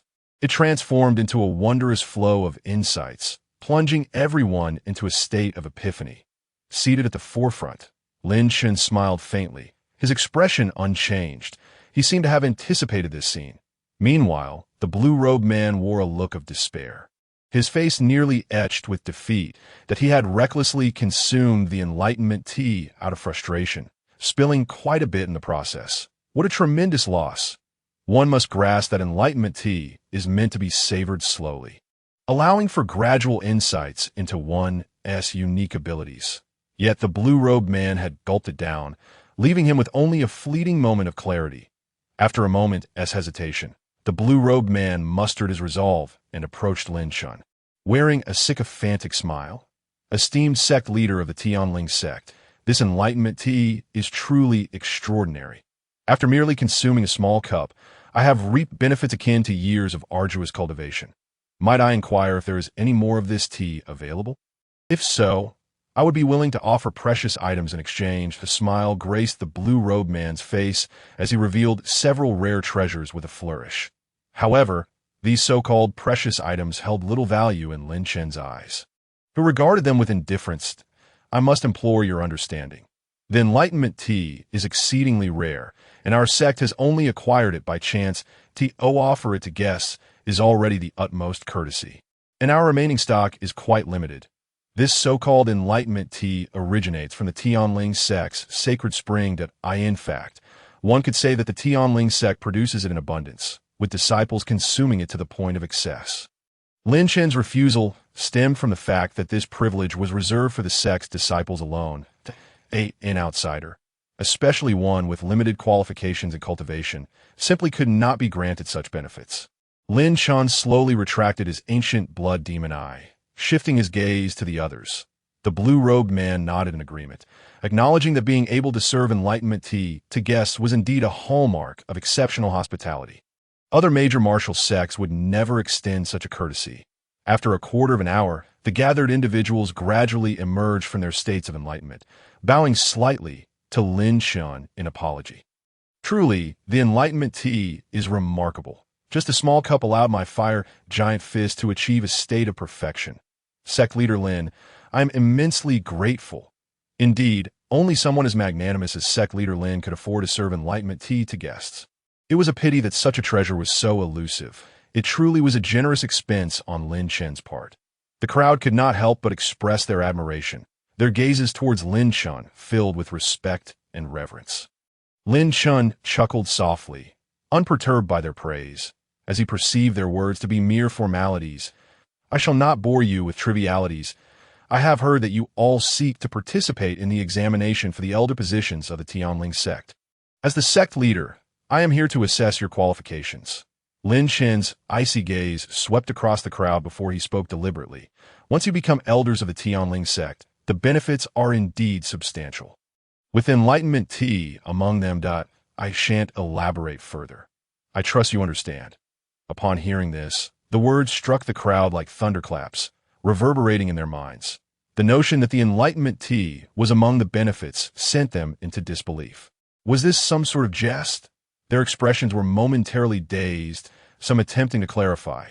Sect leader Lin, did you just say that the enlightenment tea is one of the benefits for the elders? Does that mean we will receive it annually once we become elders of the Heavenly Sect?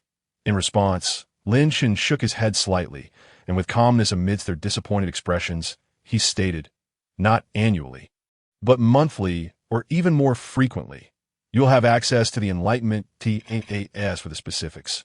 We shall discuss them once you become elders. Lin Chen's words. The crowd's breathing became rapid, their eyes ablaze with fervor. The Heavenly Sect was indeed shrouded in mystery. Not only did they use enlightenment tea for guests, but becoming an elder also meant continuous access to it. Surely, even immortals would not enjoy such lavish treatment. A somewhat portly man was the first to rush forward, exclaiming, Sect leader, I am Zhang Ming, currently at the mid-stage of the body refining realm, with considerable strength. I wish to serve as the elder of the punishment hall. And my expertise lies in. Before he could elaborate, Lin Chen interrupted. There is no need for such convoluted explanations. The Tianling sect differs from other sects. The assessment is straightforward. You only need to pass my scrutiny. Pausing briefly, Lin Chen continued, Step forward so that I may examine you closely. Zhang Ming was momentarily taken aback, but quickly complied, advancing hastily. The ancient blood demon I activated, revealing Zhang Ming's comprehension, talent, and more to Lin Chen. After a moment, Lin Chen shook his head, gesturing dismissively, Apologies, but you have not passed the Tianling sect's elder assessment. Please take your leave. Zhang Ming's expression turned ashen, his body stiffening as he turned away. Though resistance flickered in his eyes as he pleaded, Sect Leader Lin, could it be that you have made an error? Among this group, I consider my cultivation to be quite formidable, at least among the top 3. Why can I not serve as an elder of the Tianling sect? You are simply not fated with the Tianling sect. Please depart, Lin Chen replied, his countenance remaining indifferent. The ancient blood demon was his closely guarded secret, one he could not disclose to outsiders. Moreover, as the leader of the Tianling sect, the selection of elders was entirely his prerogative. The reactions and emotions of others were of no concern to him. Hold on, Sect Leader Lin. Your method of assessment is exceedingly simplistic and flawed. It is entirely based on personal bias. I believe a more rigorous approach should be employed. Chapter 66. The Pure and Innocent Maiden. Are you instructing me on how to conduct my duties? Lin Chen's gaze suddenly turned exceedingly cold, fixating intently on Zhang Ming, his expression darkening. Simultaneously, the pressure emanating from the sect leader enveloped Zhang Ming entirely. Instantly, Zhang Ming's body stiffened, akin to being scrutinized by a colossal entity resurrected from ancient times, his blood running cold, trembling uncontrollably, rendered momentarily speechless, his eyes wide with horror and fear. Witnessing the formidable effect of the sect leader's pressure, Lin Chen couldn't help but feel a slight surprise. However, upon reflection, it seemed entirely reasonable. After all, a product of the system is undoubtedly of exquisite quality. Zhang Ming's complexion turned pale as he stammered an apology, clasping his hands in a gesture of contrition. It is my ignorance. I beseech Sect Leader Lin for forgiveness. The immense and terrifying pressure nearly submerged him, instilling a suffocating sensation. Such overwhelming might was something Zhang Ming had never felt from anyone else, not even from the leaders of other sects in Qingzhou County. This indicated that Lin Chen's strength had reached an extraordinarily fearsome level, far surpassing that of any other sect leader in Qingzhou County, which explained the immense intimidation he felt, and oh wonder, he could single-handedly annihilate the entire Qingyu sect and Huin sect. This individual's power could not be comprehended through conventional means. That it was clear that further provocation would be unwise. With a mere misstep in words, Sect Leader Lin could effortlessly strike him down, leaving no hope for salvation. Zhang Ming contemplated this in silence, realizing that for the first time in many years, he felt utterly powerless and terrified, even at the pinnacle of the body refinement realm. Lin Chen gradually withdrew his pressure, for he merely intended to impart a minor lesson to Zhang Ming. Although Zhang Ming had erred, his transgressions did not warrant death. Thank you, Sect Leader Lin. Zhang Ming exhaled in relief as the oppressive aura dissipated, hastily expressing his gratitude and departing, fearful of drawing Lin Chen's attention once more. Lin Chen cast a sidelong glance at the hurriedly retreating Zhang Ming before addressing the others, speaking in a measured tone. Esteemed guests, I can unequivocally assure you that the treatment afforded to elders of the Tianling sect is unparalleled throughout Qingzhou County. Indeed, one could assert that, in the entirety of Qingzhou County, the status of elders in the Tianling sect ranks second, with no one daring to claim the top position.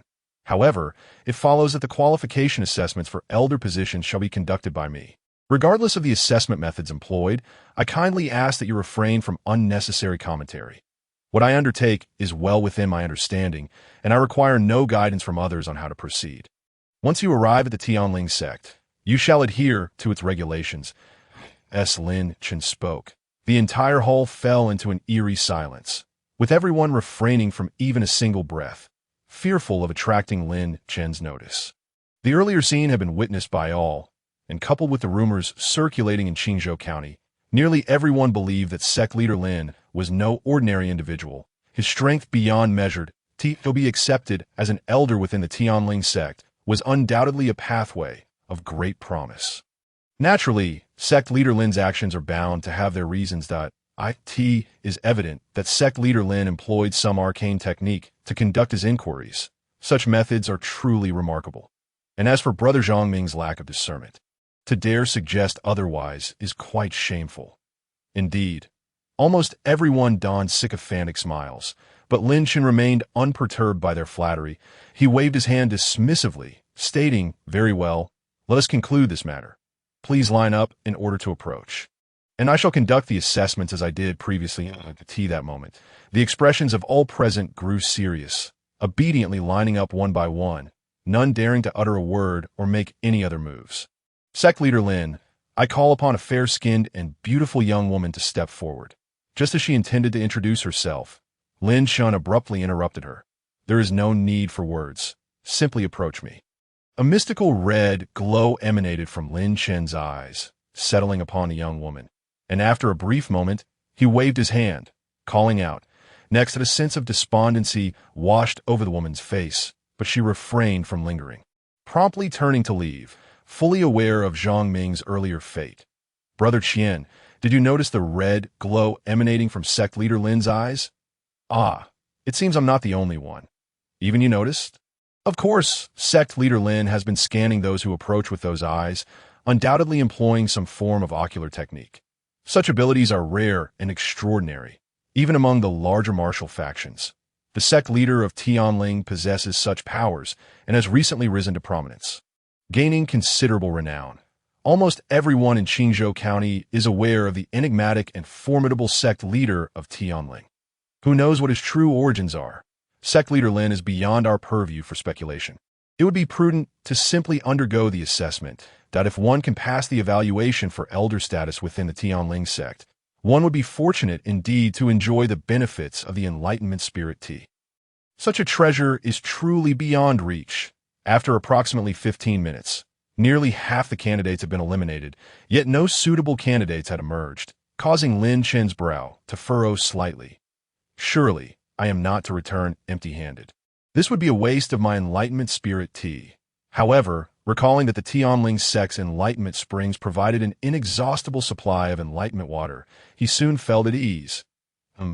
Before him stood a delicate young girl, clad in simple homespun garments, her long, jet-black hair cascading like a waterfall, secured with a wooden hairpin. Her large, expressive eyes sparkled with life, while her pale hands were tightly clenched, betraying her nervousness. Not bad. I've unexpectedly encountered a rare find. Her constitution, known as the Wandan spirit body, was a unique affinity for alchemy, granting her an innate sensitivity to the art of refining pills. Excellent. I happen to need an alchemy elder for the pill refining peak. And her qualifications are commendable. Yet why is her cultivation so low? And her attire seems rather modest. Could it be that she is impoverished? A myriad of thoughts flashed through Lin Chen's mind as he gazed intently at her, remaining silent and lost in contemplation. Meanwhile, Qing Shui trembled, her long lashes fluttering, her rosy lips pressed together, her mind a whirlwind of confusion. T.O. summarized her feelings succinctly. She was utterly flustered. Indeed, she was the weakest cultivator among all present, standing at the pinnacle of the body refinement realm, yet without even having reached the body forging realm. Chapter 67 is being good-looking enough to do as one pleases.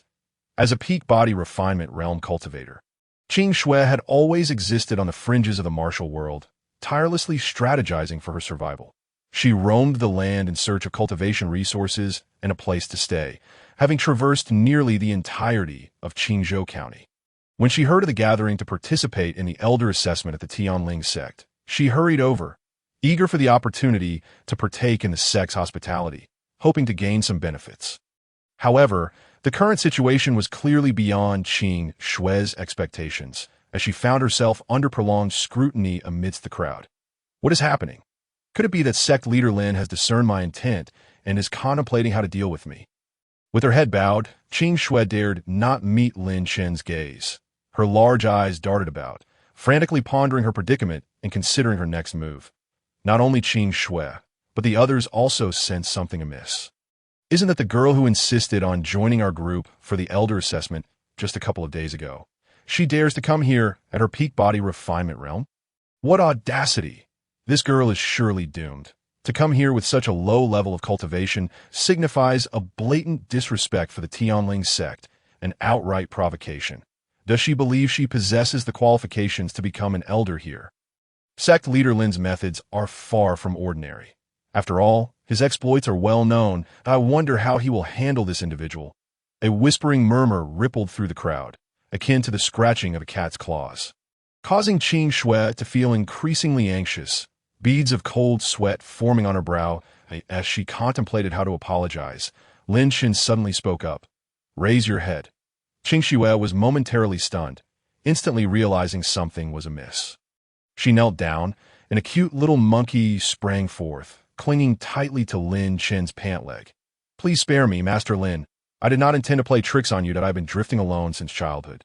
Without anyone to guide me, always practicing in solitude, utterly isolated, that I slept under the heavens and used the earth as my bed, wandering about, unable to afford even a single extra garment. I would rather split a spirit stone in two than part with it. And I can't even afford a house." Qing Shui wept bitterly, her words pouring out like a torrent, detailing the sorrows of her life with utmost fervor. The group of burly men behind her was deeply moved, pulling out handkerchiefs to dab their tears. "Master Lin, I find the girl quite pitiable. Please let her off this time." Indeed, she lacked even a personal weapon, and it was rare to find such a wretched rogue cultivator in her predicament. The other rogue cultivators chimed in with sympathetic expressions, while Lin Chen wore a face of utter exasperation. Without uttering a single word, they had already spun an elaborate narrative in their minds. Truly a remarkable bunch. Silence upon witnessing the darkening countenance of their leader. Lu Juin realized the situation had escalated.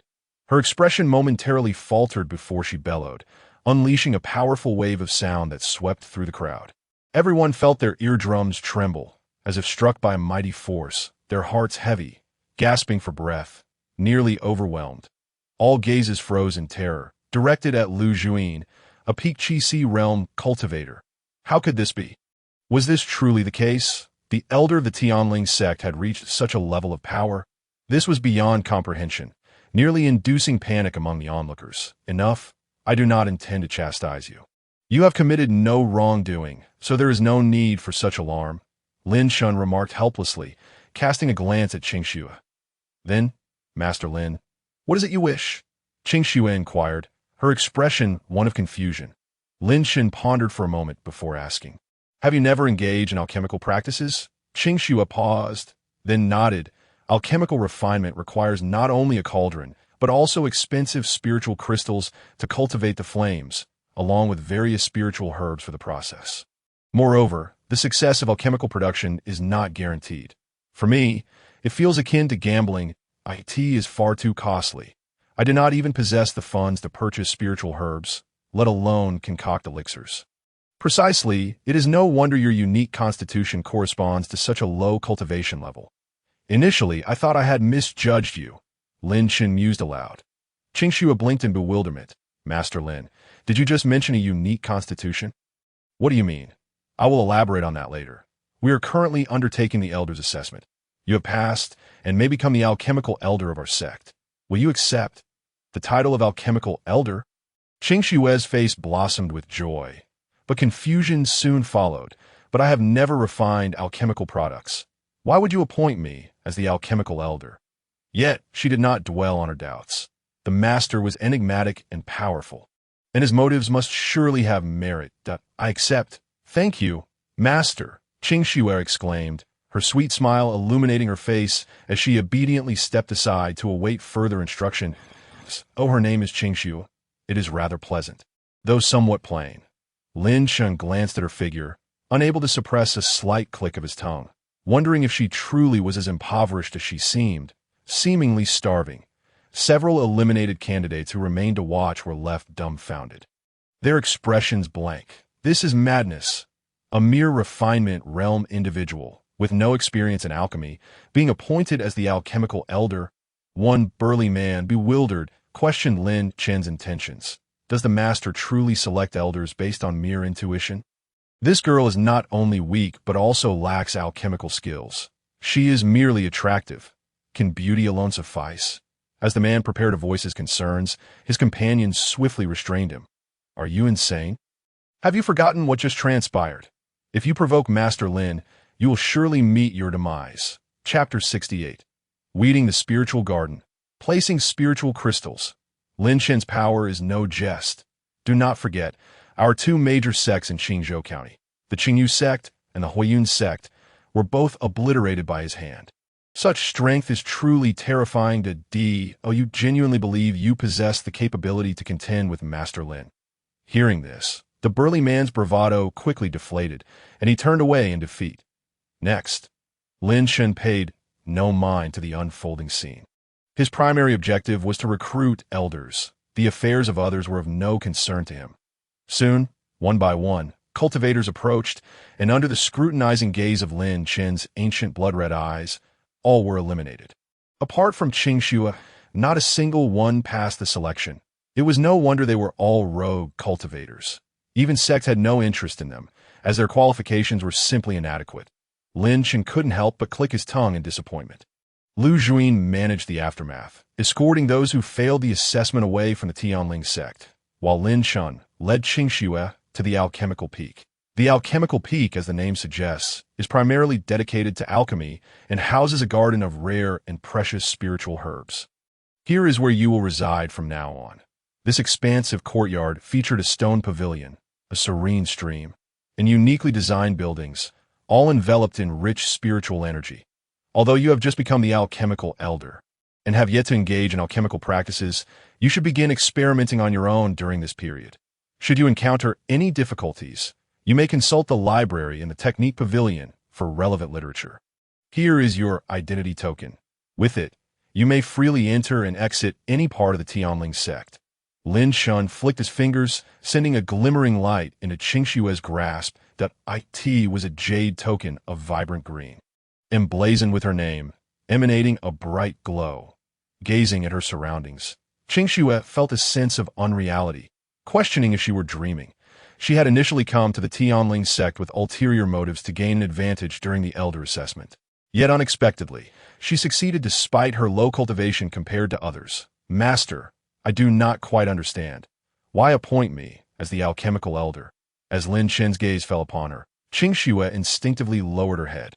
After all, her cultivation was low, her primary technique mediocre, and her strength considerably weak, far from matching her peers. Because you are different from the others, you possess a wand dance spirit body. Lin Chen elaborated on the matter in detail, and Qingxue gradually comprehended.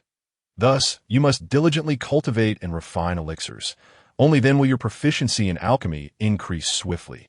Our sect is replete with resources, spiritual herbs, spirit stones, and the like. You may utilize them without worry. Furthermore, your low cultivation is not due to a lack of talent, but rather the inadequacy of your technique. I suspect you may have found it carelessly.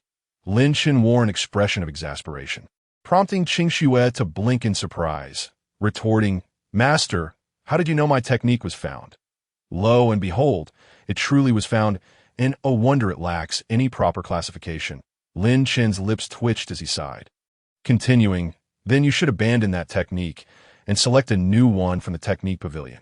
Since you have only just joined the Tianling sect and lack sufficient contribution points, I will waive the fee for your first technique choice. With a flick of his sleeve, a silver mark appeared on Qingxue's body, and her expression brightened immediately. Thank you, Master. Rest assured, I will not disappoint you. By the way, Master, why does it seem like there are so few people at the alchemical peak? Qingxue cast a glance at the spirit herb garden and other areas of the alchemy peak, finding them desolate and devoid of life. Indeed, due to the limited number of disciples in the sect, coupled with the recent induction of a new batch of students, it is likely that fresh faces will arrive at the alchemy peak in the coming days. By the way, it has been quite a while since the weeds were cleared from the spirit herb garden. Your task today is to tend to that. With that, Lin Chen vanished in an instant, slipping away in the blink of an eye. I can't shake the feeling that this sect is somewhat unreliable. Qingxue mused, feeling both amused and exasperated by the sect leader's demeanor. However, she bore no complaints. After all, she had endured far harsher conditions in the past. For her, clearing weeds was a trivial concern. Nonetheless, the spirit herb garden was indeed overrun with weeds, and she anticipated that it would take considerable time to clear them. As she arrived at the garden, a rich fragrance enveloped her senses, almost pulling her in. Bloodthirsty demon herb, a 5th-tier spiritual herb, and the 6th-tier spiritual medicine, frost spirit, ghost, ink, ginseng. Qingxue stood frozen, her gaze entranced by the sight of these precious herbs, some of which she did not even recognize, leaving her utterly astounded. What manner of sect is Tianling's sect? The legendary rare herbs are treated as mere weeds. Would the sect leader have neglected them had I not come? Remembering Lin Chen's seemingly harmless face, Qingxue felt at a loss for words to express her feelings. Master, what brings you here? A head suddenly popped out from a small courtyard, revealing Xuelinger, who wore a mischievous grin as she looked at Lin Chen from a distance. Are you here to play chess? You little rascal, aside from playing chess, what else do you know? Lin Chen shot her a glare before inquiring. Where is Rower? What do you need junior sister Rower for? Xuelinger's expression shifted to one of wariness as she replied earnestly, Master, while your status is noble and esteemed, you cannot use your position to coax disciples into doing anything inappropriate. Before she could finish, a swift hand struck her neck, silencing her. Sister Linger, what nonsense are you spouting? Shangguan Rou, looking exasperated, cast a disapproving glance at Xueling. Her fair cheeks flushed slightly as she turned to Lin Chen. Master, do you require my assistance? Where is your training chamber? Lin Chen asked, directing his gaze toward Shangguan Rou. Due to the unique nature of her cultivation method, her training chamber was specially designated. It's within my courtyard. Shangguan Rou indicated towards a stone chamber in her yard. Lin Chen nodded slightly. I will now place the demon spirit crystal for you. You may cultivate here from now on. Chapter 69, Blood Slaughter Sect. Blood Fiend Pearl. As soon as the words left his lips, Lin Chen flicked his sleeve, and a streak of black light surged forth, accurately entering Shangguan Rou's training chamber. A pitch-black demon spirit crystal slowly settled. Hovering in the air of the chamber, emanating wisps of dark demonic energy, its eerie aura spreading wildly, threatening to permeate the chamber and spill into the outside world. Like a tea that moment, Lin Chen began to chant incantations. Forming a complex hand-sealed and intricate formation manifested on the surface of the chamber's floor, enveloped in sacred radiance, completely shrouding the demon spirit crystal.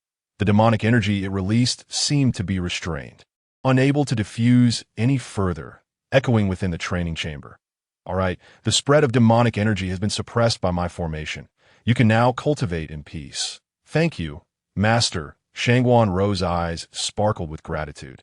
You two have only just returned to Tianling's sect. Take some time to rest.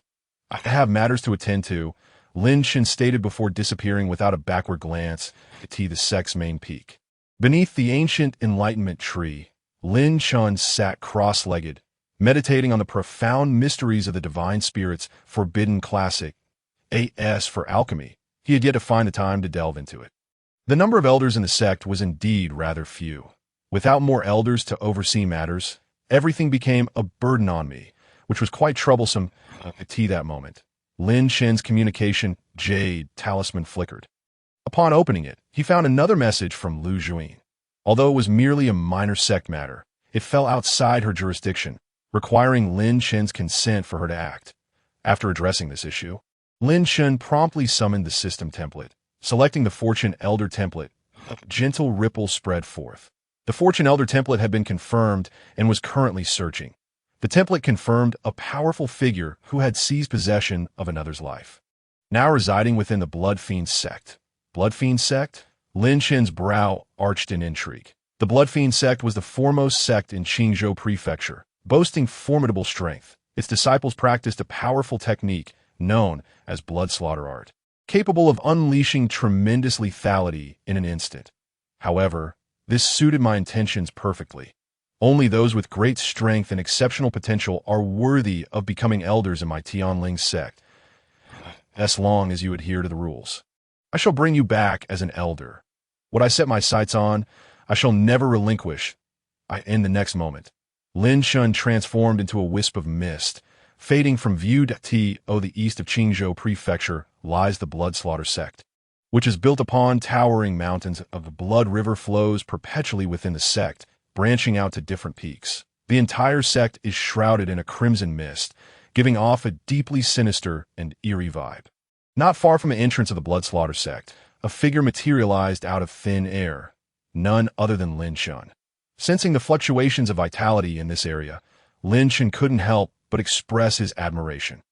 Truly, as the premier sect in Qingzhou Prefecture, such vitality fluctuations indicate that the disciples within must possess considerable strength, likely surpassing even those of the Divine Sword sect in Jin Prefecture.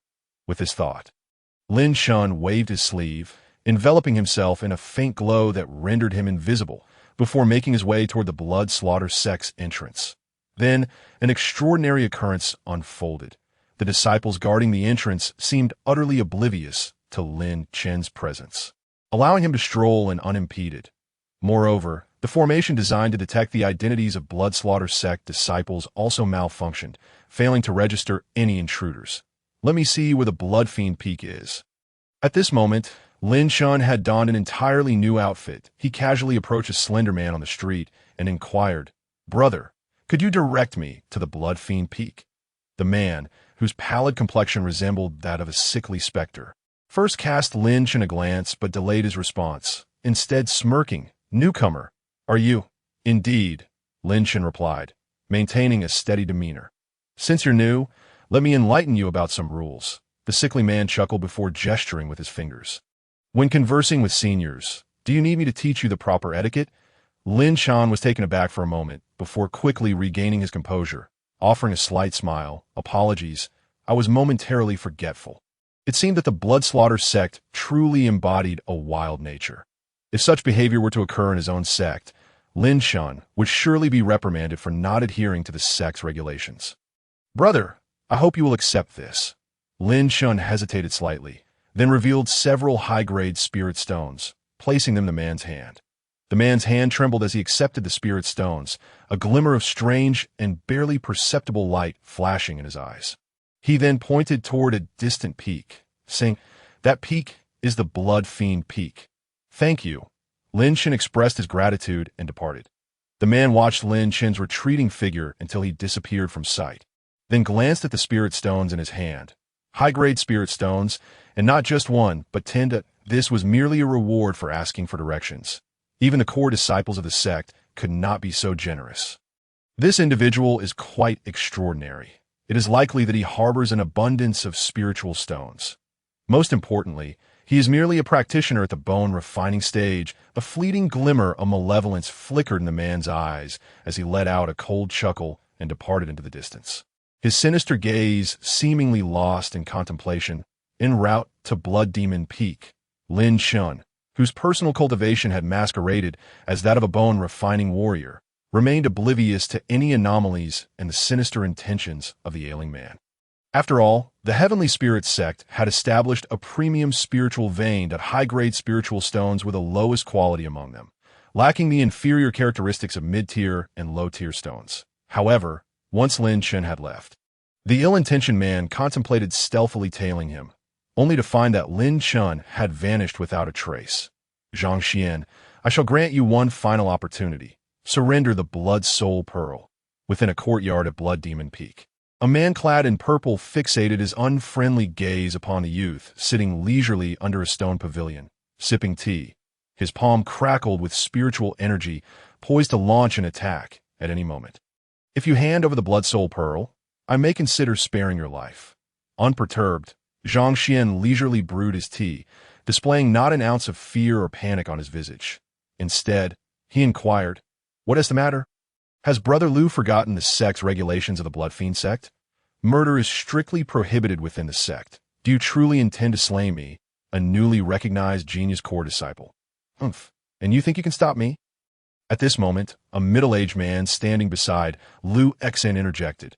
Liu Xen was not only a core disciple of the Blood Fiend Sect, but also the grandson of the Grand Elder. Could the sect's regulations truly bind him? "Even if I were to kill you, what of it?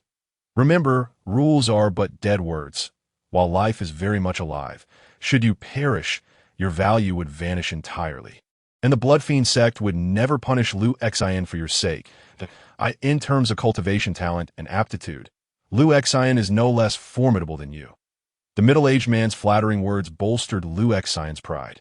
He looked down at Zhang Xian with an air of arrogance. His nostrils almost turned skyward. Oh, is that so? Zhang Xian's expression remained calm, as if he had dismissed the previous remarks as mere nonsense.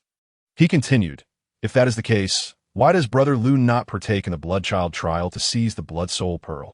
After all, your talent and foundation are truly monstrous, at this point. Zhang Xian could not help but let out a derisive chuckle, his face suffused with disdain, adopting a tone that dripped with sarcasm. You. Liu Xian's complexion turned a shade of deep crimson, his finger trembling in anger as he pointed at Zhang Xian. As a core disciple of the Blood Fiend sect, he was well aware that the Bloodchild trial did not merely yield a single Blood Soul Pearl. Although the pearl was an exceedingly rare and precious treasure within the sect, practically invaluable in the eyes of countless disciples. Over the past 5 years, only 3 had been produced, all of which were claimed during the Bloodchild trial. Only those who successfully passed the trial could lay claim to the Blood Soul Pearl. That had been nearly 4 years since the last new pearls had been introduced. And the Bloodchild trial was notoriously difficult and perilous, fraught with the potential for loss of life. During this interval, no disciple had succeeded in overcoming the trial to obtain a Blood Soul Pearl. Yet Zhang Xian was a miraculous exception. He was an astonishing anomaly, a veritable phenomenon. Originally an unremarkable outer disciple of the Blood Fiend sect, Zhang Xian had undergone a dramatic transformation in the past few months. Both his strength and character had experienced a revolutionary change, propelling him to overpower all who opposed him. His cultivation surged as if propelled by a rocket, achieving formidable power and easily surpassing his peers. In a matter of months, he ascended to the mid-stage of the refining organs realm, earning the status of a core disciple, and successfully navigated the most challenging trial, the Bloodchild trial, securing the Blood Soul Pearl. He was hailed as the strongest among this generation of Blood Fiend sect disciples. Without exception, Zhang Xian, hand over the Blood Soul Pearl. Do not compel me to resort to forceful measures, or lives will truly be at stake. Liu Xian's gaze turned frigid. With the Grand Elder backing him, he believed that even if he were to kill Zhang Xian, he would face only minor repercussions at all. Is that a threat? Is it due to the Grand Elder's support that you feel so emboldened? Zhang Xian raised an eyebrow, his expression betraying no hint of alarm. Liu Xian remained silent, merely watching Zhang Xian with an increasingly icy demeanor that hinted at a palpable intent to kill. As for me, I am but an insignificant figure. Previously, other elders had sought to take me on as their disciple, and even the sect's grandmaster had personally approached me with the same intent. Zhang Xian took a sip of tea, pausing momentarily as Liu Xian's gaze sharpened in confusion. What was this? The grandmaster had personally sought out Liu Xian to recruit him as a disciple. Surely, this must be a jest. Was his aptitude truly so remarkable? In recent months, while Liu Xian had been out in the field, he had only heard whispers of the happenings surrounding Zhang Xian at the main sect and had not witnessed them with his own eyes. Thus, he lacked a definitive grasp of Zhang Xian's true strength and aptitude. However, I turned them all down. I am someone who dislikes being controlled by others, preferring to pursue my own passions. If you desire the Blood Soul Pearl, then come and take it. With a sigh, Zhang Xian flipped his palm, revealing a blood-red orb the size of a longan, which he placed upon the stone table. The orb was intricately etched with crimson, mysterious runes, and a blood-red mist wafted upward, exuding a unique and enchanting fragrance. Merely inhaling its essence invigorated one's blood flow. This was indeed the Blood Soul Pearl. What? Afraid to come and claim it. If you do not wish to, I shall reclaim it. Observing Liu Xian's stillness, Zhang Xian urged him. What was this farce? Just moments ago, he had appeared unwilling to relinquish the Blood Soul Pearl, yet now he feigned willingness to part with it. Wang Yin, go retrieve the Blood Soul Pearl. Liu Xian cast a deep glance at Zhang Xian, then, after confirming the orb was indeed the Blood Soul Pearl, spoke in a measured tone. The middle-aged man standing beside Liu Xian, known as Wang Yin, instinctively froze, his expression darkening. Liu Xixiang, I send T this a bit. Before Wang Yin could finish, he was abruptly interrupted by Lu Xian's irritable outburst. What? Do you not heed my words? Do you want me to make you an outer disciple by tomorrow? Of course. I believe Lu Shixiang's words. I shall retrieve the blood soul pearl at once. Please wait a moment. Turning on his heel, Wang Yin's demeanor shifted to one of sullen discontent, his thoughts filled with resentment. During your absence from the Blood Fiend sect, you remain oblivious to this fellow's terrifying nature. Indeed, Wang Yin harbored a certain fear of Zhang Xian. The transformed Zhang Xian wielded abilities and techniques that Wang Yin had never encountered before. His power was immense and ferocious, effortlessly dominating his peers and frequently challenging those above his level. Such feats were unfathomable to the average person. Once, during an outer disciple competition, Zhang Xian had inadvertently obliterated an opponent with a single punch due to an incomplete mastery of his technique, not merely defeating him, but literally exploding him into fragments. The sheer force of that explosion had reduced the unfortunate disciple to mere remnants, blood and flesh scattered everywhere. The scene had been gruesome and horrifying, leaving an indelible mark on Wang Yin's memory. As Zhang Xian's gaze fell upon him, Wang Yin inexplicably felt his legs weaken, nearly stumbling, his complexion paling. Meanwhile, Lu Xian's irritation grew. He had presumed Wang Yin was deliberately dragging his feet and could not help but shout. Wang Yin, what on earth is wrong with you? Move swiftly and bring me the blood soul pearl. Wang Yin chuckled softly, instinctively reaching for the blood soul pearl, yet his peripheral vision remained fixated on Zhang Xian, fearful that he might launch a sudden attack. After all, Zhang Xian's prowess was well acknowledged among the members of the Blood Fiend sect. Should he erupt in violence, Wang Yin would undoubtedly meet his demise.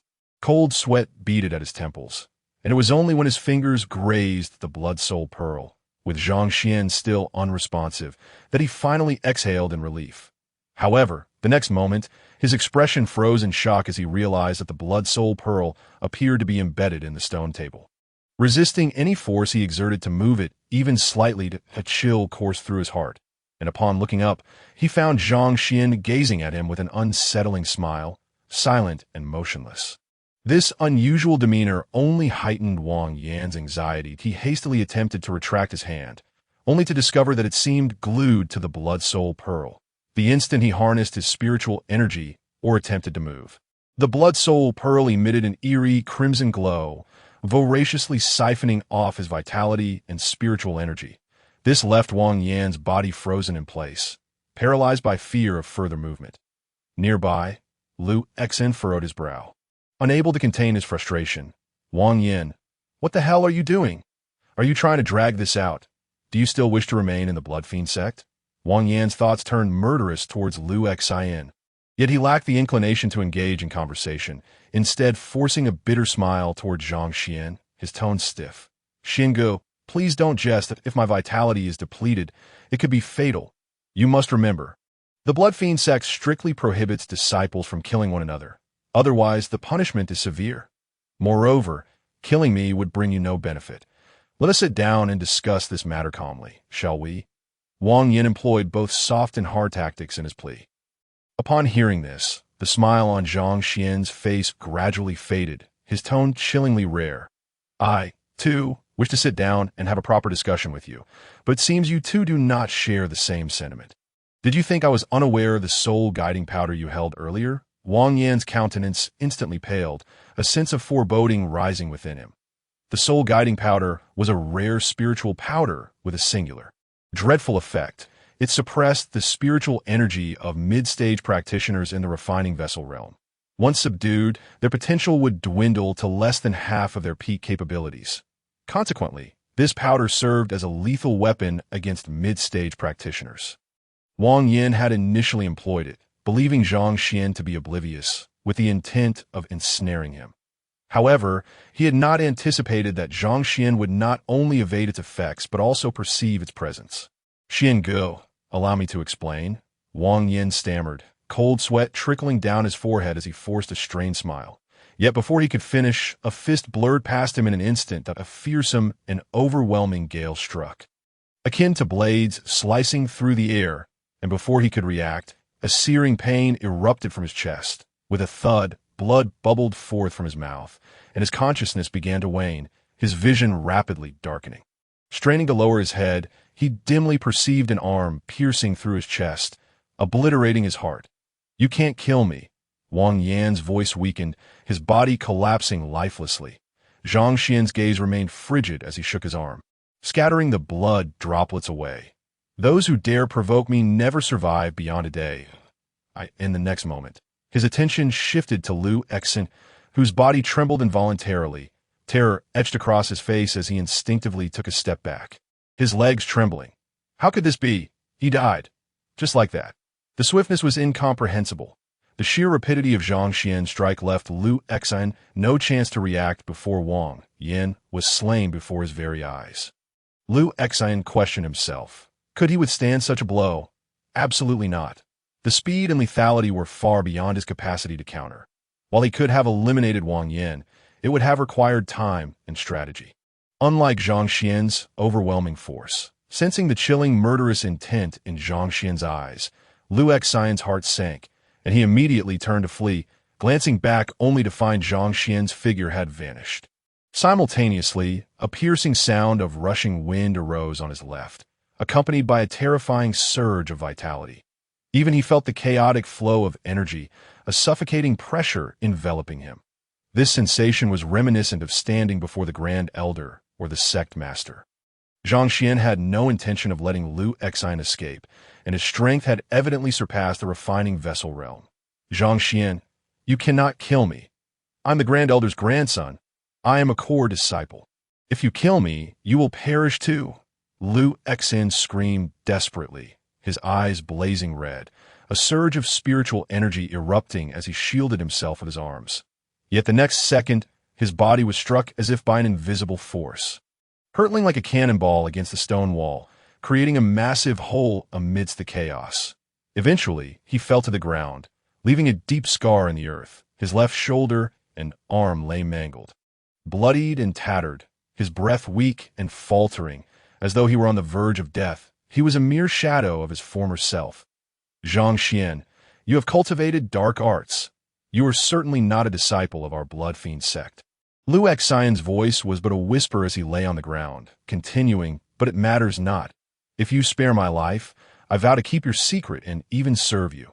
Just let me go, and I will agree to any terms." Standing a short distance away, Zhang Xian silently regarded Lu Exin, his right hand entwined with dark threads of blood, emanating a sinister crimson hue, resembling a demonic hand. Chapter 72. Mysterious Ancestor, Terrifying Means. Rather than trust a living person to keep a secret, I would sooner trust a corpse. With a shake of his head, Zhang Xian revealed a set of white teeth. "If you kill me, you will die too." Lu Exin exerted every ounce of strength to utter this phrase, the icy murderous intent in Zhang Xian's gaze instilling a paralyzing fear within him. Through Wang Yan's death, Lu Exin understood all too well that Zhang Xian was not jesting. After all, the Blood Fiend sect strictly forbade internecine strife. Having killed Wang Yan before his eyes, Zhang Xian would undoubtedly not permit him to leave. The only resolution lay in silencing him permanently. "I can establish a blood pact for the sect, guaranteeing I will never trouble you again, and your secret will remain buried." Before Lu Exin could finish, Zhang Xian's figure abruptly vanished from sight. Moments later, a dull thud echoed as Zhang Xian reappeared before Lu Exin, unleashing a punch that instantly shattered Lu Exin's body into a gruesome explosion of flesh and blood, creating a profound crater in the ground, fissures spreading like spider webs. Though you are the Grand Elder's grandson, that does not exempt you from death. Even the Grand Elder himself would be slain if he dared obstruct my path. Furthermore, since you die here, I shall ensure all traces are eradicated." Zhang Xian's gaze remained icy as he looked upon the nearly unrecognizable corpse sprawled on the ground, devoid of any sign of fear. His hands swiftly formed seals. Dark spiritual energy began to emanate from his fingertips, intertwining with the earth, sketching black sigils into existence. Zhang Xian was not merely a warrior, but also a master of formations. Suddenly, an arm enveloped in darkness, adorned with crimson patterns, emerged from the formation, seizing both corpses and dragging them beneath the surface. Thus, no one would discover their fates as Zhang Xian turned to retrieve the blood soul pearl. His expression stiffened, an unusual gravity settling in his eyes. What is happening? Where has the blood soul pearl gone? On the stone table, apart from a tea set, there lay an empty expanse. The blood fiend pearl, previously present, now vanished without a trace. However, Zhang Xian was acutely aware that the blood fiend pearl had been ensnared by his blood calamity curse, firmly affixed to the stone table. The moment one were to touch the blood fiend pearl, the blood calamity curse would be triggered. Any slight disturbance could cause the curse to erupt completely, siphoning the spirit energy and vitality of the thief into the blood fiend pearl. Only those adept at unraveling the blood calamity curse, or martial artists whose prowess far surpassed his own, could hope to steal the blood fiend pearl. The curse's might was beyond the capacity of an ordinary person to suppress. Yet, there was no one nearby. Neither through external divine perception nor by scanning his surroundings could he discern even a single shadow. The surrounding stillness only deepened Zhang Xian's unease. "Little brother, are you searching for this?" Suddenly, Zhang Xian felt a hand patting his shoulder from behind. His countenance shifted dramatically, and without a moment's thought, he unleashed his strongest spirit energy. Dark red, eerie patterns coiled up his arm, enveloping his fist as he struck backward with the ferocity of a demon, shattering the air in his wake and unleashing a sharp sound of rupture. Yet in the next instant, Zhang Xian's expression froze, and beads of cold sweat broke out on his forehead. He turned rigidly to find a youthful man of striking features standing behind him, a faint smile gracing his face. The young man held Zhang Xian's fist in his palm, rendering it immovable. In his other hand, he casually toyed with a blood fiend pearl, its blood calamity curse seemingly suppressed or erased entirely. Unable to exert any effect in his grasp, that it was as if he held a mere toy ball, tossing it lightly into the air. This person was Lin Chen. What is going on with this guy? That was my unique secret technique, the blood demon fist. Even a martial artist at the Qi realm would hesitate to face my punch head-on. Even if they managed to withstand it, they would undoubtedly pay a price. Lightly injured or severely crippled. It was utterly impossible to remain so nonchalant. Zhang Xian's expression darkened slightly, indicating that this person's strength had completely overshadowed his own, making resistance futile. "Why so agitated, young man?" Lin Chen said with a smile, releasing Zhang Xian's arm and placing the blood fiend pearl in his hand. "Isn't killing two people enough to vent your frustrations? Must you seek yet another victim?" Zhang Xian cast a peculiar glance at Lin Chen. Clearly, the demeanor Lin Chen exhibited bore no hostility towards him. Had he wished Zhang Xian dead, he would have perished the moment he had struck. Recognizing that the strength of the individual before him far exceeded his own and that no malice was intended, Zhang Xian composed himself and turned to address the aftermath of the battle. Inquiring, "May I ask, esteemed senior, what brings you to seek me?" "A wise man," Lin Chen replied with a slight smile, "I enjoy dealing with those of your ilk." Suddenly, as Zhang Xian stowed away the blood fiend pearl, Lin Chen continued, "Why have you put away the blood fiend pearl? Do you not intend to utilize its secret technique to gather the vitality of these two corpses? Or do you seek another location to refine their essence for the blood fiend pearl? After all, the more vitality the blood fiend pearl absorbs, the greater its efficacy." Zhang Xian's body instinctively stiffened, but he quickly regained his composure. As if nothing had transpired, the glimmer of unease flickered in his eyes. "What do you mean, esteemed senior? I do not quite understand. If there's nothing else, I would kindly ask you to take your leave, that I perceive that you do not seem to be a member of the Blood Fiend Sect. Should you recklessly intrude upon their territory, the consequences could be dire." Zhang Xian's expression remained serene, yet internally, a storm of turmoil raged. The secret technique of the Blood Fiend Pearl.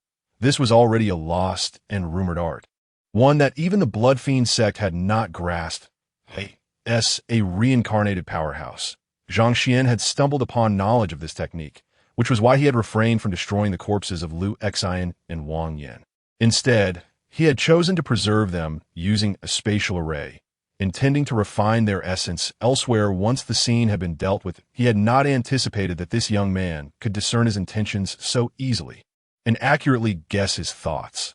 This individual was certainly no ordinary person and had infiltrated the Blood Fiend sect from the outside. What was his true identity? After all, only disciples who had cultivated the core techniques of the Blood Fiend sect could pass the erase tests and enter smoothly. Anyone who had not cultivated the sect's techniques would trigger the erase alarm in the entire Blood Fiend sect. Aside from himself, no one else possessed such means. Chapter 73. Identity Exposed, Blood Demon Heart Sutra. In an instant, a multitude of thoughts flitted through Lin Chen's mind. As for Zhang Xian's warning, Lin Chen paid it no heed, unconcerned. After all, in his eyes, the sect leader of the Blood Fiend sect was but a being he could crush with ease. There was no need to regard him like this moment. He was solely focused on Zhang Xian before him. Not be alarmed. You have already perceived that I harbor no ill intentions toward you. Furthermore, in such a vast world, it is quite normal for others to share knowledge of the Blood Fiend Pearl's secrets. Lin Chen smiled slightly, then got straight to the point. Very well, I shall not mince words. I am Lin Chen, the sect leader of the Heavenly Spirit Sect, and I have come specifically for you. For me, may I inquire what business you have, esteemed senior?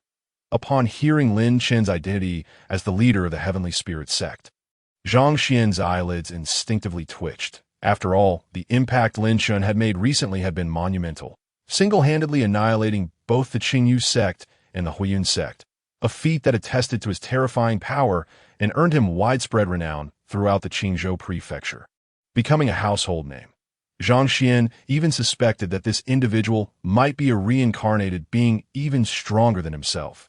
After all, Lin Chen had once been an inconspicuous disciple of the sect, and the Heavenly Spirit Sect's fame had soared alongside Lin Chen's rise over the past few months. Such a rapid transformation could only suggest a shared experience as reincarnated beings. Zhang Xian could conceive of no other plausible explanation. I wish to invite you to become an elder of my sect, Lin Chen articulated clearly, his tone unusually grave. Should you accept this position, I am prepared to offer you generous compensation and benefits. Enlightenment springs. High-grade spirit stones, various Tao artifacts, even sacred artifacts, as well as an array of invaluable techniques and abilities. Having concluded his proposition, Lin Chen fixed his gaze upon Zhang Xian, awaiting his response, without a moment's hesitation. Zhang Xian flatly declined. Esteemed senior, I apologize, but I have grown accustomed to life in the Blood Fiend sect and have no intention of departing just yet. Please, do take your leave. Enlightenment springs? Those are treasures long extinct since the ancient era, revered as divine springs by the masses. How could a mere sect in the Qingzhou prefecture possibly provide such a thing? This must be a jest. Furthermore, high-grade spirit stones were only obtainable from advanced mining veins, making them rare resources for cultivation, even for core disciples of the Blood Fiend sect. As for Tao artifacts, their numbers were exceedingly limited within the Qingzhou prefecture. Lin Chen's proposition of one for each individual was nothing short of deception. In Zhang Xian's understanding, such a scenario was utterly implausible. He saw through Lin Chen's fibs and promptly rejected the offer. Lin Chen, however, remained calm and unperturbed, seemingly anticipating Zhang Xian's reaction, and no need to rush into refusal. Why not accompany me back to the Heavenly Spirit Sect for a visit before deciding?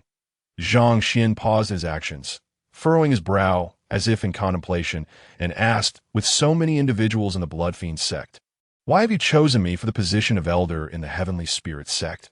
I am merely a core disciple of the Blood Fiend sect. There are others with greater strength than I. Lin Chen chuckled lightly, shaking his head. There's no need for such humility, blood demon. When has your prowess ever been in question? In terms of strength, who could rival you, even if you are not at your peak? There is no one in the entire Qingzhou prefecture who can match you, for your power is evident to all. The renowned Blood Demon Heart Sutra and the Blood Demon Incarnation grant you extraordinary combat prowess, enabling you to dominate your peers with ease and challenge those beyond your rank as if they were mere dogs. Am I not correct? Lin Chen's smile did little to assuage Zhang Xian's unease. Instead, it intensified his wariness and trepidation. Who exactly are you? How do you know my identity? In Zhang Xian's eyes, there was a glimmer of vigilance. It must be noted that he had never disclosed his identity as a reincarnator to anyone. No one was aware that within this corporeal form resided the soul of a formidable reborn warrior. As he spoke, his right hand subtly shifted towards the rear, energy swirling, poised to deploy a spatial transfer array at a moment's notice for a potential escape. He was acutely aware that Lin Chen before him was no ordinary adversary. Should a confrontation ensue, even with all his might, he might not stand a chance. There was even a possibility of misjudgment leading to his own demise. Do not be anxious. I am neither your enemy nor a friend of your enemies. If I truly intended to kill you, you would have perished long ago. Even a casual strike from me would be beyond your capacity to withstand. Lin Chen shrugged, as if remarking upon an inconsequential matter, then gestured toward Zhang Xian's arm resting against his back. Moreover, do not harbor thoughts of fleeing. This courtyard is already ensnared by my spatial restrictions, making it temporarily impossible for you to set up an array. You cannot escape. Zhang Xian's countenance darkened abruptly. Nevertheless, he remained undeterred, channeling a surge of energy into the ground, attempting to sketch spatial runes. Yet, the energy imprint he inscribed seemed to lose all connection, sinking into the earth like a stone cast into the abyss, rendering the construction of the array runes futile. What does my senior wish to convey? Zhang Xian suddenly inquired in silence. I have stated it as a matter of simplicity. I merely wish for you to join my sect as the elder of the punishment hall. Are you truly disinclined? Moreover, are you not at all tempted by the privileges of an elder in the Tianling sect? You need only accompany me back to the Tianling sect for a brief visit, and you shall ascertain the veracity of my words. Lin Chen's tone was resolute, causing Zhang Xian's gaze to waver, a palpable hesitation etching itself upon his features. Observing this, Lin Chen continued, Furthermore, I can restore your incomplete Blood Demon Heart Sutra. Upon hearing this, Zhang Xian trembled, his eyes wide with astonishment, his voice quaking as he asked, Senior, is this truly the case? The Blood Demon Heart Sutra was his core technique and the most potent weapon in his arsenal. Yet the version he possessed was flawed, imposing a limit upon his capabilities. Until now, this had been a secret known only to him. Now, Lin Chen's revelation was akin to a drop of refreshing dew in the scorching sun, instilling in Zhang Xian a new glimmer of hope. The fact that Lin Chen was aware of this matter, without it ever being disclosed to anyone, implied, of course, as long as you are willing to return to the Tianling sect to assume the role of an elder, I shall promptly restore the incomplete Heart Demon Sutra to you. Lin Chen's expression remained calm, as though this were a trivial matter. The techniques of the pavilion automatically deduce eternal drops of divinity. However, before Zhang Xian could respond, a resonant voice echoed from a distance. Instinctively, both Lin Chen and Zhang Xian turned towards the source of the sound, only to behold a middle-aged man clad in gray robes, who had appeared at the entrance of the courtyard. With sharp brows and a face as chiseled as stone, his gaze was akin to a blade, imparting an impression of unparalleled sharpness. If an ordinary disciple of the Blood Demon Sect were to encounter this individual, their countenance would surely shift dramatically, and they would hastily pay their respects before retreating. For this man was none other than the formidable leader of the Blood Demon Sect, renowned for his unparalleled power and unpredictable temperament. A truly eccentric figure. Within the Blood Demon Sect, even the core disciples had seldom laid eyes upon their leader. Yet this time, the leader had appeared in Zhang Xian's courtyard, even providing a response on Zhang Xian's behalf.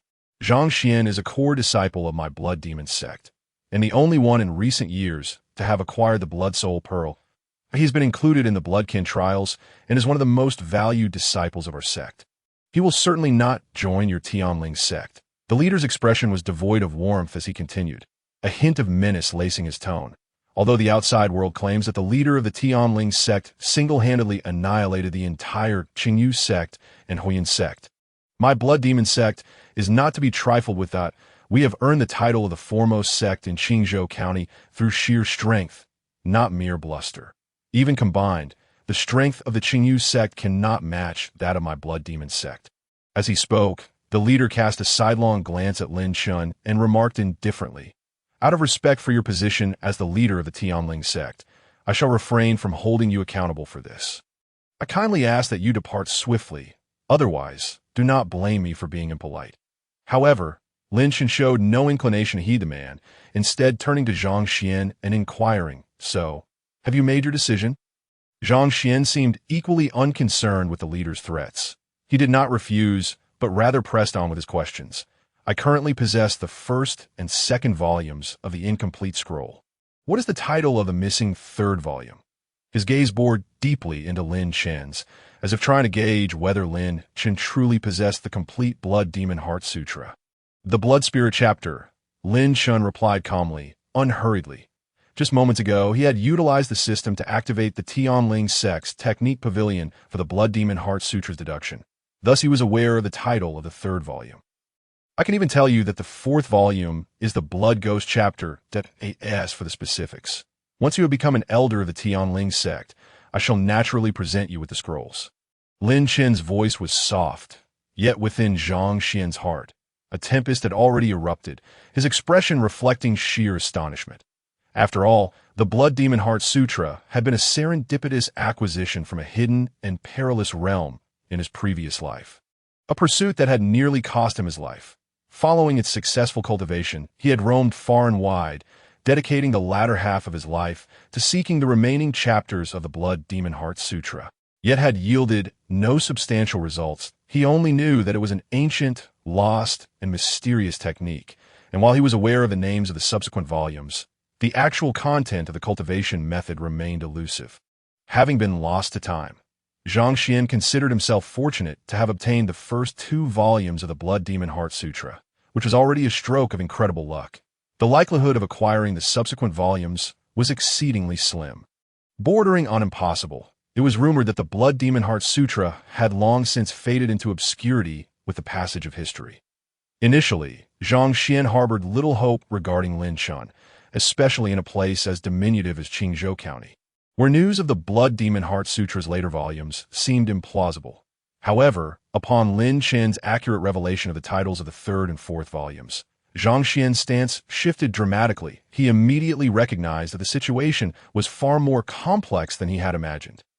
Moreover, Lin Chen's identity was inherently enigmatic. In just a few short months, he had risen to prominence, obliterating 2 major sects with unparalleled might. It was highly plausible that he was also a reincarnated powerhouse like himself. Perhaps he truly possessed knowledge of the later techniques of the Blood Demon Heart Sutra. With this thought, Zhang Xian's heart ignited with fervor, his breath quickening. I am willing to become an elder of the Heavenly Sect. Take me there immediately. If the remaining volumes of the Blood Demon Heart Sutra truly exist, I assure you I will remain in the Heavenly Sect for a lifetime, even if the sect's future development falters. My commitment shall not waver. Then you may rest assured, as long as I am present, the Heavenly Sect's trajectory shall not decline, but only ascend. Once you arrive, you will come to know. Lin Chen smiled faintly. Thus, this matter is settled. With Zhang Xian serving as the elder of the Punishment Hall, there would soon be additional elders overseeing the Affairs Hall and the Technique Pavilion. The thought of needing to personally recruit a plethora of elders filled Lin Chen with a sense of trepidation. However, given the current pace, he estimated that within half a month, he would gather enough elders. With elders appointed to various roles, the majority of the sect's affairs would no longer burden him, allowing him to focus on delving into alchemy, attempting to refine pills, and cultivating his understanding of the Tao. Just as the two were about to depart, the leader of the Blood Demon Sect could no longer contain himself. His figure abruptly flashed, appearing before Lin Chen and Zhang Xian, his gaze icy. What do you mean by this? Do you truly think my words are but a whisper in the wind? I shall grant you 3 breaths of time to vanish from my sight, or I will kill you. Zhang Xian extended 3 fingers, coldly stating, first breath, seeking death. The countenance of the Blood Fiend Sect's leader grew utterly cold, for his presence here was prompted by the peculiar fluctuations of the spatial array he had sensed earlier. He hurriedly arrived only to witness Lin Chen and Zhang Xian in conversation. In regard to Zhang Xian, the leader of the Blood Fiend Sect regarded him with disdain, considering him merely a core disciple of considerable potential. What truly captured his attention, however, was Lin Chen, the recently ascendant leader of the Heavenly Spirit Sect. Although the obliterated Qingyu Sect and Huiyan Sect were collectively inferior to the Blood Fiend Sect, the latter still maintained only a slight edge. Chapter 75. The Might of the Blood Demon, Zhang Xian. Thus, when faced with Lin Chen, the the leader of the Blood Fiend sect experienced a peculiar sense of pressure. After all, he could not fathom the depths of this individual. Should a confrontation ensue, his chances of victory would be exceedingly slim. Consequently, the leader wished to avoid escalating matters to the level of sect conflict. Yet now, a mere core disciple of the Blood Fiend sect dared to openly challenge his authority, even going so far as to proclaim his intent to kill him. Did he truly believe the title of leader was a facade? With a thunderous roar, the leader of the Blood Fiend sect moved with lightning speed, instantly appearing before Zhang Xian. A violent, formidable wave of blood energy surged forth, enveloping his fist, on which countless crimson veins spread like tendrils of a bloody hand pulled from a pool of blood, radiating an aura of sheer malevolence as it struck fiercely toward Zhang Xian's head. Had it been an ordinary disciple at the refinement realm, witnessing an attack from the peak of the vital sea realm would surely have terrified them into a state of paralysis, preparing themselves for death. After all, the chasm between the refinement realm and the vital sea realm is a daunting gulf, marking a significant disparity in power. The two levels are simply not comparable. However, Zhang Xian was no ordinary disciple. Within this body resided a formidable being from another realm in Qingzhou County. A master of the vital sea realm was considered top tier, but in Zhang Xian's eyes, they were merely fledgling warriors, akin to weaklings among weaklings. With the third breath, it was time to strike. As he beheld the incoming attack, Zhang Xian's eyes betrayed no hint of fear. Instead, they sparkled with contempt and a cold smile, as if mocking the leader of the Blood Fiend sect's hubris. Blood demon, a sound, indistinguishable yet resonant, escaped Zhang Xian's lips as he swiftly formed a blood-red seal with his hands, transforming it into a rainbow of light that immediately entered his right hand. An evil, terrifying surge of energy exploded from his right arm, whipping up layers of tempestuous winds. His palm began to sprout bizarre black-red scales, arranged in an eerie pattern, radiating a sinister red glow. From within the scales, an uncanny roar could be faintly heard, as if something was sealed within. Upon closer inspection, one could see shadows flickering upon the glimmering scales, darting about as if they were imprisoning something. Zhang Xian's arm shot forth like a cannonball, fearlessly meeting the leader of the Blood Fiend sect's onslaught. Observing this, the leader could not help but chuckle coldly.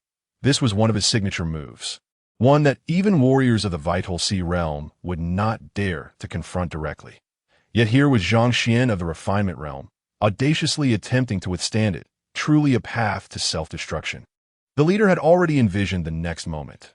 Zhang Xian would be instantaneously reduced to a mere puddle of flesh.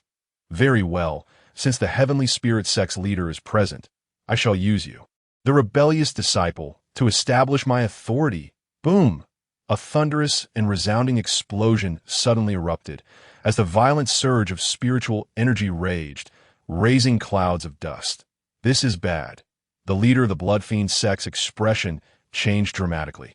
As if confronted by an unspeakable terror, he turned to flee. Yet in the next moment his arm was shattered, disintegrating into a spray of blood mist. Zhang Xian's momentum remained unabated, relentlessly crashing toward the leader's body.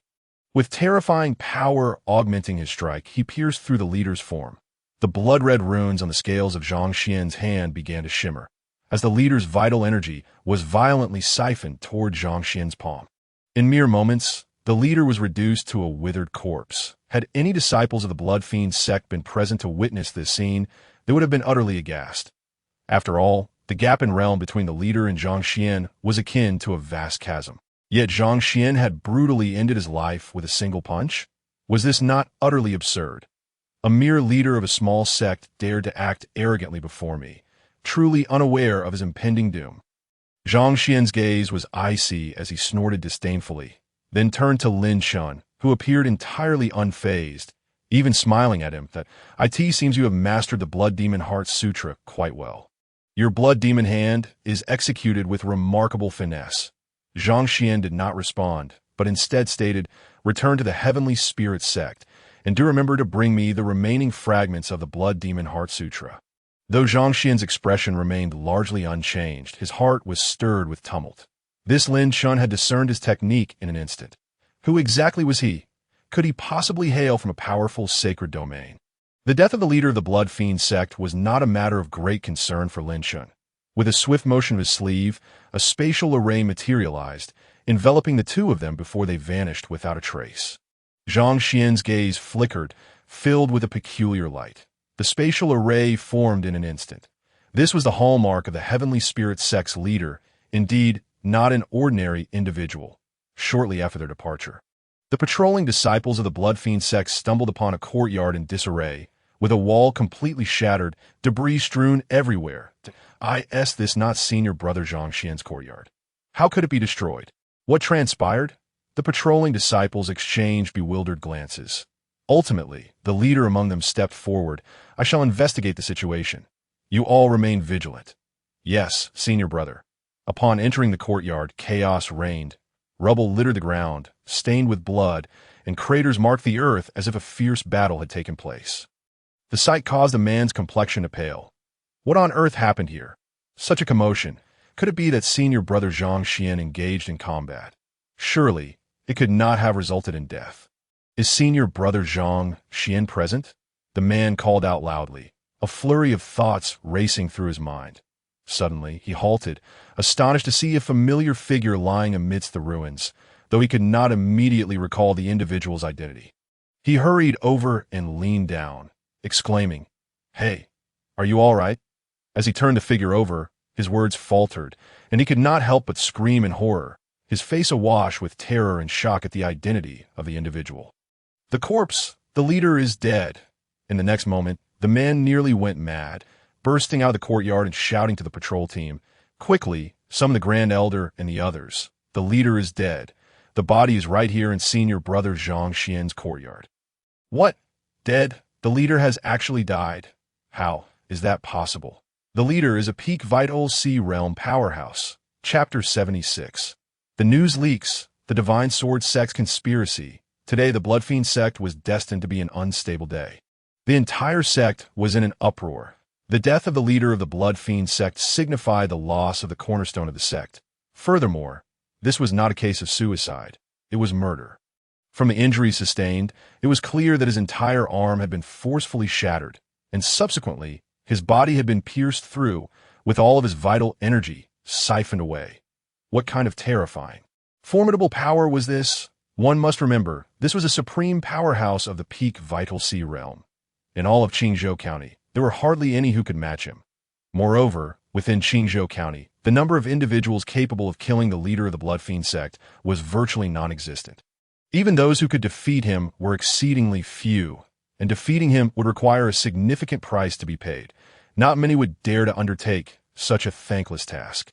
Comprehensive analysis swiftly eliminated the inhabitants of Qingzhou County from consideration. The assailant must have come from outside the region. Yet the leader of the Blood Fiend sect had little acquaintance with those beyond Qingzhou County. Who could be the perpetrator, and why would they seek his death? No one had any inkling. Once this incident emerged, it sent the entire sect into disarray. Disciples of the Blood Fiend sect were terrified of being implicated, with the Huiyun sect and Qingyun sect having been annihilated. And now the leader of the greatest sect in Qingzhou County being assassinated, it seemed the balance of power in Qingzhou County was about to shift. However, no one connected the murderer to Zhang Xian and Lin Chen. After all, they perceived the former merely as a core disciple of the refinement realm. How could he possibly be a match for the leader of the Blood Fiend sect? As for the latter, it is even less likely, for once Lin Chen takes action, he is a ruthless individual capable of annihilating entire sections. This is precisely why the Blood Fiend sect has yet to engage with the recently rising Heavenly Spirit Sect. They fear being targeted by them in the Grand Hall of the Divine Sword Sect, located in the Jinshan County. A middle-aged man with a stern countenance suddenly opened his eyes upon hearing a report from a disciple, and spoke in a measured tone. "Relate to me the details regarding the Heavenly Spirit Sect." The Divine Sword Sect is one of the renowned 3 sects in Jinshan County, and recently, the leader of the Heavenly Spirit Sect, in a display of arrogance, provoked the Divine Sword Sect. Not only did he brazenly murder a core disciple of the Divine Sword Sect in front of the Xian Treasure Pavilion, but he also annihilated dozens of core disciples within the abyss of shadows before departing. How could the Divine Sword Sect tolerate such an affront? Thus, they have dispatched individuals to gather intelligence on the Heavenly Spirit Sect. intent on obliterating it to restore their honor. After all, being bullied on their own turf without resolution would be a significant embarrassment for the Divine Sword Sect. The Heavenly Spirit Sect is merely a small sect from the neighboring Qingzhou County. Upon hearing this, a look of disdain crossed the eyes of the Divine Sword Sect's leader, Xiaoyang, who could not help but scoff derisively. So, is a sect from Qingzhou County. How audacious of the Heavenly Spirit Sect to provoke us in Jinshan County. They truly do not know the bounds of their existence. It is well known that although both Jinshan and Qingzhou counties are major territories, Jinshan County undeniably boasts a more extensive dominion, and the overall strength of the sects within Jinshan far surpasses those in Qingzhou. Observing the hesitant expression on the disciple's face, as if he had something further to say, Xiaoyang urged impatiently, "Speak your mind, do not dawdle."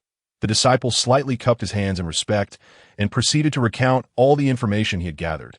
Although the Heavenly Spirit Sect is merely a small sect with a limited number of disciples, its leader possesses extraordinary strength. According to external rumors, Lin Chen, the leader of the Heavenly Spirit Sect, has risen to prominence in recent months and single-handedly destroyed the entire Fire Cloud Sect and the Azure Jade Sect, earning acclaim throughout Qingzhou County. Both the Fire Cloud Sect and the Azure Jade Sect are formidable, ranking within the top 10 sects of Qingzhou County. This clearly indicates that Lin Chen's strength is not to be underestimated. It goes without saying, if his strength were feeble, he would not dare to provoke our Divine Sword Sect.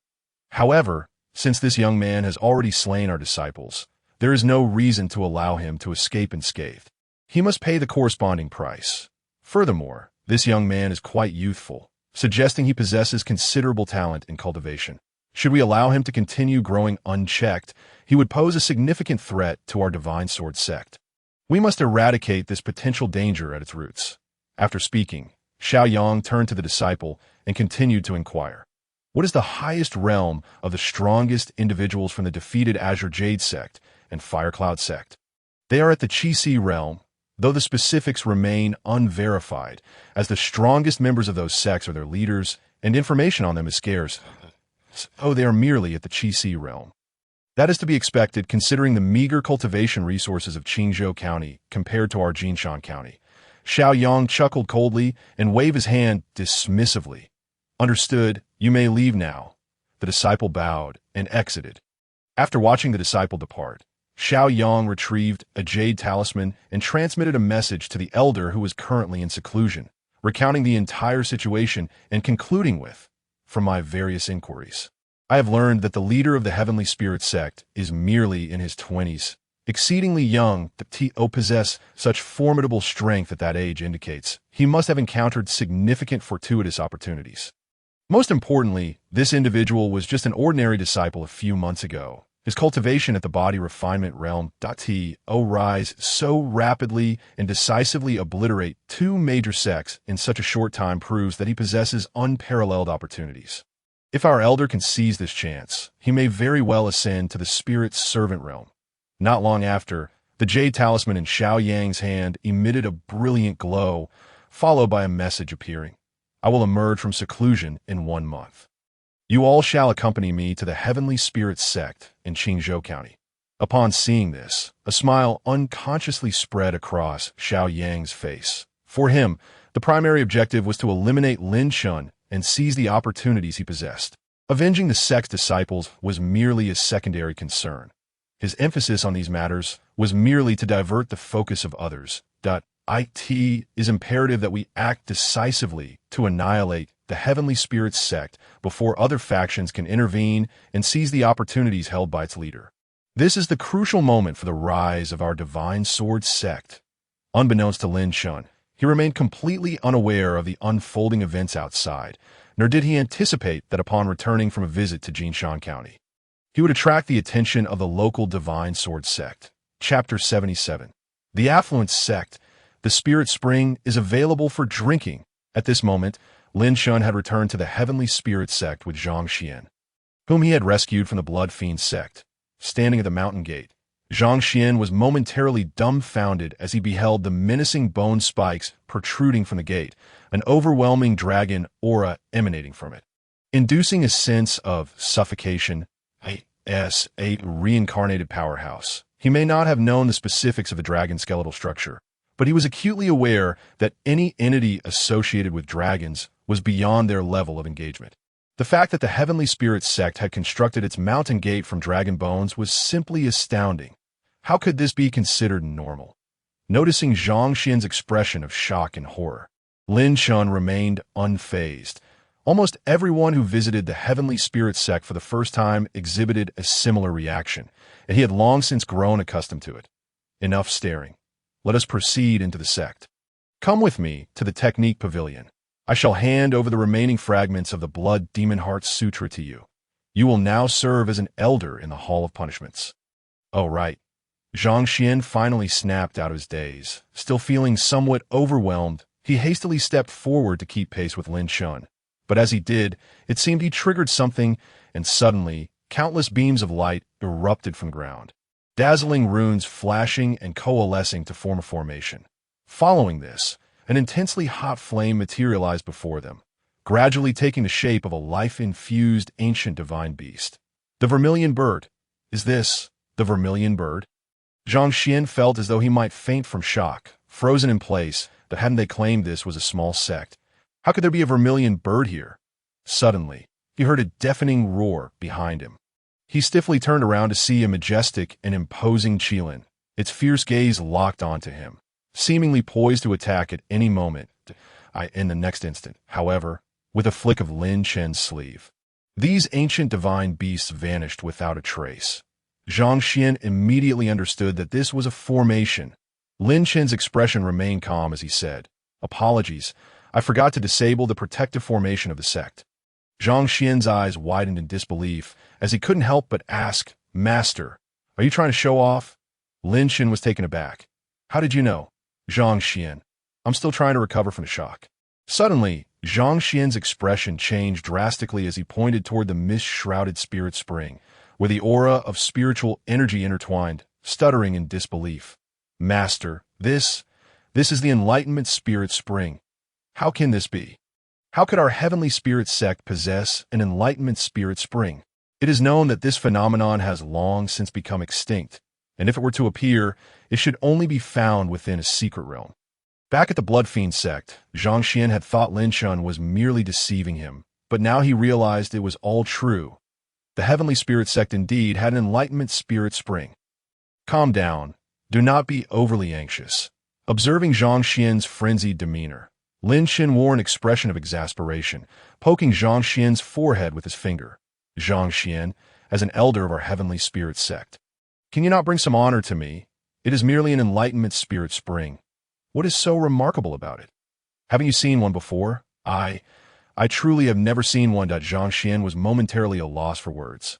Just then, several disciples happened to pass by, and upon spotting Lin Chen, they immediately bowed in respect, exclaiming, "Greetings, Master." Lin Chen nodded in acknowledgement. Dismissing their formalities, he then turned to Zhang Xian and said, "Let us hurry to the technique pavilion. After you sort out your position, I have other matters to attend to." However, it seemed that Zhang Xian had entirely tuned him out. The few disciples were like magnets, drawing his gaze irresistibly, leaving him unable to look away. These disciples were heading toward the Enlightenment Spirit Spring, and with each step they took, Zhang Xian's brows furrowed deeper. What were they planning to do? Were they going to drink from the waters of the Enlightenment Spirit Spring? Alas, it has fallen to the ground. What a waste! My Enlightenment Spring! Zhang Xian's fiery gaze seethed with anger, his teeth grinding audibly. In the next moment, he vanished from his original position and reappeared beside several disciples. His powerful and robust hand tightly grasped the collar of one disciple, his countenance icy, and the spiritual energy within him surged wildly, as if ready to explode at any moment. "Oh, you comprehend the gravity of your actions?" Zhang Xian fixed a stare upon the individuals before him, enunciating each word through clenched teeth. The disciple whose collar he clutched was from Guoling village, inherently simple-minded, and, believing he had done something wrong, instinctively apologized. "I was merely drinking water. I'm sorry. Did I err in some way?"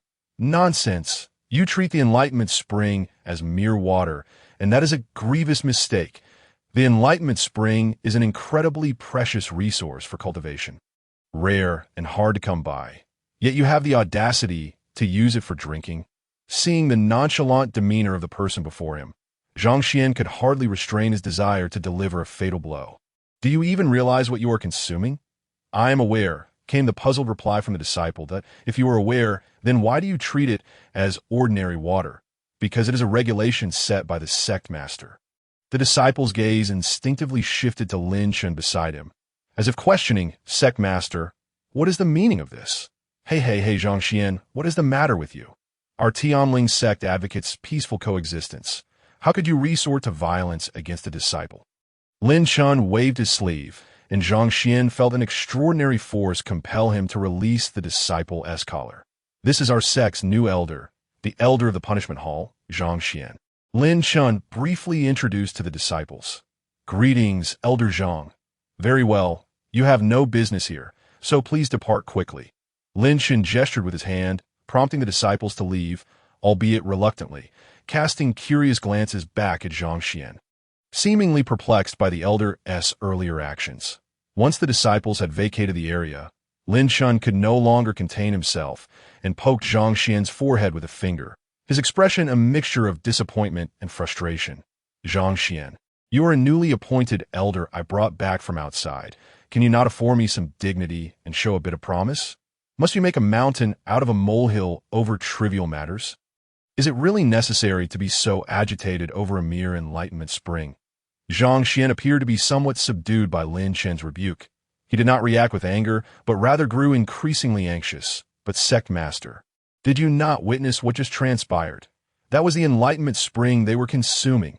If this continues, our sect's enlightenment spring will soon be depleted. Chapter 78, Zhang Xian. Greetings, sect master. Now, it was Lin Chen's turn to look bewildered, casting a strange glance at Zhang Xian as he inquired, who informed you that the enlightenment spring of our Tianling sect would run out? Zhang Xian was momentarily taken aback, as if a realization dawned upon him, disbelief washing over his face. Sect master, do not tell me that our enlightenment spring has a source. Nonsense, of course it has a source. Otherwise, how could it be inexhaustible? As he spoke, Lin Chen pointed to the enlightenment spring before them and continued. This spring is merely a tributary of our Tianling sect. Upstream, there exists a main river. Thus, this enlightenment spring is indeed inexhaustible, that if you wish to use it as drinking water, I shall not hold it against you. However, that is only permissible if you are a member of our Tianling sect. Any non-member who dares to misuse it shall face my wrath. As soon as Lin Chen concluded his words, Zhang Xian seized his arm and hurried deeper into the sect. Sect master, although I, Zhang Xian, have only just arrived at Tianling sect, I feel an overwhelming urgency within me to become an elder of the sect, to truly belong to Tianling. Let us hasten to the pavilion of techniques. At this moment, Zhang Xian was entirely convinced that Lin Chen's prior statements were utterly sincere. Each word he uttered was indeed true. Lin Chen remained silent, following Zhang Xian to the pavilion of techniques. Observing the fervent expression on Zhang Xian's face, Lin Chen suddenly pondered, if I were to reject his entry into Tianling sect, what kind of despair would he experience? Before long, the two arrived at the pavilion of techniques. Gazing upon the resplendent and majestic building, Zhang Xian could not help but swallow hard, his eyes wide with astonishment and disbelief. The surrounding area of this pavilion of techniques was imbued with various wondrous Tao rhythms and laws of power, indicating that this pavilion was indeed no ordinary structure. This is the place. Let us enter. Lin Chen nodded, taking only a few steps before noticing that Zhang Xian had suddenly halted, staring blankly at a passing disciple, lost in thought. Zhang Xian, what are you dawdling for? Hurry over here. Once you finish your business, I have matters of my own to attend to. Lin Chen's brows furrowed slightly as he urged him on. Oh. Zhang Xian nodded in a flurry, quickly catching up to Lin Chen. Yet his gaze remained fixed on the disciple, or rather, on the technique held in the disciple's hands, his expression filled with confusion and astonishment. Sect master, what level of disciple is that? A miscellaneous disciple. What? Are you suddenly interested in miscellaneous disciples? Lin Chen raised an eyebrow, slightly displeased. Zhang Xian, do not think I will not warn you. I brought you back to Tianling sect as an elder due to your talent and past connections. Do not even entertain thoughts of becoming a miscellaneous disciple, or I shall not be merciful. Sect Master, what kind of person do you think I am? How could I harbor such thoughts of becoming a miscellaneous disciple? Zhang Xian quickly shook his head, fearing that Lin Chen might act out of anger. He was well aware of his own strength, and knew he was no match for Lin Chen, who could easily dispatch him with a single blow. I just noticed that the disciple was holding a spirit-level technique, the blood spirit palm. Did you not notice? Zhang Xian looked at Lin Chen, bewildered.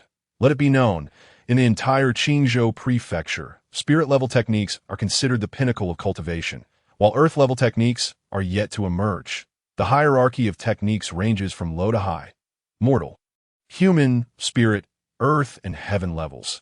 And within Tianling sect, even a miscellaneous disciple possesses a top-tier spirit-level technique, which left Zhang Xian utterly astonished and perplexed.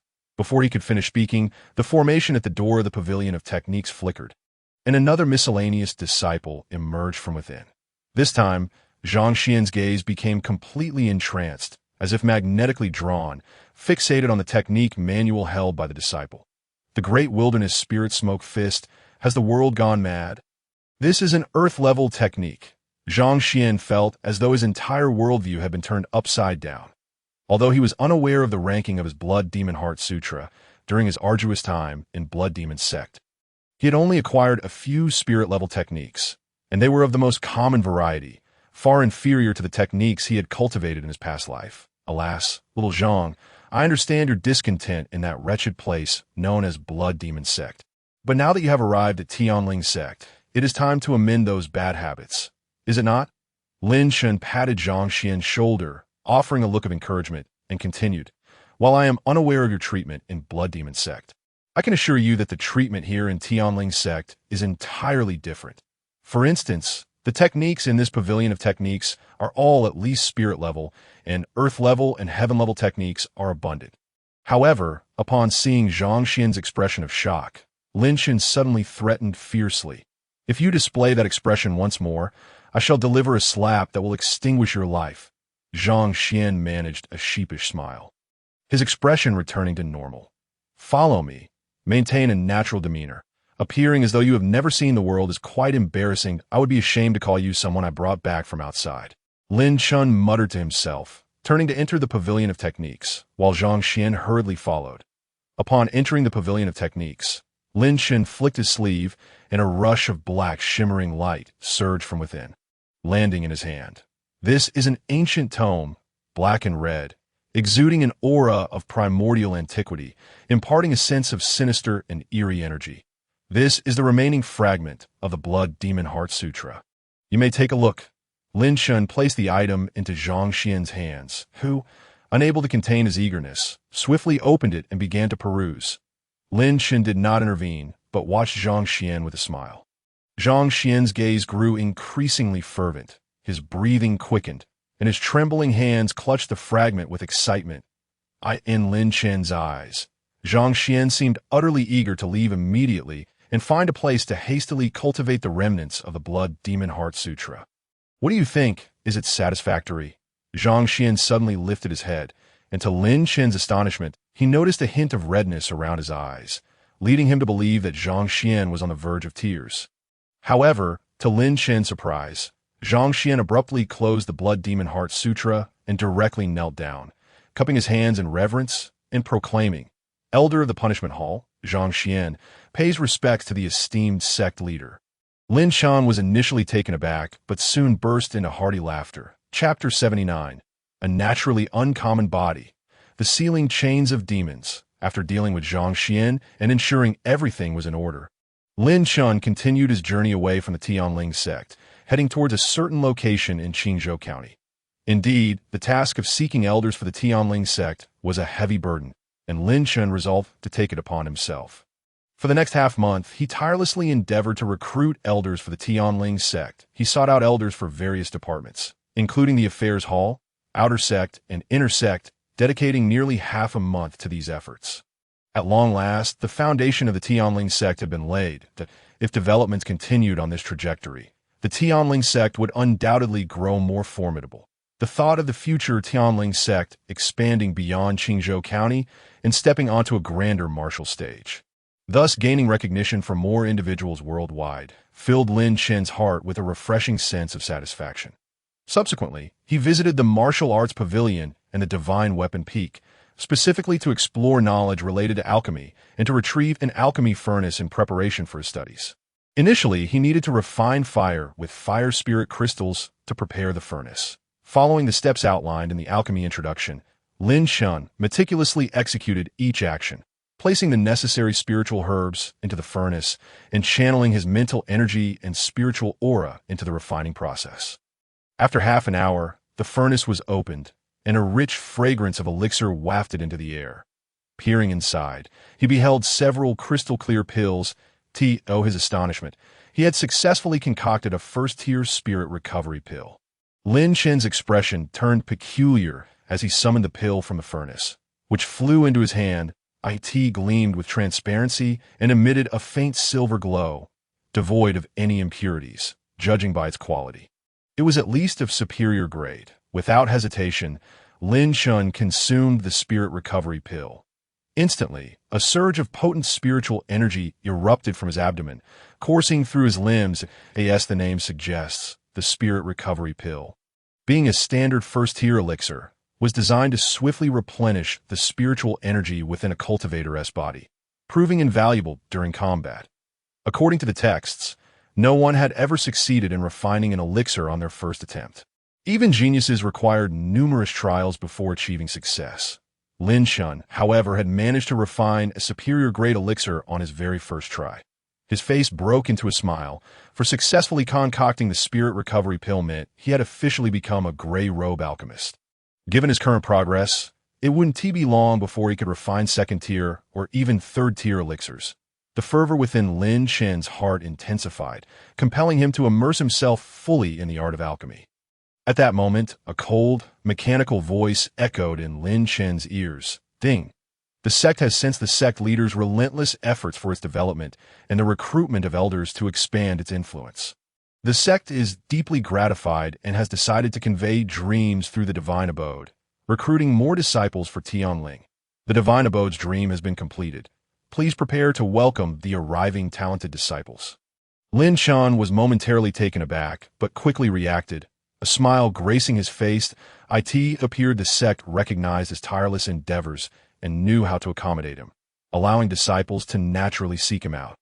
The next moment, he opened the template for talented disciples and began to examine it in detail. Meanwhile, in the Tianyin Empire, the Tianyin Empire boasted profound foundations, wielding terrifying power and controlling vast territories and counties. With countless sects under its banner, Qingzhou County and Hanjin County were part of the Tianyin Empire's dominion. At this very moment, within a resplendent palace of the Tianyin Empire, an opulent and lavishly decorated bedroom housed a frail young boy lying quietly upon a bed. His pallid complexion bore a sickly hue, his eyes closed, and his breath weak, enveloped by an aura of death, as if he were on the brink of passing away. Beside him stood two figures. The man, exuding an air of authority, donned a golden dragon robe and radiated a formidable, terrifying presence. The woman, strikingly beautiful, possessed a gentle demeanor. Her delicate brows furrowed slightly, and her reddened eyes gazed affectionately at the boy on the bed, filled with both love and pity. This man was Yiling Tian, the emperor of the Tianyin Empire, and the woman was Lin Chen, the empress of T. That moment, the boy lying on the bed seemed to react to some unseen stimulus. His face tightened abruptly, and he emitted a series of anguished cries. His expression contorted in pain as crimson blood seeped from the corners of his mouth. Tianlin, Yiling Tian's countenance shifted dramatically as he hastily changed his hand seals, conjuring multiple blood-red seals forged from his essence, which he forcefully pressed upon Yiling Tianlin, merging them into his being.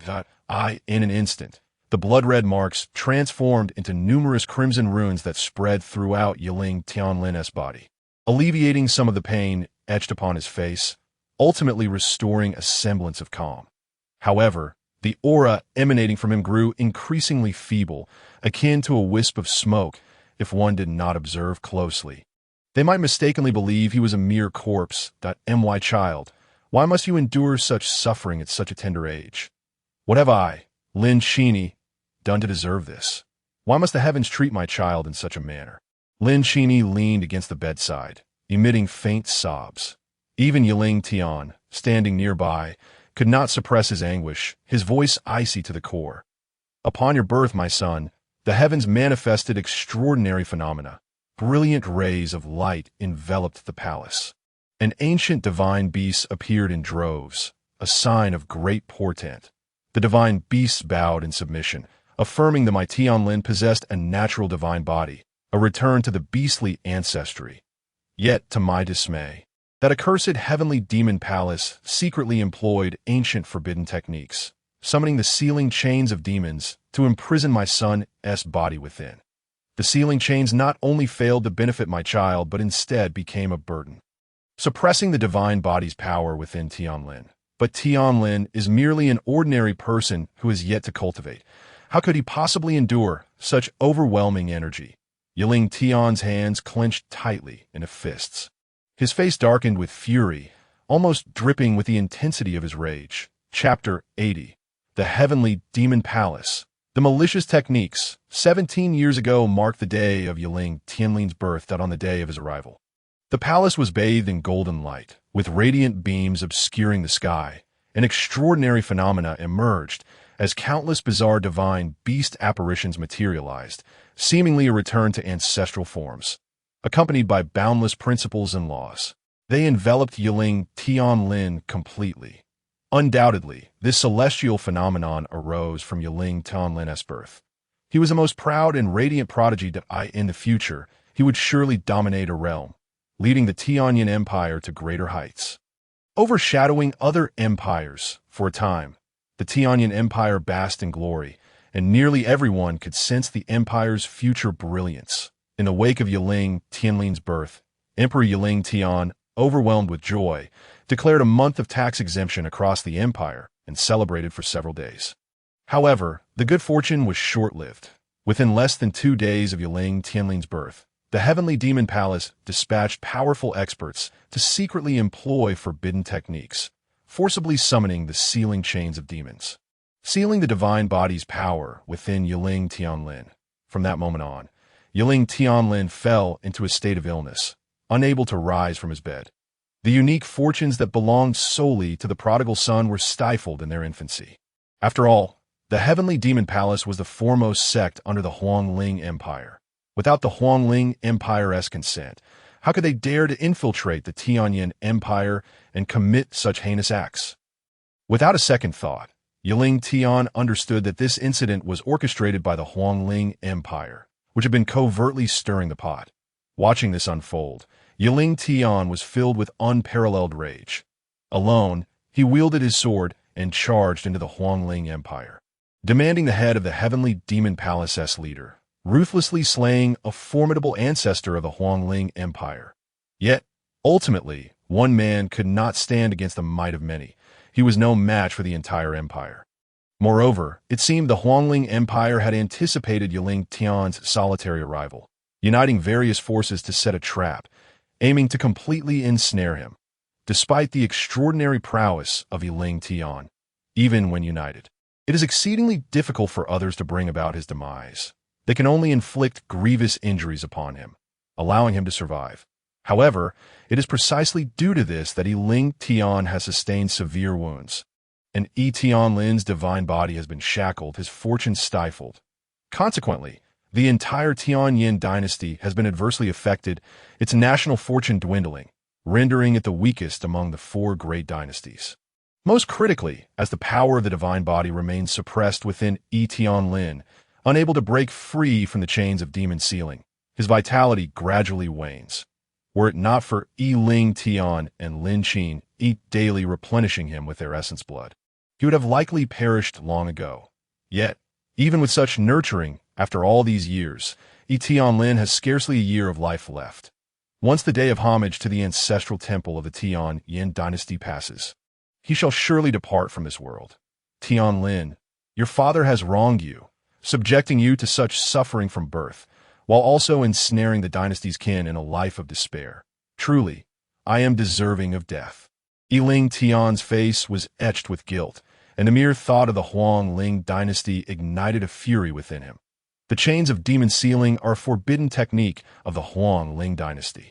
Wielded by them, should they activate these chains, they would hasten Lin's demise. The Huang Ling dynasty exploits this as leverage, relentlessly demanding tributes from the Tianyin dynasty, threatening to end Lin's life otherwise. Over the years, they have nearly emptied the treasury of the Tianyin dynasty, leaving it with a feeble foundation. Why poor Lin? What shall I do for you now? The thought of her son potentially dying due to a forbidden technique filled Lin Chen's heart with profound sorrow. Report, Your Majesty, there is an important letter. At that moment, a voice from outside the hall announced, Bring it, As the wooden door swung open, a eunuch clad in a loose black robe hurried in, extending a letter to Ling Tian. Your Majesty, this is correspondence from the Huang Ling dynasty. Ling Tian's hand halted momentarily, refraining from immediately opening the letter, as the eunuch, sensing the gravity of the moment, turned and exited, closing the door behind him. Only then did Ling Tian unfold the letter, and as he perused its contents, his expression darkened further, akin to a volcano on the verge of eruption, his aura surging with violent energy. Your Majesty, what troubles you? Has the Huang Ling dynasty imposed yet another harsh condition? Recognizing the shift in her husband's demeanor, Lin Chen surmised that the missive bore ill tidings. That accursed Huang Ling dynasty is truly overstepping their bounds. Ling Tian scoffed, the letter spontaneously igniting into ashes in his grasp as he struck a nearby wooden beam with a furious fist, his eyes ablaze. Not only do they demand double the tribute, but they also want it delivered 6 months in advance. Where am I to procure such tribute? Are they not forcing me into a corner? After a prolonged silence, Ling Tian finally spoke. I have made my decision. To secure even a glimmer of hope for Lin, I must once again venture to the Huang Ling dynasty tonight. Lin Chen, initially taken aback, quickly moved to grasp Ling Tian's arm, her voice tinged with despair. Your Majesty, please do not act impulsively. They have suddenly imposed these conditions to drive you to desperation, hoping you will go to the Huang Ling dynasty alone. They will surely take this opportunity to set a trap and eliminate you, that if we lose you, the Tianyin dynasty's doom would be imminent. How shall we mother and son endure without you? As she spoke, Lin Chen began to weep softly, her shoulders trembling. Ling Tian sighed in resignation. As the emperor, he was acutely aware of the Huang Ling dynasty's intentions. Yet, if he did not take the risk to fight for their survival, his fate would be a slow demise, merely prolonging the inevitable. The Tianyin dynasty was destined to be consumed by the Huang Ling dynasty. It seems heaven seeks the downfall of the Tianyin dynasty. Ling Tian gently patted Lin Chen's back, but a solitary tear slipped down his somber face after so many years of heritage. It seemed it would all culminate in his generation's ruin, a tragic end to the legacy built by his ancestors. How would he face his forebears after death? Suddenly, Lin, lying on the bed, opened his eyes, his pale hand stirring slightly. Lost in her sorrow, Lin Chen felt a tug at her sleeve. Turning her head, she saw that Lin had awakened. Lin, you are awake. How do you feel? Are you hungry? Would you like me to prepare something for you? Lin Chen forced a smile, striving to mask her previous sorrow, and turned to leave the hall. Chapter 81. Divine Dream from the Divine Abode. A path to the Tianling sect. Standing aside, Ling Tian gazed at Lin with profound affection. Yet he found himself at a loss for words. Father, mother, I had a moment of enlightenment in my dream and encountered the celestial being from the divine abode. A tranquil smile graced Lin's face. It was as if this was an exhilarating revelation for him. Since the incident, Ling Tian had never seen such a smile on Lin's face. And Lin Chen, too, halted in her tracks, her expression brightening. What did the celestial being say to you in your dream? You seem so elated. The celestial being has shown me a clear path. After bravely uttering this, Lin attempted to sit up, but the effort proved daunting. Even a slight movement seemed to drain his strength, cold sweat beading on his forehead. Lin, what are you doing? You are unwell. Lie down at once. Do not overexert yourself. Lin Chen, he exclaimed in alarm, rushing to soothe him back down. Yet this time, Lin exhibited unexpected determination, disregarding Lin Chen Yi's words and pointing toward the east. No, I cannot lie down. If I do, I shall perish. The Tianyin dynasty will fall because of me, and I refuse to be the architect of its ruin. Lin's serious gaze shifted between Ling Tian and Lin Chen, leaving both astonished. Was this truly the same child as before? The celestial being entrusted me with a dream. Far away in the Tianling sect, there are powerful beings capable of unraveling my chains of demon sealing. Once these chains are broken, the national fortune shall return, and I can continue my cultivation. Restoring the Tianyin dynasty to its former glory is not a jest. Therefore, I must join the Tianling sect. Upon hearing Lin's words, the expressions of Ling Tian and Lin Chen both froze in disbelief. In the next moment, Ling Tian, as if entranced, grasped Lin's arm tightly, asking gravely, Lin, this matter is not to be taken lightly. Are you certain that the celestial being truly entrusted you with this dream, that the Tianling sect possesses powerful beings capable of unbinding your chains of demon sealing? As he spoke, Ling Tian's heart tightened, akin to a taut string ready to snap. For so many years, he had traversed the breadth of the Tianyin dynasty, seeking renowned formation masters throughout the realm, all in hopes of breaking the chains of demon sealing imposed upon Lin. Yet he found no concrete solution. Almost everyone had offered vague reassurances that it was a forbidden technique, and even the mightiest among them would find it difficult to unravel. Only the one who initially cast the forbidden technique could lift it, but that individual was closely guarded by the Huang-Ling dynasty. Even Ling Tian had never laid eyes upon him, let alone abduct him to free Lin from the chains. If Ling Tian recklessly ventured into the Huang-Ling dynasty, it would surely spark a war. Yet he had never imagined that a celestial being would secretly entrust a dream to Lin, claiming that the Tianling sect possessed capable individuals who could break the chains. Father, this matter is undoubtedly true, and the celestial being specifically instructed me that this is a tremendous opportunity. We must reach the Tianling sect within 3 days. Otherwise, both I and the Tianyin dynasty will face annihilation. With no chance of revival, Lin raised a finger, his tone grave. Upon hearing this, Ling Tian's brow furrowed deeply as he contemplated the clues regarding the Tianling sect. Yet, no matter how he pondered, he could recall nothing about it. Lin, why have I never heard of this Tianling sect? Is it located within the territories of another dynasty? After all, the Tianyin dynasty's realm was vast. An ordinary sect akin to the Tianling sect were numerous, beyond counting as the emperor of the Tianyin dynasty. Ling Tian was already burdened with affairs of state, naturally unaware of the Tianling sect's existence.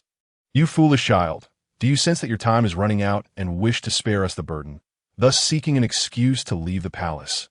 Lin Chen's eyes were tinged with red as she held Lin tightly in her embrace. Mother forbids you from doing this, as long as Mother is here. She will find a way to resolve all the challenges before us. It's not like that. Mother, I truly am not lying. Lin, rarely stirred, exhibited a faint flush of deep crimson upon his pale face. I have genuinely gained insights in my dreams. Guided by a mysterious force, in those dreams, I entered another time, where I truly encountered the divine immortal. It was he who instructed me to urgently seek out the Tianling sect, for only by doing so can both I and the Tianyin dynasty have a chance at rebirth. Singing Lin's anxious demeanor, Ling Tian felt a pang of sympathy, especially considering Lin's current frail condition. Unable to withstand any agitation, he hurriedly reassured him, Lin, do not be agitated nor anxious. Father will promptly send someone to inquire about the Tianling sect. Since the incident involving Lin, both Ling Tian and his wife felt a sense of guilt, complying with their son's wishes in every matter. Father, according to the divine immortal's guidance, the Tianling sect is indeed within our Tianyin dynasty. You can inquire thoroughly later, Lin reminded. Lingta nodded slightly, refraining from further speech. Before long, a minister responsible for gathering intelligence on the dynasty arrived at the palace. "Minister, I pay my respects to your majesty," the official said respectfully, kneeling before the throne. While speaking, his peripheral vision instinctively glanced at the youth on the bed, revealing a hint of regret in his eyes. 17 years ago, when the prince was born, a celestial phenomenon occurred, heralding the arrival of countless rhythms and laws. Such an occurrence undoubtedly signified that the prince was a person of great fortune, destined to embark on a glorious path and achieve remarkable feats in martial arts, leading the Tianyan dynasty to unprecedented heights. Countless sects came to offer their congratulations, and the entire dynasty was engulfed in celebration. However, they were met with underhanded schemes from the Huangling dynasty, which led to the prince's current plight, rendered a cripple. Unable to cultivate or even live like an ordinary person, his health was exceedingly frail, confined to bed, requiring constant care to survive.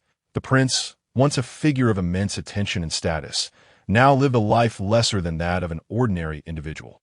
The minister felt a complex mix of emotions, unable to suppress a sigh. "May I inquire, Your Majesty, why have you summoned me?" he asked, bowing deeply with utmost respect. Chapter 82. The Mysterious Tianling Sect. The Spirit Mirrors Divination. Lin Chen first glanced at his son, then, under Tianling's fervent gaze, asked, "Are you aware of our Tianyan dynasty's Tianling Sect?" Tianling Sect. The minister was momentarily taken aback, initially believing he was summoned to gather specific intelligence, not to answer such a question. After a brief contemplation, he replied, "Your Majesty, our Tianyan dynasty covers vast territories with numerous sections. The name Tianling Sect is quite common." However, the minister's tone shifted slightly, his expression turning unusually serious. "Recently, there has indeed been a Tianling Sect that has rapidly risen in prominence, nearly making a name for itself within the royal court." Lin Chen raised an eyebrow, intrigued that a sect could garner such attention within the royal matters, suggesting significant events must have transpired, prompting the court to send someone to handle it. "Then please elaborate in detail." The minister nodded slowly and began. The Tianling sect was originally a small, declining sect in Qingzhou County, with a membership count that could be counted on one hand, nearing extinction. Just a few months ago, the sect's leader was killed by an elder of the Qingyu sect. Normally, the death of a sect leader would herald its demise, especially for a small sect. Yet, since that incident, the Tianling sect has experienced a remarkable transformation. The minister paused, his tone shifting. A disciple named Lin Chen has inherited the mantle and identity of the former leader, rising to power with an invincible stance, rapidly increasing in strength to a terrifying degree. He single-handedly confronted the Qingyu sect, annihilating them, and also eradicated the Huiyun sect, which had offended his own sect. Most astonishingly, even after vanquishing these two sects, other sects united to pressure the Tianling sect into joining their alliance. Yet the Tianling sect not only refused, but their leader, relying solely on his own strength, dispelled all the sect's members who dared not utter a word, retreating in disgrace. Upon returning to their own sects, they established rules forbidding any hostility towards the Tianling sect. Thus, it is suspected that the leader of the Tianling sect is a reincarnated legendary powerhouse, with unfathomable strength, said to be unmatched throughout Qingzhou County. The Tianling sect truly so remarkable. Lin Chen's brow furrowed slightly, as the minister's account lent additional credence to the words of the divine immortal in his son's dream. This must indeed be the Tianling sect referenced by the immortal in Tianlin's dream. It is highly likely that the leader of the Tianling sect is indeed a reincarnated powerhouse. Then why did you not report this to me sooner? Why delay until now? Lin Chen's eyes widened in disbelief. The information regarding the Tianling sect was presented to your majesty long ago, but you were occupied with matters and had yet to peruse it. The minister explained, knowing that Lin Chen's preoccupation was with Prince Tianlin's affairs, and he swiftly shifted the topic. Your majesty may not be aware, but the Tianling sect is not just powerful in terms of its leader. Even its disciples are astonishingly strong. A month ago, a mere servant disciple from the Tianling sect comprehended sword intent and, under the watch of the Huiyun sect's leader, severely injured a core disciple of the Huiyun sect with a single strike. Such strength is truly terrifying. Upon hearing the minister's report, Lin Chen and Lin Chen's shock and astonishment deepened. When did servant disciples become so formidable? Lin Chen found it hard to believe. He had some understanding of the Heavenly Sect. Although it was not considered a major power in the Tianyan dynasty, it ranked among the top 10 sects in Qingzhou County. The disciples of the Heavenly Sect were all elites in talents. Immensely powerful, with the weakest being peak warriors of the bone-forging realm. Yet, a servant disciple from the Tianling sect had managed to injure a core disciple of the Heavenly Sect with a single blow. And that too while under the protection of the Heavenly Sect's leader. Suddenly, the image of the Tianling sect became shrouded in mystery in Lin Chen's mind, stirring within him a desire to explore further. Your Majesty, the Tianling sect is shrouded in mystery, and Tianling's dream of the divine immortal may very well be genuine. Perhaps the Tianling sect truly possesses the means to unravel the chains of demonic sealing. Lin Chen exclaimed, her face flushed with excitement and anxiety. Lin Chen also recognized the situation's enigma. The ability to convey messages through dreams was a phenomenon recorded only in ancient tomes. The person capable of such extraordinary feats must at least be a formidable being who had mastered forbidden powers. Could it be that the leader of the Tianling sect is indeed a reincarnated powerhouse, employing this divine ability to summon Tianlin to the Tianling sect? Lin Chen stroked his chin, appearing deep in thought. Noticing Lin Chen's contemplative demeanor, Tianlin could not hold back his urgency. Father, let us not wait any longer. If we miss this opportunity, our Tianyan dynasty may plunge into an abyss of despair. With no chance of recovery, Tianlin, do not be hasty. After all, the origins of the Tianling sect remain unclear. It would be wise to first employ the royal-grade spirit mirror to divine the true nature of the Tianling sect before making any plans. Wouldn't you agree? Upon hearing that his father intended to use the royal-grade spirit mirror for divination, a flicker of unusual expression crossed Tianlin's eyes as he nodded. Very well. The Imperial Spirit Mirror is a formidable artifact utilized by the Tianyan dynasty to suppress the ebb and flow of fate, possessing unparalleled might capable of divining the affairs of the world. Initially, Tianlin was ensnared by the demon binding chains without knowledge of the unseen hand at work. It was Lin Chen who, through the use of the Imperial Spirit Mirror, discerned that the true mastermind behind the machinations was none other than the heavenly demon palace under the aegis of the Huangling dynasty. With a flourish of his sleeve, Lin Chen unleashed a golden stream of light that surged into the hall's lofty heights, erupting in a dazzling display of brilliance, accompanied by the flickering and radiance of the golden light. A mirror shimmering with golden runes gradually materialized. The surface of the mirror, adorned with resplendent symbols, exuded an aura of ineffable mystery. This was indeed the Tianyan dynasty's artifact of fate, the Imperial Spirit Mirror. The moment the Imperial Spirit Mirror manifested, countless ethereal apparitions of divine beasts emerged, further amplified by the blessings of emperors from generations past, showcasing boundless power. This object not only possesses the capability to divine the secrets of heaven, but also serves as a dual-purpose tool for both offense and defense. Capable of suppressing the fate of the dynasty, rendering it an extraordinarily fearsome artifact. May Tianlin's words ring true. Chapter 83. Failed Divination. The mirror is damaged. Lin Chen's gaze sharpened slightly as he flicked his finger, sending a stream of spiritual energy surging into the Imperial Spirit Mirror. Instantly, the mirror began to operate with great speed, an array of golden, mysterious runes swirling and manifesting an extraordinary aura. Soon, the specific information regarding the Tianling sect would appear upon the Imperial Spirit Mirror, unveiling the truth behind the sect and the enigmatic celestial being from his dreams. Was it real or merely a figment of imagination? Lin Chen cast a sidelong glance at the anxious Tianlin and spoke slowly. Although Tianlin had received guidance from the celestial being in his dreams, suggesting that joining the Tianling sect would free him from the demon binding chains, the origins of the Tianling sect remained shrouded in mystery. Having risen swiftly within a short span of time, surely there were hidden secrets at play. For Lin Chen, It was imperative to unravel the true history of the Tianling sect and comprehend what had transpired therein. He had already let one opportunity slip by, failing to protect Yi Tianlin from the treachery of the Huangling dynasty. Such a misstep could not be permitted to occur again. Meanwhile, Lin Chen, as a concerned parent, gazed nervously at the imperial spirit mirror, which hovered in the air, her expression taut with anxiety. After all, in previous instances, the mirror had swiftly yielded results, yet now there was an unsettling silence, reclining upon his bed. Yi Tianlin's eyes glistened with fervent anticipation, his face alight with excitement, his fists clenched tightly. To his birth, the dynasty had witnessed extraordinary phenomena, and he had been bestowed with a mysterious constitution, earning the title of beast's ancestry.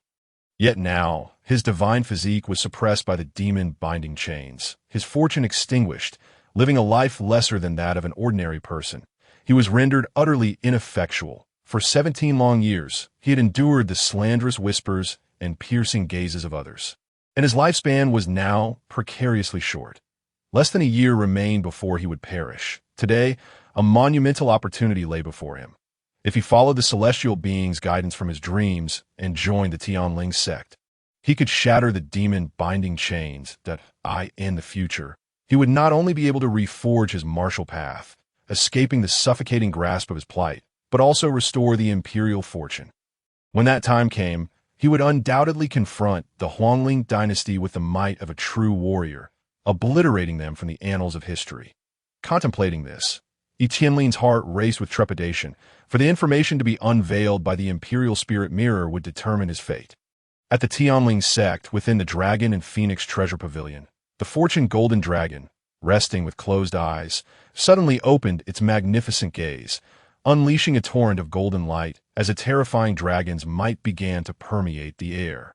It seemed to have sensed something, its aura transforming into a domineering presence.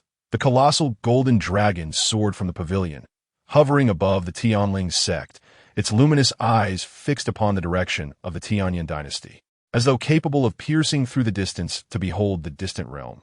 Suddenly, a deafening dragon's roar reverberated, sending visible shockwaves throughout the Tianling sect.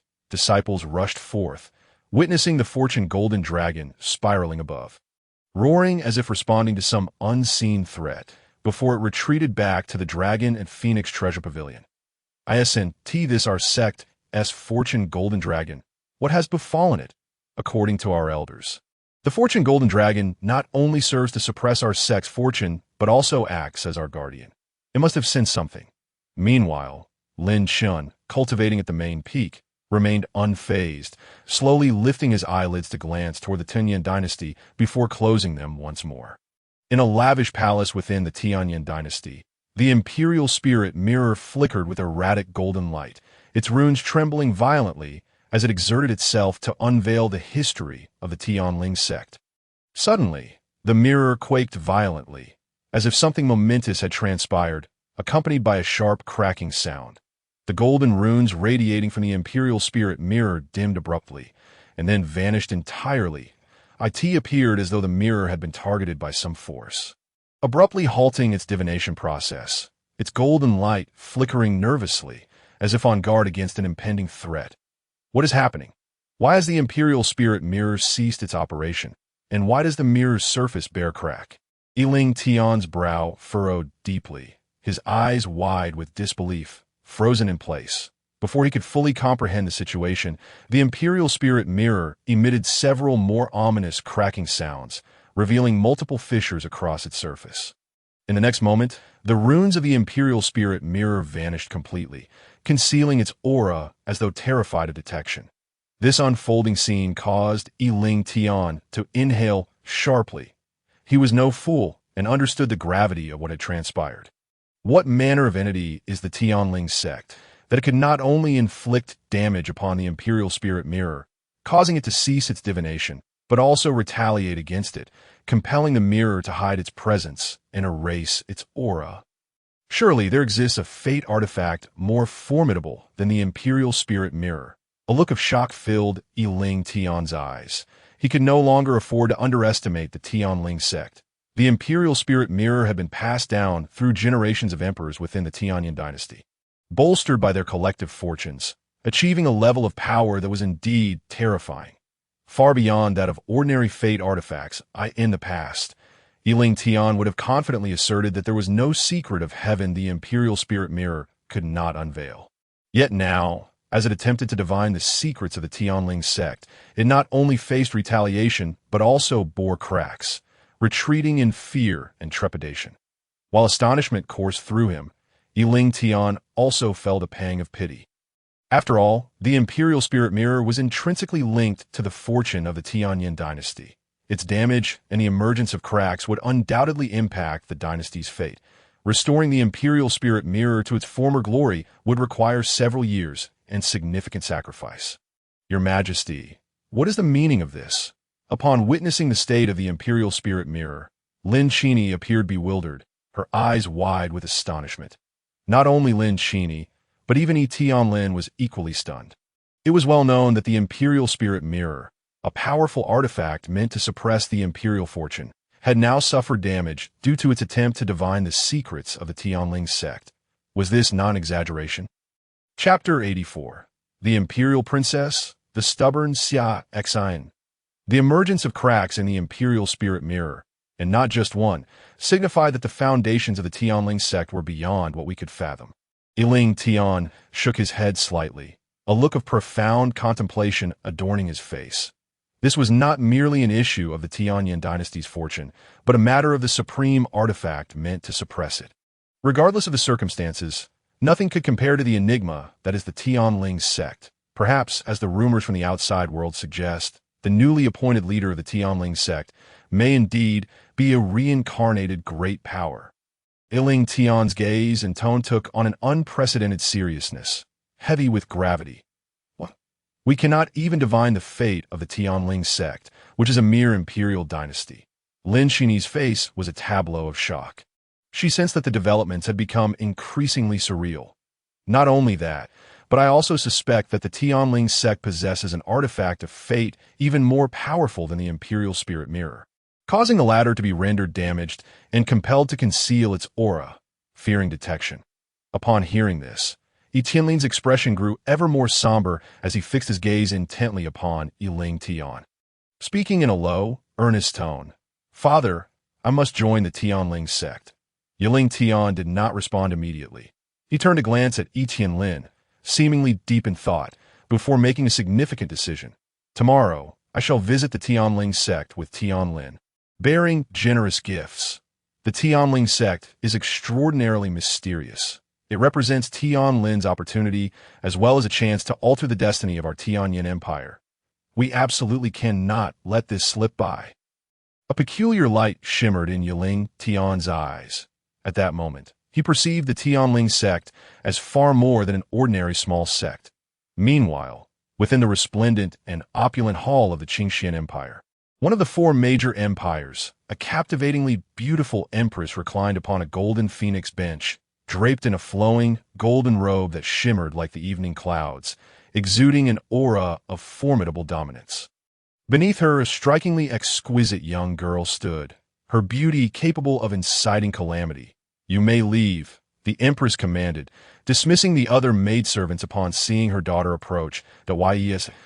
As the maidservants departed, the young girl promptly called out, "Mother, what brings you here after such a long time?" The empress regarded her daughter with a teasing glance, playing with her fingers as if implying something deeper. "Have you stirred up trouble again?" "Mother, do not speak nonsense. Shiner would never cause trouble," Xia Xin retorted with utmost seriousness. "Oh," the empress replied, somewhat surprised, "it seems my daughter has finally grown wise." Xia Xin shot her mother an exasperated look, unwilling to linger on that topic, and stated, "I am here primarily to inform you of something important. Speak plainly. Last night, I encountered a divine immortal in my dreams, who guided me and revealed that I must join the Tianling sect. Therein lies my fortune." The young girl, Xia Xin, spoke with unwavering determination, each word resonating with conviction. The empress paused, her actions momentarily stilled as she gazed deeply at Xia Xin, then shook her head, saying, "You must have been dreaming." "Mother, I was not dreaming. Xia Xen stamped her foot in frustration, but quickly corrected herself. It was the divine immortal who entrusted me with this dream, urging me to join the Tianling sect. No matter what, I must become a disciple there. Upon hearing this, the Empress's expression shifted dramatically, revealing a look of exasperation mixed with disappointment. Shiner, do you even comprehend what you just said? Of course I do. I want to join the Tianling sect and become one of its disciples. Xia Xen showed no signs of retreat, meeting her mother's gaze head-on, articulating each word emphatically. No. The Empress immediately refused, her eyes taking on a rare seriousness. You are the sole heir of our Qingxian Empire, bearing the divine emperor's physique. This rare physique is a treasure that only emerges among the royal lineage, and you have the potential to attain great heights. If you adhere to the sacred royal cultivation methods passed down through our dynasty, entering the soul servant realm will be a certainty, perhaps even reaching higher realms. And yet, you wish to abandon the Qingxian Empire to join a small sect of which you have never even heard. How foolish! You are gambling with your future, remaining in the empire to cultivate, continuing the empire's fortune, and mastering the sacred royal methods is the true opportunity that belongs to you. That so-called Tianling sect is nothing but a joke. The Empress reprimanded fiercely, a torrent of words escaping her. Amidst the scolding, the Empress felt perplexed. Though Xia Xen was often playful and fond of fun, she typically complied with her mother's plans and rarely rebelled. Yet today, inexplicably after a single night's dream, she sought to join the Tianling sect. Was she losing her mind? The Empress felt helpless and overwhelmed, unsure of how to handle the situation. No, I must join the Tianling sect.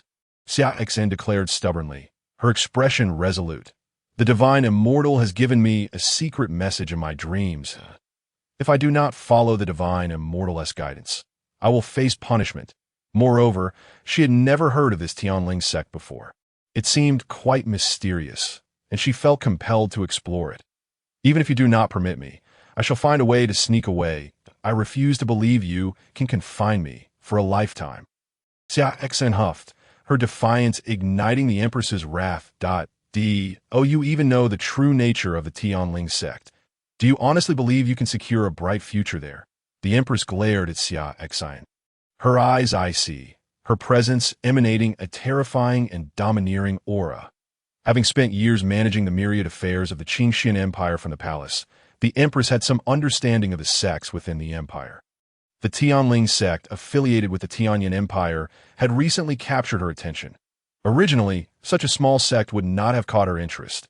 However, the recent exploits of the Tianling sect had been too remarkable to ignore. The sect's new leader had single-handedly vanquished two major sects, their reputation even reaching the Qingxian Empire. She continued, the Tianling sect is not even located within our Qingxian Empire. It resides in the Qingzhou prefecture of the Tianyan Empire. Just months ago, the Tianling sect was on the verge of extinction, having lost its inheritance and fallen into desolation. Although the newly appointed leader revived it, overcoming two minor sects, in my eyes, that is still insufficient. After all, the sects he defeated were merely minor factions within a small prefecture. Their foundation and heritage cannot compare to ours in the Qingxian Empire. Furthermore, the Tianling sect is subordinate to the Tianyan Empire. How could we, of the Qingxian Empire, possibly venture there? Allowing you to pursue cultivation in the Tianling sect would not only yield no benefits, but could also lead to your demise, wasting your time there. The Empress's demeanor was authoritative, her tone grave. Her reprimand left Xia Xen feeling somewhat aggrieved, yet she remained obstinate, muttering defiantly, I don't care, I will join the Tianling sect, and no one can stop me. Upon hearing this, the Empress let out a cold laugh, displaying a look of disappointment. Very well, I shall take you to witness the true essence and foundation of this so-called Tianling sect. So you may abandon this misguided notion that joining the Tianling sect would lead to any future prospects. With that, the Empress waved her sleeve, enveloping them in a radiant light, and they vanished in an instant. In the next moment, their figures materialized within a shadowy pavilion. The structure towered dozens of meters high, its walls crafted from a unique material, inscribed with glowing runes that emanated an extraordinary aura. This place was the Tianji Pavilion, the intelligence-gathering institution passed down through generations of the Qingxian Empire. Also a precious artifact used to suppress the empire's fortune and divine the future. Greetings, Your Majesty. The moment the Empress and Xia Xan appeared in the Tianji Pavilion, 8 elderly figures clad in black robes materialized from nowhere, approaching the Empress and bowing respectfully. Conduct a divination regarding the Tianling sect's fate and fortune in Qingzhou Prefecture of the Tianyan Empire. The Empress commanded without delay, intending to dissuade Xia Xian from her aspirations of joining the Tianling sect once the divination was complete. To the Empress's words, Xia Xian's heart raced with anxiety and anticipation. Although she had indeed encountered the divine immortal in her dream, who insisted she must join the Tianling sect for her great fortune, she could not fully ascertain the truth of the immortal's words or whether last night's events were merely a dream. Please do not let me down. Xia Xian clasped her delicate hands tightly together. The elders of the Tianji Pavilion were highly knowledgeable, well-versed in the celestial and terrestrial realms, and the information they divined was always accurate. Xia Xian was terrified that their revelations would contradict her hopes. Understood. The 8 elders responded in unison, their voices filled with respect. One of the shorter elders stepped forward to the center of the pavilion, where a celestial compass floated in mid-air. This object is the supreme treasure of the Tianji Pavilion and serves as the key to unraveling the mysteries of destiny. It radiates a brilliant light reminiscent of the stars, pulsating with an ethereal aura imbued with a sense of divine purity. The elder of the Tianji Pavilion approached the celestial compass, seated himself cross-legged, closed his eyes, and began to chant incantations, as if recounting some ancient spell. Streams of spiritual energy flowed from his palms into the compass. The celestial compass whirred to life, emitting the crisp sounds of interlocking gears, while dazzling starlight flickered and danced, enveloping the interior of the Tianji Pavilion in a mysterious atmosphere.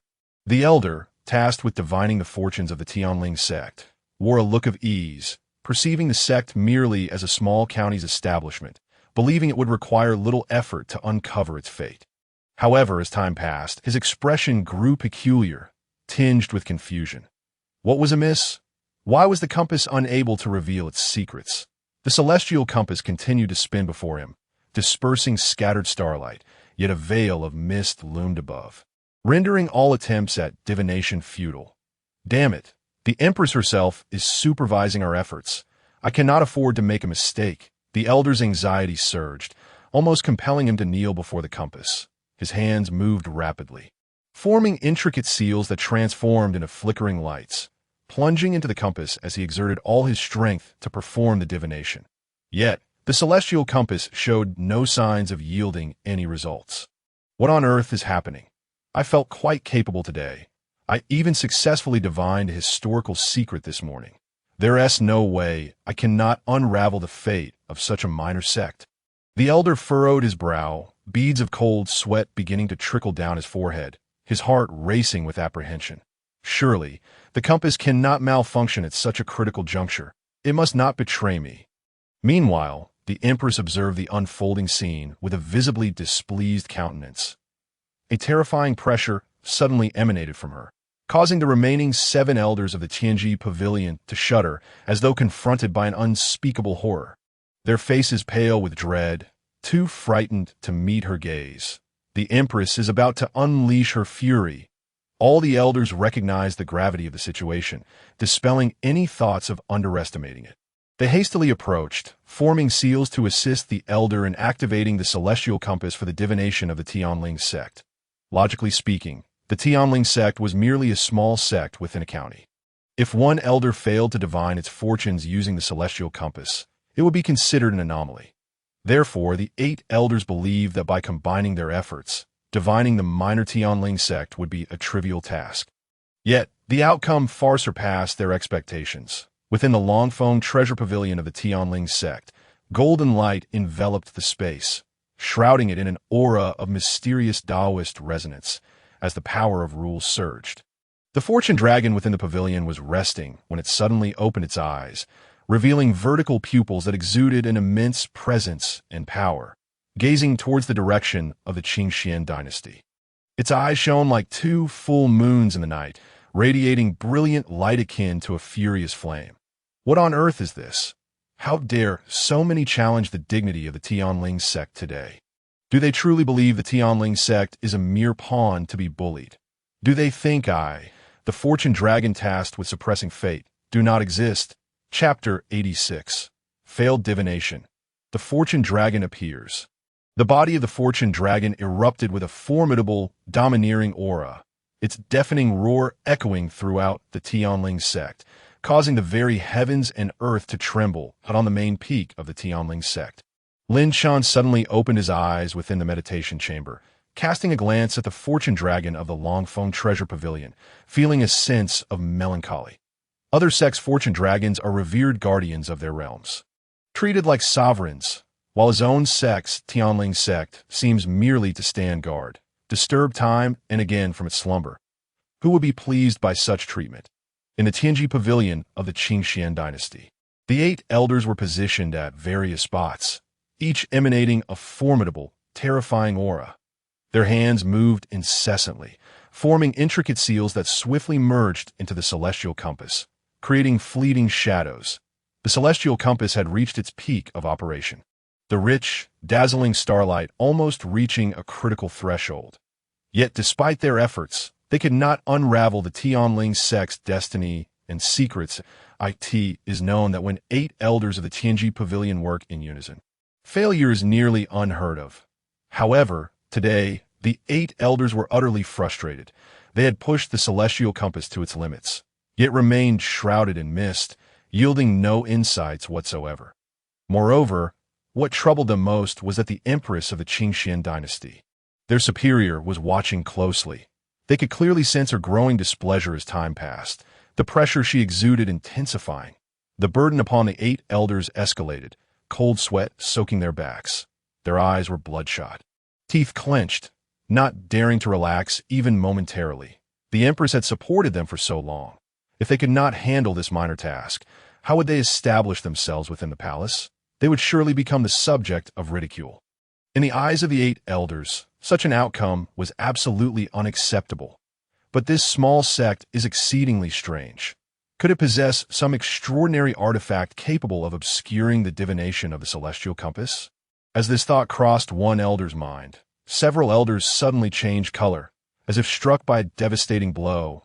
They coughed up blood, their eyes wide with terror, their faces as pale as death. Just as they attempted to rise, they staggered and collapsed, losing consciousness.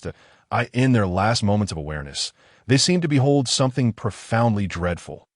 Even as they succumbed to unconsciousness, traces of fear lingered on their faces. What is happening? The empress raised an eyebrow, initially waiting for the results of the divination, but she suddenly witnessed several elders among the 8 collapse, their expressions betraying sheer horror, as if they had encountered some calamity. Even the empress, who had witnessed countless events, had never encountered such an anomaly, her expression turning grave. The remaining elders gradually regained consciousness, gazing at their fallen comrades with a mix of dread and confusion. What on earth transpired? How did they suddenly faint? They understood well the significance of the elders within the Tianji pavilion. It was the repository of the Qingxian dynasty's fate, capable of divining all secrets, an institution that had been preserved since the founding of a dynasty. Typically, to divine a matter concerning a minor sect, 1 elder would suffice. Yet today, with 8 elders exerting all their efforts, not only did they fail to divine the fortunes of the Tianling sect, but several elders had also suffered backlash, collapsing before they could comprehend the situation. What kind of entity is the Tianling sect to render the elders responsible for divining fate unconscious? The empress, a figure of extraordinary stature and authority, possessed knowledge and insight far beyond that of ordinary individuals. Her brow furrowed as she pondered, a significant hypothesis taking shape within her mind. Meanwhile, Xia Xian was equally astonished. Her expression dazed, filled with shock and disbelief. The daughter of the empress. She was well aware of the Tianji pavilion's role in suppressing the Qingxian dynasty and understood the immense power wielded by the 8 elders tasked with divination. There was almost nothing they could not uncover. Yet today they had failed, suffering backlash in the process. Rather than feeling disheartened, Xia Xian found herself increasingly intrigued by the enigmatic Tianling sect. This sect was shrouded in mystery. able to thwart even the divinations of the Tianji Pavilion. I must join the Tianling sect. At this moment, the remaining few unscathed elders of the Tianji Pavilion suddenly changed their expressions, as if affected by something, their faces turning pale and filled with terror and dread. Upon witnessing this, the Empress swiftly waved her sleeve, releasing a veil of hazy brilliance that enveloped the group of elders. However, the backlash they experienced remained unresolved. Merely suppressed to a slight degree, it appeared that the origins of the Tianling sect were anything but ordinary. The Empress finally recognized the complexity of the Tianling sect, her brows knitting together in concern. She began to rapidly change her hand seals, forming various imprints that swiftly entered the bodies of each elder, transforming into a gentle force that coursed through them, dissipating the troubling conditions they had encountered. Noticing the lingering, indescribable fear in the elders' eyes, the Empress understood that they must have witnessed something extraordinary. Just as one elder nodded and was about to speak, the Tianji compass mysteriously began to operate, emitting the sound of grinding gears. Furthermore, the enigmatic astral aura that had enveloped the compass vanished, replaced by a dazzling golden light that spread in all directions, filling the entire Tianji Pavilion and creating a golden realm. Within this brilliant golden radiance, a formidable and fearsome golden dragon of fortune spiraled, its wide-open vertical pupils fixated on each individual, yet remained silent. The atmosphere within the Tianji Pavilion instantly grew tense. Chapter 87. The Golden Dragon Speaks. Remember to report. The Fortune Golden Dragon, astonishingly, is indeed the Fortune Golden Dragon. Am I dreaming? Even for the Empress, a figure of vast knowledge, her mouth slightly agape, eyes reflecting shock and horror upon witnessing the appearance of the Fortune Golden Dragon. As the sovereign of a dynasty, she naturally understood that the Fortune Golden Dragon was a treasure of immense significance, a supreme artifact capable of governing fate, far beyond the humble Tianji Pavilion.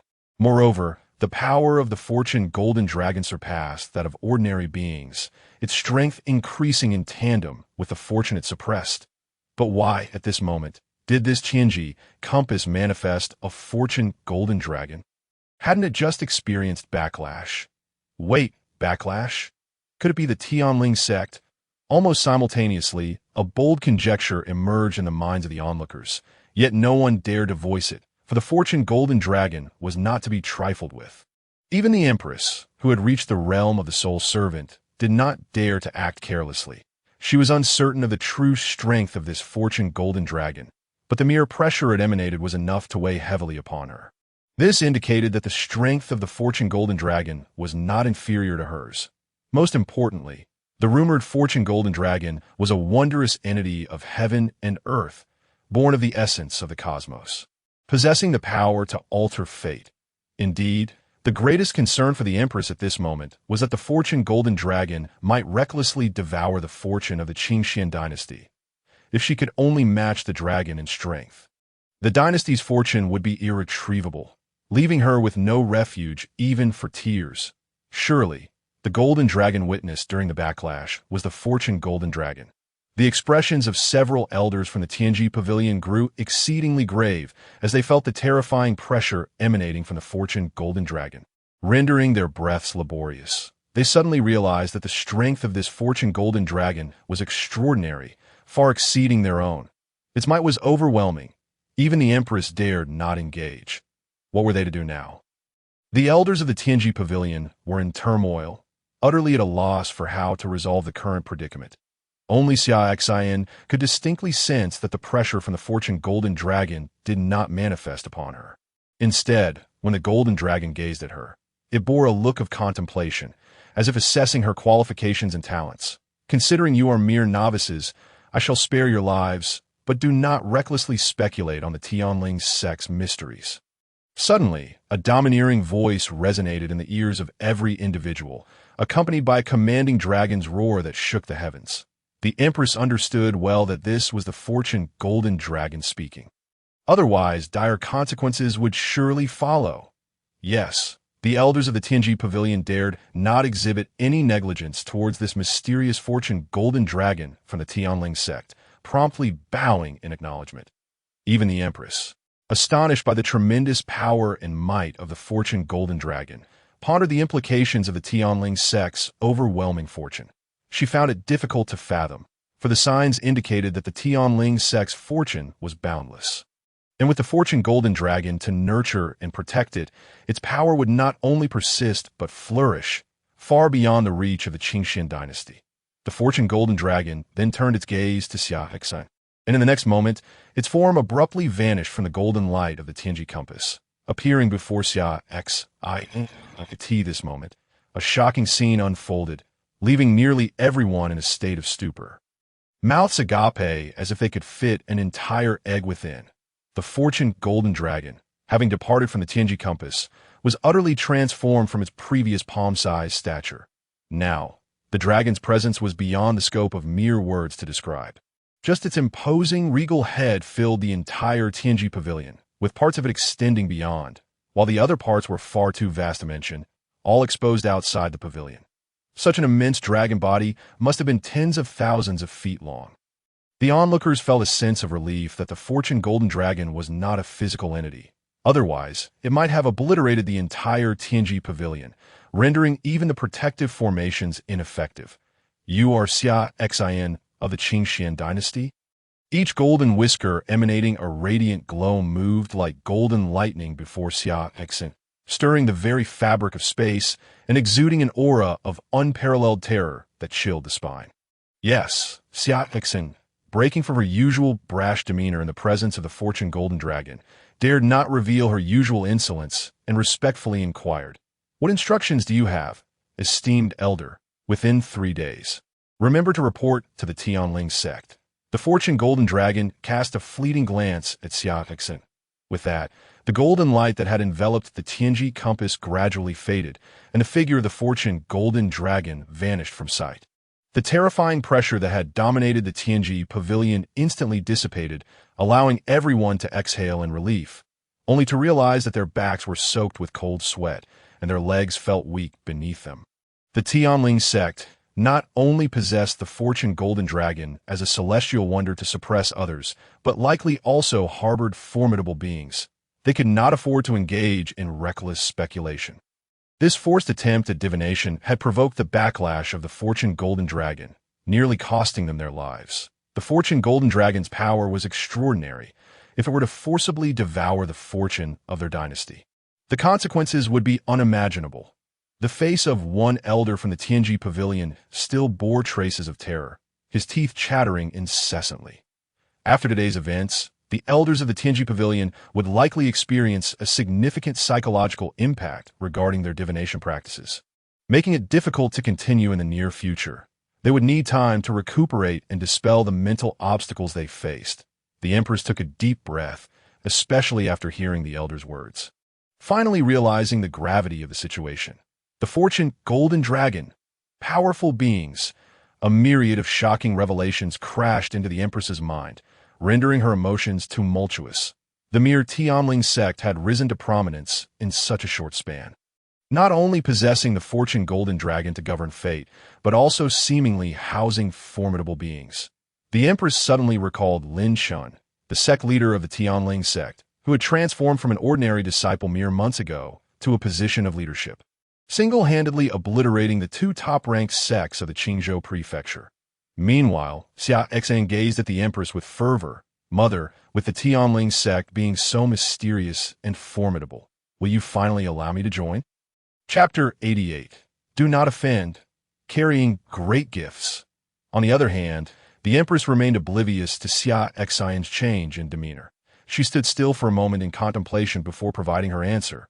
"Xin, when you join the Tianling sect, your mother has already given her promise. The Tianling sect's extraordinary origins, coupled with the suppression of the fortune golden dragon, indicated an exceptional fate. Furthermore, the newly appointed sect leader was suspected to be a reincarnated powerful being. If she were to oppose Xia Xin's entry into the Tianling sect now, would that not be to undermine her own future? The empress, astute as she is, fully comprehends that the divine dream conveyed to Xia Xin by the celestial being is likely a mysterious stratagem employed by the sect master of the Tianling sect, who has undoubtedly taken a keen interest in Xia Xin's particular merits. persuading her to join their ranks. Contemplating this, the Empress feels a surge of excitement and trepidation within her heart, should the four great empires stand in equilibrium. The overall strength of the other three, save for the notably weakened Tianyan Empire, remains relatively comparable. The Huangling Empire, leveraging its gradual assimilation of the Tianyan Empire's resources, has swiftly risen to prominence, casting covetous glances at the other empires, harboring unspoken ambitions of annexation. Had the Huangling Empire reached a more decisive stage of power, it likely would have already launched an offensive against the other three empires, intent on consolidation. Yet now, a mysterious and formidable Tianling sect emerges from a mere speck of land, its burgeoning reputation wielding significant intimidation. Even the Qi Yun Golden Dragon, tasked with suppressing the sect's fortune, possesses an overwhelming might that one might not dare to confront. Perhaps this is not merely Xia Xian's opportunity, but a pivotal event that could transform the fate of our Tianling sect. Opportunities are not bestowed upon those who idly wait, but rather on those astute enough to seize them. To alter the current state of affairs, one must grasp every fleeting chance. For the Tianling sect, this presents a once-in-a-lifetime opportunity for the Qingxian Empire. Is it true? Xia Xian's small hands clenched tightly together, her face alight with surprise. She had anticipated a lengthy discourse to persuade her mother. Yet unexpectedly, the Empress acquiesced without hesitation. Her mother never speaks untruths that a smile graced the Empress's lips. She then turned to the remaining elders of the Tianji Pavilion, instructing, from this day forth, no divinations pertaining to anything related to the Tianling sect shall be conducted. Otherwise, it will bring catastrophic calamity upon the Qingxian Empire. Oh, you all understand? We understand. The elders of the Tianji Pavilion responded in unison. Nodding to it is needless to say that after today's events, who would dare to conduct divinations concerning the Tianling sect? Such folly would be tantamount to courting death. The mere aura exuded by the Qi Yun Golden Dragon sends shivers through the souls of all present, quelling any thoughts of rebellion. Should the Qi Yun Golden Dragon truly descend upon this place, a single encounter would likely spell doom. Moreover, behind the Qi Yun Golden Dragon looms the sect master of the Tianling sect, a figure capable of commanding such terrifying power. What realm of strength must they possess? Once the Empress and Xia Xian departed, the Tianji Pavilion was enveloped in a heavy silence. The elders appeared still ensnared by the lingering awe of the Qi Yun Golden Dragon's might, their hearts still trembling with trepidation. Pardon me, but I believe the Empress's command lacks precision. A voice suddenly broke the silence from the shadows. Second Elder, do you harbor differing opinions? Not at all. The slightly shorter Second Elder paused before continuing. I believe we should refrain not only from divining matters related to the Tianling sect, but also from any affairs within the Qingzhou prefecture. After all, the Tianling sect is established within Qingzhou, which is their domain. Should a disciple of the Tianling sect venture forth for training, and we happen to conduct a divination, would that not be the atmosphere in the Tianji Pavilion grew tense? And after a brief silence, everyone collectively agreed. The Second Elder speaks wisely. Mother, when shall I be able to visit the Tianling sect? On the way back to the palace, Xia Xian inquired, glancing at the Empress, who walked ahead with a furrowed brow. Tomorrow, we shall set forth bearing significant gifts, the Empress replied. The Qi Yun Golden Dragon has already advised you to hasten to join the Tianling sect. We must not tarry. The Empress's eyes narrowed slightly, a hint of an unusual glimmer flickering within them. I have a premonition that you are not the sole individual to receive such a divine dream from the celestial being. Otherwise, they would not regard you with such disdain. What? Xia Xian's brows shot up, her expression tightening with anxiety. Mother, what should I do? Will I not be able to compete with the others, even as the princess of the Qingxian Empire? Xia Xian could not help but feel a pang of worry. Why do you fret over such things? The Empress shot Xia Xian a reproachful glare, continuing, You are my daughter, in terms of strength and cultivation talent. You are not inferior to anyone else. Just give it your all. Moreover, I shall be bringing significant gifts. Significant gifts? Xia Xian's brow arched in curiosity, unsure of her mother's intent. The Empress nodded gently, elaborating, This visit to the Tianling sect is of utmost importance to garner their attention. You must not only showcase your personal talents and qualities, but also demonstrate your sincerity toward the Tianling sect. It is said that those hidden and powerful sects place great importance on such matters. What gifts do you intend to bring? Xia Xian glanced at the Empress. Bring the heinous secret flame sword and the Tongtian spirit shield. The Empress paused slightly before adding, and also include the divine techniques that have been passed down through our royal lineage. I could see these words. Xia Xian's face displayed astonishment and intrigue. The heinous secret flame sword and the Tongtian spirit shield are both top-tier artifacts of extraordinary power. And how many such artifacts does the Qingxian Empire possess? Perhaps as few as could be counted on two hands. The fact that her mother would present two supreme artifacts as gifts, along with the unique cultivation techniques exclusive to the royal family, speaks volumes about her mother's regard for the Tianling sect. Unbeknownst to her, Xia Xian's curiosity about the Tianling sect deepened, anticipation growing within her. Just what is this Tianling sect? At the main peak of the Tianling sect, in a secluded training chamber, violent and potent fluctuations of spiritual energy surged wildly, causing even the floor of the chamber to tremble under the weight of such formidable power. Runes began to appear, flickering incessantly, as waves of overwhelming spiritual energy crashed into the chamber, creating a deep crater, extinguishing the runes in the process. Chapter 89. Divine Forbidden Techniques, Divine Spirit Apparition. Meanwhile, Lin Chen remained deeply engrossed in his cultivation.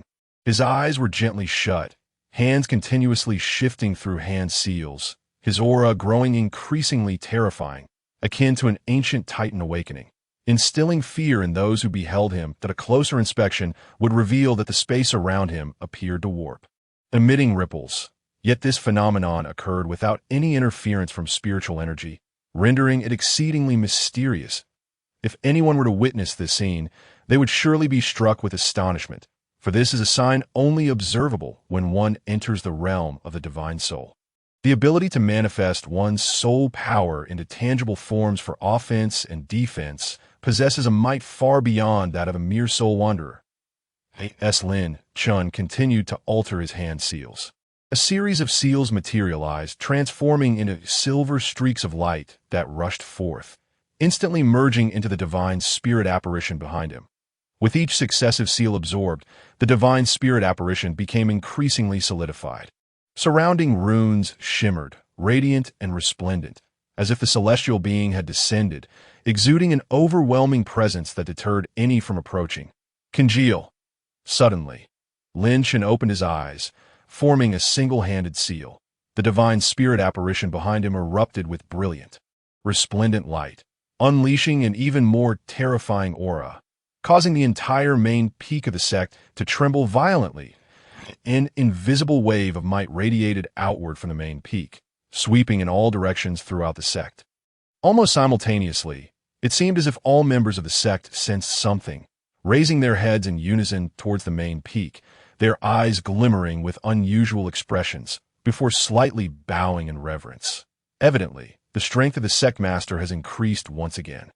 Not only the disciples of the Tianling sect, but even the Qi Yun Golden Dragon, having departed from the Longfeng Treasure Pavilion, transformed into a streak of golden light, soaring into the heavens while emitting a deafening roar, seemingly celebrating Lin Chen's ascension in power.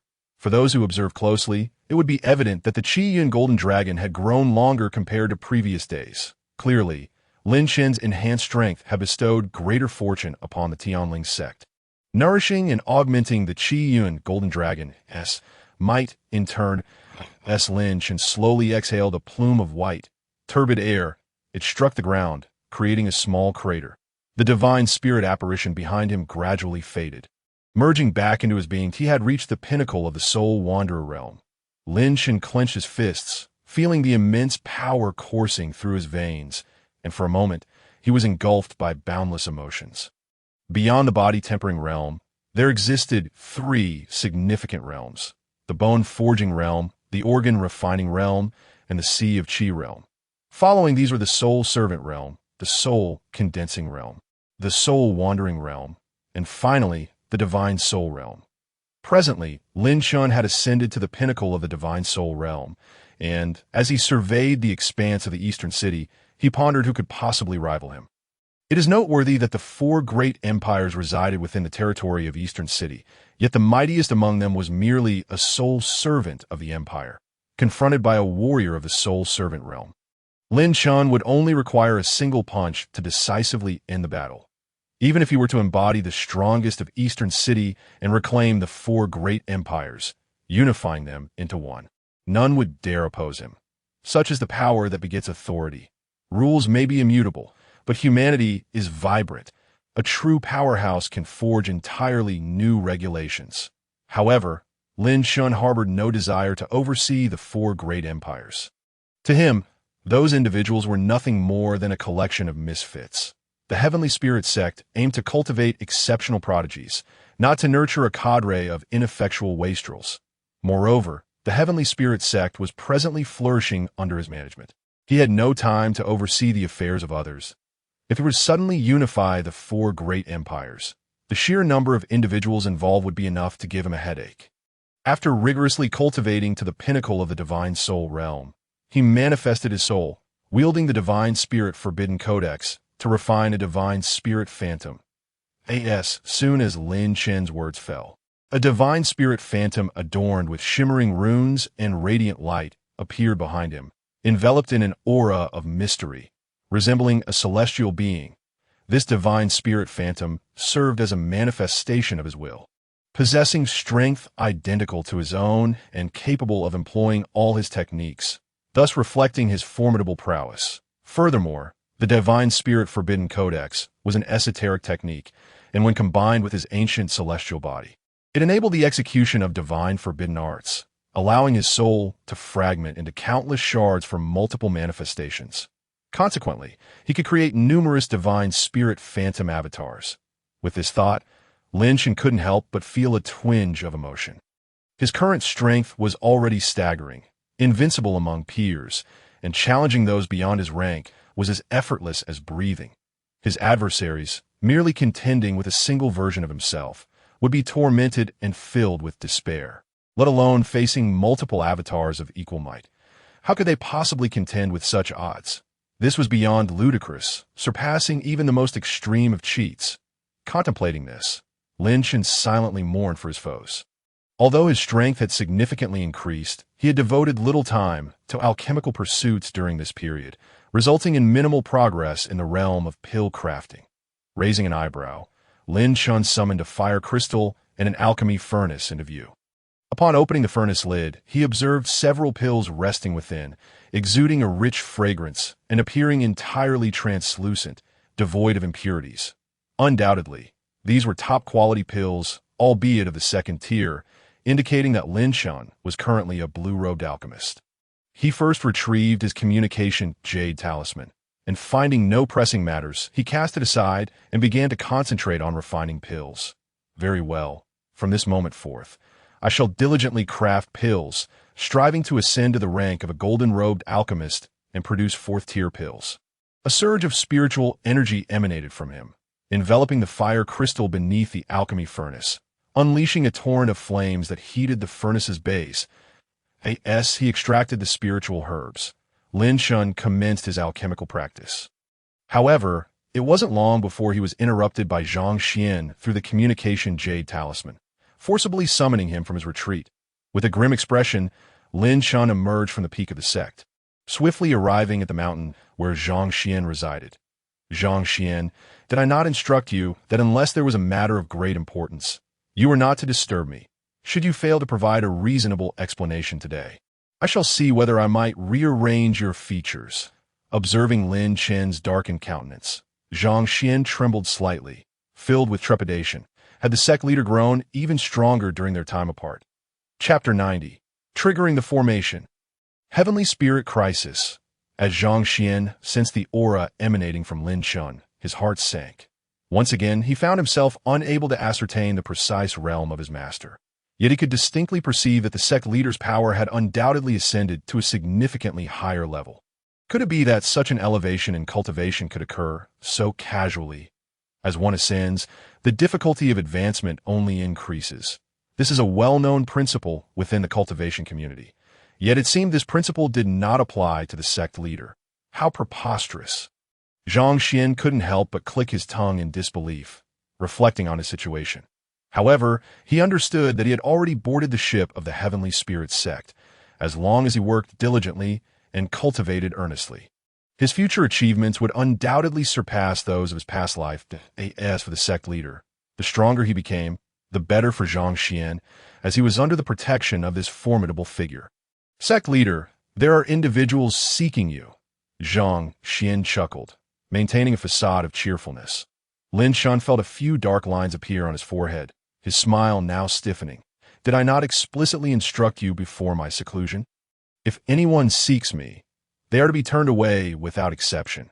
Should there be any other important matters, they may consult Elder Liu, or they can wait patiently for my return, at which point I shall meet with them individually.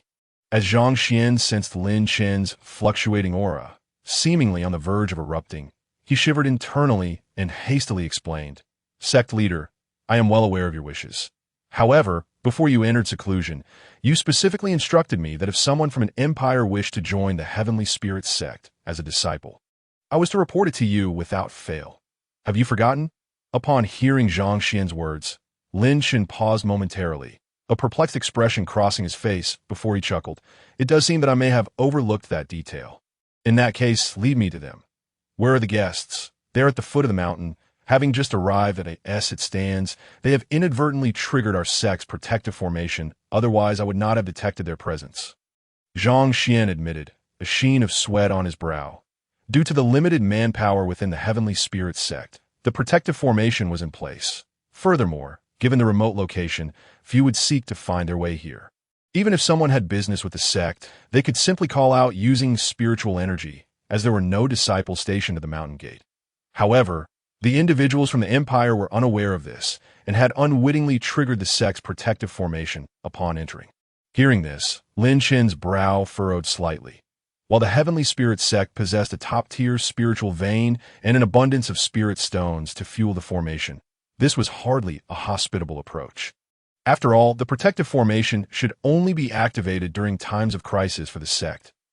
As long as the protective formation was in operation, any unfamiliar individuals entering the sect from the outside would trigger it and face its wrath.